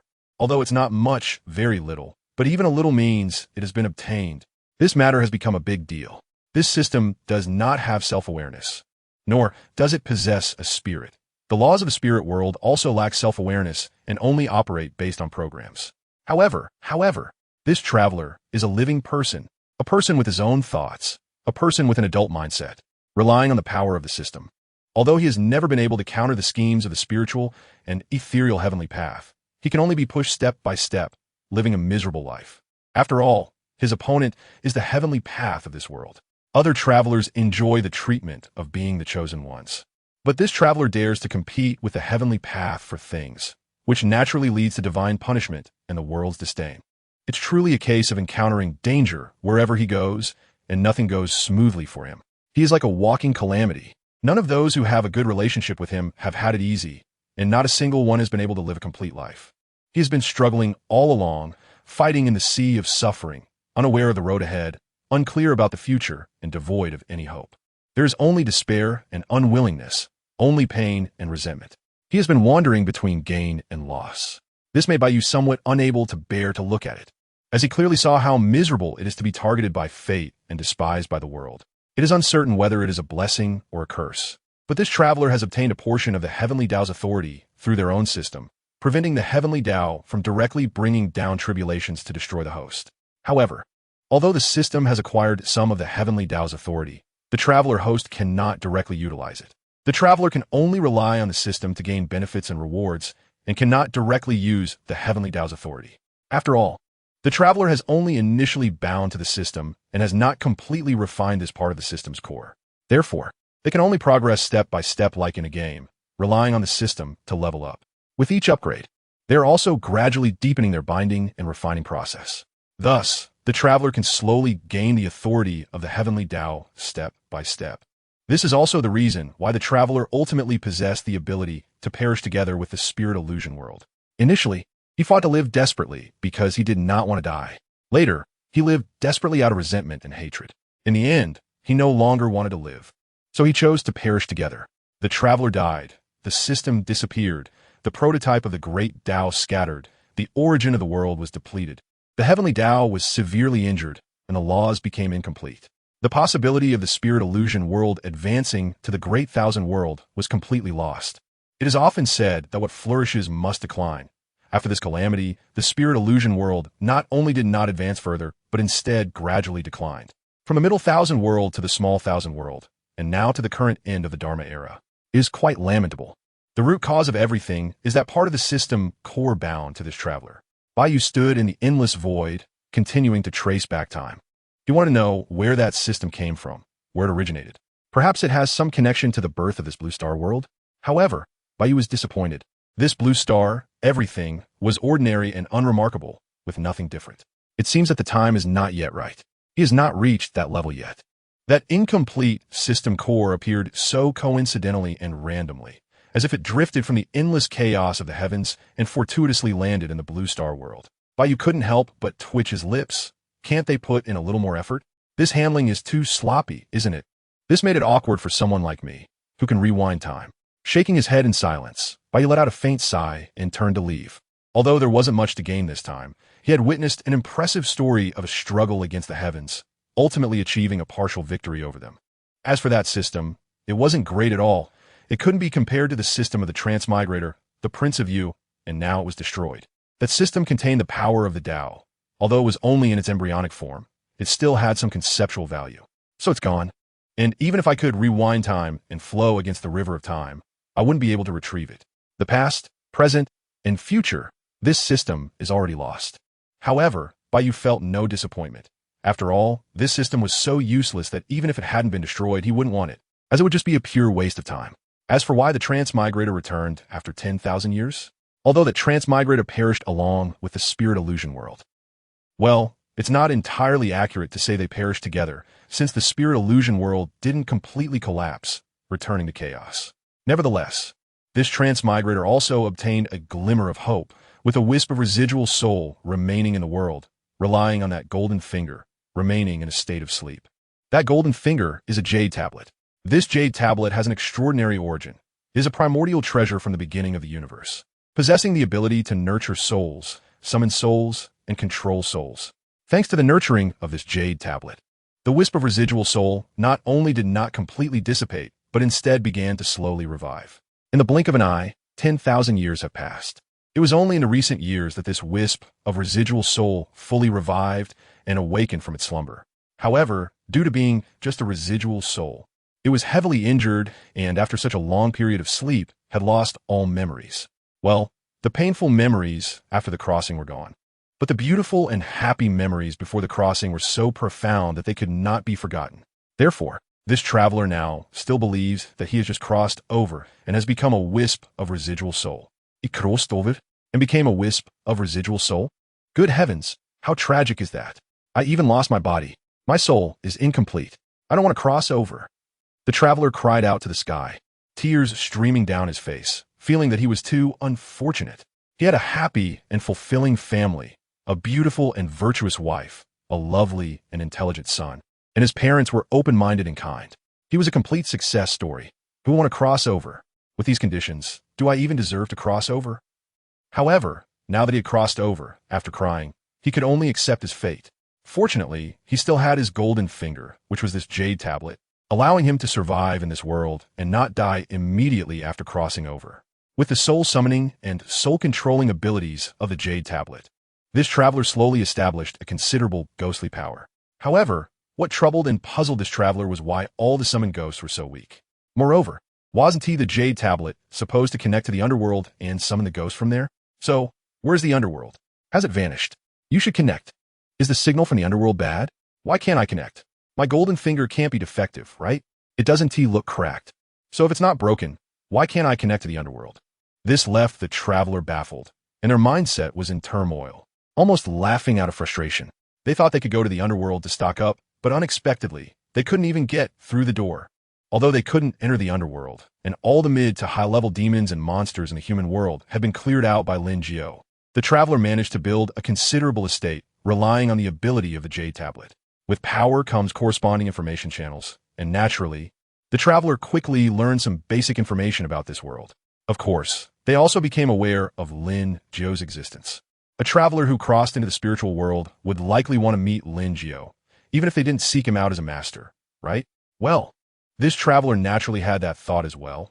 After all, they had been watching Lin Jiao's movies since childhood. Although they had now become a remnant soul, with the jade tablet, they easily occupied the body of a young man, one who had just died. To be fair, this traveler had some principles. Despite summoning a bunch of vengeful spirits and fierce ghosts as subordinates, they did not kill the innocent. Then, this traveler set off with gifts to seek out their master.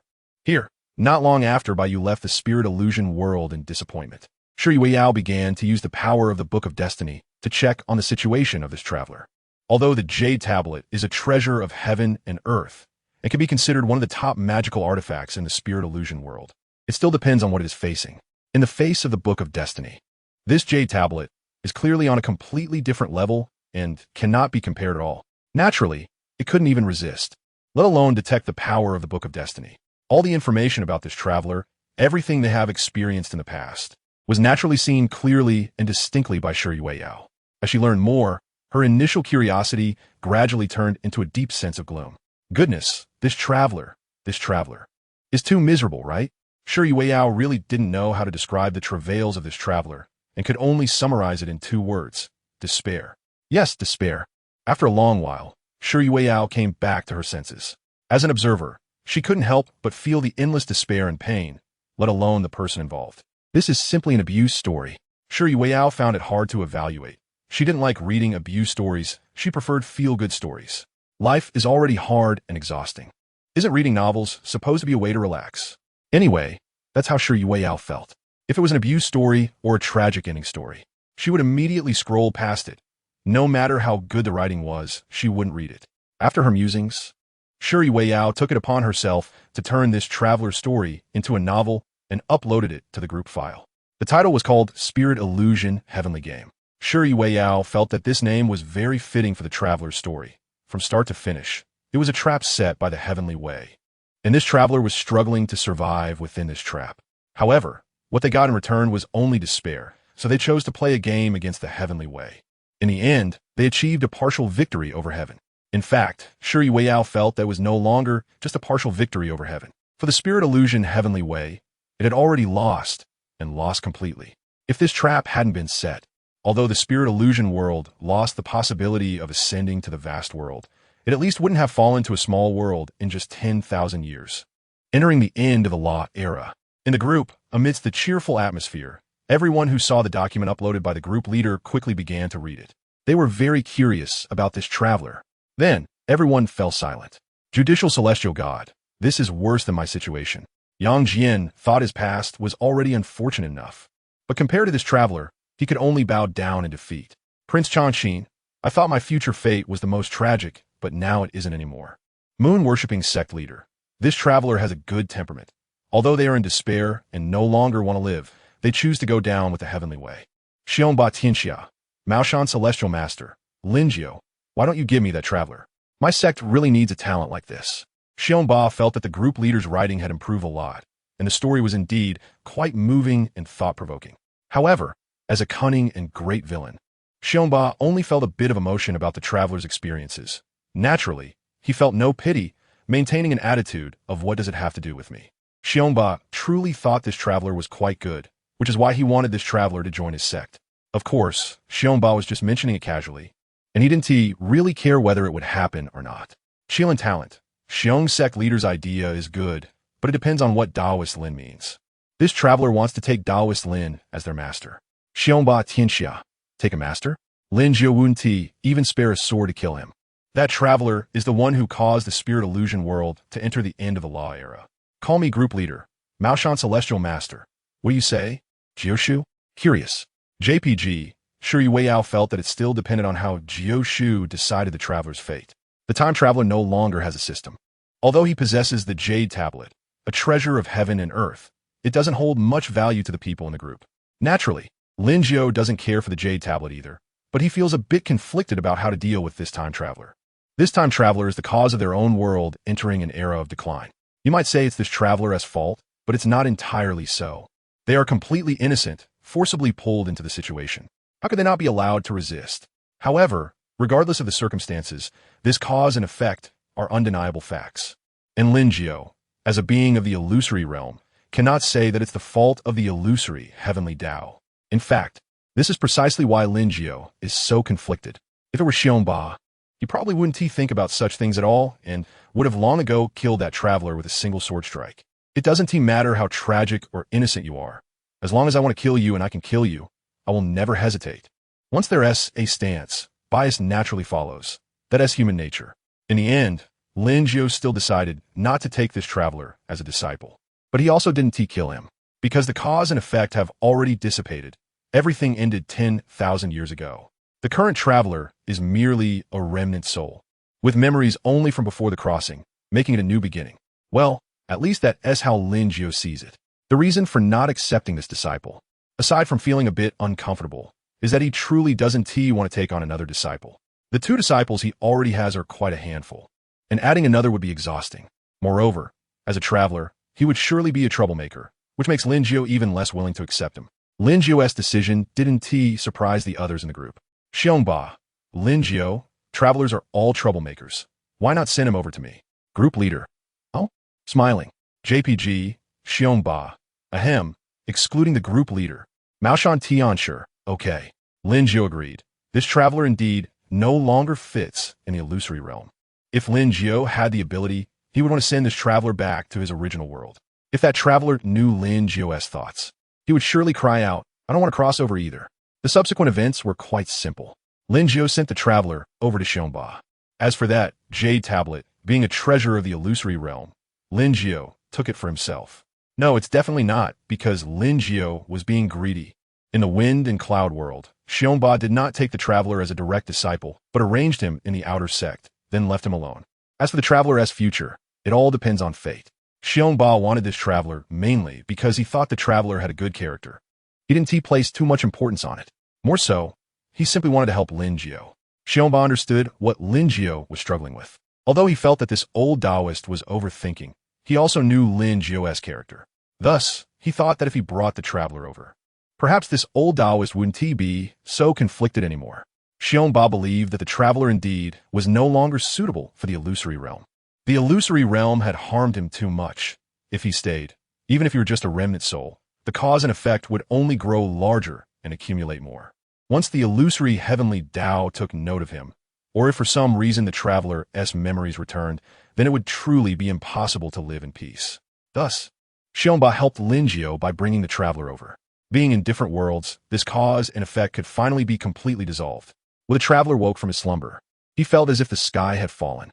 I crossed over again and lost my golden finger.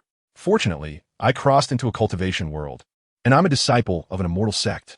Although I'm just an outer disciple, I can cultivate, which isn't bad. Perhaps one day, I too can achieve immortality and become a saint. Feeling depressed, upset, and wanting to cry, the traveler could only self-motivate and comfort himself. Otherwise, what else could he do? He thought, is there some big shot messing with me? Otherwise, how could I have crossed over twice in a row? This is too ridiculous. Of course, he still doesn't know what world he has traveled to. Given the current situation, he must be thinking that he has arrived in some cultivation world. This made him feel even worse. Although he had turned into a wisp of residual soul during his first crossing, at least he had a cheat and knew the plot. But now, the cheat is gone and he doesn't know the plot either. How is he supposed to play? If he knew he had crossed into the world of Fengyun, he would probably be incredibly horrified, right? This is completely different from the world of storms and clouds he had in mind. Call me the group leader. It's really scary. Now there are 2 members in the group who have encountered traversers. That's a 1/5 probability. In the water group, JPG, Prince Changqing, not just that group leader. You're also a traverser. Taoist master of Maoshan. Thinking about it carefully, the probability of encountering traversers is indeed high, dominating the world. It seems we still need to pay attention from time to time. It's not that we fear traversers causing trouble, but we fear that the traverser is someone who just wants to survive. Moon worship leader. Whether they want to survive or not isn't really important. What matters is whether this traverser has a system. Call me the group leader. Yes. I've realized that no traverser-S system is useless. Nodding furiously. JPG, Taoist master of Maoshan. The reason my world has become what it is today is also because of a system. Qilin talent. The reason we were able to escape our original fate is also because of this chat group, right? Dominating the world. This chat group of all worlds is also a system, and it's very powerful, very advanced. Call me the group leader, absolutely. Sundara. JPG, Prince Changqing. Hehe, do you think there will be other traversers joining the group in the future? Moon worship leader. That would definitely be interesting. Call me the group leader. Let's avoid that. Traversers are usually not easy to get along with. Speechless. JPG, dominating the world. Is the group leader afraid of fellow villagers meeting and getting stabbed in the back? Prince Changqing. That's very possible. A traverser like the group leader is quite rare. Most are unruly and unwilling to be second best. Moon worship leader. That's still better. What is most feared is the kind that is delusional and not normal. Prince Changqing. Yes, if there are no systems or golden fingers, they wouldn't cause too much destruction to the world. Taoist master of Maoshan. My world can be seen as having dug a big pit for itself. Moon worship leader. Haha, they almost buried themselves in it. Dominating the world. Not almost, but they're already buried. Half their body is in the ground. Everyone actually understands that the heavenly Tao of the spirit illusion world hasn't done anything wrong. Everything it has done is for the elevation of the world. But how should I put it? To the victor go the spoils. The sins one commits can only be borne by oneself. Of course, without personal experience. People don't feel it deeply, and this is just something that happened in the spirit illusion world, and it happened thousands of years ago. Even Lin Jiao, the native, doesn't he feel much? Otherwise, no matter how many reasons and excuses there are, they wouldn't he so easily let go of this great calamity. After all, when a knife doesn't he stab into one's own body, one never feels the pain. Lihani didn't he expect that another traverser would appear. Fortunately, this traverser is a damaged version, so it's not a concern. As for how miserable and desperate this traverser is, Lihani feels completely indifferent.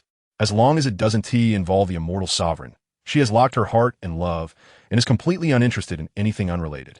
As for whether there are traversers in her world, Lihani believes there are none. Anyway, she hasn't discovered anything strange. Seeing that there was nothing going on in the group, Lihani directly entered seclusion. Everything has already entered the right track, and Lihani has nothing else to deal with. Time flows, and years change. The people in the chat group, except for occasionally coming out to chat and pass the time, have not experienced any major events that shocked everyone. On Bai Yu's side, he has finally finished his seclusion, because he has comprehended and completely mastered all the fundamental laws. From now on, he truly embodies the 3,000 fundamental laws.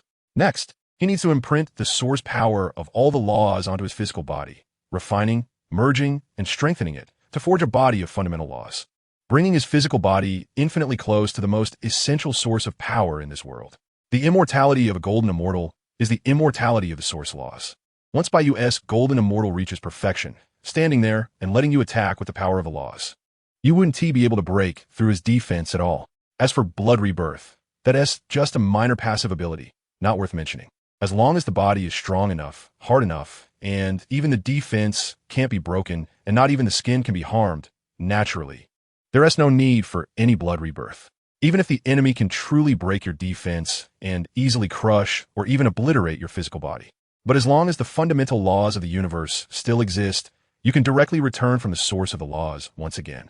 Moreover, there would be no defects or after effects. It's truly an instant return to the spring water and then instantly restoring to full condition, ready to battle again. This is the immortal and indestructible body of the source of the golden immortal's laws. And if all the primordial laws in the world were to be extinguished, with not even the laws existing, and even the entire world were to be destroyed. In this situation, if you can run, hurry up and escape. If you can't, then just wait for death. After all, it's only the immortal body of a golden immortal, and it cannot return from the supreme source of the Tao of the heavens. That is something only the body of the Tao can achieve. The body of the laws can only be revived from the source of the laws. The laws are merely the source power at the level of the world. The Tao is the source power of the endless levels of the heavens. The next steps are much simpler. Bai Yu let out a sigh of relief and then began to forge his own body of the source of laws. While imprinting the laws, he would also refine and strengthen his physical body. The more laws he imprinted, the more times he would naturally refine and strengthen his body, making it even stronger. With 3,000 source laws within him, Bai Yu had completely pushed his physical body to the extreme. This is the true great perfection. Bai Yu sat cross-legged, his body surrounded by the radiant light of the laws. All the fundamental laws formed a river, slowly flowing around Bai Yu. As the river of laws flowed, the strength of Bai Yu's physical body was gradually increasing, as if this river was cleansing and tempering his body. While Bai Yu was in seclusion once again, on the other side, Yang Jian was preparing to make some moves. With the assistance of the Holy Spirit Stone for enlightenment, Yang Jian's speed in comprehending the fundamental laws was incredibly fast. After finishing his seclusion, Yang Jian had already comprehended 30% of the yin-yang fundamental laws. Although 30% seems small, it's important to note that Yang Jian was comprehending it from nothing. The fundamental laws Yang Jian initially comprehended were not yin-yang. It was only because he obtained the innate yin-yang energy and merged it with his own heavenly eye. Thus, Yang Jian was naturally highly compatible with the yin-yang laws and could use the heavenly eye, which contained the power of the yin-yang source, to assist in comprehending the yin-yang laws. Obviously, walking the path of yin-yang was not only a correct path for Yang Jian, but also allowed him to go further on this road. He could even comprehend the perfect fundamental laws and attain enlightenment through the laws directly. The path of the heavenly Tao, saint, was no longer viable. And as a disciple of the Chan teaching, Yang Jian understood this very well. Achieving sainthood through merit was very difficult, extremely difficult. Niwa achieved sainthood through the merit of creating humans, which was a backdoor opened by the heavenly Tao, something to be envied. The three pure ones had the legacy of Pangu. They were born with the merit of opening the heavens, destined for sainthood. The two saints of the West were not so fortunate. Despite their hard work, they ultimately had to rely on borrowing to achieve sainthood. After becoming saints, they were constantly burdened with debt, and even now, they haven't finished paying it off. This shows how immense the merit needed to achieve sainthood is. Yang Jian completely lacked the confidence to obtain such vast merit. Moreover, after joining the chat group, Yang Jian had started to look down on the heavenly Tao saints. He wanted to comprehend the perfect fundamental laws and then attain enlightenment through the laws. The path of the immortal sovereign was the true path to the heavens. The heavenly Tao saints had flaws and were bound by the heavenly Tao. Having read so many prehistoric novels, Yang Jian naturally understood this point. If there was no hope, Yang Jian would rather be bound by the heavenly Tao. After all, what is wrong with being a heavenly Tao saint? Below the saints, all are ants. The river of dark had created races and established great teachings, using all its means to achieve sainthood, but in the end, it didn't have that opportunity. Therefore, for the beings of the Bao Lian Deng world, becoming a heavenly Tao saint is a great fortune that is both rare and sought after. Before joining the chat group, Yang Jian viewed becoming a saint as a luxury, something he didn't even dare to think about. Now, with hope and a road almost paved for him, Yang Jian naturally knew how to choose. He had no dissatisfaction with walking the path of yin-yang. After all, the yin-yang laws are among the top-tier laws. Although it was a recomprehension of a fundamental law from nothing, with the dual assistance of the heavenly eye and the Holy Spirit stone, although it was not easy, there was still hope. Comprehending laws from nothing is the most difficult. After all beginnings are hard. Yang Jian's own comprehension is very high. He is a true genius. However, comprehending a new fundamental law from scratch is an incredibly difficult task. Even with the dual assistance of the heavenly eye and the Holy Spirit stone, it took a long time. Fortunately, it was not without gains. As long as there was a breakthrough from zero, things would naturally become easier afterward. With the help of the Holy Spirit stone, Yang Jian gradually comprehended 30% of the yin-yang fundamental laws. A low-grade Holy Spirit stone can only assist in comprehending the fundamental laws up to 30%. Bai Yu has now comprehended all fundamental laws to perfection and can completely refine high-grade Holy Spirit stones. However, Bai Yu, who was entirely focused on forging an immortal body of laws, had clearly forgotten this small matter. Without the assistance of the Holy Spirit stone, Yang Jian found that comprehending the yin-yang laws became countless times more difficult. Even with the assistance of the heavenly eye, it was still very challenging. This made Yang Jian understand more clearly what a precious treasure the Holy Spirit stone truly is. The immortal sovereign is simply boundless in love. Being able to sign in every year to receive the Holy Spirit stone for free, what else could be called great love? Yang Jian's respect for the immortal sovereign grew even stronger. Due to the difficulty of comprehending the laws, Yang Jian did not continue his closed-door cultivation. Although his mastery of the original laws was only at 30% and his realm was still at the initial stage of the great Luo Golden Immortal, Yang Jian was already very satisfied. After all, he had comprehended a new original law. In addition to the original law he comprehended when he broke through to the great Luo Golden Immortal, Yang Jian had now comprehended 2 original laws. The enhancement of combat power is not as simple as 1 plus 1. Moreover, Yang Jian follows the path of the laws for enlightenment, rather than the path of the 3 corpses or the path of merit. Therefore, after reaching the great Luo Golden Immortal, one attains the primordial great Luo Golden Immortal. The quasi-saint realm actually arises due to the method of the 3 corpses enlightenment. This is a realm created by Hong Jun Daozu. If one follows the laws to attain enlightenment, one can directly break through from the Luo Jin Xian to Hun Yuan to Luo Jin Xian. The Bao Yin Deng is a middle thousand world, and attaining enlightenment through the laws means becoming a Hun Yuan de Luo Jin Xian. Understanding 1% of the laws corresponds to the early stage of the Luo Jin Xian, for percent corresponds to the mid-stage, and 7% corresponds to the late stage. Understanding 100% of the complete laws means becoming a Hun Yuan de Luo Jin Xian, which is the path of the laws. In the Deqian Hong Huang world where Bai Yu is located, the Tian Xian understands the source laws, and the perfection of Tian Xian corresponds to the perfection of the laws. Therefore, a Hun Yuan de Luo Jin Xian in the Bao Lian Deng world is equivalent to the perfection of Tian Xian in the Hong Huang world where Bai Yu is. Yang Jian's current realm, placed in Bai Yu's Hong Huang, is the early stage of Tian Xian. After exiting seclusion, the matters that Yang Jian had previously arranged with the brothers of Mei Mountain were naturally all well prepared. Indeed, Yang Jian is about to make a move. He plans to split Mount Hua and rescue his sister Yang Chan, and he is about to act immediately, not wanting to wait any longer. Yang Chan is the holy mother of Mount Hua, trapped beneath it, which is not much different from being confined at home. However, despite this, Yang Jian is unwilling for his sister to continue suffering this torment. Moreover, even if his sister still has lingering feelings for Lu Yinchang, it no longer holds any significance, because Lu Yinchang has already died of old age. Even Qinxiang has already died of old age. In fact, many, many years have passed since they died. Indeed, the plot of Bao Liyinding has long concluded, without any waves. Yang Jian does not want the kind of ending dictated by the original fate line. Lu Yinchang and his son's lives are naturally destined to be ordinary and unremarkable. After all, one side consists of two mortals, while the other is the celestial judicial deity, who cannot resist and can only accept the fate arranged by Yang Jian. Reality is not a storybook, so no unexpected events will occur. Lu Yinchang and Qinxiang spent their entire lives without leaving that village, living an ordinary and mundane life. The Bao Yinding was long taken away by Yang Jian. Qinxiang's magical powers were completely abolished by Yang Jian, and even the memories Qinxiang had about their mother were tampered with by Yang Jian.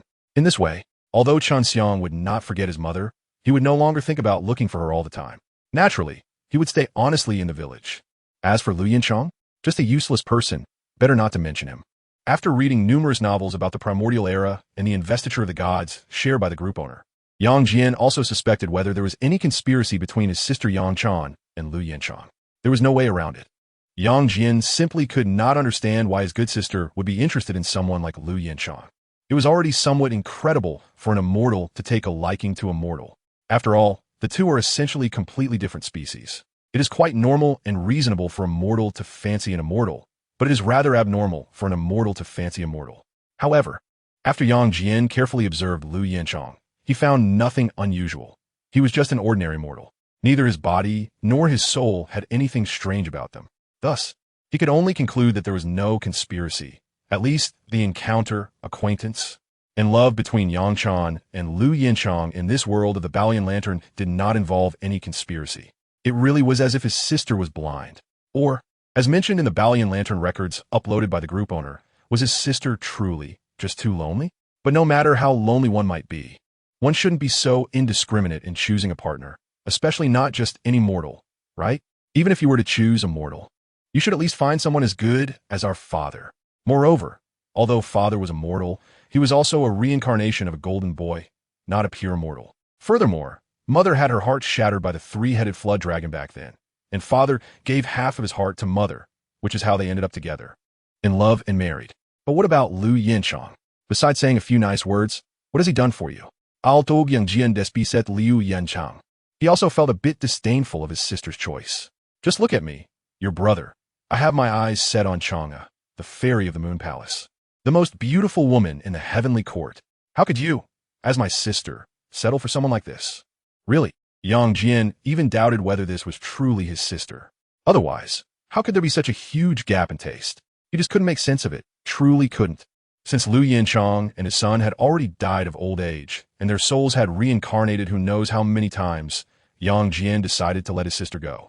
If she still remained infatuated and thought about finding the reincarnated forms of those two, Yang Jian would definitely not hesitate to cut off all memories related to Lu Yinchang and his son from Yang Chan's mind. However, saving Yang Chan was not so easy, as the Queen Mother would not allow it. The Jade Emperor was a bit henpecked, so the Queen Mother had significant influence and status in the heavenly court, and she was quite assertive, which meant Yang Jian could only confront the heavenly court. Opposing the heavenly court was not a new thing for him. Yang Jian confidently stated, "No worries, I have experience in this." In the chat group, upon learning that Yang Jian was going to stir up trouble, everyone became even more excited, coming out to cheer and join the fun. Call me Group Master. Livestream, cheering. JPG, Demon Realm Supreme. I think you could also take a shot at the position of the Heavenly Emperor, Yang Jian. Moon Worship Sect Leader. Yes, let the Heavenly Court take the first move. Then the true monarch would have a legitimate reason to rebel against heaven, domineering the world. Exactly. As long as there's a justifiable reason and the protection of the primordial heavenly venerable from the Chan sect, the true monarch can do as he pleases. Shielan Talent. It looks like the true monarch is about to make a big scene. Expectation. JPG, call me Group Master, since we're going to stir up the heavenly palace. Shouldn't we have the three troublemakers join in? True monarch, you could bring along son Wukong and Neza. Strong hint. JPG, Prince Changqing. That little Neza seems to help whoever is weaker, so as long as you get my monkey brother involved, it's fine. Maoshan Celestial Master. The great sage has become a Buddha. He probably won't cause trouble in the heavenly palace with the true monarch, right? Call me Group Master. Not necessarily. Although the great sage has become a Buddha monkey, it doesn't mean he has become obedient. Besides, the Sun Wukong in the Balian Lantern is a fellow disciple with Yang Jian. Seriously analyzing. JPG. The people in the group all highly recognized and supported Yang Jian's plan to split the mountain to save his sister. If it weren't for the fact that the crossing authority had not yet been activated, they would have wanted to help out. After all, causing a ruckus in the Heavenly Palace and beating up the Jade Emperor was something they were really looking forward to, especially the group master, Shuri Yao, as a traveler, had a special sentiment towards the Balian Lantern world and the version of Yang Jian played by Uncle Jiao. Although this Yang Jian was not exactly the same as Uncle Jiao, he was about 60 to 70% similar. After all, this is a real world, and it is reasonable that it is not completely the same as the TV series. Judicial Celestial God. Alright, I'll start the live stream. After Yang Jian opened the live stream, he exited the chat group, donned his silver armor and cloak, wielded his trident knife, and flew towards the southern heavenly gate with a group of brothers from Maishan. This time, Yang Jian went to handle personal matters, so he did not lead the heavenly soldiers from the heavenly palace. Of course, Yang Jian also has his own private soldiers in the mortal realm, which are the 1,200 grass-headed gods. The 1,200 grass-head gods only take orders from Yang Jian and have not been conferred titles by the heavenly court. They usually reside in their hometown at Guanjinku. It can be said that this is Yang Jian's private armed force. Before entering seclusion, Yang Jian had instructed the Mei Mountain brothers to prepare everything. They are just waiting for Yang Jian to emerge from seclusion so he can lead the 1,200 grass-head gods to Mount Hua. If the heavenly court pretends not to see anything, then all will be well, and Yang Jian will act as if nothing has happened, continuing to serve quietly as the Justice Celestial God, biding his time for development. Everything will be addressed after he attains the laws of the Tao. After all, Yang Chan is imprisoned beneath Mount Hua, and not many immortals know about it. Not even Yang Chan's good friend Chang'e, who is still unaware. Usually, when Chang'e comes to Mount Hua to see Yang Chan, it is Yang Jian who manages the situation. Therefore, if the Jade Emperor and the Queen Mother tacitly decide not to take any action, the situation can be easily downplayed. However, Yang Jian feels that while the Jade Emperor may not act, the Queen Mother may not be so indifferent. At the southern heavenly gate, the guardian heavenly soldiers looked on as Yang Jian and the Mei Mountain brothers prepared to leave the heavenly court for the mortal realm, and they did not dare to stop them, promptly letting them pass.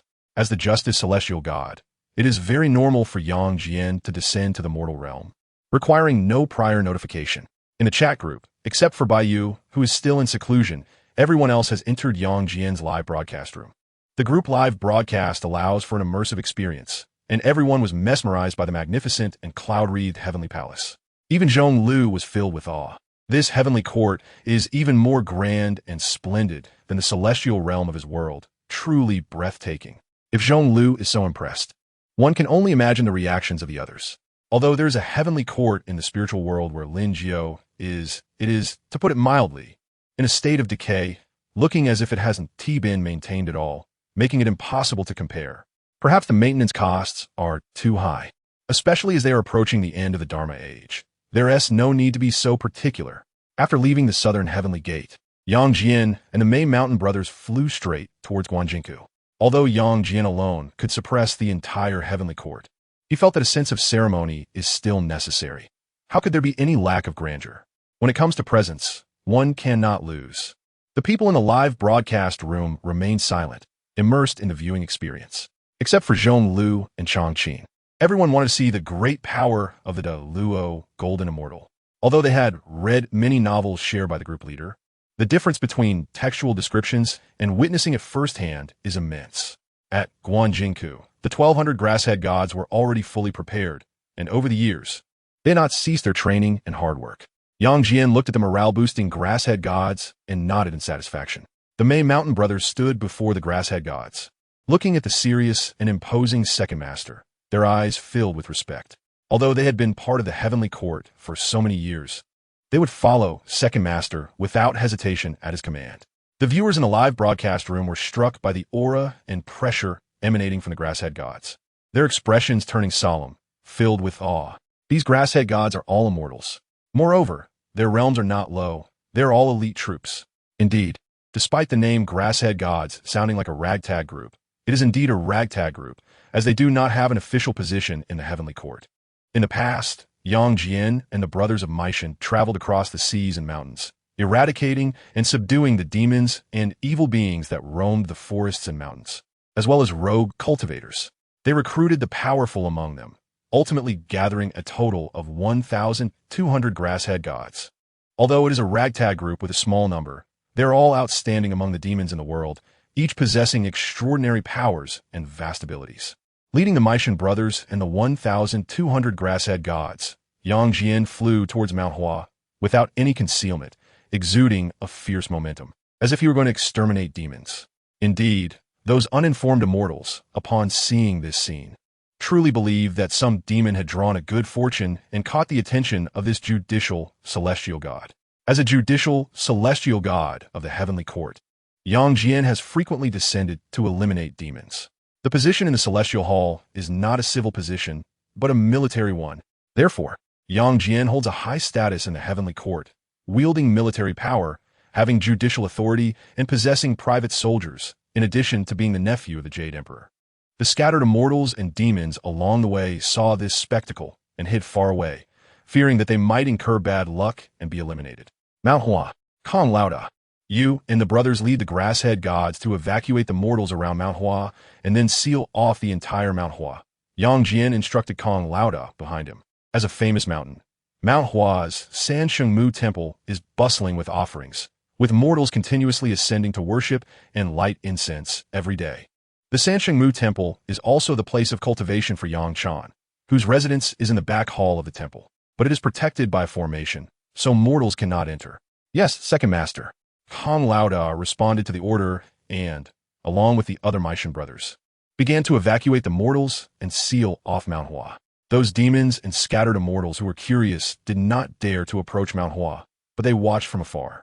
They were all very curious about what was happening and why the second Yang, the celestial true monarch, would lead 1,200 Grasshead Gods to Mount Hua. It should be noted that there are no demons lurking around Mount Hua.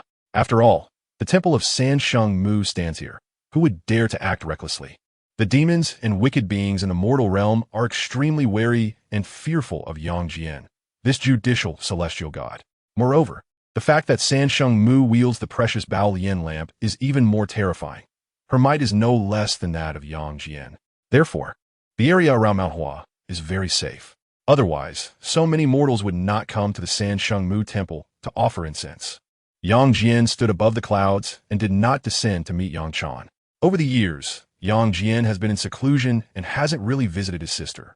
So many years have passed, and Yang Chan must be very clear that Lu Yanchang and his son have long since passed away. And perhaps they have been reincarnated countless times by now. Perhaps his sister has always been blaming her brother. Yang Jian's brows furrowed slightly, remaining silent, with his eyes lowered, looking at Mount Hua below, as if he could see his imprisoned sister through the mountain soil. Yang Jian also saw the new heavenly laws contained within the colorful stones of the heart of Mount Hua. This new heavenly rule is embedded within the colorful stones, but it has not yet come into existence. In the original fate line, Xinxiang ultimately shed tears and gave up on saving his mother, choosing to let the new heavenly rule emerge for the greater love, sacrificing his small love. The colorful stones firmly protected the three holy mothers. In the end, not only did the new heavenly rule come into existence, but Xinxiang also saved his mother. The three of them naturally regained the joy of family reunion. The ending seems quite beautiful. However, Yang Jian does not desire such an ending. Mortals have a lifespan of only a few decades. Even if they experience decades of familial joy, they will ultimately suffer more. Since suffering is inevitable, it is better to have never attained it. If he had not joined the chat group, Yang Jian would have chosen such an ending. But now, he completely rejects this outcome. Moreover, Yang Jian feels that there might be a scheme from a sage involved. After all, both the Bao Yin lamp and the Huashan Heart 7-colored stone are related to the sage Inhua. Could it be that the emergence of the new heavenly rule is Inhua's intention? Yang Jian finds it hard to understand. After all, the original fate line is quite obscure, and this can only be speculated upon, not confirmed, unless he asks Inhua. However, Yang Jian believes he is not yet qualified to inquire about the sage. Since he cannot understand it, he decides not to think about it. Regardless of N-Wa's plans, it is likely that the emergence of the new heavenly rule is all that matters. In the original fate line, Chunxiang causes the new heavenly rule to emerge, and the seven-colored stone actively protects the three holy mothers. Thus, it can be concluded that N-Wa's purpose is the emergence of the new heavenly rule. Although Yang Jian does not understand why N-Wa wants the new heavenly rule to emerge. Of course, all of this might just be Yang Jian's speculation. N-Wa might not care about the emergence of the new heavenly rule, but only wants to prevent Yang Chan from dying. The Baoyan lamp is N-Wa's treasure. In Yang Chan obtaining, it is somewhat related to N-Wa. In any case, while Yang Jian is splitting open Hua Shan to rescue his sister, he just needs to ensure the emergence of the new heavenly rule. As for N-Wa's intentions and schemes, they have nothing to do with him. At this moment, Yang Jian is unaware that in the chaotic realm beyond, within the palace of N-Wa, the sage N-Wa slowly opens her eyes, her eyelids slightly lowered, watching everything happening at Huashan. She does not understand why fate has deviated. Could it be related to that previous extraterrestrial deity?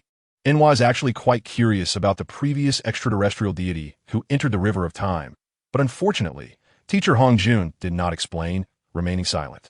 However, seeing Teacher Hongjun's extremely unstable aura and the cracks all over the creation jade plate, it is evident that the teacher was beaten by that extraterrestrial deity. And quite badly too. For the sake of the teacher's dignity, although N-Wa and the other sages are curious and astonished, they naturally do not dare to ask more since the teacher is unwilling to say much. However, it is surprising that so much time has passed, and N-Wa is still thinking about this matter.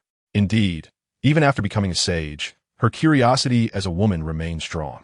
After the incident with the extraterrestrial deity, Teacher Hongjun has been staying in the Zixiao Palace, not seeing anyone and never coming out. N-Y even doubts whether the teacher has become reclusive due to being beaten. Surely not. Moreover, the heavenly Tao is becoming increasingly strange. Yes, strange. As a sage of the heavenly Tao, N-Y can sense when something happens to it. She has discovered that ever since Teacher Hongjun was beaten, the heavenly Tao has become increasingly unstable, and the heavenly secrets are becoming more chaotic.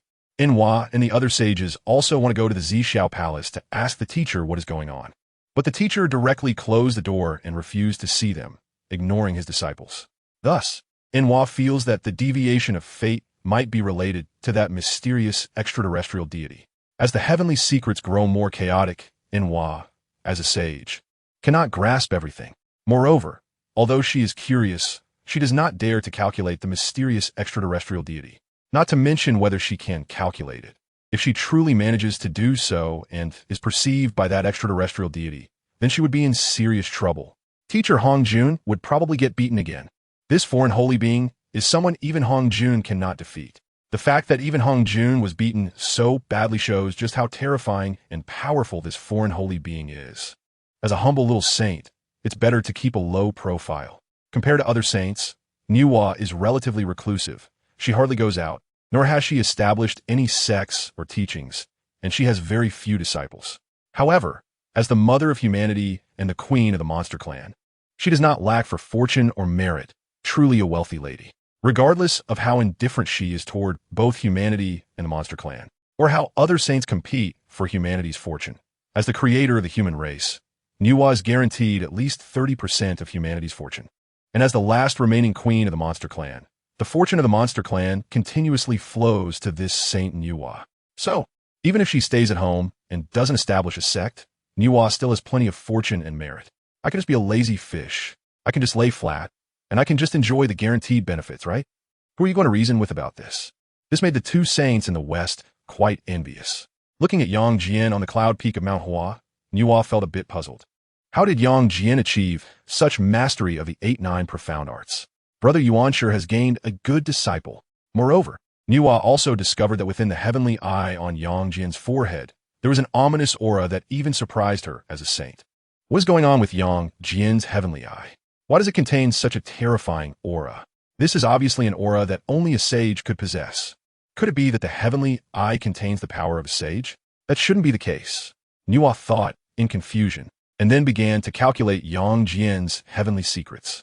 Although the heavenly secrets were becoming increasingly chaotic, it was still relatively easy for a sage to specify and calculate the heavenly secrets of an individual.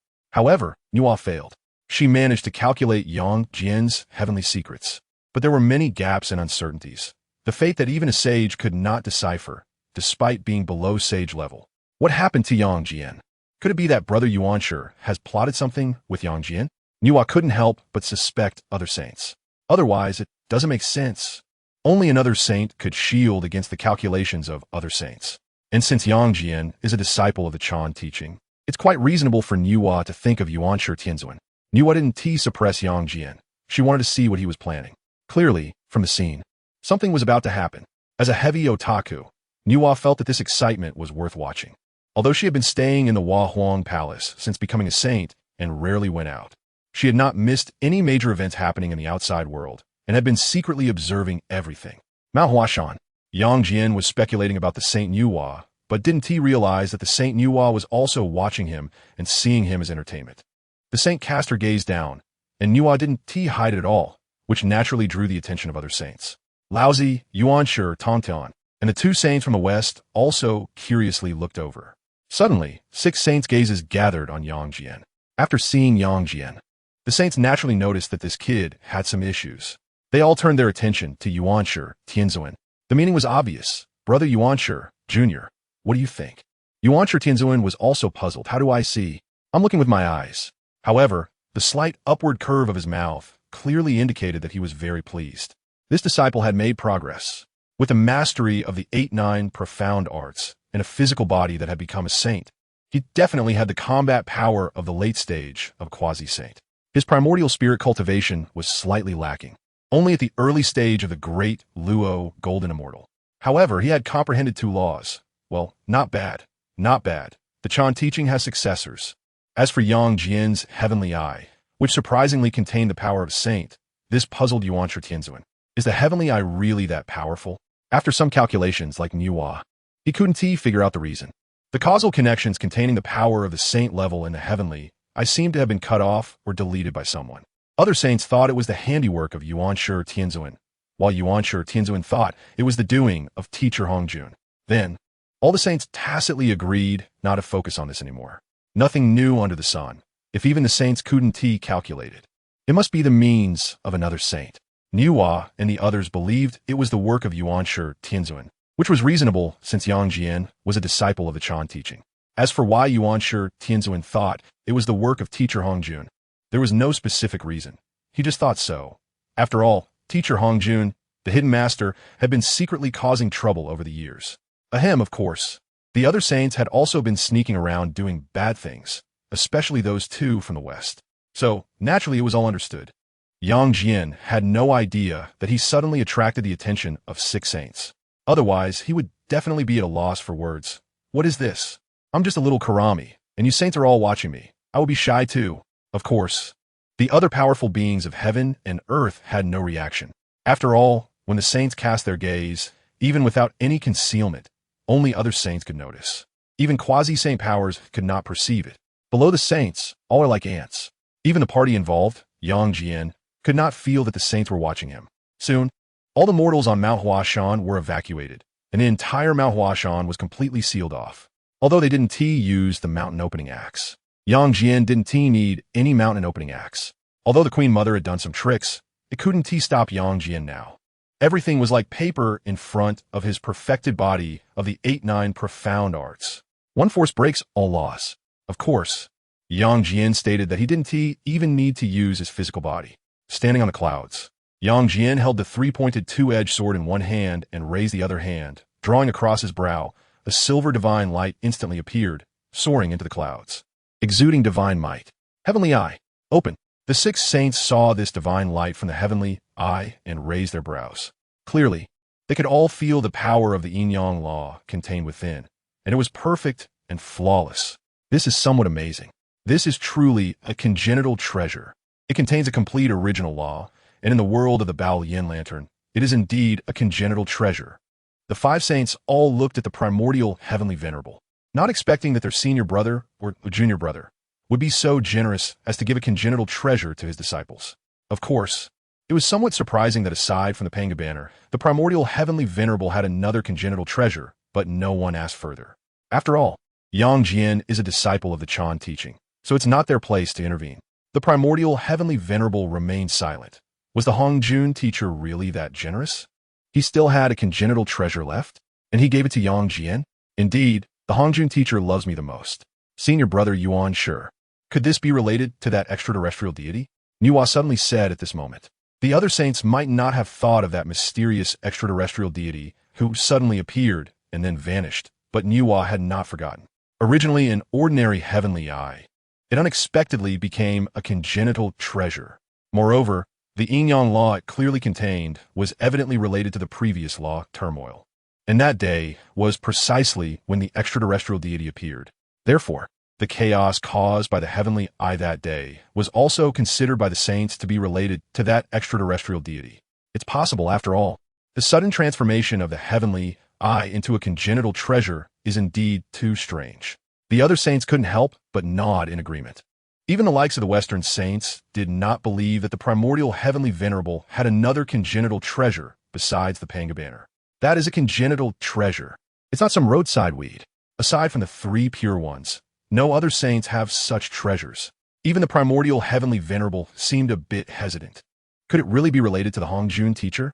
If it truly involves that extraterrestrial deity, this matter is no longer something we can decide. Jane looked at the primordial heavenly venerable with a meaningful glance. After all, this Yang Jian is a disciple of the Chan teaching. If any problems arise, it would be the primordial heavenly venerable's responsibility. Yang Jian is my disciple of the Chan teaching. If there are any issues, I will naturally explain it to the teacher. The primordial heavenly venerable was as protective as ever, regardless of any issues Yang Jian might have. Since he is a disciple of the Chan teaching and my disciple, he will naturally be under my protection. Seeing that the primordial heavenly venerable had said this, the other saints naturally had nothing more to say. This is just a guess. Moreover, even if Yang Jian has the heavenly eye, he is only invincible beneath the saints.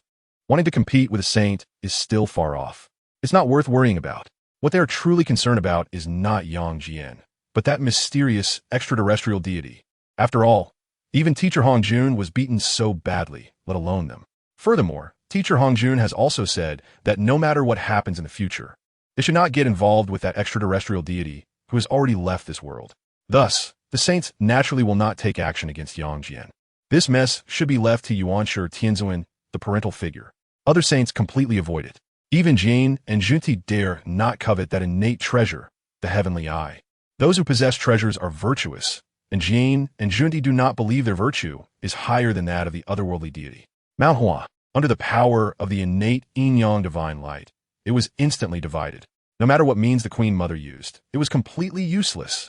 This terrifying power has naturally alarmed the 3 realms. Nowadays, even the great Luo golden immortals rarely take action. Moreover, such a terrifying yin-yang divine light is something that even the quasi-saints wouldn't possess, right? Could it be that a saint has made a move?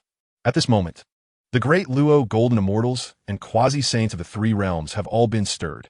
They all directed their divine senses towards Mount Hua, but they only dared to observe from a distance, not daring to get too close. Otherwise, that terrifying yin-yang divine light might directly dissolve their divine senses. Beneath Mount Hua, in the center of the cold pool, there is a platform enveloped in a beam of light. The Holy Mother Yang Chan is imprisoned here. At this moment, Yang Chan's tired eyes are filled with horror, fear, and disbelief. Looking at the terrifying divine light descending from the sky, Yang Chan trembles all over, her heart instantly feeling cold. The saint wants to kill me. Such terrifying pressure and power apart from a saint. Yang Chan couldn't think of what kind of existence would possess such terrifying strength. However, Yang Chan was very curious and puzzled about why the saint wanted to kill her. She was just dating a mortal. Isn't it too much for even a saint to take action against her? Do I have such a significant status? In recent years, Yang Chan has actually stopped missing Lu Yinshang and Chen Xiang. After all, time will fade everything, and she understands that so many years have passed. Lu Yinshang and Chen Xiang have long since passed away, and they may have even gone through countless reincarnations. There's nothing to be done. The lifespan of mortals is just that short. Yang Chan is very sad and in great pain now, because her second brother hasn't come to see her for a long time. This made Yang Chan feel a sense of being forgotten, despised, and abandoned. The feeling of being abandoned by her closest kin, her second brother, was even more suffocating and painful than the separation from Lu Yinshang and his son. This only shows that, in Yang Chan's heart, The most important person is still Yang Jian. Indeed, Yang Chan lost her parents and elder brother at a young age, leaving only her second brother. Having gone through so many hardships and setbacks together, their bond is naturally incomparable to anyone else's. Gradually coming to her senses, Yang Chan, no longer clouded by romantic thoughts, realized that she had made a mistake. She had hurt her second brother. If Yang Jian knew what his sister was thinking at this moment, he would probably feel comforted, but more likely he would be speechless, right? Only now does she remember her second brother.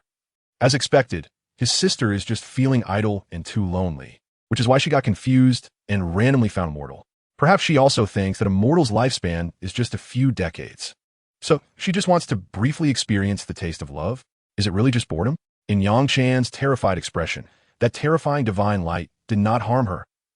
Yang Chan, filled with fear and confusion, stood there in a daze. Then, through the split mountain, she saw her second brother standing on the cloud's peak, and she was overjoyed to the point of tears.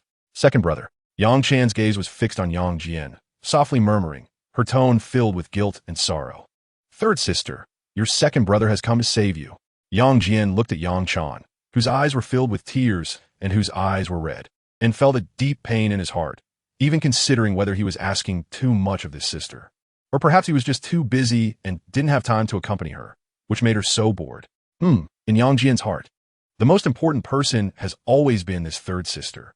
In heaven, at the Yao Qi, the Jade Emperor and the Queen Mother, who were enjoying the singing and dancing, exchanged serious glances. Look at your good nephew. The Queen Mother coldly snorted and said to the Jade Emperor, you know what Yang Jian's temperament is like. A small reprimand to the three holy mothers is enough, but you insist on escalating it.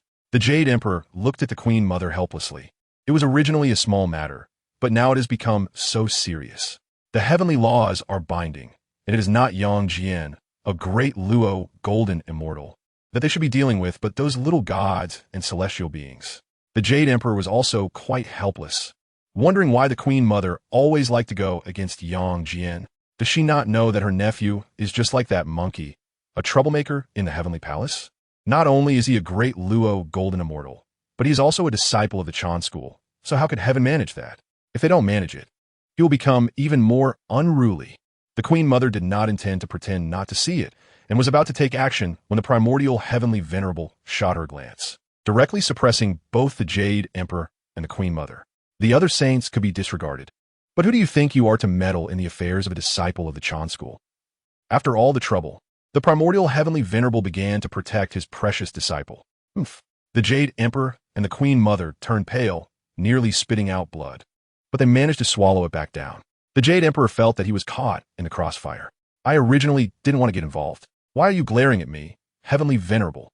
Please glare accurately and don't implicate me. The Jade Emperor felt helpless and could only give a bitter smile to the Queen Mother beside him. I told you not to interfere, but you insisted on not listening.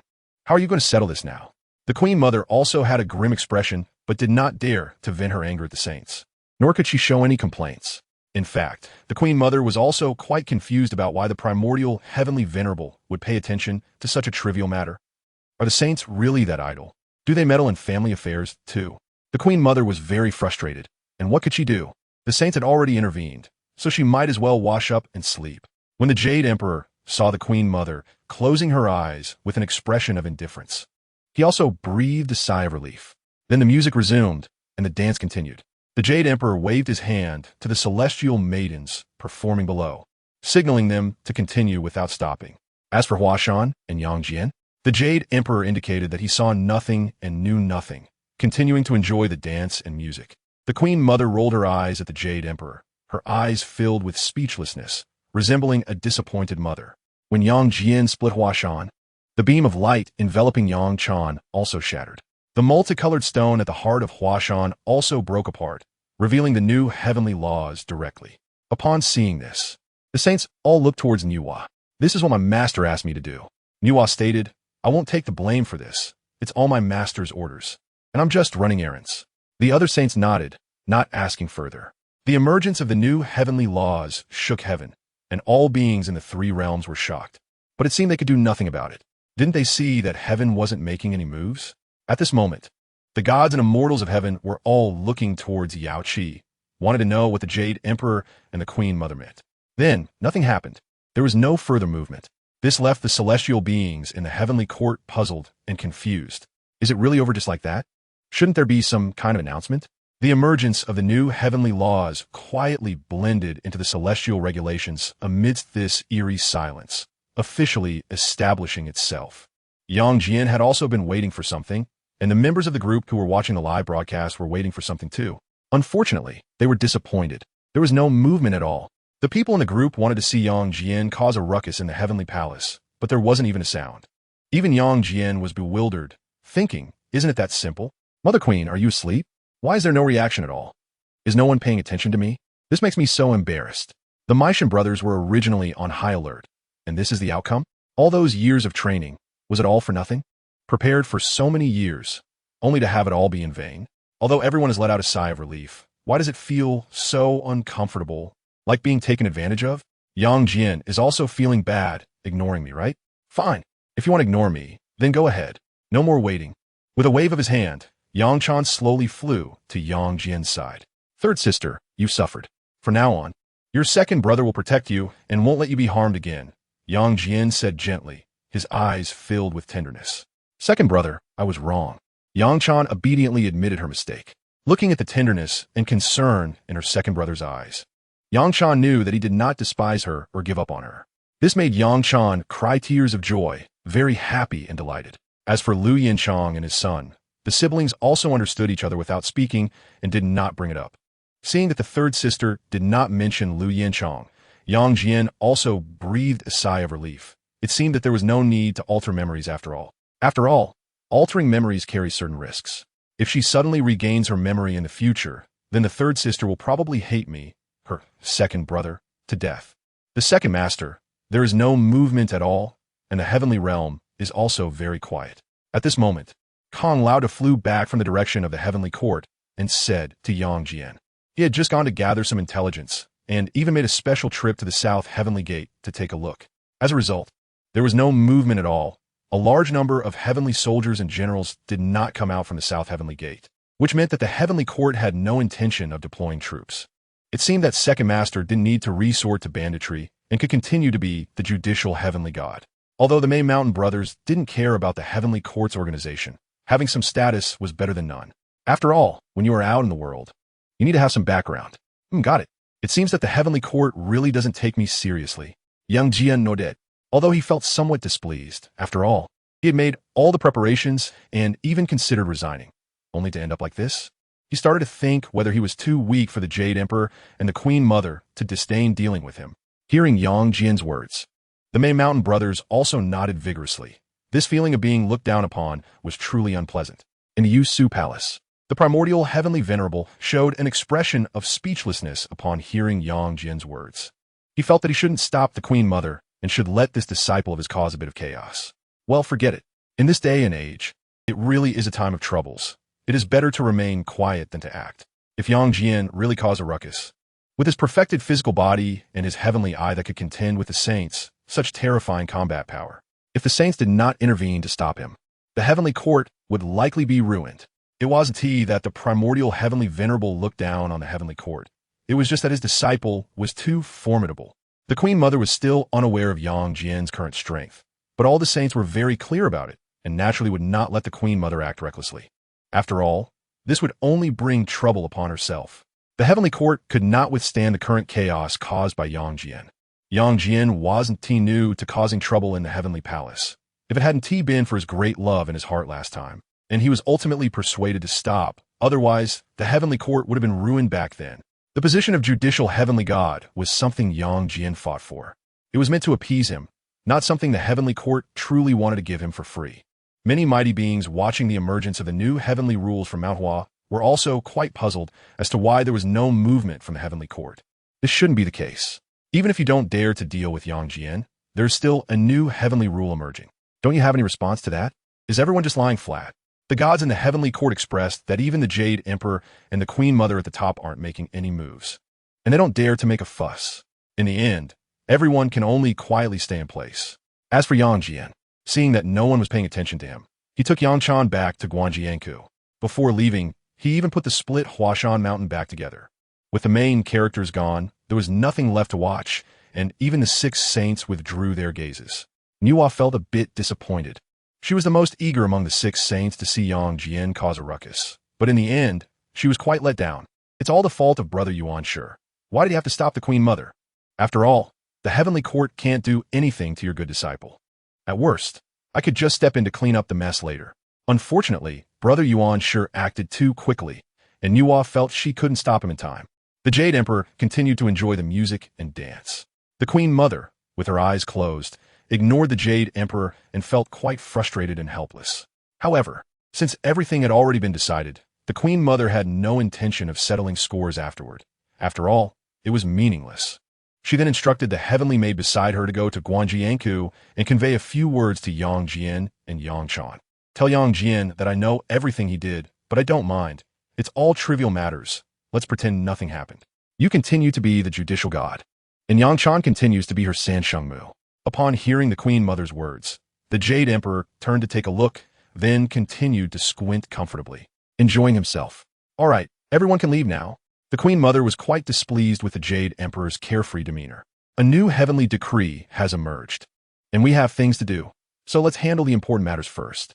Hearing the Queen Mother's words, the Jade Emperor smiled helplessly, wondering why it was so difficult to cultivate one's sentiments every day.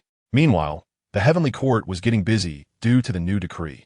On the other side, at Guanjianku, however, there was quite a lively scene. Although everything went smoothly, it perfectly achieved its purpose. And Yang Jian naturally wanted to reward the May Mountain Brothers and the Grasshead Gods. Let the grand feast begin. Second brother, did the Queen Mother really let me off just like that? At the banquet, Yang Chan leaned her head forward and curiously asked Yang Jian. She was still a bit incredulous. Was it really over just like this? Given the Queen Mother's character, would she really let her go so easily? When did the Queen Mother become this magnanimous? Don't worry, third sister. No matter what the Queen Mother's attitude is, I now have the power to protect you. Yang Jian quickly comforted his somewhat anxious sister. If everything really ended like this, that would be perfect. If the Queen Mother truly had some scheme, he wouldn't be afraid. Strength is Yang Jian's confidence. Second brother, have you forgiven me? Yang Chan's eyes were filled with anxiety and unease. From Huashan all the way back to Guanjianku. This was the answer she most wanted to know. Silly sister, why are you being so distant with your second brother? What is there to forgive between us siblings? I have never blamed you. I only worry about you. Yang Jian gently shook his head and said seriously, we have been through life and death together since childhood, experiencing so many hardships and difficulties. While comforting Yang Chan, Yang Jian began to reminisce about the past and the difficulties they had faced together. Yang Chan remained silent, just looking at Yang Jian, tears streaming down her face. Seeing this, the others consciously refrained from interrupting the two. As long as everything is out in the open, that's good. What is scary is when you keep everything bottled up inside, which makes both parties feel uncomfortable and painful. After a long while, the siblings gradually fell silent and then exchanged smiles. All the accumulated grievances and misunderstandings over the years dissipated with that smile. Because Yang Jian forgot to turn off the live stream, everyone in the group naturally witnessed everything. Seeing the two siblings reconcile, they all sent their blessings. That's more like it. Lu Yinchang doesn't deserve it. The true lord should have just acted decisively back then and taken Lu Yinchang out, scattering his soul. You see, without Lu Yinchang, the Sansheng Mu's mind instantly returned to normal. Yang Jian has actually already made up his mind. He will still care about things in the future. But he can't overly restrict San Mei's freedom and choices. As long as San Mei is happy, then if she wants to find a mortal, so be it. Matters of love are such that the more you restrict and suppress them, the more they will rebel and dig deeper. Didn't he himself love Chang'e and couldn't have her? San Mei just has a problem with her judgment. Clearly, there's such a handsome, charismatic, and powerful second brother as a reference. How could she possibly fall for Lu Yinchang? This is indeed outrageous. Perhaps this is also why Yang Jian is so taken aback. Because with Yang Jian's way of thinking, it's really hard to understand. It seems that in the future, we need to improve San Mei's judgment more. Yes, she should accompany him to socialize more and meet more people. She can't stay cooped up at home all the time. Otherwise, her mind will get dull, and she will end up liking that kind of person. Yang Chan doesn't know that while she is filled with emotions, her second brother is actually mocking her intelligence. Second brother, you used to come to see me regularly. Why haven't you visited me in all these years? I thought. Yang Chan, calming her emotions, suddenly thought of something and acted cute to Yang Jian. Ahem. Second brother has been in seclusion and cultivating, Otherwise, how could I have the strength to rescue you? Yang Jian said somewhat awkwardly, his gaze a bit wandering. With Yang Jian's heavenly eye ability and the perfected physical strength from the Nine Mysteries, he could have rescued San Mei a long time ago. Of course, it wasn't that Yang Jian forgot. It was intentional. He wanted to wait until Liu Yinchang and his son had aged and even reincarnated countless times before rescuing San Mei. He wanted San Mei to completely lose hope and despair. Only when she hit rock bottom could she truly awaken. Look, isn't San Mei's mind clear now? Yang Jian felt that his strategy was quite successful. Although San Mei had been imprisoned for so many years and had suffered a bit, it could also be considered a way for her to taste the bitterness of love. He hopes that San Mei will think twice in the future. Being easily pursued by a mortal makes it seem too cheap. Only by experiencing pain can one learn a lesson. Second brother. Yang Chan clearly believed Yang Jian's words, feeling even more moved and reflecting deeply on herself, promising not to hurt her second brother's heart again. San Mei, let us stay at Guanjinku for a while. Let's see how the heavenly court reacts. Yang Jian quickly changed the subject, feeling that his acting skills were still lacking and needed improvement. It's just that his little sister's mind has gotten a bit rusty over the years. Not as clever and sharp as before.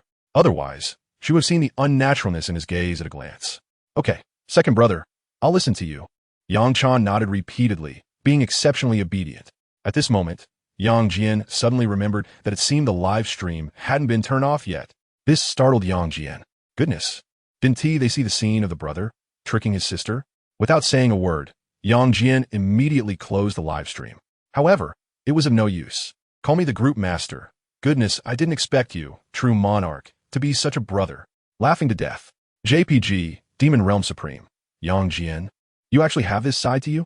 Learning something new today, must remember this. Crown Prince Changqin, true monarch online, tricking his sister. Funny. JPG, moon-worshipping sect leader. Ahem. True monarch did well. To deal with an unruly sister, you have to let her remember it. Dog head for life. JPG, Maoshan Celestial Master, +1. Dog head for life. JPG, Supreme Overlord, +1. Dog head for life. JPG, Qilin Talented Scholar, +1. Dog head for life. JPG, Snow Moon Sword Immortal. Dog head for life.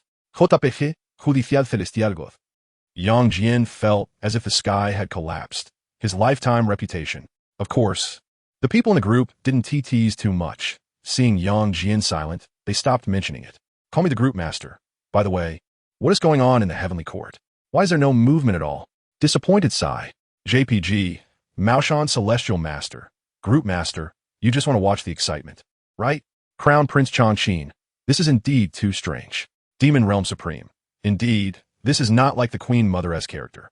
Judicial Celestial God, no matter what the heavenly court does, I am not afraid. At worst, we'll fight the heavenly court again. Call me the Group Master. True monarch is mighty. True monarch is powerful. Cheering. JPG, Demon Realm Supreme. Is it possible that someone is blocking them? Like the Primordial Heavenly Venerable? Judicial Celestial God. The Master shouldn't care about such trivial matters, right? Hearing Cheng Lu's words, Yang Jian also had some doubts. After all, the heavenly court had no movement at all, which was very strange. He knew the Queen Mother-esque character very well. How could she not act at all? So, perhaps she really was blocked by someone. There are not many who can stop the Queen Mother, the Master, being a saint, if he truly obstructed her. Even the Queen Mother of the heavenly court would not dare to resist. However, the Master is a saint. How could he care about such trivial matters? Yang Jian thought that even if it would attract the attention of a saint, it would have to be after he had a conflict with the heavenly court. Of course, Yang Jian did not know that the root cause of all this was the attention of Nuwa, the onlooker. If it were not for the gaze of this saint, the other saints would not have the spare time to pay attention to Yang Jian, a third-generation disciple of the Chan teaching. After discussing without any results, Yang Jian closed the chat group. After all, he was having a banquet with his brothers and had no intention of chatting more. Next, Yang Jian occasionally clinked glasses with the Maishan brothers and sometimes had heart-to-heart chats with Yang Chan. However, just as the banquet was not yet over, an unexpected guest arrived. It was Tian Nu. The arrival of Tian Nu immediately silenced the banquet. The actions of the heavenly court had finally come. This celestial servant is very likely sent by the Queen Mother. Yang Chen loket worriedly at Yang Jian besideher. Yang Jian glanced at Yang Chan to reassure her. then looked at the descending celestial servant with a gaze full of killing intent. Having seen the true monarch and the three holy mothers, the celestial servant was naturally startled to see Yang Jian's murderous gaze. It quickly descended from the sky, bowing and clasping its hands in a respectful manner. There was no choice. The celestial servant was also afraid.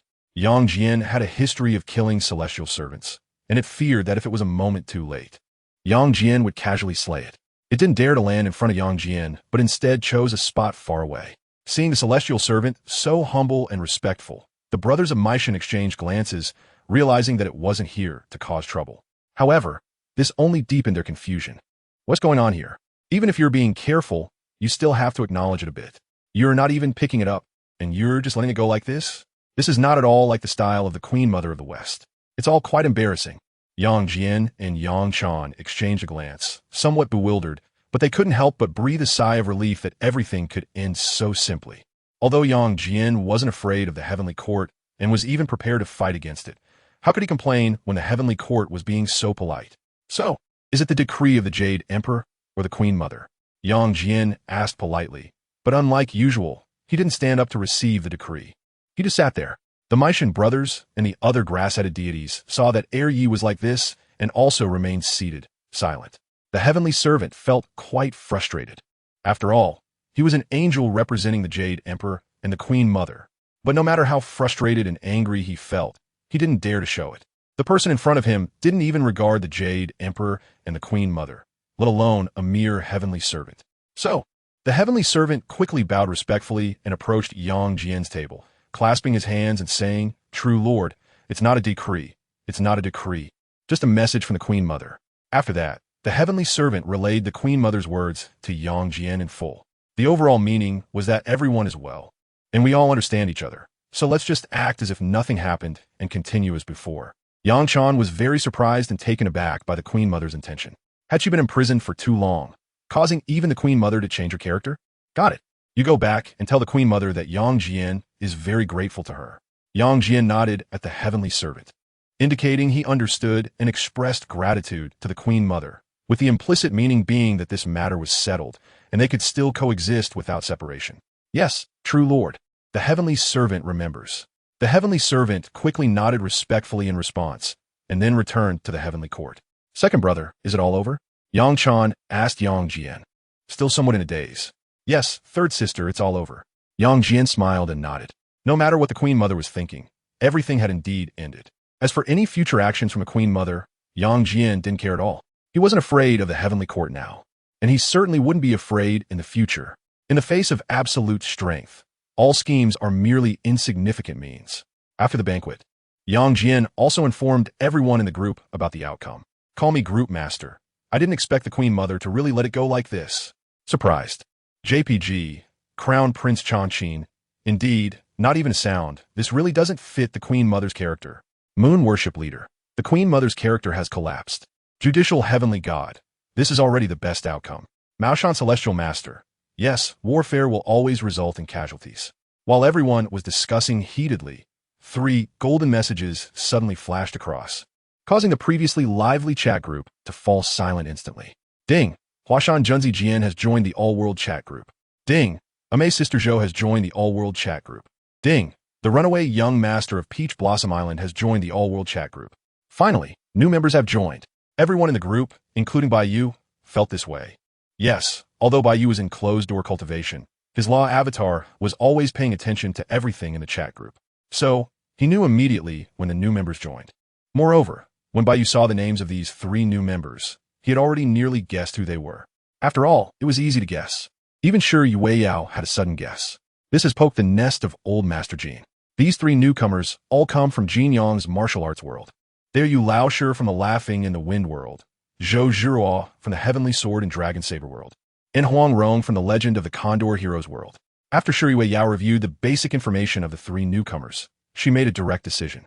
Although Bai Yu felt a bit disappointed that the worlds of these 3 newcomers were all just minor thousand worlds, and even among the minor thousand worlds, they could be considered the lowest tier worlds, merely ordinary low martial arts worlds. However, after experiencing the events of the Traversers in the Langyu world and the Linghuan world, Bai Yu was not too disappointed. It is important to know that these three martial arts worlds are definitely disaster zones for traversers. There is a very high probability of encountering traversers. When these three newcomers just enter the group, Bai Yu was already thinking about checking out their worlds to see if he could find traces of traversers. However, it seems that he hasn't obtained the coordinates of their worlds yet. No, I am now a distinguished administrator. I have already established a very deep fate entanglement with the ordinary group members. Before becoming an administrator, the causal and fateful connections Bai Yu had with the ordinary members were not deep. Perhaps there was also the barrier of the chat group. So he could not directly obtain the coordinates of the members' worlds through the entanglement of cause and fate. But now, since Bai Yu has become an administrator, shouldn't the Wanjie chat group loosen some permissions? Being able to bring people in, it is clear that the chat group has obtained the world coordinates of the members' worlds. Isn't this something that needs to be shared? Otherwise, wouldn't I be a useless admin? Sure, Wei Yao doesn't understand the intricacies of it all. After all, she is the group leader, but she is just a complete novice and doesn't really get these things. Bai Yu, on the other hand, possesses the gates of the multiverse. Without saying a word, Bai Yu directly manipulated the causality and destiny of the chat group, tugging at the causal lines and destiny lines of the three new members. As expected, the chat group did not impose any restrictions or barriers. Moreover, Bai Yu's gates of the multiverse directly revealed three new world coordinates. Well, in the past, members had to claim the red envelopes I sent to obtain the world coordinates, but now it's no longer so troublesome. This means that newcomers will no longer have any benefits, because Bai Yu no longer needs to rely on sending red envelopes to obtain the world coordinates of other group members. The members who join the group before Bai Yu can be said to have thoroughly enjoyed a wave of benefits. Even Li Hani and Mei Changsu. Because Bai Yu had just become an administrator and wanted a scheme for the rights of the currency manufacturer, received a few Holy Spirit stones, allowing them to trade for the techniques and resources to become immortal. For Bai Yu, these may not be significant. However, for others in the group, this is undoubtedly a tremendous opportunity and benefit that is hard to come by. Now, this opportunity and benefit are clearly gone. After obtaining the coordinates of the worlds where the three newcomers are located, the law body immediately opened the gate to the myriad realms and stepped in without hesitation. The first place he arrived at was the Condor shooting world. The moment he entered, Bai Yu effortlessly grasped all the laws of this world. Outside the void of the world, amidst the endless chaos, Bai Yu raised his left hand, and the Condor shooting world floated in his palm, emitting a faint glow of world light. Having become a golden immortal and mastered all the fundamental laws, Bai Yu can now easily hold a small 1,000 worlds in his hand. In fact, with just a little effort, the entire Condor shooting world could be obliterated, like popping a balloon. Of course, Bai Yu wasn't so bored as to treat the world like a balloon to play with. At this moment, the entire Condor shooting world had been completely sealed off by Bai Yu. If there were any time travelers, they would be like fish in a barrel, birds in a cage. His eyes, radiating the light of laws, swept across the Condor shooting world in an instant. Nothing, Bai Yu murmured softly, his tone very indifferent and cold. There was not much disappointment. After scanning the surrounding chaos of the Condor shooting world and finding nothing unusual, he left directly. He then went to the Heaven Sword world and the Smiling Proud Wanderer world consecutively. No time travelers were found in the Heaven Sword world, but there was a small gain in the Smiling Proud Wanderer world. Yes, just a small gain. Lin Pingji actually reincarnated. That's right, it was reincarnation, not a time traveler. And there was no system bound to him. After mastering the laws of the entire Smiling Proud Wanderer world, Bai Yu traced the source to find out why Lin Pingji could reincarnate. So it was another mess caused by time travelers? Bai Yu murmured, not surprised at all. After all, it's all the time travelers' fault. When it comes to causing trouble, who else but time travelers? The Smiling Proud Wanderer world has future visitors from time travelers, who then changed the original fate.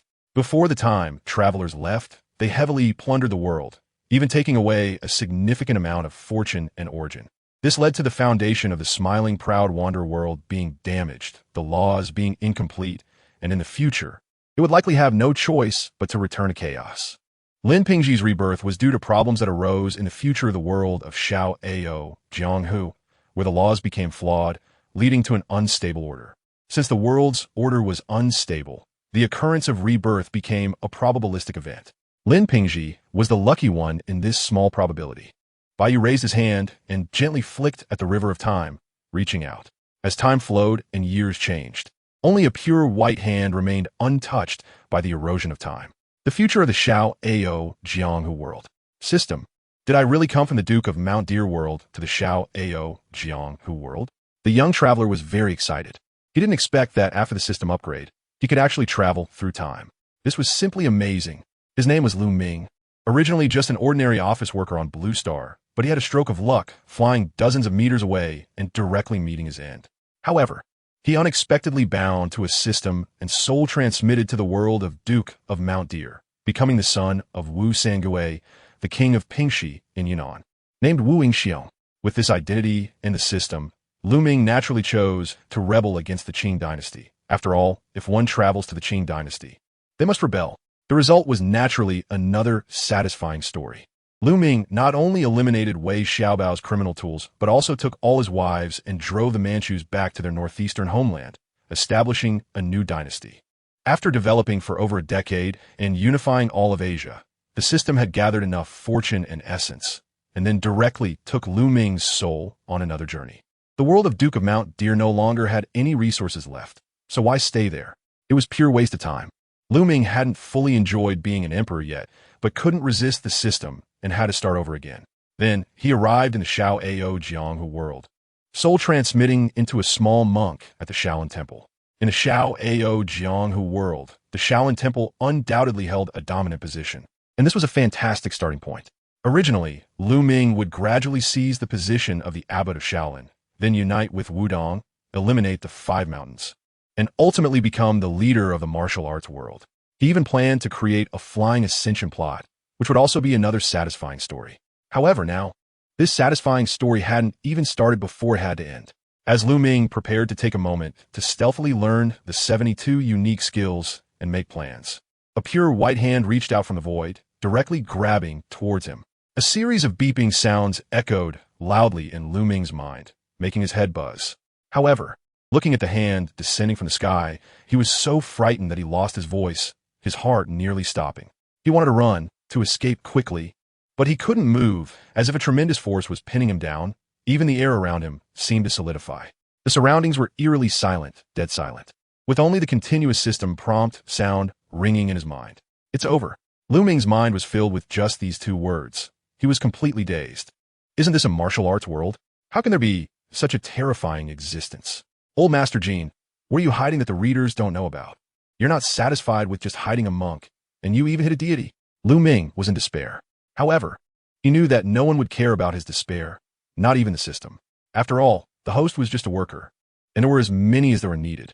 However, when the system wanted to escape, it found that it couldn't run away at all. Bai Yu had already thrown the Xianming Pearl over, directly suppressing the entire world's past and future. This system has no power to resist. The system that is still scavenging in the small thousand world is clearly still in its infancy, similar to the one in the Langya world. Otherwise, it would have long gone to the great thousand world. Why would it pay attention to the meager resources of the small thousand world? Soon, Lu Ming noticed that it was gone. All sounds had disappeared, and the world had fallen into silence. The beeping sound in his mind had also completely vanished. This plunged the desperate Lu Ming into an abyss in an instant, trembling all over. He felt very cold, bone-chillingly cold. He understood that the system was gone, taken away by that white jade hand. The only thing that reassured him was that he was still alive, and that mysterious existence seemed to not care about him. Lu Ming let out a bitter smile, unsure whether this was luck or misfortune. The next moment, he realized he could move, and he lay down on the ground, gazing at the clear blue sky, watching the clouds drift by, feeling quite poetic. It seemed that everything was light and carefree. As a gentle breeze passed, Lu Ming regained his senses, slowly sat up, and fell into a daze again. Unknowingly, he had lost all motivation and felt even more confused about the future. Without the system, he could no longer summon the dead warriors, couldn't he draw prizes, and couldn't he increase his skills with a single click to instantly learn martial arts or fully master any skill. Even the martial arts and skills he had already learned and mastered vanished completely, as if he had lost his memory, unable to recall any of it. The numerous talents drawn from the world of the deer and the cauldron had also disappeared. He had become ordinary once more, plain and unremarkable. His martial arts aptitude and root talent had directly reverted from the level of a peerless genius back to mediocrity. Naturally, Lu Ming had no hope for the future. It seemed everything had returned to its rightful path, leaving him lost and aimless, like a walking corpse covered in dust. After leaving the world of laughing proudly, Bai Yu's law body also made a trip back to Blue Star before Luming's crossing, and everything was as usual. Then, it directly returned to the primordial world. After the law body returned, Bai Yu also emerged from his seclusion, because the system he had captured this time had problems, and the problems were quite significant. The system this time is completely different in nature from the one in the Langya world. Although the formation of the system in the Langya world was very coincidental, so much so that Bai Yu even suspected whether some mysterious existence had interfered, he did not find any issues with that system. It was entirely a wild system. However, the system in the Xiaoao world is different. Even Bai Yu's Law Dao body has noticed problems. This shows that this system is not wild, but rather artificially released. This surprised Bai Yu and piqued his curiosity. Therefore, although the system's level was not high, it still attracted the attention of Bai Yu, who was in seclusion. To uncover the secrets behind this system, he directly stopped his seclusion. He took the system from the Law Dao body and examined the white spherical light, emitting mysterious divine light in his hand, his brows slightly furrowed. This white ball of light is not very advanced. At most, it contains only a few incomplete great paths. Moreover, the essence of the great paths it contains is only about 2 or 3 parts. Therefore, in front of the Xianming Pearl, it is completely powerless and is easily captured. This system, although it is a system, actually resembles a magical artifact, because it lacks growth potential, unlike the system in the world of Langya, which can grow to the level of a complete. It is precisely because of this lack of growth that Bai Yu has noticed the problem. Since the path is severed and has come to an end, then why still diligently and earnestly traverse the myriad worlds, plundering the luck and essence of these worlds? Clearly, the luck and essence that are plundered must be submitted. This system is more like a subsystem of a higher level system, or a treasure created by some mysterious existence to harvest luck and origin. In fact, Bai Yu can also create such treasures now, and even disperse them across the myriad worlds with the seeds of the celestial gates, searching for hosts to collect luck and origin. However, this method is very inefficient, focusing more on a steady flow and sustainable exploitation. Bai Yu naturally looks down on this. After all, if there are world coordinates, the law body could easily make a trip there. Moreover, the small and medium thousand worlds seemingly have nothing that Bai Yu finds appealing. The reason for going to the Balian Lantern world was also for the root of the 5 Qi. As for other member worlds, Bai Yu's goal was merely for the system of the traversers. Well, the harvest has indeed been substantial. The Xianming Pearl, this top-grade, innate spiritual treasure, came about this way. The grade of the Xianming Pearl is among the very top treasures in the vast chaotic world. Who would have thought that such a small thousand world like the Langya world could allow Bai Yu to obtain a treasure of this grade? Therefore, whether for understanding the secrets of a system or for opportunities, Bai Yu is naturally very eager to seek out traversers. After all, they are compatriots, so it's only natural to catch up. Of course, although sending the system to scour the myriad worlds is very inefficient and focuses on a steady flow, it is very stable and also quite safe. Yes, it is indeed very safe, even if faced with some danger.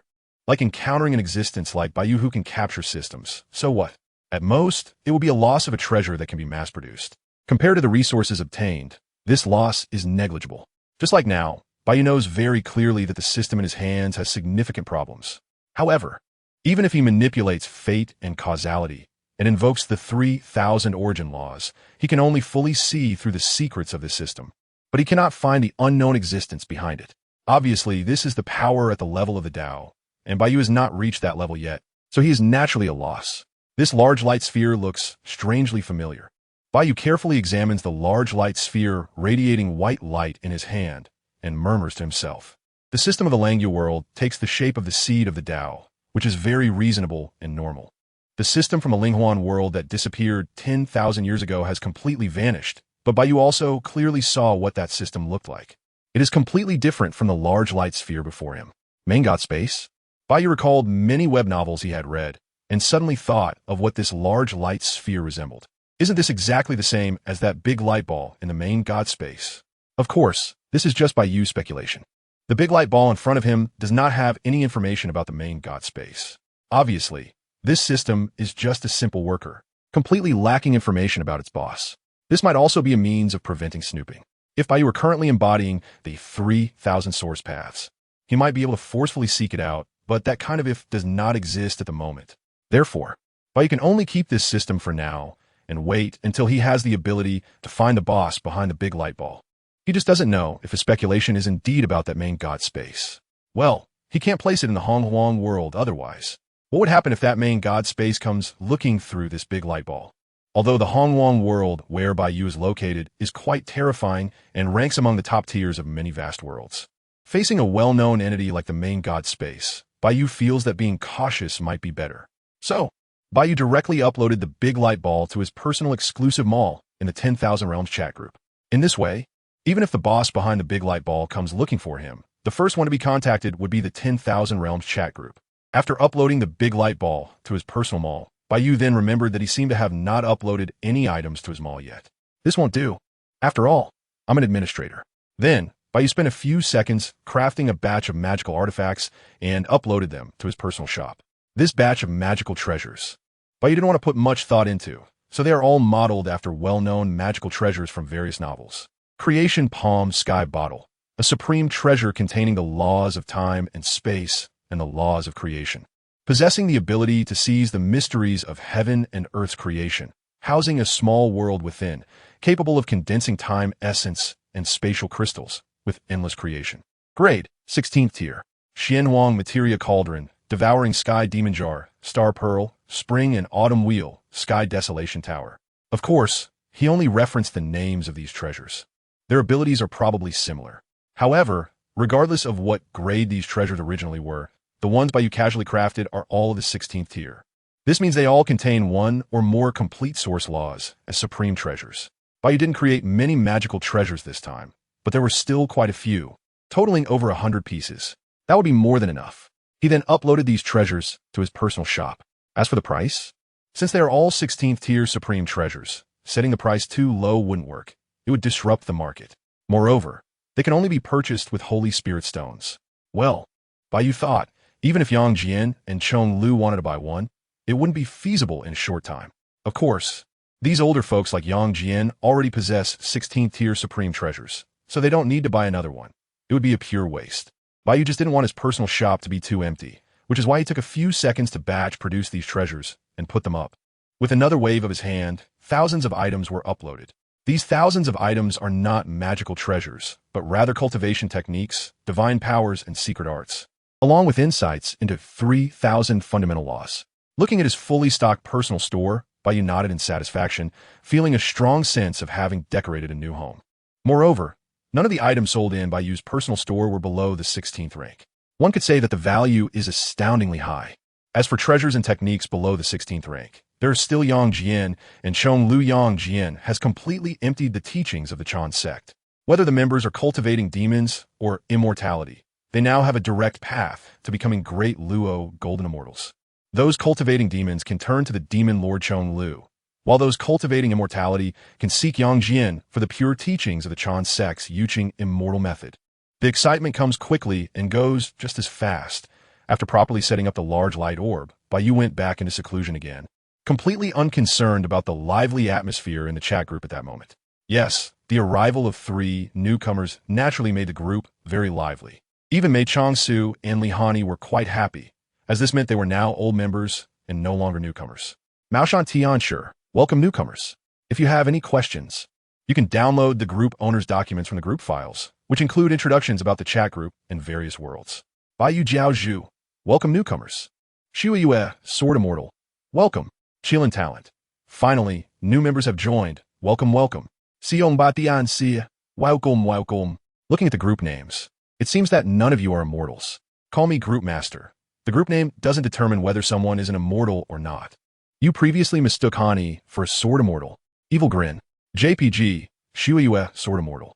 Stunned. JPG, Prince Changqin. Haha, Xiong Zongzhu. Why do you care so much whether the newcomers are immortals? Xiong Ba Tian Xia. Ahem, I was just curious. Xiong Ba Tian Xia. So, Group Master, do these 3 have extraordinary backgrounds? Shuri Weiyao did not answer, but directly uploaded 3 novels to the group files. The Smiling, Proud Wanderer, The Legend of the Condor Heroes, and Heavenly Sword and Dragon, Slaying Saber. Call me Group Master. Huashan Junzi Sword. Teacher you finally joined. A chat group without Teacher you isn't authentic. Funny. JPG, call me Group Master. Amei Zhou Shimi. Miss Zhou, you can read Heavenly Sword and Dragon Slaying Saber. It's about your world. But. JPG, call me Group Master. Taowa Island's runaway young master. Miss Huang, you can read the legend of the Condor heroes. But, JPG. As soon as Shi Yueyao finished speaking, the older members of the group had also finished reading the 3 novels and naturally understood who the 3 newcomers were, gaining some insight into them. Then, after a brief welcome, Yang Jian and Chong Lu turned off the chat group and went to attend to their own matters. Even Bai Yu Jiao Zhu went off to study science. Clearly, their attitude towards these 3 newcomers was rather indifferent, or rather, they simply did not care. Well, this is quite normal, as the gap in levels is indeed too large, just like Bai Yu, who seemed somewhat out of place. Yang Jian and Chong Lu truly didn't know what to say and had no interest in the 3 newcomers, so naturally, there were no topics to discuss. Unless the 3 newcomers all became great Luo golden immortals, or, like Lin Jiao and the other older members, possessed 16th rank treasures. Otherwise, such a gap is quite normal. After all, you can't force adults to eat at the children's table, can you? Moreover, don't be misled by their banter and teasing in the chat group. Outside the chat group, it's completely different.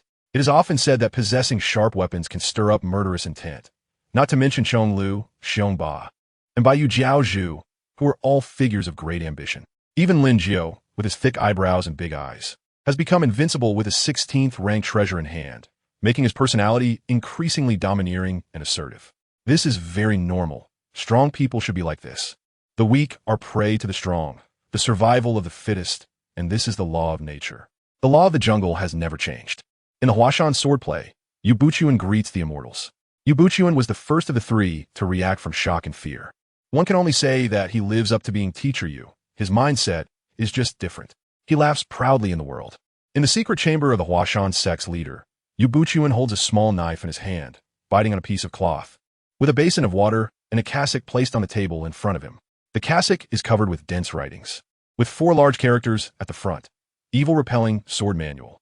That's right, Yu Buchuan is currently preparing to castrate himself to cultivate the evil repelling sword technique. However, just as he raised the small knife, a purple light broke through the void and appeared in front of him. Startled, Teacher Yu's hand trembled, almost causing him to cut himself. This small knife is very sharp and covered with internal energy. Just touching it can cause injury, and a slight contact can break it. Since he is biting on a burlap cloth, Yu Buchuan cannot make a sound. Only his pupils widen, his face turns pale, and his eyes are filled with horror and fear. He is a person from the martial world, and although internal energy itself is already unscientific, he is even more disbelieving of the supernatural. However, the scene before him leaves him with no choice but to believe. Ding! You have received an invitation to the chat group of All Realms. Would you like to join? A cold and ethereal voice echoed in his mind, causing Yu Buchuan to tremble in fear as he silently set down the small knife in his hand. Then, he fell into a long silence, his thoughts swirling as if he were contemplating something. Finally, he forced a wide, crooked smile, resembling the reincarnation of a crooked-mouthed Dragon King. I join. Yu Buchuan was so excited that his body trembled uncontrollably, and even his speech was shaky. As the leader of a faction, Yu Buchuan had never lost his composure like this. However, he did not care. He understood that he had gained an enormous opportunity. No matter whether this so-called chat group of All Realms is divine or demonic, he did not care as long as he could achieve his desires. Even if it meant descending into the 18th level of hell, he would accept it willingly, just as he was able to harden his heart to self-castrate for the purpose of cultivating the evil-repelling sword manual. Yu Buchuan is undoubtedly a ruthless person. Just a little bit more, just that little bit. Yu Buchuan tossed aside the small knife and the burlap cloth, murmuring to himself with lingering fear. As a normal man, Yu Buchuan is certainly very unwilling to self-castrate. Only someone like old Yu, who is wholeheartedly dedicated to revitalizing the Huashan school, is already somewhat obsessed, would do something like self-castration. For the sake of cultivating the evil-repelling sword manual and reviving the Huashan school, Yu Buchuan does not regret the act of self-castration, even now. However, that was when he had no choice. Now that he has a choice, Yu Buchuan naturally would not, and does not wish to self-castrate. This is the dignity of a great man. Is this the treasure of the immortals? Truly extraordinary. Looking at the screen suddenly appearing before him, rolling with one message after another, Yu Buchuan was captivated and said with immense excitement. After a brief understanding, Yu Buchuan basically grasped the functions of this immortal treasure called the 10,000 Realms chat group. Seeing Lin Jiao's words, Yu Buchuan obediently went to download the files related to the chat group and the worlds of the heavens from the group files. This basic information was organized and uploaded by the group leader, Shi Yao, with the purpose of helping newcomers quickly understand some things about the chat group and the myriad worlds. Of course, it's just some basic information, but it's enough for the narrow-minded locals to glimpse the vast and boundless universe. For example, after Yu Buchuan learned about the information regarding the myriad worlds, it was like a mayfly seeing the blue sky. The shock and awe in his heart were beyond words. Compared to the worlds beyond, how insignificant my ideals seem. Yu Buchuan stared blankly, muttering to himself, his emotions unsettled. After a long while, he finally exhaled a breath of turbid air. He once again felt grateful that he had not castrated himself before joining the chat group. Otherwise, even if he could grow it back in the future, the experience and shame of self-castration would haunt him for a lifetime, impossible to forget. It could even form a psychological demon. After all, such an experience can cause significant psychological trauma for a man. In the original Fate line, after Yu Buchuan castrated himself, didn't he become increasingly mad and insane? A typical case of psychological issues. After calming his emotions slightly, Yu Buchuan was just about to speak and greet the many immortals in the group when he noticed that the group leader was actually speaking to him specifically. This made Yu Buchuan's heart tremble, feeling flattered and surprised. But what does teacher you mean? Why does the group leader call me teacher you? Confused, Yu Buchuan didn't dwell on it and quickly sent a greeting. Chill and talent. There's no need for you to be so polite, Master Yu. Not everyone in the group is an immortal. Feel free to speak your mind without being overly cautious. Maoshan Tian, sure. Exactly, we're all in the same group. So we're like family. Xiong Batian. TSK, Master Yu is quite ruthless. Call me the group leader. That's right. It's not easy for teacher Yu either. Smile. JPG, Prince Chongqing. The emoji you sent looks a bit sarcastic. Huashan Gentleman's Sword. Do all the immortals know me? Yu Buchuan was a bit confused. Why are they saying I'm ruthless? Why does the group leader say it's not easy for me? However, being the leader of Huashan is indeed not easy. I've even been forced to self-castrate to practice the evil-repelling sword technique. It's really too difficult. Call me the group leader. Ahem.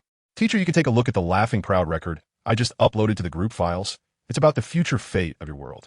Evil smile. JPG, Maoshan Tianshur. Speaking of which, Master Yu is indeed ruthless, shivering in fear. Xiong Batian. Cheers to Master Yu. Being that hard on oneself, this sect leader can't compare. Chill and talent. Still, that Ling Huchong is really not acting like a proper disciple. It's understandable that he doesn't give the Dugan 9 swords to Master Yu. But not telling his own master about the many lost sword techniques of the Five Mountain Sword Sect in the thought-reflecting Cliff Cave is a bit unreasonable. Maoshan Tianshur, compared to Master Yu's disciple, my two troublesome disciples don't seem so troublesome anymore. Funny. JPG, Xiong Batian. Ling Huchong is indeed heartless. With such a senior disciple, it's undoubtedly a dream for old Yu to revitalize the Huashan sect. Maoshan Tianshur, sect leader Xiong, you're calling him old Yu so soon? Xiong Batian, what's wrong? Are you an old Taoist, not convinced? Call me the group leader. Uncle Nine might be jealous. JPG, Maoshan Tianshur. Xiong Batian. Yu Buchuan was also startled to see the group leader's words. The group leader can actually know the future fate of his world? Well, soon, Yu Buchuan realized that this was the group leader of the chat group. With such abilities, it seemed quite normal. Feeling that he was overreacting, Yu Buchuan quickly downloaded the Laughing Proudly document from the group files and began to read it while glancing at the chat interface. Then, Yu Buchuan's heart sank completely. It's over, my self-castration incident has already been exposed. It seems that according to the original trajectory of fate, I really was going to self-castrate to practice swordsmanship. It makes sense. If it weren't for the sudden appearance of the chat group interrupting my actions, I would have definitely gone through with it.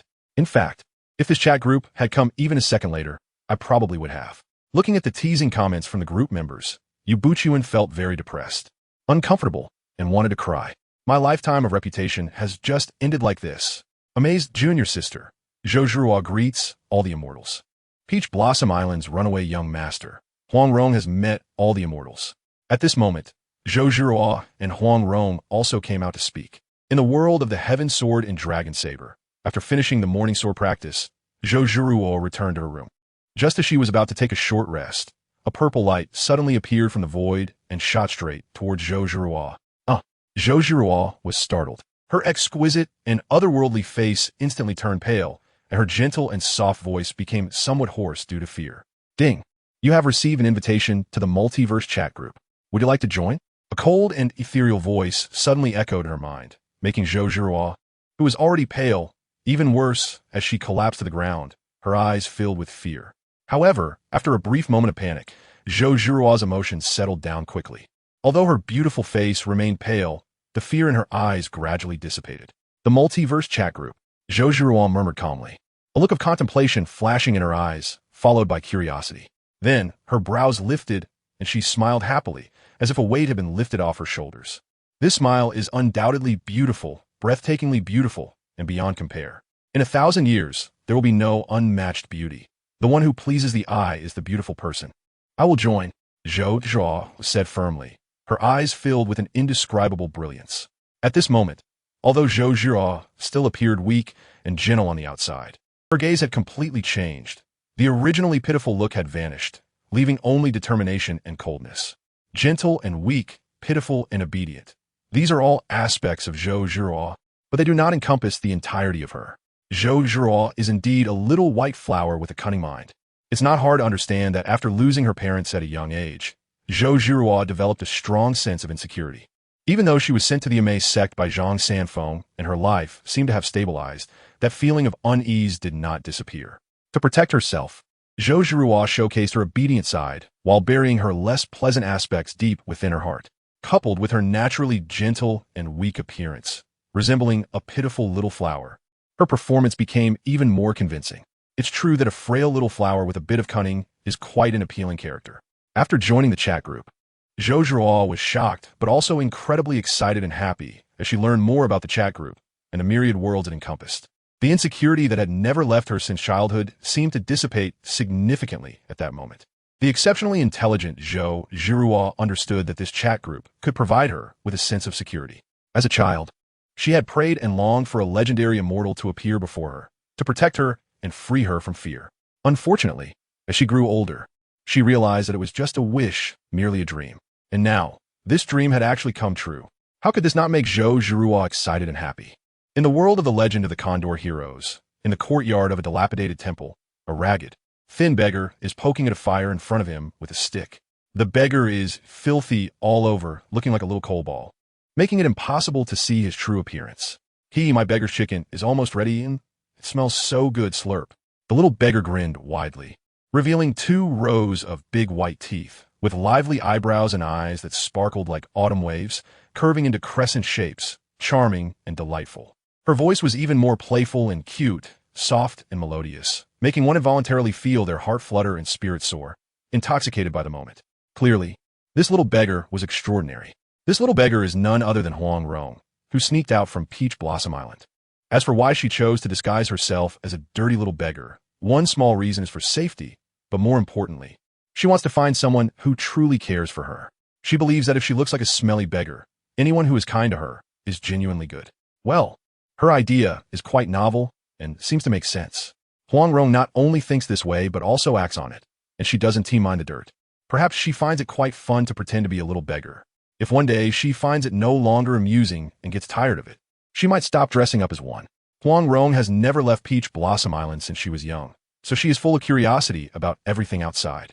Having finally escaped from Peach Blossom Island, Huang Rong is now living happily every day, full of energy, bouncing around like a little skinny monkey. The current Huang Rong is the most innocent, adorable, and lively, just as she was about to dig out the beggaress chicken. A purple streak of light suddenly shot across the dark night sky. The purple light burst forth, instantly catching Huang Rong's attention. She looked up at the purple light descending towards her, like a shooting star. Ah, what is this? Huang Rong was startled, instantly bouncing to the side and then running away, forgetting all about the beggaress chicken. However, the purple light fell very quickly and almost in an instant. Before Huang Rong could run a few meters, she was enveloped by the purple light.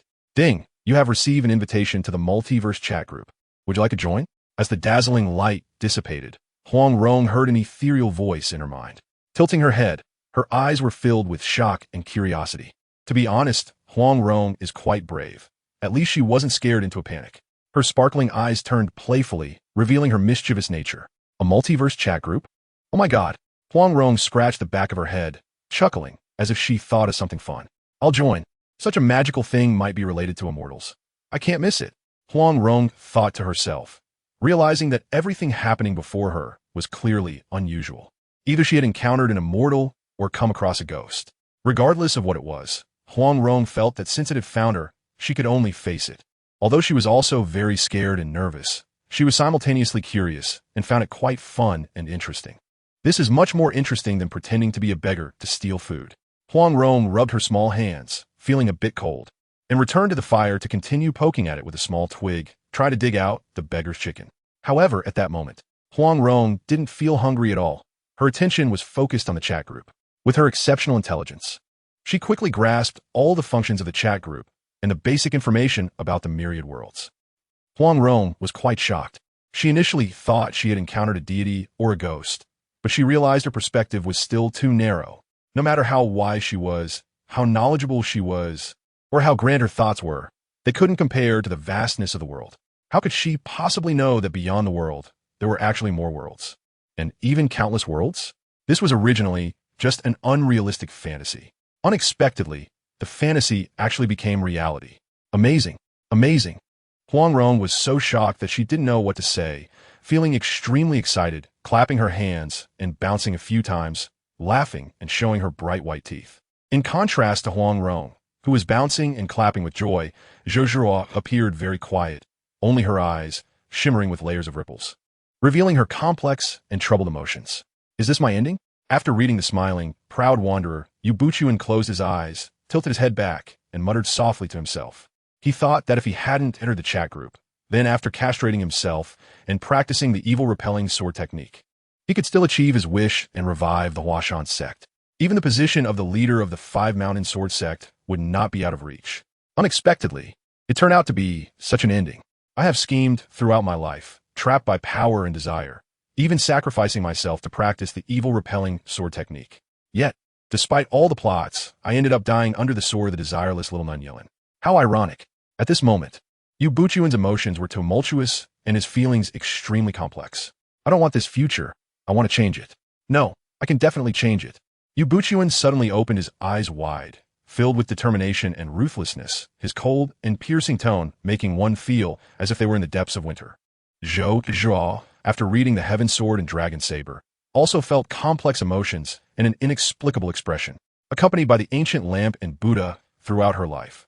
This incident seemed so bad. All her emotions eventually turned into a soft sigh, and Zhou Zhuo self-deprecatingly said, although she knew the future and the ending, she was not greatly affected, just a bit moved. After all, it was just a novel, not a personal experience, so naturally there wouldn't be any deep feelings. She didn't want this ending either, and since she had joined the chat group of all realms, the future had naturally changed, so she cared even less. As for Zhang Wuji, due to her childhood experiences, she did indeed like Zhang Wuji. But that was not the kind of liking between men and women, but rather a familial affection. It was kinship, not love. She was so young back then. To say it was love would be too precocious, obviously not the case. Now, Zhou Zhuo's memories of Zhang Wuji, although not forgotten, had actually become somewhat vague. After reading the original novel, she had become more distant from Zhang Wuji. Through the novel, Zhou Zhuo understood what kind of person Zhang Wuji was. Too weak, fickle, yet indecisive, really hard to evaluate. Why would the future self fall for such a person? Even if there was childhood affection, it shouldn't be the case. Anyway, the current Zhou Zhuo completely looked down on Zhang Wuji, even feeling a bit disdainful. Zhou Zhuo shook her head, no longer thinking too much. Checked in to get 6 low-grade spirit stones, and then began to download all the documents related to immortality from the group files to read carefully. She wanted to cultivate immortality, so she naturally needed a basic understanding of the path of immortality. Moreover, there were also some free cultivation techniques in the group files. Although they were just some basic introductory techniques, they were enough. As long as she mastered the basics, it would be enough to be invincible in the world. After all, the world of the Heaven Sword and Dragon Saber was just a low martial arts world. As long as one could begin cultivating chi, it could at least be compared with the innate realm of martial arts. And in the world of the Heaven Sword and Dragon Saber, it seemed that only Zhang Sanfeng might reach this realm. With the cultivation techniques for beginning chi cultivation, checking in daily could also yield low-grade spirit stones. So with both techniques and resources in hand, why still practice martial arts? Zhou Zhuo was not foolish and naturally knew how to choose. It is said that similar things attract each other and like-minded people gather together. Both smart women, Huang Rong's choice was completely the same as Zhou Zhiruo's, both choosing to give up martial arts and turn to the path of immortality. That was the path to becoming an immortal. Throughout history, how many princes and high-ranking officials sought immortality but could not attain it? Time cuts down the proud. Looking back at history, how many emperors, when they were young, no matter how brilliant and unmatched, in their old age all wished for longevity, using all means and exhausting their wits. However, in the end, they were unable to fulfill their wishes, all unable to escape the sharp sword of time. Even the high and mighty emperors were so obsessed and even mad, let alone others. Huang Rong naturally could not escape this trend. She was not enthusiastic about martial arts and didn't work hard at it. So even though she had high talent and a rich family background, her martial arts skills were not high. But she was very interested in the path of immortality, which could grant eternal youth. There's no way any girl could be indifferent to eternal youth. After understanding the basic information of the myriad realms, Huang Rong was even more deeply shocked, feeling the vastness of the myriad worlds and the infinity of time and space. She thought the martial world was vast, and the heavens were boundless. However, compared to the myriad realms, it was as small as dust. The shock lingered in her heart for a long time, as if her soul had been sublimated. As the daughter of the Eastern Evil, Huang Yaoshi, Huang Rong was raised in luxury, well-read, knowledgeable in astronomy and geography, and understood the principles of the 5 elements, the 8 trigrams, and the art of Qi Duanjia. She was indeed an extraordinary woman, with a level of thought that surpassed many. Ignorant people do not think too much. It turned out that the martial world I longed for was so small. Huang Rong looked up at the bright moon hanging high in the sky, her eyes hazy, softly talking to herself. As for the legend of the Condor Heroes, she had naturally finished reading it.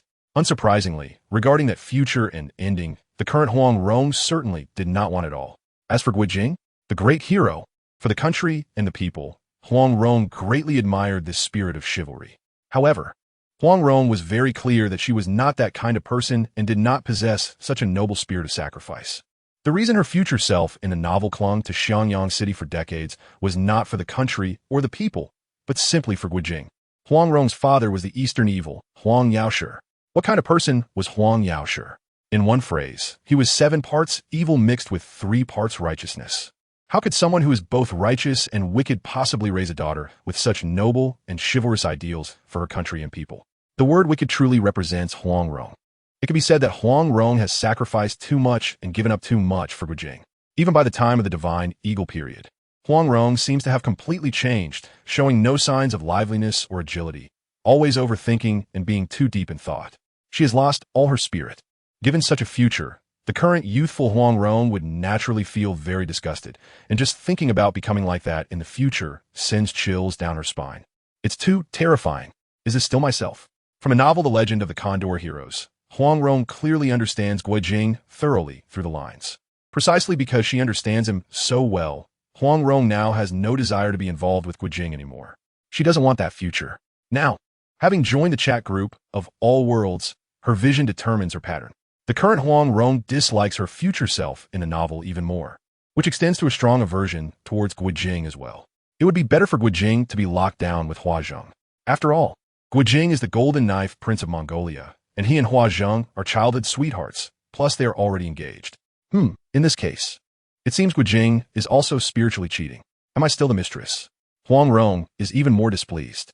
Now, Huang Rong only wants to know if Guijing would still have such high martial arts skills without her. Would he still have so many adventures? Would he still become the hero Gua who defends Xianyang? Once I master the basics of Qi cultivation, I'll disguise myself, head to Peach Blossom Island, and give my father a good beating. After a moment of reflection, Huang Rong quickly regained her liveliness and switched to the mode of a dutiful daughter, mischievously smiling. It's simply a hilarious filial piety. Then, Huang Rong went to the sign-in interface, checked in, and surprisingly received 10 low-grade spirit stones. 10 spirit stones. It seems my luck is pretty good, Huang Rong said happily, then went to the group files interface. There were so many files that Huang Rong felt a bit overwhelmed. There are actually martial arts techniques too. Downloading the files related to the immortal path, Huang Rong discovered there were martial arts techniques as well. And quite a few at that. Upon closer inspection, she found they were all uploaded by the group members Shu Yue Sword Immortal and Xiongba Tiansha. So, these 2 members are from the world of martial arts? A world similar to that of the Legend of the Condor Heroes? Curiously, Huang Rong downloaded all these martial arts techniques and skimmed through them briefly. Then, she felt depressed. Is this martial arts? You tell me, is this martial arts? Which family's martial arts can fly through the sky, travel through the earth, separate mountains, and break rivers? Which martial arts world still has legendary mythical beasts like fire unicorns, phoenixes, and divine dragons? Huang Rong has always been very confident in the martial arts of her family's Peach Blossom Island. After all, her father is one of the 5 greats of the world. However, Huang Rong also knows very well that no matter how powerful her father is, he cannot fly through the sky, travel through the earth, or separate mountains and rivers, let alone have the ability to leave one's body. Isn't that a power only immortals possess? Thinking this way, Huang Rong became even more curious about the martial arts of the young world.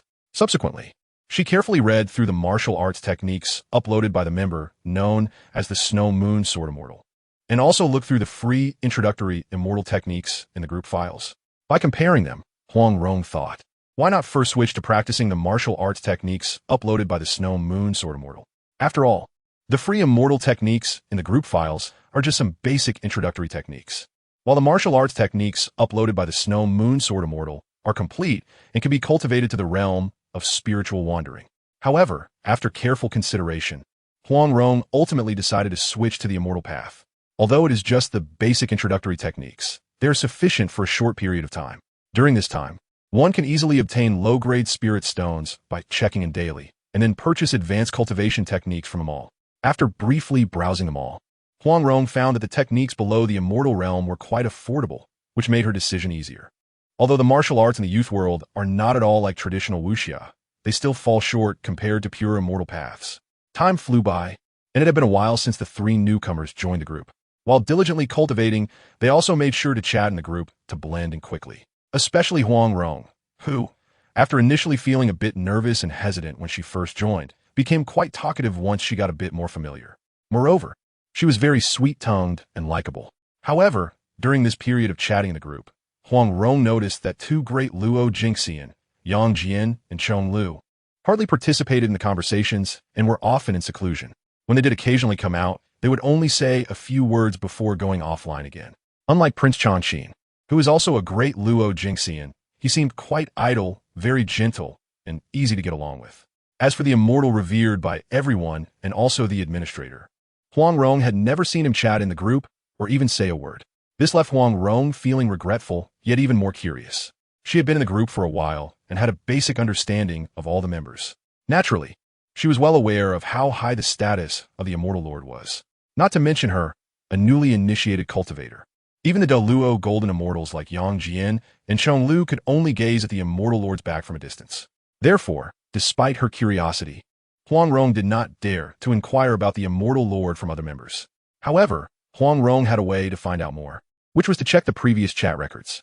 Fortunately, the chat records were not cleared and remained intact.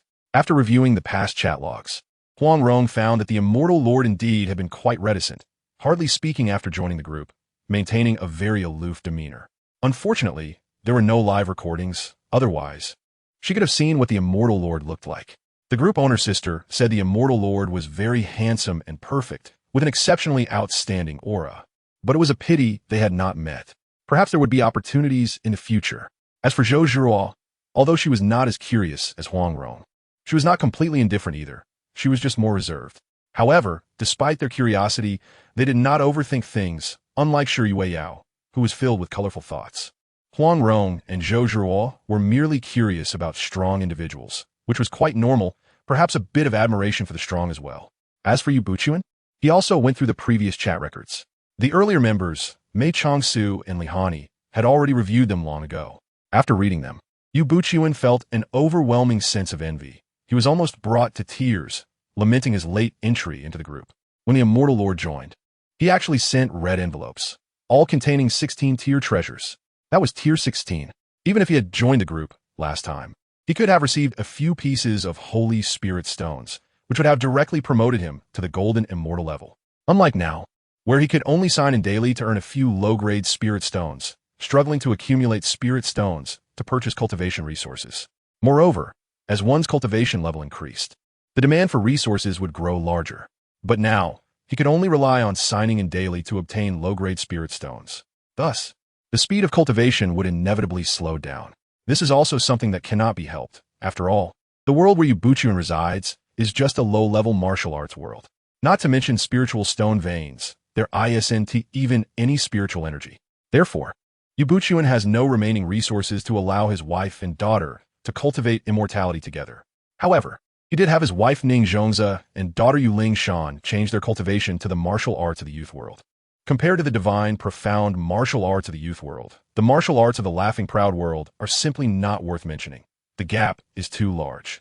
As for the other disciples, Yu Buchuan did not teach them yet. The time was not right.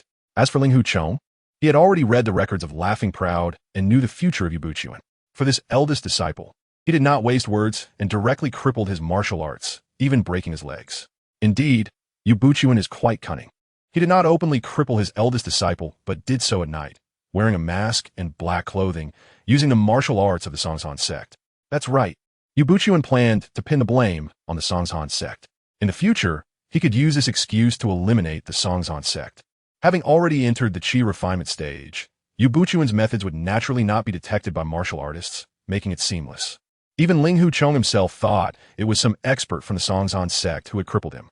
Yu Buchuan also did not kill Ling Huchong because his daughter liked him, and his wife regarded him as a son.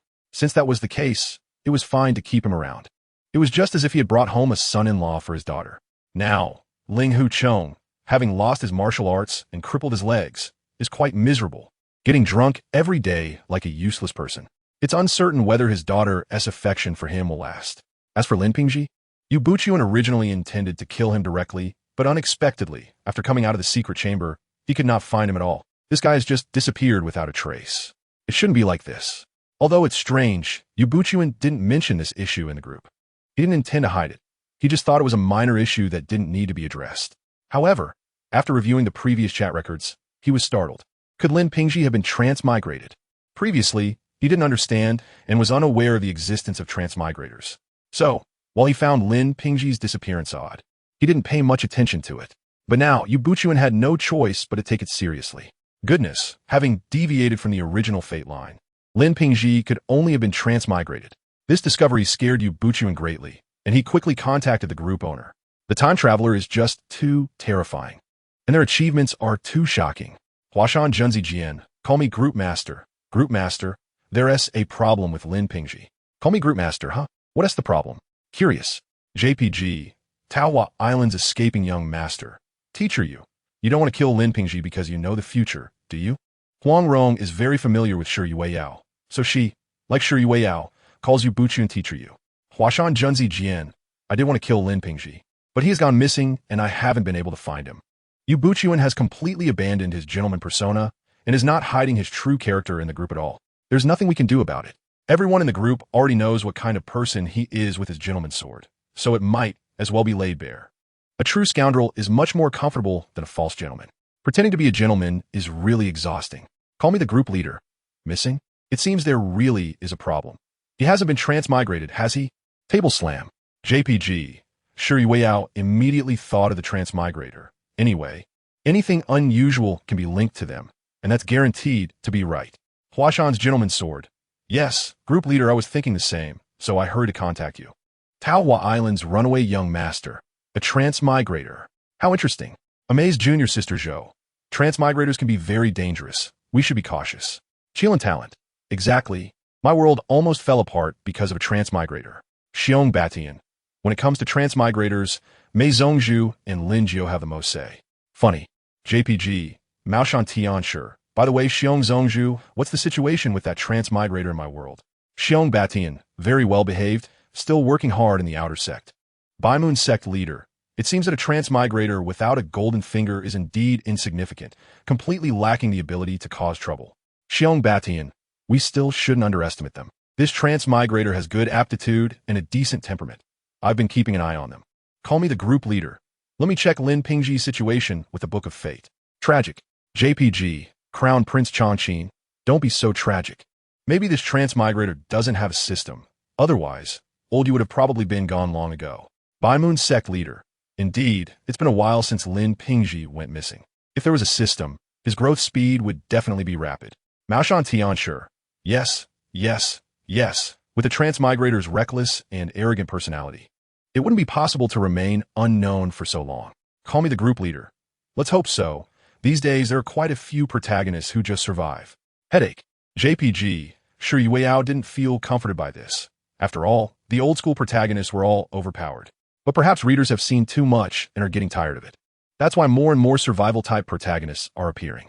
The protagonist of this survival story is the most headache-inducing. They are all so cunning, each one a veteran.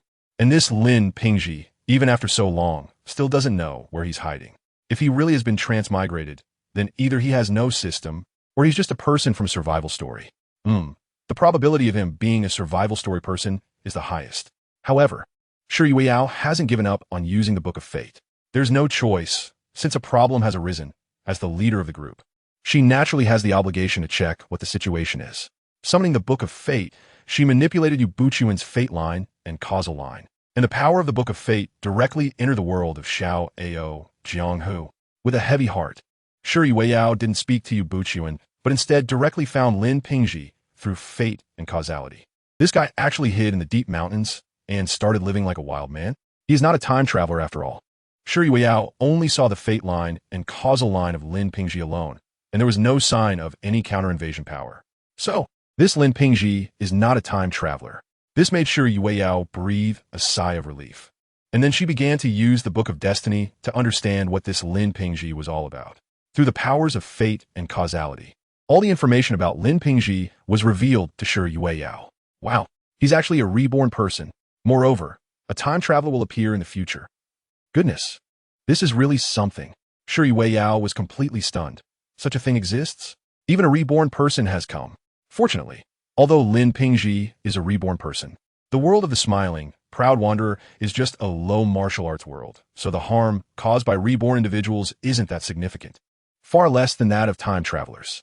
After all, time travelers have a comprehensive, objective view of the future from a god's perspective, while reborn individuals have a one-sided, subjective view without a god's perspective. So that time traveler hasn't come yet? Calculating the time, it should be soon. Shi Yao's thoughts were entirely focused on that future time traveler. Based on the information obtained from Lin Pingji, that time traveler actually has a system. Moreover, he will become the abbot of the Shaolin sect in a very short time, then unite with the Wudong sect to destroy the Five Mountain Sword sect, ultimately becoming the leader of the martial arts world. Lin Pingji is just a little pawn of this time traveler. No, wait, to be precise. He is just a part of the play, because that time traveler named Lu Ming will take Yu Ling Shan into his harem. Then, cough cough, how playful. Poor Lin Pingji. Oh, Teacher Yu is also quite unfortunate. Her treatment is similar to Lin Pingji's. I see the lady is still charming. Cough cough. However, the one who suffers the most has to be Ling Huchong. I can only say that this time traveler is quite authentic. A typical male protagonist of a harem story. Sigh. As a fellow time traveler with a system as a golden finger, why am I struggling so much? I want to be the main female character of a sweet story. I want to be the beloved of the immortal lord. Cough cough, can't think wildly. Shi Yao quickly shook off the distracting thoughts in her mind and patted her already flushed face. She shouldn't think about the immortal lord too often, or else she won't be able to keep up with her nourishment. After a long while, once her emotions were somewhat settled, Shi Yao stopped focusing on Lin Pingji, as she had already obtained the answer. After putting away the Book of Destiny, Shi Yao sent the obtained answer to the group chat. Call me the group leader, not a time traveler, but a reborn person. Confused. JPG. The group members who were quietly waiting for the answer were all stunned for a while after seeing the group leader's message. A reborn person? This. Prince Chongqing. This is the first time I've seen this. It's actually a reborn person. Judicial God. Going back to the past, this requires mastery of the laws of time. Right? Supreme of the demon realm. Even if it's just sending memories back to the past, it's not easy. Leader of the moon worship sect, the world of the smiling. Proud wanderer is just a low martial arts world. How could this be possible? Even Yang Jian and Chong Lu were blown away, showing how surprising it is for a reborn person to appear. After all, time travelers can come and go freely because they have systems or golden fingers. But as a native inhabitant, what right do you have to be reborn? Moreover, the world of the smiling, proud wanderer is just a low-level world. It's simply unbelievable that a reborn person could appear here. Judicial God. So, is there a problem with the world? Yang Jian quickly guessed the truth. It seems there's no other possibility, right? After all, Yang Jian couldn't think of any other reasons. Supreme of the demon realm. If the world is collapsing and the laws are chaotic, then anything could happen. Chong Lu agreed. Once there is a problem at the world level and the laws are in chaos, the original order will collapse. Naturally, anything unbelievable could happen. Prince Chongqing, but why would a low martial arts world experience a collapse at the world level? That seems even less likely, right? Judicial God, so. Supreme of the demon realm, so. Call me the group leader. Yes, that's right, it's caused by a time traveler. Grinning. JPG, Prince Chongqing. That's not surprising. That's not surprising. Judicial God. As expected. Supreme of the demon realm. Got it. Leader of the moon worship sect. It seems that in the future, if any problems arise, we should first guess in the direction of time travelers. It's sure to be correct. Maoshan Tian, sure. I have to agree with this. Xiongba Tianxia. So, has the world of the smiling, proud wanderer encountered a time traveler in the future? Is that why Lin Pingji was reborn? Huashan Junzi Jian, group leader. When will that time traveler arrive? Is it a soul transfer? Who will they become? Yu Buchuan is now quite anxious. Initially, upon realizing that Lin Pingji was not a time traveler but a reborn person, he breathed a sigh of relief. If he were just a reborn person, that would be fine. Yu Buchuan wouldn't take him seriously. So what if he's reborn? So what if he knows the future? He has already entered the Qi refining stage. And in the entire martial arts world, that means he is absolutely invincible. Entering the Qi refining stage, even the weakest can rival the innate realm of martial arts. And now, are there any innate realm martial artists in the martial arts world? Clearly not. Even the invincible Dongfang Bubi, the leader of the Sun Moon Holy Cult, cannot possibly be of the innate realm. There is no way. It has been many years since any innate realm has appeared in this martial arts world. If Dongfang Bubi were of the innate realm, then the Sun Moon Holy Cult would have unified the entire martial arts world long ago. Therefore, if Lin Pingji is just a reborn person, Yu Buchuan wouldn't care. Even if he hides away to the ends of the earth, so what? Time will only favor him. Yu Buchuan, and not this reborn person. Besides, he has knowledge of the future, and moreover, a more comprehensive understanding of the future. Thus, he would be even less likely to fall into a passive situation. However, before he could be too pleased, unexpectedly, a time traveler actually appeared. Although this time traveler hasn't come yet, and will come from the future, it still left Yu Buchuan feeling alarmed. There is no way around it. These time travelers are each very dangerous, especially time travelers with systems. They can explode with power at any moment. Even if you kill a time traveler, you will still have to face the system afterward. This thing, since it can traverse infinite worlds, how could a newly initiated Qi refining cultivator like him possibly handle it? What to do? What to do? Yu Buchuan is currently very anxious and panicked. The events in the Langyu world and the Linghuan world are still fresh in his memory. That's a cautionary tale. Call me the group leader. Teacher Yu, I know you're very anxious right now, but please don't panic. Petting dog. JPG. Tao Huadao's escaping young master. Yes, Teacher Yu, being anxious won't help. That traveler hasn't arrived yet. Qilin talents. Since the traveler hasn't arrived yet, we can prepare in advance. Xiongba Tianxia. Mei Zongzhu wouldn't be thinking of catching a turtle in a jar, would he? Xu Yue, sword immortal. What if we don't kill the traveler, but just lock him up? Bai Yu sect leader. We can give that a try. If the traveler isn't in life-threatening danger, will the system still act? Huashan gentleman's sword. Is that really possible? What if that traveler is very powerful? Call me the group leader. This can indeed be tried. Teacher, you can rest assured that traveler is not strong, and with your Qi refining level, you can handle him. Analyzing. JPG. After saying that, Shi Yueyao detailed the traveler's information and uploaded it to the group file. Of course, it wasn't comprehensive, as the information was obtained through Lin Pingji's memories. However, Lin Pingji had been that traveler's little brother for many years, so he had a clear understanding of the traveler. At least he had a relatively clear perception of the traveler's combat abilities. Considering Teacher Yu's face, Shi Yueyao did not expose the information about the traveler establishing a harem. There was no way Shi Yueyao was really afraid that Teacher Yu would be so angry he would vomit blood. Moreover, this kind of information wasn't important. Cough cough. Xiongba Tianxia. So the traveler must have transmigrated into a little monk at Shaolin Temple. Maoshan Tian, sure. This can be confirmed. The traveler first appeared at Shaolin Temple, and later became the abbot of Shaolin Temple. Bai Yu sect leader. Then let's first control that group of bald donkeys at Shaolin Temple and wait for the traveler to arrive. Qilin talents. With Master Yu's current strength, he can easily suppress that traveler. Huashan gentleman's sword. I'm just afraid that the traveler's system will intervene. After all, if I intervene, I would still be using powers outside of martial arts, and that system would probably realize I have a problem in an instant. Shuyue, Sword Immortal. This situation is unsolvable. Once it deviates from the original fate plot, the Traveler's system will react immediately. Li Hani's words left everyone silent. That's true. Once Yu Buchuan takes action and uses his celestial methods, wouldn't that be throwing himself into the net? It really would be an unsolvable situation. At this moment, Yu Buchuan felt even more frustrated and bitter. He had just gone against the heavens to change his fate, so why was he being punished? This is really too much. Call me the group leader. It seems that teacher you can only take a gamble now. Slack off. JPG, Shuri Weiyao indeed has no way out. Although the power of the Book of Fate can enter the world of Xiaoao, she is not sure if the Book of Fate can withstand the system of that transcender. If not, wouldn't that be the same situation they faced in the Langya world? Thus, Shuri Weiyao feels that it might be better to make Teacher Yu suffer a bit first.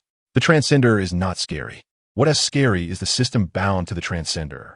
In the chat group, even Yang Jian, the great Luo Jingxian, has no way to deal with this. Not to mention that the chat group has not yet opened the transcending permission. Even if it does, other group members can go to the Xiaoao world. But so what?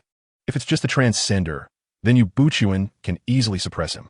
However, if it's the system, even Yang Jian, who possesses a 16th-tier treasure, has no confidence at all.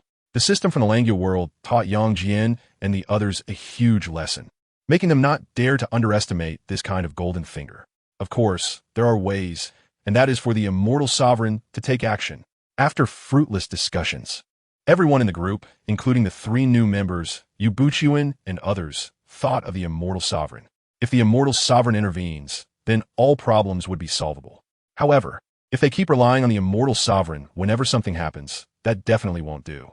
Moreover, the transcender hasn't even crossed over yet, and they're already looking for the immortal sovereign. That would be even more ridiculous. Therefore, they can only make Yu Buchuan suffer a bit first.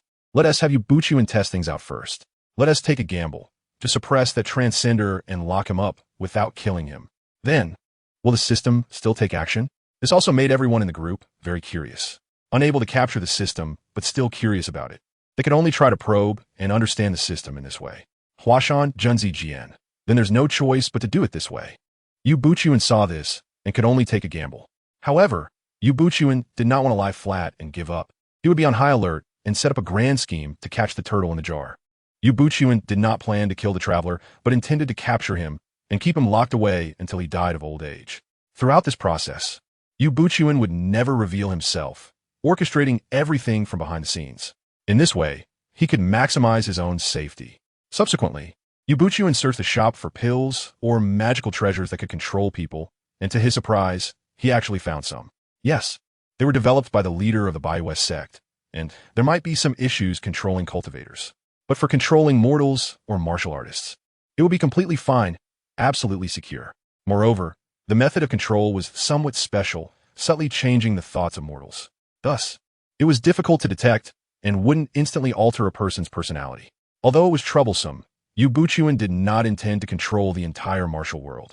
He only wanted to control the leaders of some major forces and sections. He merely wanted to weave a net to ensnare the traveler within it. After closing the chat group, Yu Buchuan informed his wife and then left Huashan without delay. There was no choice, although the traveler had not yet arrived. It would be soon, and his time was somewhat tight. Since he was going to do something bad, Yu Buchuan naturally needed to disguise himself. Initially, he planned to impersonate Zhuolong Chan, the leader of the Songzhan sect. However, he remembered that it seemed the Sun and Moon sect also had a type of pill that could control people, called the 3 Corpses Brain God pill. This is a perfect match for my expertise. From now on, please call me Elder Yu of the Sun Moon Holy Cult.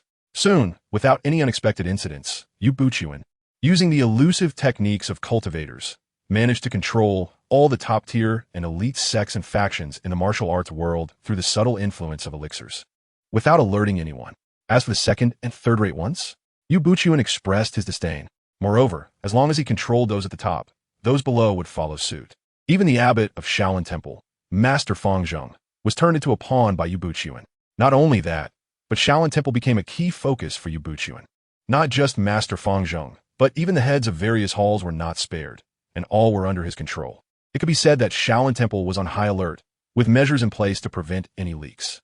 Every day, there are designated elders or hall masters secretly observing the young monks for any sudden changes in their personalities or behavior. After completing all this and discussing with the group to ensure there were no oversights, Yu Buchuan returned to the Huashan sect. Now he just had to wait. Yu Buchuan would not go to Shaolin Temple again, and he would never return to Hunan, where Shaolin Temple is located, for the rest of his life. In the future, barring any accidents, this traveler would be imprisoned in Shaolin Temple for life, under the watch of the entire abbot and the hall masters.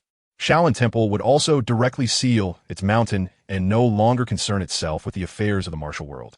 Furthermore, the top-tier sects and factions in the martial arts world would also keep an eye on Shaolin Temple and the entire Hunan region. This area of Hunan would gather the elite and top experts of the entire martial arts world. It could be said that Yu Buchuan had given this traveler a grand stage. By the way, there was another variable, and that was Lin Pingji. He must not be allowed to ruin everything. Yu Buchuan asked the group leader for Lin Pingji's hiding place, and after getting it, he directly killed Lin Pingji, who was hiding deep in the mountains and diligently practicing martial arts. Lin Pingji, who harbored deep hatred and thought that one day he would achieve great martial arts mastery and seek revenge, found his story cut short before it even began. The moment Lin Pingji saw Yu Buchuan appear before him, his eyes were filled with immense shock and fear, as if he had seen a ghost, almost scared to death. "I've run so far away and hidden in the deep mountains. How did that old you find me?" Unfortunately, Yu Buchuan did not provide him with that answer. Huashan Junzi soared. Everything is set, just waiting for the traveler to arrive. Call me the group leader. Teacher Yu has laid out a celestial net. Crazy thumbs up. JPG, Peach Blossom Island's escaped young master. This has mobilized the entire martial arts world. What a grand display. Crazy thumbs up. JPG, Maoshan Tianshi, traveler. Is it really necessary? Xiongba Tianxia is indeed necessary. Old Yu is right to be so cautious. Huashan Junzi soared. I even killed Lin Pingji. He is a variable as a reborn individual, afraid he would cause trouble. At the peak of Huashan, I hope nothing unexpected happens. By the cliffside, Yu Buchuan gazed at the sea of clouds before him, lost in thought. He had done everything he could. If it relied solely on the traveler, he would definitely not even be able to step out of Shaolin Temple. If that traveler was truly powerful enough to break through Shaolin Temple and walk out, then he would have to face all the top experts of the martial arts world, and it would be a fight to the death. Unless that traveler could kill all the experts in the martial arts world, it would be impossible for him to leave Hunan. Shaolin Temple was the first layer of the net, and the experts of the martial arts world formed the second layer. To be safe, Yu Buchuan also set up a third layer, which was the Imperial forces. A full 100,000 armored elite troops were stationed in Kaifeng. For this, Yu Buchuan also cleaned up the entire court, allowing the government to be wise and capable, leading to a rise in national strength. Otherwise, he wouldn't be able to support this idle station force of 100,000 armored troops. It could be said that these three layers of nets were the utmost Yu Buchuan could achieve. If this couldn't trap the traveler, then he would have to take action himself. The people in the group also expressed their understanding of Yu Buchuan's caution. When dealing with travelers, one must be extremely careful. A slight misstep could lead to total failure. Especially Yue Yao, who was herself a traveler and had read numerous web novels. She was very clear about the miracles a traveler could trigger. They were like unkillable cockroaches, with immense luck. Generally, they could not be killed. Although Bai Yu was in seclusion, his law avatar was always paying attention to the chat group. He found it quite amusing to see everyone so nervous and on high alert, but he didn't come out to explain. After all, this wasn't a bad thing. Being more cautious is always better. If another traveler were to arrive in their world in the future, they could quickly respond and wouldn't be caught off guard. Zhou Zhuo, who had rarely spoken and was almost mute compared to Huang Rong, looked at the agitated Yu Zhangmin who had joined the group over the matter of the traveler and couldn't help but wonder if travelers would appear in her world as well.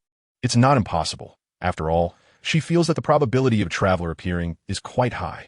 Moreover, the group leader has also mentioned that the members' worlds are popular ones, making the chances of a traveler appearing extremely great. Since joining the chat group, up until now, when she has just entered the Qi refining stage, Zhou Zhiruo has been staying at the MA sect and hasn't gone out at all. Furthermore, Zhou Zhiruo hasn't told anyone about the chat group, even her master. The ruthless Master Mia is unaware that her precious disciple has already abandoned martial arts for cultivation. Of course, although Zhou Zhiruo still maintains the persona of a weak and delicate flower, she has undergone some changes and is gradually becoming more assertive. For example, she severely taught a lesson to her senior sister Ding Minjun, who often bullied her. On the surface, it appeared to be just a simple reprimand. intended to show her master and fellow sisters that she has changed. But behind the scenes, it was not just a simple lesson. It was an education with an iron fist and a heart of stone. Now, when Ding Minjun sees her, she always lowers her head obediently, looking very compliant and well-behaved. This surprised Master Mieju a bit. Isn't it a bit too much? It was just a simple lesson, right? Why is she being so submissive? Indeed, this disciple is quite inconsequential and is so afraid of the strong and bullies the weak to this extent. It's quite something. If Ding Minjun knew that her master actually thought this way, she would definitely be so upset that she would cry out loud.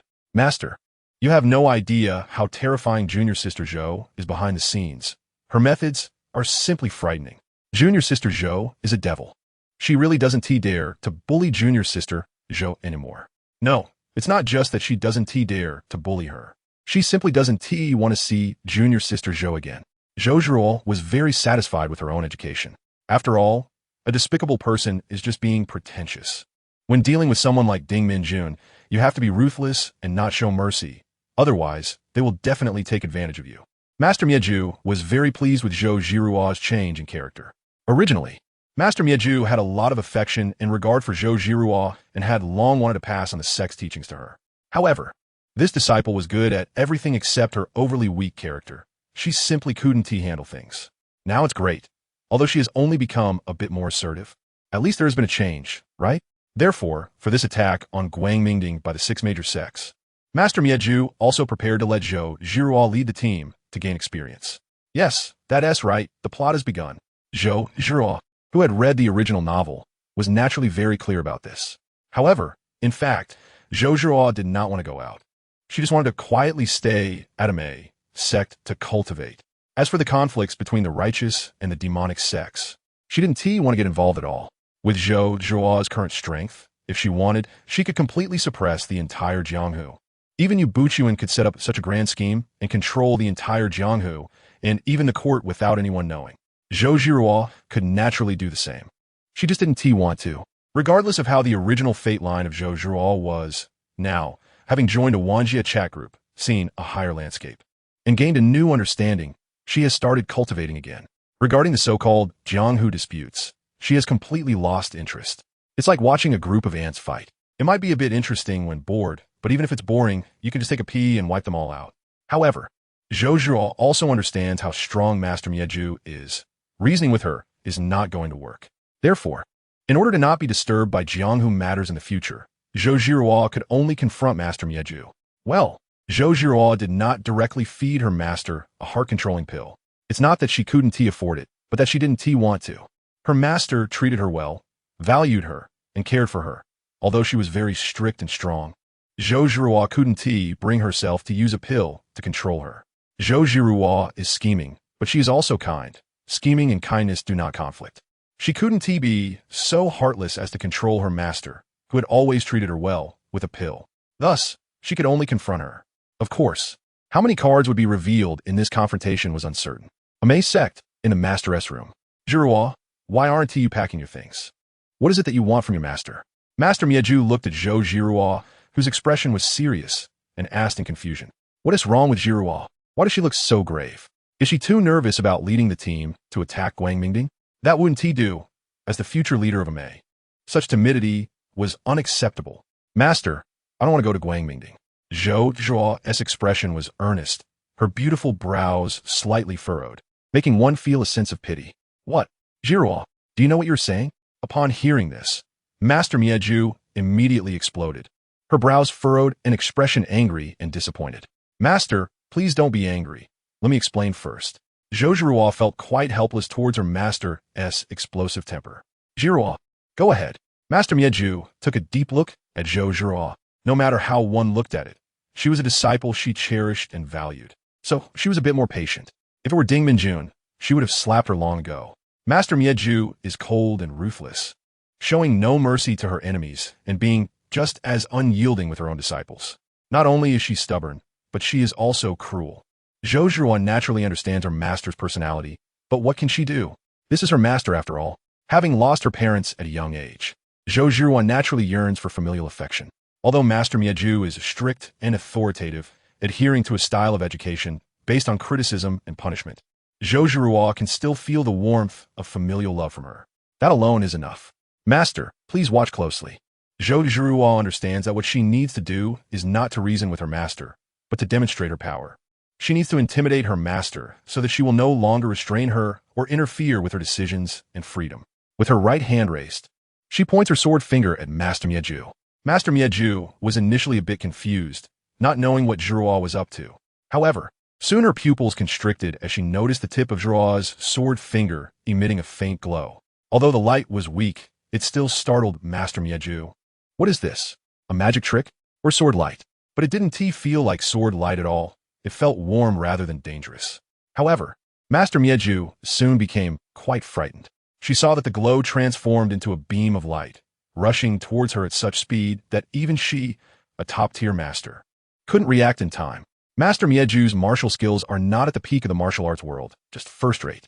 However, with the heavenly sword in hand, her combat power is comparable to top masters, even more formidable. That beam of spiritual energy directly bound Master Mieju in place, leaving her unable to move. No matter how she circulated her internal energy, she couldn't budge an inch. Zhiruo, what is this? Master Mieju's eyes were filled with disbelief. Her tone went a shock.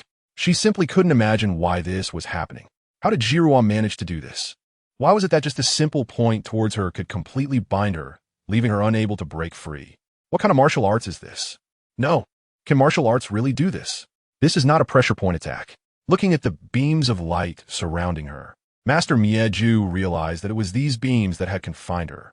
But what is this? There is completely no fluctuation of internal energy. This is clearly not internal energy. She couldn't see through what kind of power this was. It was something she had never encountered or even seen before. How could Zhiruo possess such power? No. Is she really still Zhiruo? Is she really my disciple? Could she be some kind of monster? At this moment, Master Mieju, whose worldview was somewhat collapsing, began to doubt whether the Zhiruo in front of her was transformed by some monster. Otherwise, how could she have such power? After all, this is too incredible. Master, what do you think? Zhiruo looked at her shocked master, smiling brightly like a blooming flower, beautiful beyond comparison. You really are Zhiruo? You. Master Mieju directly broke her persona and cautiously asked. She was still very worried about her beloved disciple, fearing that some monster had taken over her body. Master, of course, am Zhiruo. Zhiruo was somewhat speechless. She had no idea her master had such wild thoughts. However, thinking about the mysteries and wonders of the immortal path, it seemed normal for her master to be so shocked that she lost her rationality. It appears that successfully shocking my master. Zhiruo raised her right hand slightly, and a blue little dragon made of spiritual energy flew out, beginning to spiral around her. Vivid and lifelike, occasionally letting out a dragon's roar. Master Mieju's tense heart relaxed a bit, but upon seeing this scene, it rose back up to her throat. This dragon, this dragon, this dragon. Her eyes filled with fear and panic. She was so scared that she couldn't even speak clearly. If she weren't confined, she would have collapsed to the ground. There was no helping it. No matter how ruthless and brutal Master Mieju was, she would still be frightened in the face of such a scene. This is simply a destruction of one's worldview. This world is no longer scientific. It seems that Master was quite frightened, and Zhou also dared not continue.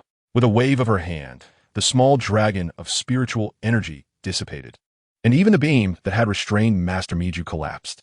Huh. Master Mieju suddenly felt the power that had restrained her disappear and took several steps back, barely managing to grab onto a nearby pillar to prevent herself from collapsing to the ground. Master, are you okay? Zhou wanted to go over and support her master. But as soon as she took a step forward, she was stopped by Master Mieju. You stop.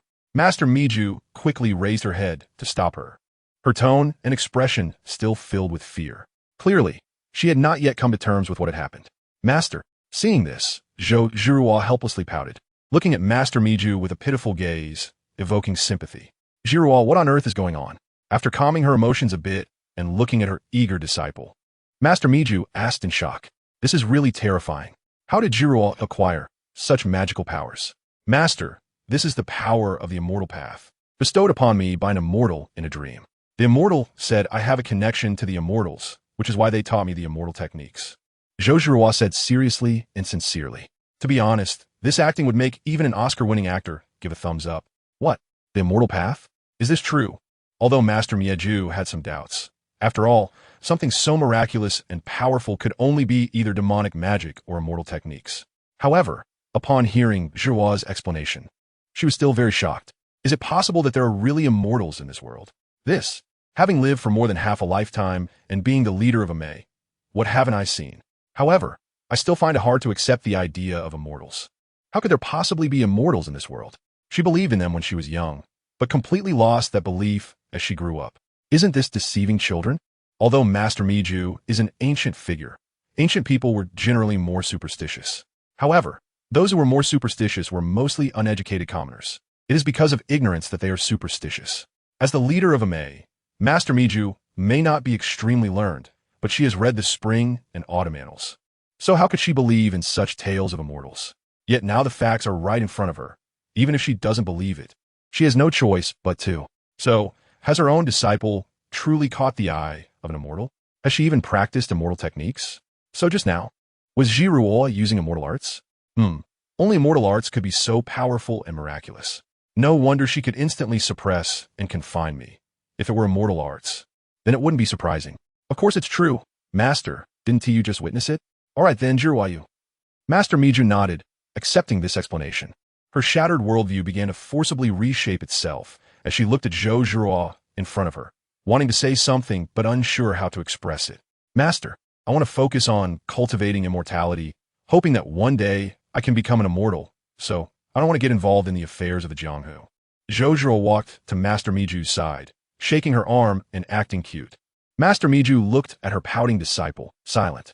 What more could she say? She had originally thought of passing the leadership of the Amei sect to this disciple in the future. But now, Zhiruo has already caught the eye of an immortal and has been taught immortal techniques. After this, who would care about being the leader of a Mei when one is on the path to immortality? Zhiruo no longer cared about the affairs of the martial world. Well, that's normal. Having cultivated to immortality and possessing celestial powers, the disputes of the martial world are no different from ants fighting each other. They are merely insignificant creatures. Isn't her own master just another insignificant creature? With just a light finger from Zhiruo, she was restrained. If she were an enemy, she would be like a fish on a chopping board, at the mercy of others, having no power to resist, whether it be a top expert or a peak master. In front of Zhiruo, they are not worth mentioning. Even Zhang Sanfeng, though renowned as a terrestrial immortal, is merely a name and not a true immortal. In the past, there had been no real immortals, which allowed Zhang Sanfeng to hold the title of terrestrial immortal. But now, true immortals have appeared. Zhang Sanfeng is just a martial artist, just a mortal. After a long while, the extremely complicated emotions of Master Miju finally calmed down a bit. She also realized that she had lost her composure in front of her disciple. In the past, she might have gotten angry out of embarrassment, but now she did not care too much about these trivial matters. Moreover, it seemed she could no longer defeat this disciple. Master, I don't want to go to Guangmingding. I don't want to get involved in those martial affairs, said Zhiruo, noticing that her master's emotions had calmed a bit, and she spoke again, shaking Miju's arm and acting cute. Isn't this also a form of showing weakness? Zhiruo didn't want to make things too tense with her master. Zhiruo, since you have no interest in the martial world, I will no longer force you, Miju replied. What else could she say? She was strong and domineering, but not foolish. How could she not see that her disciple had already taken a step back? At this point, if she were to continue to force Zhiruo, the bond forged over these years of master and disciple would. Of course, the main reason is that Miju understands very well that she can no longer defeat Zhiruo. Thus, how could she possibly force her? Miju still has some self-awareness. Zhiruo, I will arrange a courtyard for you on the back mountain, where it is quiet and undisturbed. Thinking of the courtyard where Zhiruo currently resides, although it is a separate room, it is not a separate courtyard, and it probably cannot provide her the quiet environment for cultivation. Since a decision has been made, then it's time to please her a bit. Such is the way of human relationships. Even between master and disciple, some maintenance is necessary. It must be said that considering Miju's character, the fact that she is now thinking of pleasing someone, and that this person is her own disciple, is simply unbelievable. Even Zhiruo was very surprised and amazed, and it was the first time she deeply felt the importance of strength. All right, thank you, master. Zhiruo smiled brightly, hugging Miju's arm and resting her head on her shoulder. Seeing this, Miju also showed a helpless yet indulgent smile. In fact, Miju really cares for Zhiruo. However, due to her strong and domineering personality, her affection for Zhiruo is also filled with forcefulness and dominance. One can only say that due to her character, Mieju has a very strong desire for control. Now, Jiruo's situation has clearly made it impossible for Mieju to maintain control. The last person who defied Mieju was Ji Xiaofu, who was then killed by Mieju with a single palm strike. Of course, there are many reasons for Mieju killing Ji Xiaofu, but among these reasons, there is more or less the fact that Ji Xiaofu had broken free from her control. If Jiruo's strength had not already surpassed Mieju's, with Mieju's personality, even if she loved Jiruo dearly, she would not hesitate to punish her for such disobedience. How could it be like now, where she's so amiable and even somewhat trying to please her? Jiruo and Mieju both understand this in their hearts. They just don't say it aloud. The world of adults is always colorful. By the way, Master, I'm worried that there will be danger with the 6 major sects attacking Guangmingding this time. Please take this. Zhou Jiruo flicked her hand, and a small bronze mirror appeared in her palm.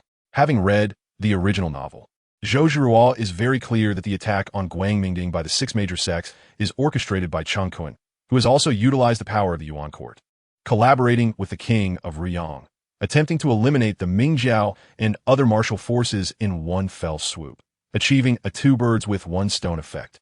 If nothing unexpected occurs, the 6 major sects will not only suffer heavy losses and be forced to retreat, but will also be ambushed by Zhao Min along the way, ultimately being imprisoned in Wan'an Temple. Of course, Zhou Jiruo does not care about the lives or deaths of the other sects, but her master cannot have any accidents. Jiruo, what is this? Mieju was startled when she saw the mirror suddenly appear in Jiruo's hand. Could this be the legendary magical ability of sleeves containing the universe? She did not expect Jiruo to have even learned such abilities. Master, this is a celestial treasure for protection. Zhou Jiruo smiled and handed the bronze mirror to Mieju. For Mieju, this is indeed a celestial treasure. However, considering Zhou Jiruo's background, she clearly cannot afford to buy celestial treasures. She can only rely on daily sign-ins to earn spirit stones for cultivation, which is very tight. So how could she possibly buy any powerful treasures? This bronze mirror is merely a spiritual weapon of the Qi refining stage. In those cultivation worlds, it would be considered a low-grade, first-tier spiritual weapon.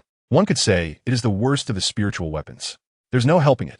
Zhou Jiruo can only afford this. Besides, this is just for Master Mieju to use for self-protection, and it's more than sufficient. With this bronze mirror, Master Mieju can easily kill all the experts in the martial world.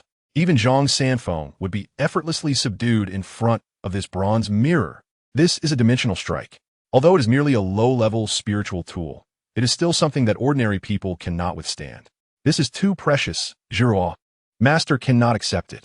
When Master Mieju heard that this was indeed a celestial treasure, she was taken aback. Although she was very curious and wanted it, she couldn't bring herself to accept it out of pride. How could she accept her disciple's treasure? Master, this treasure is of no use to me anymore. I have stronger ones, Jiruo replied. It seems your celestial master has given you quite a few treasures. Master Mieju nodded. Since that was the case, she would no longer refuse it and then sighed. All of us are masters, but compared to your celestial master, I really feel weak and poor. By the way, Jiruo, what kind of celestial being is your master? Master Mieju asked curiously. Well, I don't know either. My celestial master only taught me celestial techniques and treasures in my dreams and didn't tell me his name. You can refer to him as Celestial Venerable, Jiruo continued. However, when she mentioned this, she suddenly thought of the Celestial Venerable in the chat group. Her heart trembled, and for some reason, her mind went a bit fuzzy, and she ended up saying that. After saying it, Jiruo realized and was shocked, feeling even more guilty and at a loss as to how she got involved with the Celestial Venerable. That person was not someone she could casually associate with. Moreover, from beginning to end, she had not even said a word to that Celestial Venerable. She had never even seen him speak in the group, like a supreme deity overlooking everything in the world. At this moment, Jiruo lowered her head, feeling guilty as if the Celestial Venerable was watching her. However, now that the words had been spoken, Jiruo couldn't take them back. Fortunately, Master didn't know anything about it. Besides, the title of Celestial Venerable was too vague and not uncommon. Strictly speaking, it wasn't even a name, just a title. The group's name for the Celestial Venerable was simply Celestial, which could be said to be the simplest of principles.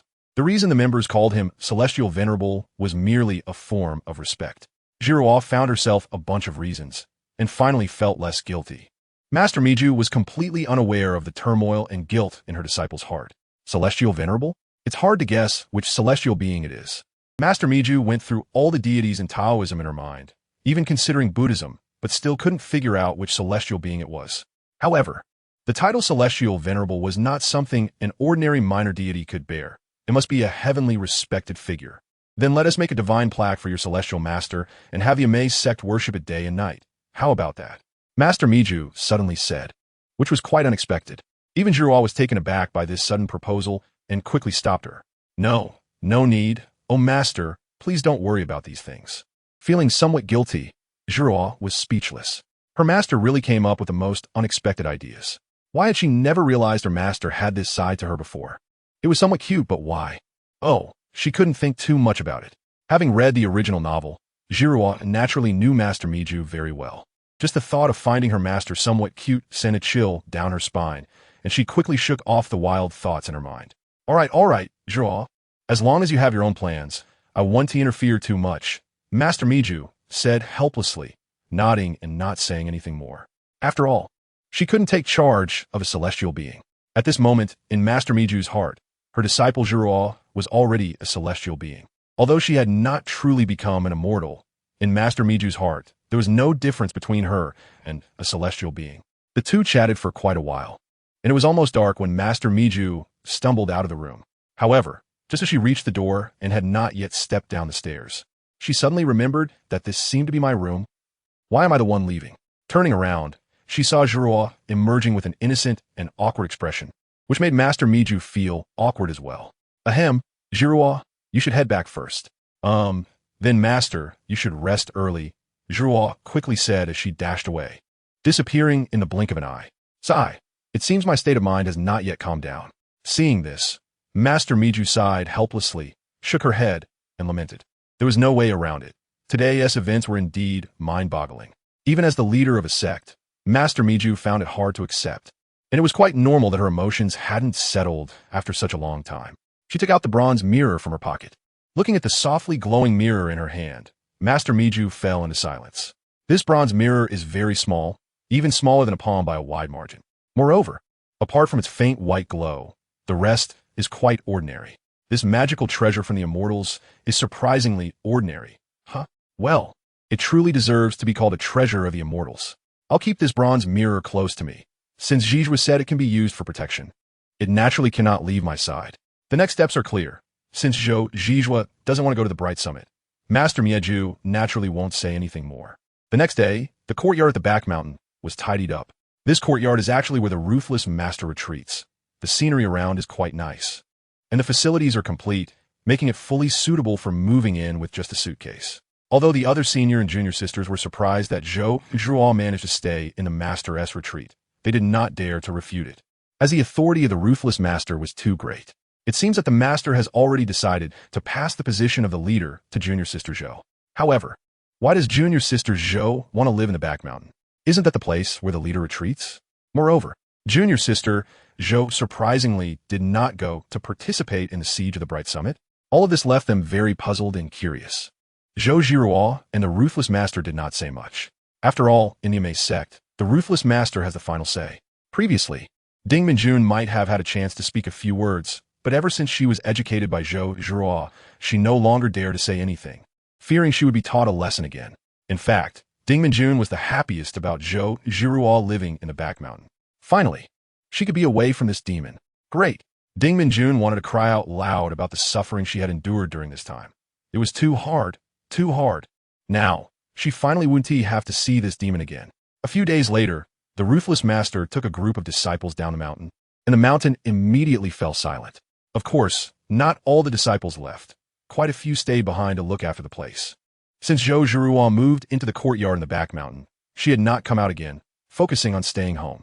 She felt that this kind of life was nice. There were not so many disturbances, and her heart became incredibly peaceful and calm, which even accelerated her cultivation speed a lot. She even thought about whether she should control the entire martial world and even the court like Master Yu, making the world peaceful and harmonious for future quiet days. However, after thinking it over, she decided against it. It was enough to guard the Amaze sect's territory. After all, she was poor and did not want to spend too many spirit stones on buying any controlling elixirs. If it weren't for that traveler, Yu Buchuan probably wouldn't want to waste spirit stones either. Yu Buchuan, Zhou Zhuo, and Huang Rong were the three new members in the group. Since Bai Yu no longer distributed red envelopes, they could only rely on daily check-ins to earn spirit stones, which they then used to buy cultivation resources in the shop.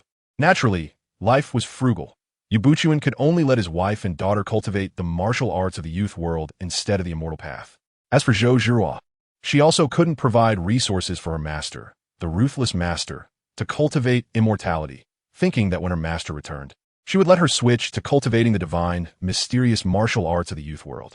Like the world of the smiling, proud wanderer, the world of the heaven sword and dragon saber also lacked spiritual energy. Therefore, they could only rely on resources for cultivation, which consumed a lot. Both Zhou Zhihua and Yubuchuan's cultivation speeds were incredibly slow due to the lack of resources, not to mention supporting others. However, unlike these two, Huang Rong's cultivation speed was not slow at all. It was much faster than Zhou Zhihua and Yubuchuan's. Although the world of the Legend of the Condor heroes also lacked spiritual energy, Huang Rong was sweet-tongued and could talk. Besides Bai Yu, who never spammed the group, and Yang Jian and Chong Lu, who often went into seclusion, Huang Rong got along well with the others. Especially with Shi Yueyao, the group leader. They would call each other sister, and the sweetness of their interactions made Shi Yueyao feel like she had learned something. Thinking of using it on the Immortal Lord next time.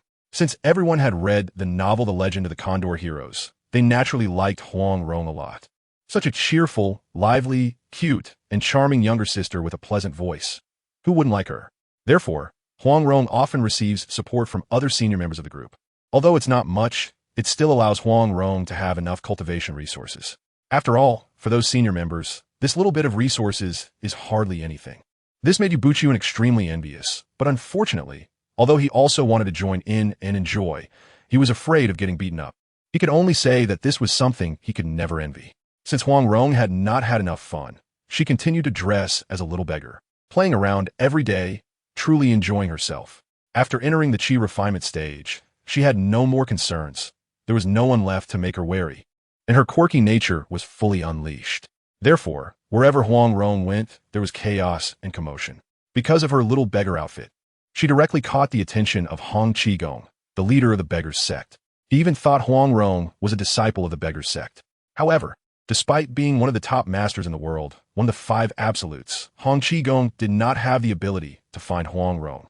Every time he came looking for her, she had long since disappeared. This left Hong Qigong extremely frustrated. This shouldn't be the case. Where did this little beggar come from? And how could she appear and disappear so mysteriously? Even the disciples of the Beggars sect, who were spread throughout the entire Jianghu, couldn't keep track of her. Huang Rong naturally noticed that someone was looking for her, but she didn't care. With the means of a cultivator, as long as she didn't want to be found, no one could catch up to her. Therefore, Hong Qigong could only follow behind, eating dust, and couldn't truly catch up to Huang Rong. After more than half a month with no results, Hong Qigong grew increasingly alarmed. At first, he was just a bit curious and wanted to meet that little beggar, thinking he could find her in just a few days. But to his surprise, after chasing her for over half a month, he hadn't even seen a shadow. This is truly shocking. The Beggars sect has many disciples, so finding someone is usually very easy. But unexpectedly, this time they actually failed. Hong Qigong was so angry that he decided to give up. Is it okay if I don't chase anymore? Is it fine if I'm not curious anymore? The more he thought about it, the angrier he became.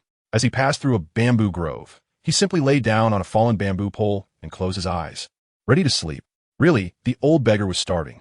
Hong Qigong rubbed his empty stomach and thought of the delicious food in the palace, which made him even hungrier. He loved good food, especially the imperial delicacies, so he often relied on his martial arts skills to sneak into the palace for a bite.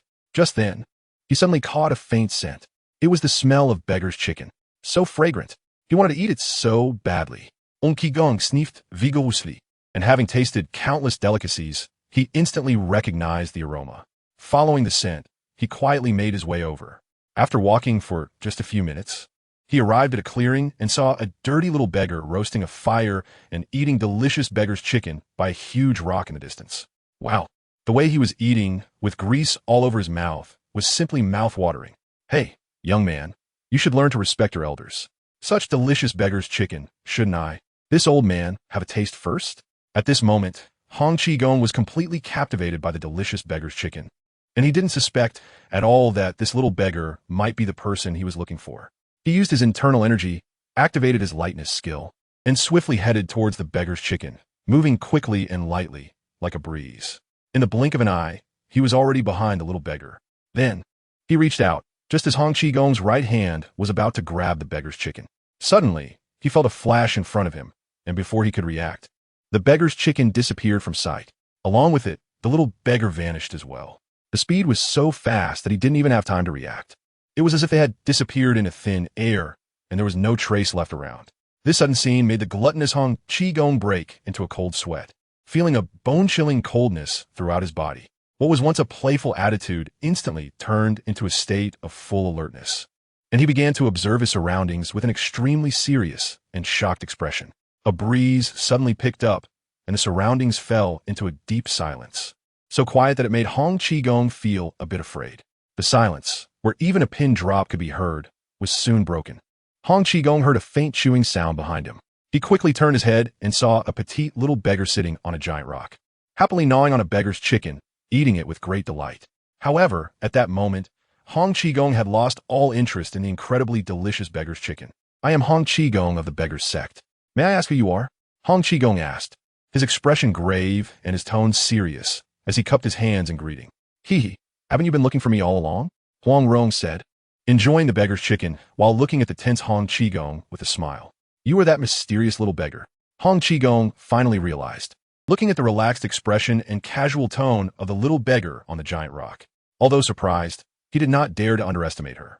His gaze sharpened as he carefully observed the little beggar in front of him. Though she was filthy and her face was hard to see, her small and slender figure did not appear to be that of a master. Moreover, she seemed very young. Her voice, though somewhat effeminate, was quite pleasant to hear. How could such a little skinny monkey have such high martial arts skills? Why had he never heard of such a figure in the martial arts world before? Could she have just entered the martial world? But if she had just entered, how could she be so young and yet possess such high martial arts skills? This is simply incredible. Hong Qigong has lived for so many years, yet it's the first time he has encountered such a bizarre situation. This little beggar is none other than Huang Rong. Were you just trying to snatch my roast chicken?" Huang Rong recalled how this old beggar had tried to take her roast chicken earlier and said angrily. "Ahem, well." Hong Qigong awkwardly rubbed his nose, unsure of how to explain. There's no helping it. As the leader of the beggar's sect and one of the 5 greats, a top master in the world, he had gotten used to snatching food from others. If it was someone who committed crimes, he would teach them a lesson. If it was a good person, he would give them some money, and if he was in a good mood, he might even teach them some martial arts. Unexpectedly, this time he encountered a tough opponent. "Seeing that your martial arts are quite good, how about we have a spar? If you win, I'll give you a bit of this roast chicken." Huang Rong naturally knew about Hong Qigong, as he was one of the 5 greats, just like her father. She had already entered the Qi refining stage and initially planned to play around for a while before returning to Peach Blossom Island to confront her father. Now, she decided to practice her skills against the northern beggar, Hong Qigong. "All right then, I hope you can show mercy. This old beggar is getting on in years, and my body is not what it used to be." Hong Qigong looked at the eager Huang Rong, clearly knowing that this fight was unavoidable. His old bones were probably going to suffer today. However, he was also quite curious about how strong this little beggar really was. He found it hard to believe that someone so young could be that skilled, even if they had been practicing martial arts since they were in the womb. Their skills shouldn't be that high, right? "You go first. I'd like to see the beggar's sect's ultimate skill, the 18 dragon subduing palms." Huang Rong jumped down from the boulder, nodded at Hong Qigong, and smiled. "Since you want to see my beggar's sect's 18 dragon subduing palms, it would be my honor." Hong Qigong's expression turned serious, and after saying that, he unleashed the 18 dragon subduing palms and attacked Huang Rong. Huang Rong was genuinely interested in witnessing the 18 dragon subduing palms, so she held back her strength and fought honestly a few rounds. In an instant, dust flew, the wind howled, and the sound of bamboo cracking echoed continuously. After Hong Qigong had gone through all 18 palms, Huang Rong had also learned the 18 dragon subduing palms. Having already entered the Qi refining stage, she found these low-level martial arts easy to learn after seeing them just once. Then, Huang Rong began to use the 18 dragon subduing palms to spar with Hong Qigong. Seeing Huang Rong also using the 18 dragon subduing palms, Hong Qigong was quite shocked. Could it be that this little beggar was really a disciple of the beggar's sect? But that didn't make sense. The 18 dragon subduing palms were the martial art that only the leader of the beggar's sect was qualified to learn. Where did this little beggar learn that? Hong Qigong didn't guess in the direction of having seen him learn it after just one demonstration. After all, that was too bizarre and unbelievable. After Huang Rong performed a set of the 18 dragon-subduing palms, she also found it somewhat dull. After all, she was just a little curious about this martial art. Old beggar, take my move, flying dragon in the sky. Huang Rong shouted in a very melodramatic manner, and then struck out with her palm. Hong Qigong was still a bit confused. Why shout when you can just attack? It was quite speechless. However, before he could finish being speechless, Hong Qigong heard a dragon's roar that shook the heavens and stirred up a violent wind. Feeling the world change color, with the sun and moon losing their light. Wait, why does your 18 dragon-subduing palms have a dragon's roar? Why doesn't my 18 dragon-subduing palms have a dragon's roar? Did I learn a pirated version? Hong Qigong was completely stunned, but that wasn't even the most shocking part. The scariest thing was that he actually saw this little beggar in front of him strike out with a palm, and not only did a dragon's roar emerge, but unbelievably, a golden dragon actually appeared. It was blinding. It truly dazzled Hong Qigong's eyes. This golden dragon is vivid and lifelike, with dazzling golden scales. Although its size is not large, it exudes majesty and oppression. Why? Why can your 18 dragon-subduing palms really unleash a dragon? What is this dragon subduing 18 palms? I want to learn it too. Hong Qigong was completely dumbfounded, standing there in a daze, not knowing if he was scared out of his wits or questioning his life. Of course, Huang Rong didn't intend to kill Hong Qigong. She just wanted him to witness her dragon subduing 18 palms. That's all. The effect is pretty good. This old beggar is already scared silly. So what do you think? Is my dragon subduing 18 palms more powerful than yours? Huang Rong said with a proud smile at Hong Qigong, while a golden dragon circled around her, occasionally letting out a dragon's roar. Why you are a celestial being? Looking at Huang Rong with the golden dragon swirling around her, Hong Qigong was completely stunned, trembling as he cautiously asked. As the leader of the beggars' sect, Hong Qigong had traveled all over the martial world and had seen a lot. However, he had never encountered such a scene. Good heavens! He wouldn't even dare to dream of this. As for whose dragon subduing 18 palms is more powerful, Hong Qigong was helpless. Isn't it obvious? It turns out that the real dragon subduing 18 palms is actually a celestial art. Do you think I am a celestial being? Huang Rong sat back on a large rock and continued to munch on her beggar's chicken, which was still warm. Hong Qi pays respects to the celestial being. Hong Qigong respectfully clasped his hands in salute, completely shedding his usual carefree demeanor. There was no way around it. This person before him was indeed a celestial being, even though this celestial being was disguised as a little beggar. Moreover, she looked like a little skinny monkey, not at all resembling the legendary celestial being with an ethereal demeanor. But this only proves that this celestial being is unconventional and free-spirited. This immortal must be wandering in a mortal world. Hong Qigong thought of the immortal stories he had read in novels before and began to imagine. At the same time, he felt a bit anxious and nervous, but the immortal in front of him seemed quite approachable, likely a righteous immortal, not an evil god or demon. Thus, he felt less afraid. All right, this is boring. I'm leaving. After playing around with Hong Qigong, Huang Rong lost some interest and didn't say anything more, directly turning to leave. Seeing this, Hong Qigong became anxious. The chance of encountering an immortal was right in front of him. Even if he couldn't gain any immortal fortune, it would be good to talk to the immortal a bit more. Unfortunately, before Hong Qigong could say anything, Huang Rong's figure had already disappeared. Sigh, Hong Qigong sighed deeply, then slumped down onto the ground. Everything that happened today was simply too frightening. He felt he was getting old and couldn't handle such scares anymore. The old beggar actually met an immortal. Haha, this world really has immortals. Hong Qigong laughed heartily, then lay down, looking at the blue sky and the wispy white clouds, laughing freely. However, his expression was quite bitter, and he was still in shock. There was no way around it. This was just too bizarre. Even Hong Qigong wondered if he was dreaming right now. He raised his hand and slapped himself hard. Ouch, that hurts. It hurts so much. He wasn't dreaming. He really met an immortal. Huang Rong was unaware of Hong Qigong's existential doubts at the moment. She was eager to go home. Of course. She had been away for too long and missed her father a bit. It was definitely not because she wanted to beat him up. No, definitely not. When passing through Zhangjiago, Huang Rong was quite surprised and astonished because she saw Guo Jing, who was leading a horse into the city. Had the plot already begun? A somewhat playful Huang Rong had truly lost track of time and didn't expect Guo Jing to have left the grasslands and come to the Central Plains. However, Huang Rong was only a bit surprised. After taking a glance, she turned around without hesitation and left. She didn't want to have any entanglements with Guo Jing, not even to get acquainted, as it was completely meaningless. Although she had read the original novel, she wasn't very interested in its plot. So, even though she knew the story had begun, she had no intention of getting involved. As she traveled south, Huang Rong stopped pretending to be a beggar. After dressing beautifully, she naturally encountered quite a bit of trouble. However, these troubles were nothing to Huang Rong. She could just deal with them easily, a mere wave of her hand. In the world, Huang Rong was about to return to Peach Blossom Island and was completely unconcerned about the development of the plot. On the other side, in the world, although Zhou Zhiruo was staying at Amei and was also uninterested in the plot's development, the story had not changed much. After all, Zhou Zhiruo was not the female lead and couldn't cause significant changes to the plot's development.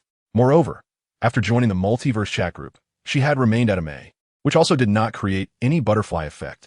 The plot development in the world and the original fate line had naturally not changed. It was just that there was one less Amei disciple, and no one would care about that. Well, Zhang Wuji, who was disguised as Zhang Aniu, thought of the little girl from his childhood when he saw the Amei disciples, but he didn't think about inquiring or searching for her. Due to the incident at Zhu Wulian's manor, Zhang Wuji didn't dare to reveal his identity. He trusted Zhou Zhiruo, but did not trust the Amei sect. Furthermore, he had personally witnessed Aunt Ji die at the hands of Master Mia, which made him even more distrustful of the Amei sect. Of course, if one were to say how much he trusted Zhou Zhiruo, it wasn't much. After all, that was just a childhood experience, and so many years had passed. Although he still remembered clearly and had not forgotten, it couldn't be said that the memory was very profound. He only remembered a sister who had treated him well. The many events that followed were no different from the original fate line. Zhang Wuji still received 3 palm strikes from Master Mia, was then captured by the bag monk, and forcibly taken to the headquarters of the Ming sect. By chance, he entered a secret passage and learned the Qiankuan de Nua Yi. What followed was naturally a one-man battle against the 6 major sects experts in a wield battle. However, it was ironic that the 6 major sects, clearly there to besiege the Ming sect, could have easily overwhelmed him but insisted on engaging in one-on-one martial arts duels. This operation is indeed perplexing. Although even if the 6 major sects rushed in together, they might not be able to harm the cheating Zhang Wuji. However, those severely injured high-ranking members of the Ming sect will be captured all at once. The goal of the 6 major sects surrounding Guangming Peak is precisely to wipe out the Ming sect without needing to confront Zhang Wuji head-on. In any case, the fact is that Zhang Wuji has consecutively defeated the masters of the 6 major sects, and even the eldest mistress with the heavenly sword is not his opponent. It can only be said that Zhang Wuji, possessing the 9 Yang divine skill and the Qiankuan great shift, has become too formidable. This time, because there was no Zhou Zhiruo, Zhang Wuji was not injured, and naturally, he did not recognize the Wudong sect. For Master Miju, who harbored deep hatred for the Ming sect, seeing the opportunity to destroy the Ming sect right before her eyes slip away was undoubtedly infuriating. After being deprived of the Heaven Sword, Zhang Wuji sent Master Miju flying with a single palm strike. Everyone present was extremely shocked by this. After all, they had all witnessed the sharpness of the Heaven Sword. Master Miju was also a skilled swordsman, and in her hands, the Heaven Sword was even more formidable and unmatched. It was unexpected that she would be defeated. While the people of the Ming sect were shocked, they were also very happy. Although they were prepared to die, it didn't mean they wanted to die. Master Miju landed steadily and looked at Zhang Wuji, who held the Heaven Sword, with a pale face. She did not expect that this young man, who seemed to have suddenly appeared out of nowhere, would possess such high martial arts skills. Moreover, the martial arts he used were very strange, and she could not tell what style they belonged to. However, the internal energy of this young man resembled her amazed Zhuyang Gong so much, but it was far more powerful. Master Miju was puzzled and very shocked, but she did not think too deeply about it. Now was not the time for such thoughts. She wanted to capture the entire Ming sect in one fell swoop. But now she had already lost, and it was a complete defeat. With that in mind, Master Miju took out a palm-sized bronze mirror from her bosom. Everyone below thought it was all over, and even Zhang Wuji was about to return the Heaven Sword to Master Miju when they saw her unexpectedly pull out a bronze mirror. What does this mean? Zhang Wuji was also confused and asked, "Master, what do you mean? You, the kid with the surname Zhang, leaving now is just me giving you a chance." Master Mieju coldly replied to Zhang Wuji in front of her. Oh no, Master Mieju must have lost her mind. Everyone present, including the disciples of the Amei school, looked at each other in bewilderment. It was the first time they had seen someone so arrogant after losing. Even Zhang Wuji was completely confused, thinking, wait, I seem to have one, right? Why does it feel like you won? Is Master Mieju that arrogant? Master, you have already lost. After a moment of being stunned, Zhang Wuji finally came to his senses and spoke to Master Mieju in disbelief. The members of the Ming sect also began to jeer and shout teasing remarks. As for the people from the 6 major sects, they remained silent, not understanding what Master Mieju was trying to do. After all, a loss is a loss. Why say such things? Seeing this, Master Mieju stopped talking. She had already decided to abandon martial ethics. She was going to use the magical treasure given to her by Zhou Jiruo. Of course, Master Mieju did not possess spiritual power and could not use this low-grade spiritual artifact, and Zhou Jiruo understood this as well. So she created a triggering mechanism. As long as inner strength was used to trigger it, it could consume the spiritual power left by Zhou Jiruo in the artifact, thus unleashing the power of this artifact. Zhou Jiruo had explained all of this clearly to Master Mieju. Master Mieju originally thought that this trip wouldn't require the use of this celestial treasure, but unexpectedly, someone named Xing Yu appeared out of nowhere. This Xing Yu is clearly using cheats. Since he is cheating, let's see whose cheat is bigger. The ruthless Master Mie, who has a deep hatred for the Ming sect, no longer cares about martial ethics. She raises the bronze mirror in her hand, facing Zhang Wuji. The crowd is confused and doesn't understand her intentions. However, Zhang Wuji can't help but feel a chill, instinctively taking a step or two back. Although he doesn't know what Master Mie is planning, he feels an inexplicable fear. Master Mie coldly stares at Zhang Wuji. She has no personal grudge against this kid, but who told him to meddle in others' affairs? She channels her internal energy into the bronze mirror. Immediately, the ordinary and unremarkable bronze mirror begins to emit a faint glow, flickering. Although weak, everyone's gaze is now focused on this mirror. Therefore, this faint glow becomes extremely glaring and eye-catching at this moment. Before they could express their shock, a white beam of light is released from the mirror, shining towards Zhang Wuji. The speed is so fast that it instantly envelopes Zhang Wuji. Seeing Zhang Wuji completely covered by the white light, everyone present is completely stunned. Staring blankly at this bizarre scene, the scene falls into silence. What is this? Can you tell me what this is? Everyone feels like their worldview has exploded at this moment, wondering if they're dreaming why such bizarre things are happening. Even the disciples of the Ame school are incredibly confused. What's going on? Master, what is happening? Why is the bronze mirror of the master? Young master. A panic scream broke the silence. Xiao Zhao was the first to react, seeing her young master enveloped by that white pillar of light. She was naturally very worried amidst her fear. The others, awakened by this scream, also snapped back to reality. Then they were filled with extreme shock and even fear. What kind of sorcery is this? And that mirror in Master Extinction's hand, what on earth is it? How can it release a beam of light?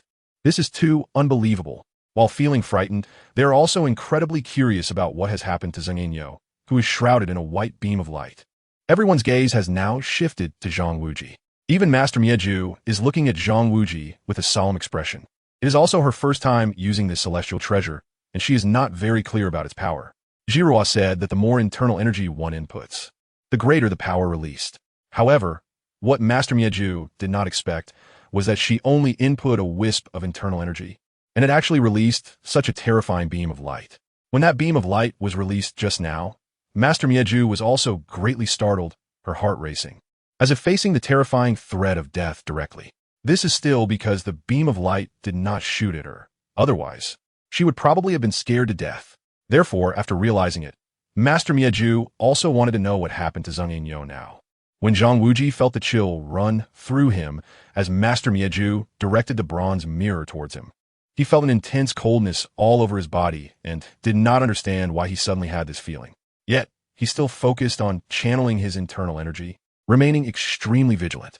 As the bronze mirror flickered with light, Zhang Wuji's scalp went numb and his heart trembled. That piercing coldness spread throughout his body. I'm going to die. With cold sweat pouring down, Zhang Wuji wanted to turn and run, but his legs felt as heavy as 1,000 pounds, completely unable to move. He could only exert all his strength to operate the 9 Yang divine skill, using his internal energy to protect himself. Wanted to shout to Master Mieju, I give up. I'm done. Please let me go. However, before he could voice it, Zhang Wuji saw an incredibly brilliant and blinding white light flash before his eyes, and then everything turned white. In the next moment, only endless darkness remained. Under that white light, Zhang Wuji was completely obliterated. His incredibly powerful 9 Yang internal energy could not protect him at all. It could not even withstand a second. As the white light dissipated, Zhang Wuji seemed to have been swallowed by it, disappearing completely without a trace. Xiao Zhao was silent. Master Mieju was silent. The members of the Ming cult were silent, and the six major sects were also silent. Everyone present was silent at that moment. The scene fell into silence once again. Master Miezhu did not expect that this magical treasure in her hand would have such terrifying power. Moreover, she had only input a trace of internal energy, and it was already so formidable. The young man who had just fought against the six major sects with great momentum had now completely vanished.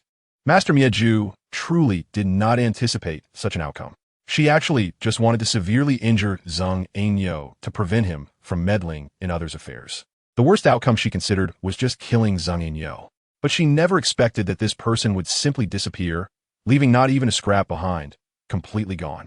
This is simply terrifying. Even the fierce and domineering Master of Extinction was a bit scared. Not to mention the others present at the moment. They were trembling with fear, their whole bodies shaking.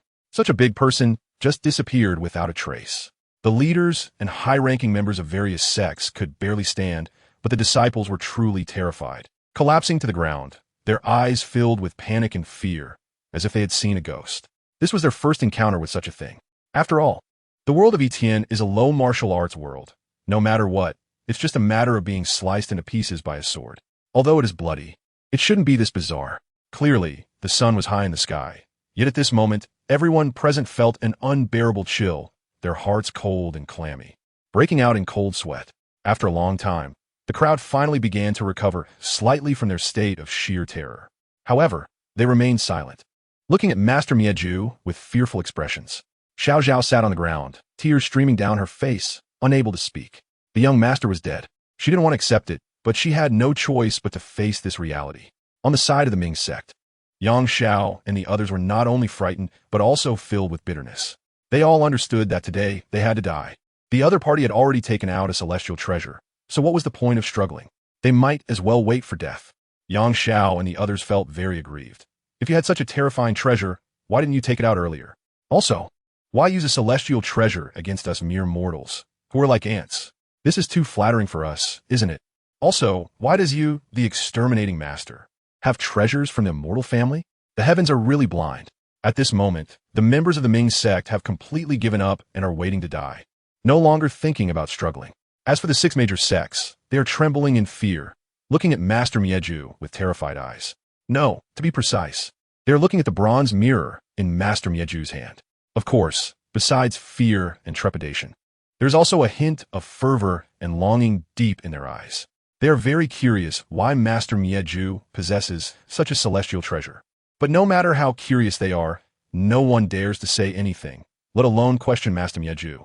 As for snatching it away, that is something they wouldn't even dare to think about. Well, okay, they do think about it, but they're not foolish. So it remains just a thought, and they don't dare to take action. They can only wait for a chance to subtly probe later, hoping to gather some information from Master Miezhu. After all, that bronze mirror is obviously not an ordinary item. It must be a celestial treasure. Is there really a fairy in this world? At this moment, everyone from the six major sects is pondering this question, completely neglecting the siege on the Ming sect, compared to immortals and their magical treasures.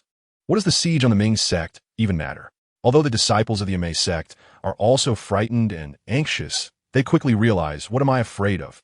That's my master, the leader of our Bai sect. Therefore, this magical treasure belongs to our Bai sect. Thinking about it this way, I'm not afraid anymore. Instead, I'm very excited and invigorated. Our Bai sect actually has celestial magical treasures. There, on a nearby peak, a group of people was watching the fierce battle, including Princess Zhao Min of the Ruyang Wangfu and her subordinates. Because they were very close to the six major sects and the Ming cult, Zhao Min had brought less than 10 skilled fighters to avoid being discovered. Earlier, after seeing Zhang Wuji displaying his great power, Zhao Min became very interested in him. However, she didn't expect such a bizarre event to occur in the blink of an eye. In broad daylight, under the gaze of many, something so chilling and astonishing happened. Not only was Zhao Min stunned in shock, but even the skilled fighters around her, such as He Biweng and Lu Zhangke, were also left dumbfounded. What is going on here? Why does it feel like our styles are completely different now? This is not martial arts at all. Zhao Min originally thought about taking down the six major sects in one fell swoop and had even set up traps and ambushes on their way back to the Central Plains, just waiting for them to take the bait. However, it seems now that maybe it's better to forget it. She certainly didn't want to be erased by that bronze mirror. Didn't she just see that kid, who had shown great power and piqued her interest, completely disappear under that beam of light, leaving nothing behind? It was clear that he was definitely gone. This person is gone. It's too terrifying. There's really nothing left. Zhao Min has an exceptionally strong psychological quality, remaining calm and composed. But when faced with this kind of situation, she simply can't stay calm. It's incredibly scary. Although she is very curious about the bronze mirror in the hands of the extermination master, and even drooling to snatch it away, she is also afraid to face that bronze mirror. Therefore, although Zhao Min really wants to grab it, she doesn't dare to take action and can only think about it in her heart, just like the people from the 6 major sects. This kind of celestial object is too incredible to believe. Why would the extermination master possess such a magical treasure? Could it be that there are really immortals in this world? This is just too ridiculous. Anyway, at this moment, Zhao Min did not dare to take action against the 6 major sects. No, to be precise, she did not dare to take action against the Amaze sect. The crane-feathered elder and the deer-stick guest beside her exchanged glances, their eyes filled with fear and panic. They really wanted to slip away, to escape as soon as possible. This is too dangerous. A few hundred yuan a month is not worth them risking their lives. They are very clear about the purpose of the princess's trip, and given the current situation, they dare not confront the Amaze sect. If that bronze mirror were to shine on them, the two of them would surely be left with nothing. Although they did not recognize Zhang Wuji, they had immense respect for his martial arts skills and felt they couldn't match him. If Zhang Wuji ended up like this, what chance did they have? Thus, He Biweng and Lu Zhangke had already made up their minds. If the princess insisted on going her own way, they would definitely just run away and not even return to the royal residence. After all, only a fool would seek death. Not to mention how Zhao Min was doing. On the other side, after a long silence, Master Mieju also came back to her senses and no longer paid attention to that Yu. Although she still felt somewhat apologetic, since things had come to this point and could not be reversed, there was nothing more to be done. The most important thing now was the high-ranking members of the main cult. Although not all the cult members were present, as long as these high-ranking officials were gone, the main cult would become a scattered mess, dissipating on its own. Seeing Master Mieju's gaze shift to him, Yang Xiao could only manage a bitter smile. The members of the 6 major sects also regained their senses, but they did not speak, merely looking at Master Mieju, seemingly waiting for her command. Yes, that's right. Now not only the Amaze sect, but the other sects also regarded Master Mieju with respect. This was a spontaneous and instinctive reaction from all the sections. Do you members of the main cult still have a demon who wants to fight me? Master Mieju said coldly. Just as she was about to point the heaven-subduing sword at the members of the main cult, she suddenly realized something was wrong. Wait, where's my heaven-subduing sword? Where's my long, massive heaven-subduing sword? Master Mieju abruptly turned her head to look at the spot where Zhang Yu had just been, but it was gone. The heaven-subduing sword was gone. The heaven-subduing sword had disappeared along with that Zhang Yu. Wasn't the heaven-subduing sword indestructible? How could it be completely gone? After all, the heaven-subduing sword was just an ordinary sword. How could it be compared to a celestial artifact? However, the heaven-subduing sword was the treasured heirloom of the Amaze sect, passed down by the founding ancestor Xiang, and now it was gone just like that. This made Master Mieju very heartbroken. After all, she was very skilled with the heavenly sword, and, as a sword master herself, losing it significantly weakened her combat power. Fortunately, she still had the immortal treasure given to her by Zhuo. Thinking of this, she felt a bit better. The others were unaware of Master Mieju's sorrow over the loss of the heavenly sword. Hearing her words, they exchanged glances, feeling speechless. Fight you? What difference does that make from seeking death? Goodness, I've never seen anyone so unscrupulous in martial ethics. If you have the ability, don't use immortal treasures. Yang Xiao and the other high-ranking members of the Ming sect felt extremely frustrated but dared not say anything. Their faces darkened. I'll go, the white-browed Eagle King said solemnly, slowly rising, wanting to fight again despite his injuries. Eagle King. Yang Xiao reached out to stop the white-browed Eagle King, but it was too late. Since death is inevitable, it would be better to die under this immortal treasure. At least it wouldn't be in vain. The white-browed Eagle King laughed wildly, carefree. Hearing his words, Yang Xiao and the others were taken aback. Indeed, given the situation, death was certain, so it might as well be under this bronze mirror. After rounding it off, wasn't that just dying at the hands of the immortals? Damn it, I made it. Even in the underground, I can brag to others that I died fighting against a god. This death can be considered quite a good deal. Well, I can only say that this way of thinking is really quite unique and quite good at self-comforting. Seeing this, the extermination master no longer said anything and raised her hand again, directing the bronze mirror towards the white-browed Eagle King.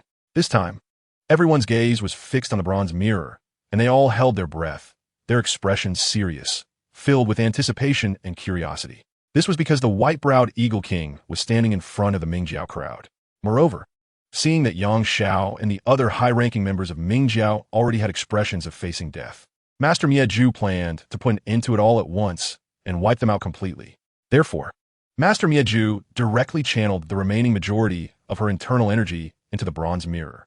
The spiritual energy contained within the bronze mirror immediately surged, and more than half of the spiritual energy stored by Zhou Zhiruo was activated.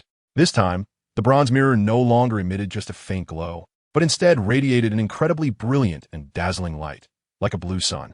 Before anyone could react, a huge beam of light shot out from the surface of the mirror. The beam of light blotted out the sky, resembling an exploding sun, with terrifying energy sweeping in all directions. In the realm of heaven and earth, it seemed that only a vast expanse of white remained. Everyone involuntarily closed their eyes.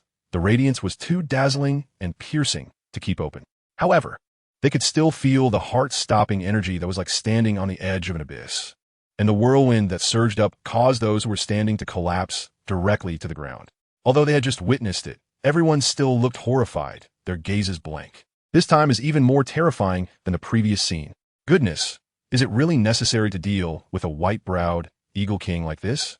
Isn't this too much of a favor for the white-browed Eagle King? What has the white-browed Eagle King done to deserve such treatment? Not only do the people from the 6 major sects think this way, but even Yang Xiao and the other high-ranking members of the main cult share the same sentiment. To be honest, they can't help but feel a bit envious and jealous. However, in the next moment, Yang Xiao and the others no longer envy the white-browed Eagle King's status, because that enormous, sky-covering beam of light is not just shining on the white-browed Eagle King alone, but on everyone in the Ming cult. Here it comes. Yang Xiao and the others were left stunned and horrified. Then they bitterly smiled and felt relieved. With their eyes tightly closed, they were about to recite a scripture, but only managed to utter a line about burning their remnants in the blazing holy fire. And then there was nothing more. Their remnants, although not burned, were gone, cleaner than being burned. The dazzling brilliance gradually faded, leaving only the ground that had been plowed several layers deep in everyone's sight. As for the members of the Ming sect who were originally seated, they had all vanished without a trace. Just like the previous Sung Ainyo, they disappeared, leaving nothing behind. Everyone fell silent, including Zhao Min and others on the nearby mountain peak. They thought it could only target one person, but unexpectedly, there was an area attack. In fact, while they were terrified, they were also deep in thought. If they faced that bronze mirror, what should they do? Ultimately, they could only conclude that perhaps they could suppress it with numbers. After all, that bronze mirror could only attack one person at a time. As for resisting, that was clearly a pipe dream. They could only rely on a large number of cannon fodder to fill in, to have a glimmer of hope. However, now, that glimmer of hope was also gone. This celestial treasure can actually perform area attacks. This also means that no matter how many cannon fodder there are, it is useless. Who can reason with this? So it's unsolvable. Mortals indeed cannot resist the gods. Even if it is just a divine artifact, they cannot fight back. They can only be at the mercy of others. This result is undoubtedly extremely despairing. Let's go. Hurry up and return to the capital. Back to the Wangfu. Zhao Min's eyes were bloodshot, clearly terrified, and she coldly shouted in a hoarse voice before turning and leaving directly. It was too frightening. She didn't want to stay another second. She wanted to go back to the capital. She wanted to go home. The experts like Bai Wang and Lu Zhangke, upon seeing this, couldn't help but breathe a sigh of relief. Going home is good. We want to go home too. If they stayed any longer, they feared they wouldn't want to care about this princess anymore and would just run away. Now that the princess was so self-aware, that was naturally the best outcome. After all, the treatment in the Wangfu was quite good. Zhao Min ran for dozens of miles before stopping, thinking that since she was this far away, that ruthless master shouldn't appear again, right? Finally, she could have a good rest. Ada, Air, Asan, go tell the people in ambush to withdraw quickly. After a while, Zhao Min, who had caught her breath, remembered her arrangements and hurriedly instructed Ada and the others. Yes, princess. Ada and the others replied respectfully and then rushed in different directions. Bai Wang and Lu Zhangku smiled and nodded at this. The princess made a correct decision. They were genuinely scared and naturally did not want to deal with the 6 major sects anymore. Or rather, they did not want to deal with the Amaze sect. In fact, they didn't even want to see people from the Amaze sect. It was just too terrifying. Here, Zhao Min has abandoned her original plan frightened, and only wanting to return to the capital and the Wangfu. On the other side, at the Bright Summit, with the high-ranking members of the Ming sect wiped out under the leadership of the Extinction Master, the 6 major sects have directly swept through the Ming sect's headquarters. After all, the goal has been achieved, and it's only natural to enjoy the fruits of victory. Whether it's gold, silver, treasures, or martial arts manuals. They took everything they could. They certainly can't leave empty-handed. Of course, the lion's share was taken by the Amei sect, and the other sects naturally had no objections, even feeling that the Amei sect took too little. It seems that the Extinction Master is quite an honest person. The siege of the Bright Summit by the 6 major sects can be said to have ended satisfactorily. After setting the main altar of the Ming sect ablaze, they returned home with a full harvest. Well, there were no unexpected incidents on the way, and everyone returned safely to their respective mountain gates. Master Miju had only used the bronze mirror treasure twice and did not use it again. Jiruo had told her that if all the stored spiritual power was consumed, she would not be able to use this treasure anymore. Therefore, such a deadly weapon was naturally best left and used if possible. After all, this celestial treasure primarily served a strategic deterrent purpose. Did she not see the Shaolin and Wudong sects behaving like obedient pets in front of her, not daring to speak loudly? Although she was the leader of the Amei sect, she had never experienced such treatment before. It was simply too enjoyable. Upon returning to the Amei sect, Master Miju did not even take a break and went straight to the back mountain. She clearly explained the entire process of the siege of the Bright Summit to Zhou Jiruo from start to finish. Then, Zhou Jiruo was completely stunned. Wait, you killed the main character? Zhou Jiruo really did not expect that Zhang Wuji would just be gone like that, because she had given her master a spiritual weapon. Zhou Jiruo was very clear that the Ming sect would definitely be destroyed with no other outcome. However, she did not expect that Zhang Wuji would die so simply and decisively. Isn't this death a bit too hasty? However, since it has already been settled, Zhou Jiruo decided not to think too much about it. It seems that the protagonist can indeed be killed. After all, my world is just a low-level martial arts world, and the fate of the protagonist is nothing special. In the face of overwhelming power, this little luck can't change anything. Even if the protagonist's luck erupted and led Zhang Sanfeng to inexplicably arrive at the Bright Summit, it wouldn't change anything. After Master Extinction left, Zhou Jiruo thought about continuing her seclusion and striving to cultivate. However, seemingly recalling something, she opened the chat group and informed everyone about Zhang Wuji's death. Call me the group leader. Zhang Wuji just died like that? Isn't this death too hasty? Speechless. JPG, Moon Worship Leader. Every protagonist in every world is favored by fate, blessed with luck, but I didn't expect him to die so easily. Supreme Overlord. After all, in the face of immortal powers, even if it's just a low-grade spiritual weapon, it far exceeds the power specifications of a low martial world. No matter how favored by fate, it doesn't help. Maoshan Celestial Master. Indeed, the Etian world doesn't have a heavenly Tao consciousness. The so-called luck of the protagonist is just a matter of having better talent and luck. Demon World Supreme. As long as one is strong enough, even a world can be destroyed, let alone a mere protagonist. What can't be killed? Huashan Gentleman's Sword. Although I didn't kill Ling Huchong when I crippled him back then, I encountered Feng Qingyang who came to stop me. This should count as the protagonist's luck at work, right? Qilin talent. Definitely. After all, Master Yu. You were far away from Huashan when you crippled Ling Huchong. Yet Feng Qingyang left Huashan and came over, which is really unreasonable. Moon Worship Leader. However, it was of no use. As the Demon Lord said, as long as one is strong enough, even a world can be destroyed, let alone a protagonist. Huashan Gentleman's Sword. Exactly. It's far from being as terrifying as a transmigrator. Call me the group leader. Haha. Master, you must be afraid of transmigrators. Supreme Overlord. Old you can't be that scared, right? The transmigrators haven't even arrived yet, and you're already so frightened? Maoshan Celestial Master. Ahem, Supreme Overlord. You're just standing there talking without any pain, in the vast chaos of the world. While everyone in the group was discussing Zhang Wuji, Bai Yu suddenly ended his seclusion. Of course, he hadn't finished imprinting all the source laws. The reason for his early exit was that something had happened. Well, the matter had nothing to do with the chat group. It was about the world seeds scattered by the gates of the heavens to the chaotic sea of the heavens, which found a world with special conditions, forcing Bai Yu to end his seclusion early. He had to go over there first, as this could be a great opportunity for him. While Bai Yu was in seclusion, the world seeds scattered by the heavens actually found quite a few worlds. But they were all just small thousand worlds or medium thousand worlds. It seems that finding a great thousand world is still not easy. Of course, Even if it's a small or medium thousand world, Bai Yu didn't overlook them. Who knows if there might be a big dragon hidden in shallow waters like in the Langu world. Thus, Bai Yu sent his law avatars to every world. The result was a great disappointment. No unusual situations appeared, nor were there any transmigrators. These worlds, Bai Yu had no impression of at all. They were all unfamiliar worlds. Unlike the world of the Bao Lian Deng, which he was familiar with. Could it be that the probability of traversers appearing in popular worlds is really higher? Or is it simply a coincidence? However, the vastness of the multiverse is immense, and the number of worlds is countless, making the probability of a traverser appearing in a randomly chosen world extremely low. Yet, there are only a handful of people in the multiverse chat group, and several traversers have already appeared. Compared to the countless worlds in the multiverse, this probability is simply too high. Moreover, the world found this time with special circumstances. Although it is just a small thousand world, is one that he is familiar with.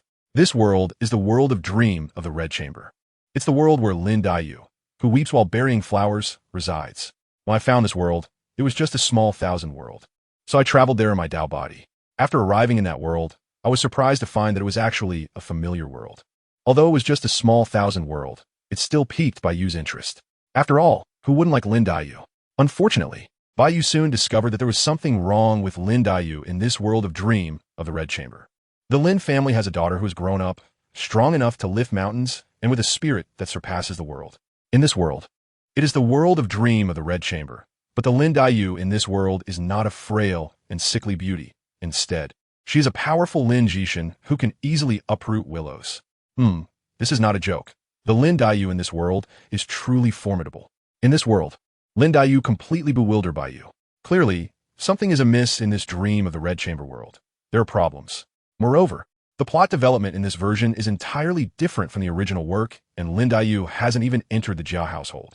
Looking back through the river of time, Bai Yu discovered that the unusual time point was during a summer when Lin Bai Yu was 5 years old. One day in early summer, Lin Bai Yu's causality, destiny, and all traces of her existence completely vanished for a full 6 hours, which is 12 hours. Therefore, Lin Bai Yu must have gone somewhere. After returning, she seemed to have completely transformed, as if she had grown up in an instant. Her original innocence and purity had turned into a mature wisdom that was well-versed in the ways of the world. What happened afterward was entirely different from the original plot. Lin Bai Yu's mother, Jia Min, did not pass away early, so Lin Bai Yu naturally would not enter the Jia household. Meanwhile, her father, Lin Rahai, rose rapidly in his career within just a few years. Of course, none of this is worth mentioning. Lin Bai Yu clearly went to a certain place, where she not only learned about her future destiny, but also gained many good things. In fact, she even brought Lin Rahai to that place. The father and daughter occasionally leave the world of dream of the Red Chamber to go somewhere else. Soon, they began practicing martial arts and cultivating immortality. By the time Bai Yu arrived in the world of dream of the Red Chamber, Lin Ruhai had already reached the Golden Core stage, which is classified as the 3rd level in the chat group system. As for Lin Bai Yu, she had even reached the 5th level, the transformation stage, which is simply terrifying. It seems quite reasonable, as the world of dream of the Red Chamber is imbued with elements of immortals and mythological colors. Isn't Lin Bai Yu's setting that of the reincarnation of the Jiangzhu immortal grass? Therefore, the world of dream of the Red Chamber does contain spiritual energy, and the spiritual energy of heaven and earth is quite rich, with both the heavenly court and the underworld as mythological institutions. Of course, this still doesn't change the fact that the world of dream of the Red Chamber is merely a small thousand world. So, the situation of the immortals and deities in this world is quite clear. After all, the mythological colors of the dream of the Red Chamber are just for embellishment, more for philosophical contemplation on fate, life, and the illusory world, rather than purely mythological stories. It's just some simple background setting. Anyway, the dream of the Red Chamber world that Bai Yu found is just a small thousand world. Bai Yu can easily grasp it in his hands and knows all the information about this world like the back of his hand. Thus, Bai Yu is also curious about what kind of opportunity Lin Bai Yu has obtained. Moreover, it even allowed Lin Ruhai to go to that place too. Since Lin Ruhai could go, Bai Yu thinks he could bring one more person along. After finishing his closed-door training, Bai Yu entered the world of dream of the Red Chamber through the gates of the myriad realms and stepped out directly in front of Lin Bai Yu. Bai Yu's sudden appearance startled Lin Bai Yu. However, having seen the world and possessing the cultivation of the transformation stage, she quickly regained her composure. Nowadays, Lin Bai Yu is aware that there are immortals and deities in the dream of the Red Chamber world. After all, she is the reincarnation of the Jiangzhu immortal grass herself. Although she has now broken free from her fate, Lin Yu clearly regards Bai Yu as some kind of immortal or deity. Looking at Bai Yu's extremely handsome and perfectly refined features, it seems as if he is a meticulously crafted work of art, with every detail impeccable. Not only that, but he also possesses a free-spirited, noble, and elegant demeanor. All of this made Lin Mei gasp. Her eyes brightened, her little face flushed, and her heart raced wildly. This is an involuntary touch when seeing something beautiful to perfection. It is a deep shock and resonance that touches the soul. This beauty transcends ordinary appreciation, striking directly at the softest part of the heart, making it impossible to fully express in words, leaving emotions to flow quietly within. In short, to sum it up, Lin Yu was captivated by Bai Yu's charm, leaving her somewhat dazed.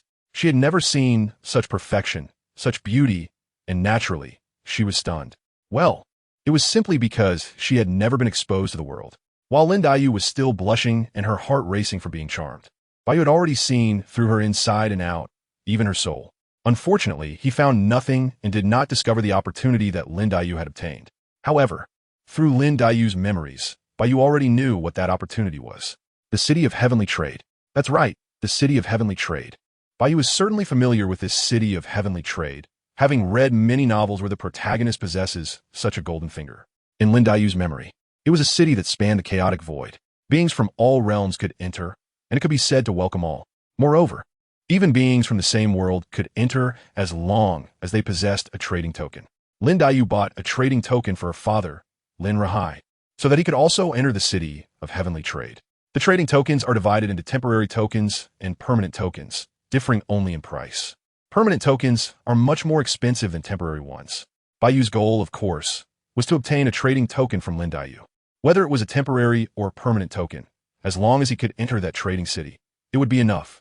With Bai Yu's wealth, could he not afford a permanent token? According to Lin Yu's memories, although many beings frequented the city of heavenly trade, the overall level of power was not high.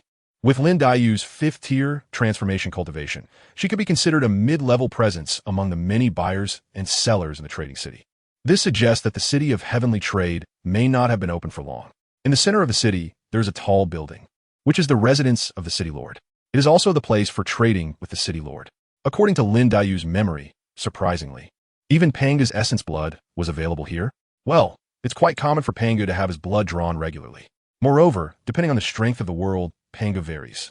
Some Panga create vast worlds, while others can only play basketball. So, Panga's essence blood isn't really anything special. What surprised Bai Yu even more was that they were actually selling the Source Dao. Goodness, didn't they just open recently? Are they really selling the Source Dao? Or is this just a gimmick to decorate their facade? After all, the price of the Source Dao, with countless trailing zeros. Who among the beings currently entering the city of heavenly trade can afford it? Even Bai Yu shook his head, feeling that he was still too poor. Moreover, purchasing the Source Dao would require high-level currency. The currency in this city of heavenly trade is called trading points. Trading points are divided into 3 levels: primary, intermediate, and advanced. To purchase items of the level of the Source Avenue, advanced trading points are required. Moreover, the Dam City Lord has set up various membership levels. Obtaining advanced trading points is not easy and very troublesome, as it is not only time-consuming but also labor-intensive. In simple terms, it's a crazy exploitation. Bai Yu even suspects that this city lord might have worked at Goose Factory before. Compared to the devilish city lord of the city of heavenly trade, Shi Yao, the group leader of the chat group, seems incredibly cute and simply too innocent. However, although the city of heavenly trade appears to have just opened and allows free entry as long as one has a trading token, one can freely open a store or set up a stall in the city by paying taxes and fees. It can be said that the environment is very free and the business climate is excellent. Customers come from countless worlds, providing a continuous stream of clientele, and one cannot casually resort to violence in the city. Once a fight occurs, the trading city will directly suppress it, either confiscating the trading token and expelling the person from the city or imposing a fine. Moreover, regardless of who strikes first, both parties will be fined, emphasizing fairness, justice, and openness. Although Bai Yu only understands this city through Lin Yu's memories, he has a basic grasp of the city of heavenly trade. Now, he just needs to obtain a trading token. However, Bai Yu did not find a trading token on Lin Yu, which indicates that the token is of a higher level than he can currently reach. It's similar to how Bai Yu couldn't find the 10,000 Realms chat group on Shuiwei before. Thus, he can only rely on Lin Daiyu to actively give him a trading token. Looking at Lin Daiyu, who is blushing, starry-eyed, and obviously captivated, Bai Yu feels that it might be quite easy to obtain a trading token from her hand. This damn world that judges by appearance. Miss Lin, I want to go to the Celestial Trading City. Could you sell me a trading token? Bai Yu saw that Lin Daiyu remained silent and still seemed to be in a daze. So he got straight to the point and asked to buy a trading token. Sure, that sounds good. Lin Daiyu did not hesitate at all upon hearing Bai Yu's words. She nodded in agreement without any second thoughts, indicating that her mind was still in a confused state. However, she quickly became completely alert and came to her senses. You, who are you? How do you know about the Celestial Trading City? Once she regained her composure, Lin Daiyu's intelligence surged, and she asked with a shocked and wary expression. At the same time, she frantically circulated her internal spiritual power, summoning a blue cloud pattern paper umbrella that flew above her head, showering down blue mist. Seeing this, Bai Yu felt quite helpless. Well, it seemed that no matter how good-looking you are, you can't just do as you please. Although Lin Mei was dazzled by his handsomeness, she did not lose her rationality. Clearly, she was not someone who was obsessed with looks. I am the Lord of the Three Realms, the Jade Emperor of Heaven, Bai Yu said, and after speaking, the Tao fruit of the Heavenly Emperor manifested. Suddenly, the sky was filled with radiant colors, auspicious clouds swirling, heavenly flowers falling, golden lotuses erupting from the ground, and the sun and moon shining together. In short, all kinds of extraordinary phenomena appeared, highlighting Bai Yu's extraordinary status. Of course, Bai Yu was not speaking nonsense. He had really plucked the Heavenly Emperor's Tao fruit from the world of dream of the Red Chamber and seized the Jade Emperor's throne. Now, sitting on the throne of the Heavenly Emperor was Bai Yu's law body. The world of dream of the Red Chamber was just a small world. Although it had mythological institutions like the Heavenly Court and the Underworld, it did not have the Heavenly Tao, but various fruit positions divided the world authority. Among them, the Lord of the Three Realms, the Jade Emperor of Heaven, held the highest fruit position and the most world authority. After entering the world of dream of the Red Chamber, Bai Yu easily took the Heavenly Emperor's fruit position, sending a law body to act as the Jade Emperor and thus controlling this world. So when Bai Yu told Lin Daiyu that he was the Lord of the Celestial Realm and the Jade Emperor of Heaven, he was indeed not lying. It was all true. Upon hearing Bai Yu's words, Lin Daiyu was stunned, her heart filled with shock. She never expected that the man who suddenly appeared before her would actually be the Jade Emperor. Although Lin Daiyu was already aware of the entire plot development of the dream of the Red Chamber, she had no understanding of the Heavenly Court or the many deities. Although by chance she obtained a permanent trading token in her childhood, allowing her to enter the Celestial Trading City and change her original fate, Lin Daiyu had always been very low-key, never interacting with those deities and never revealing her cultivation level easily. Even her father, Lin Rahai, was still diligently serving as an official. She was very satisfied with his plain yet tranquil life and did not want to disrupt it. However, today, she never expected that the legendary Jade Emperor would personally come to her. Moreover, he directly got to the point, asking for a trading token from the Celestial Trading City. How did the Jade Emperor know about the Celestial Trading City? She had always been very cautious, never mentioning it to anyone except her parents. Even the trading token, she had only given one to her father. Now that the Jade Emperor came to her for a trading token, it was clear that he had never been to the Celestial Trading City. Otherwise, he wouldn't be unable to afford a trading token. But if he had never been to the Celestial Trading City, how did the Jade Emperor know about it? Could it be that there was a leak from her parents? However, regardless of how the Jade Emperor learned about the Celestial Trading City, he had already come to her. Lin Daiyu actually understood that the existence of the Celestial Trading City could not be concealed forever. Moreover, the Celestial Trading City highly encouraged more beings to enter and do business there. After all, only with a large customer base could the business of the Celestial Trading City flourish. She just didn't expect it to happen so soon. Furthermore, the first to come was actually the Jade Emperor, the Lord of the Three Realms. Faced with this supreme deity, what could Lin Daiyu do? Her low profile was also due to her apprehension towards deities. After all, she had not watched those mythological stories for nothing.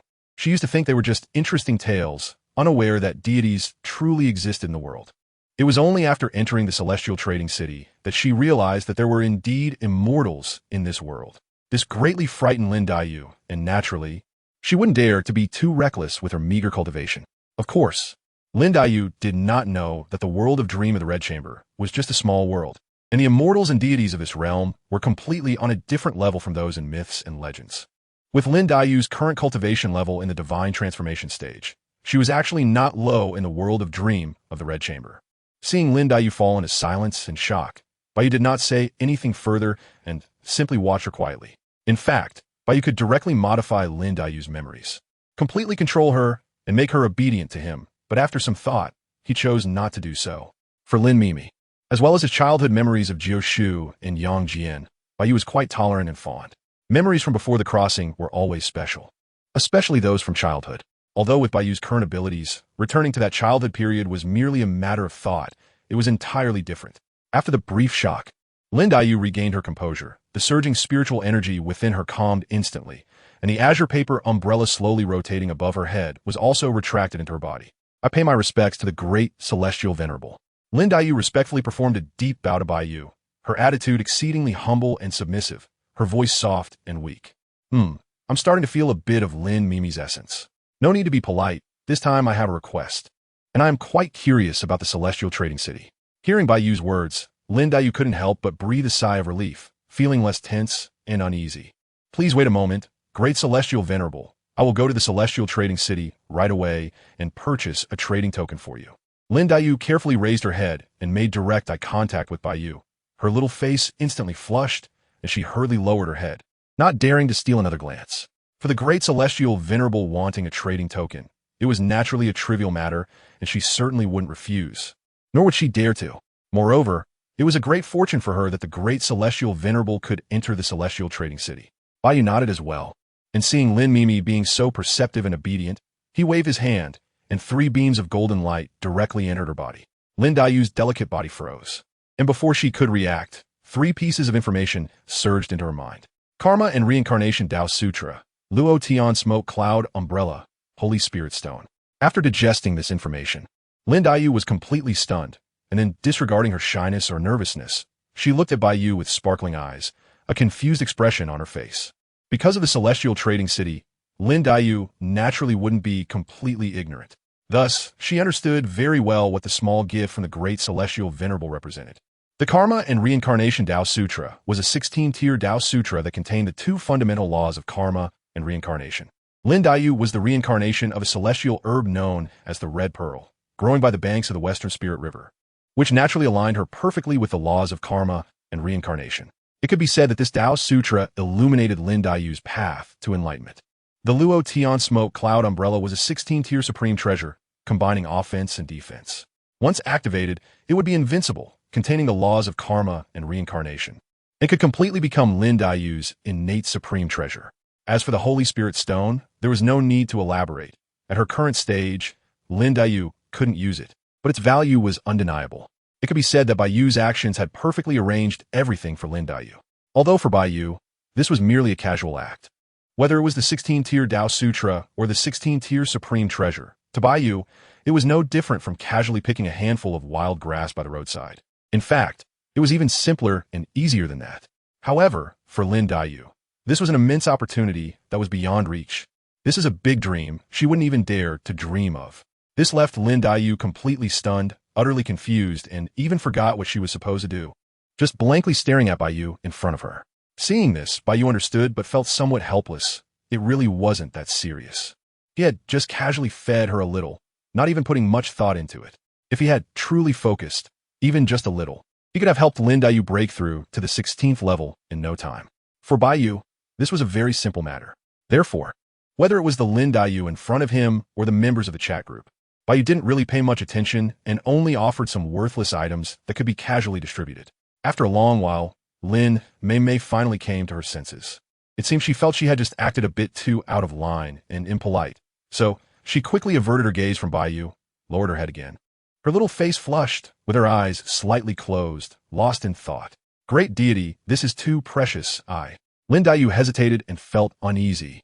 After all, the 3 items given by the great deity were all incredibly valuable, far too precious and terrifying, making her not dare to accept them at all.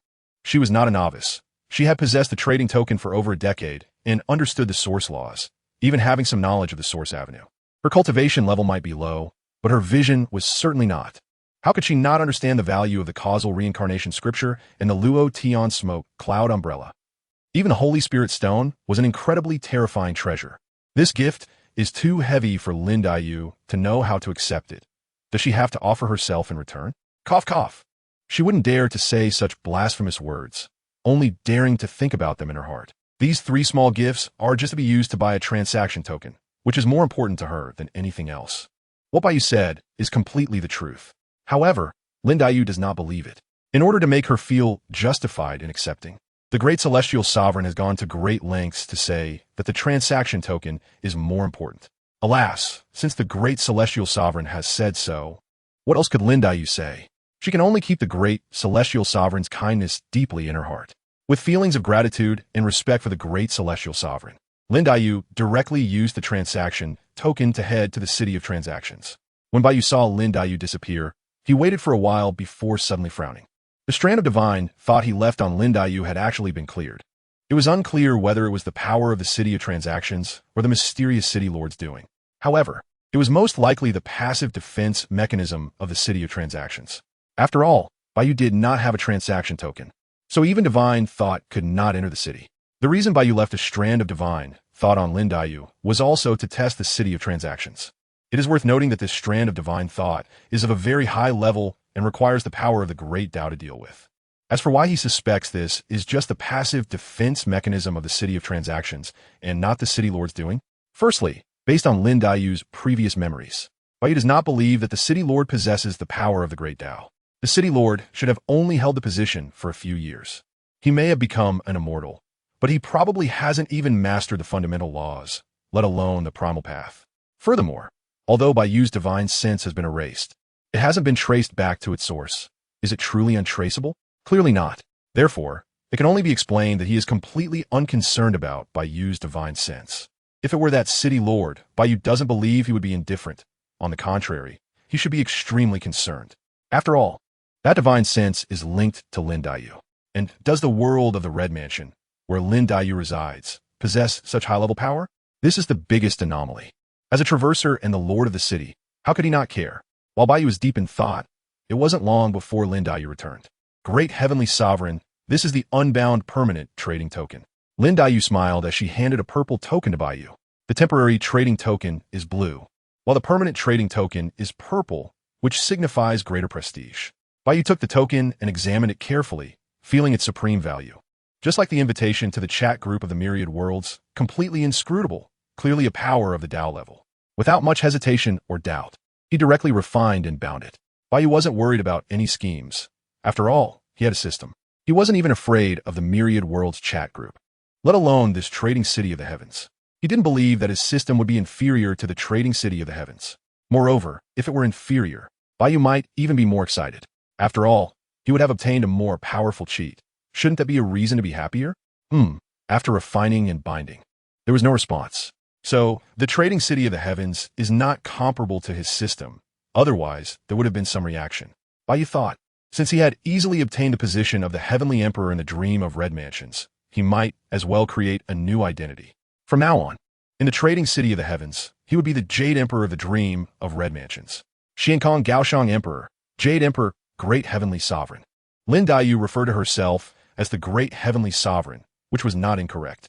Of course, if he could take over the trading city of the heavens, that would be the best outcome. The position of the city lord is not something Bai Yu can easily attain. Seeing that the Great Heavenly Sovereign had bound the trading token, Lin Yu also revealed a gentle smile, like a spring breeze, soft and subtle, with a hint of shyness and reserve, as if afraid of having her innermost thoughts seen through. Great Heavenly Sovereign, I would like to accompany you to the trading city of all heavens, Lin Yu said nervously, as if fearing rejection, her expression revealing a complex mix of emotions, her eyes flickering with both anticipation and unease. All right, Bai Yu nodded, not refusing. He wouldn't act recklessly upon entering the trading city of all heavens. That would be too arrogant. Bai Yu believed his nature was still low-key and steady. Let's first meet the city lord. Lin Yu's eyes sparkled with delight.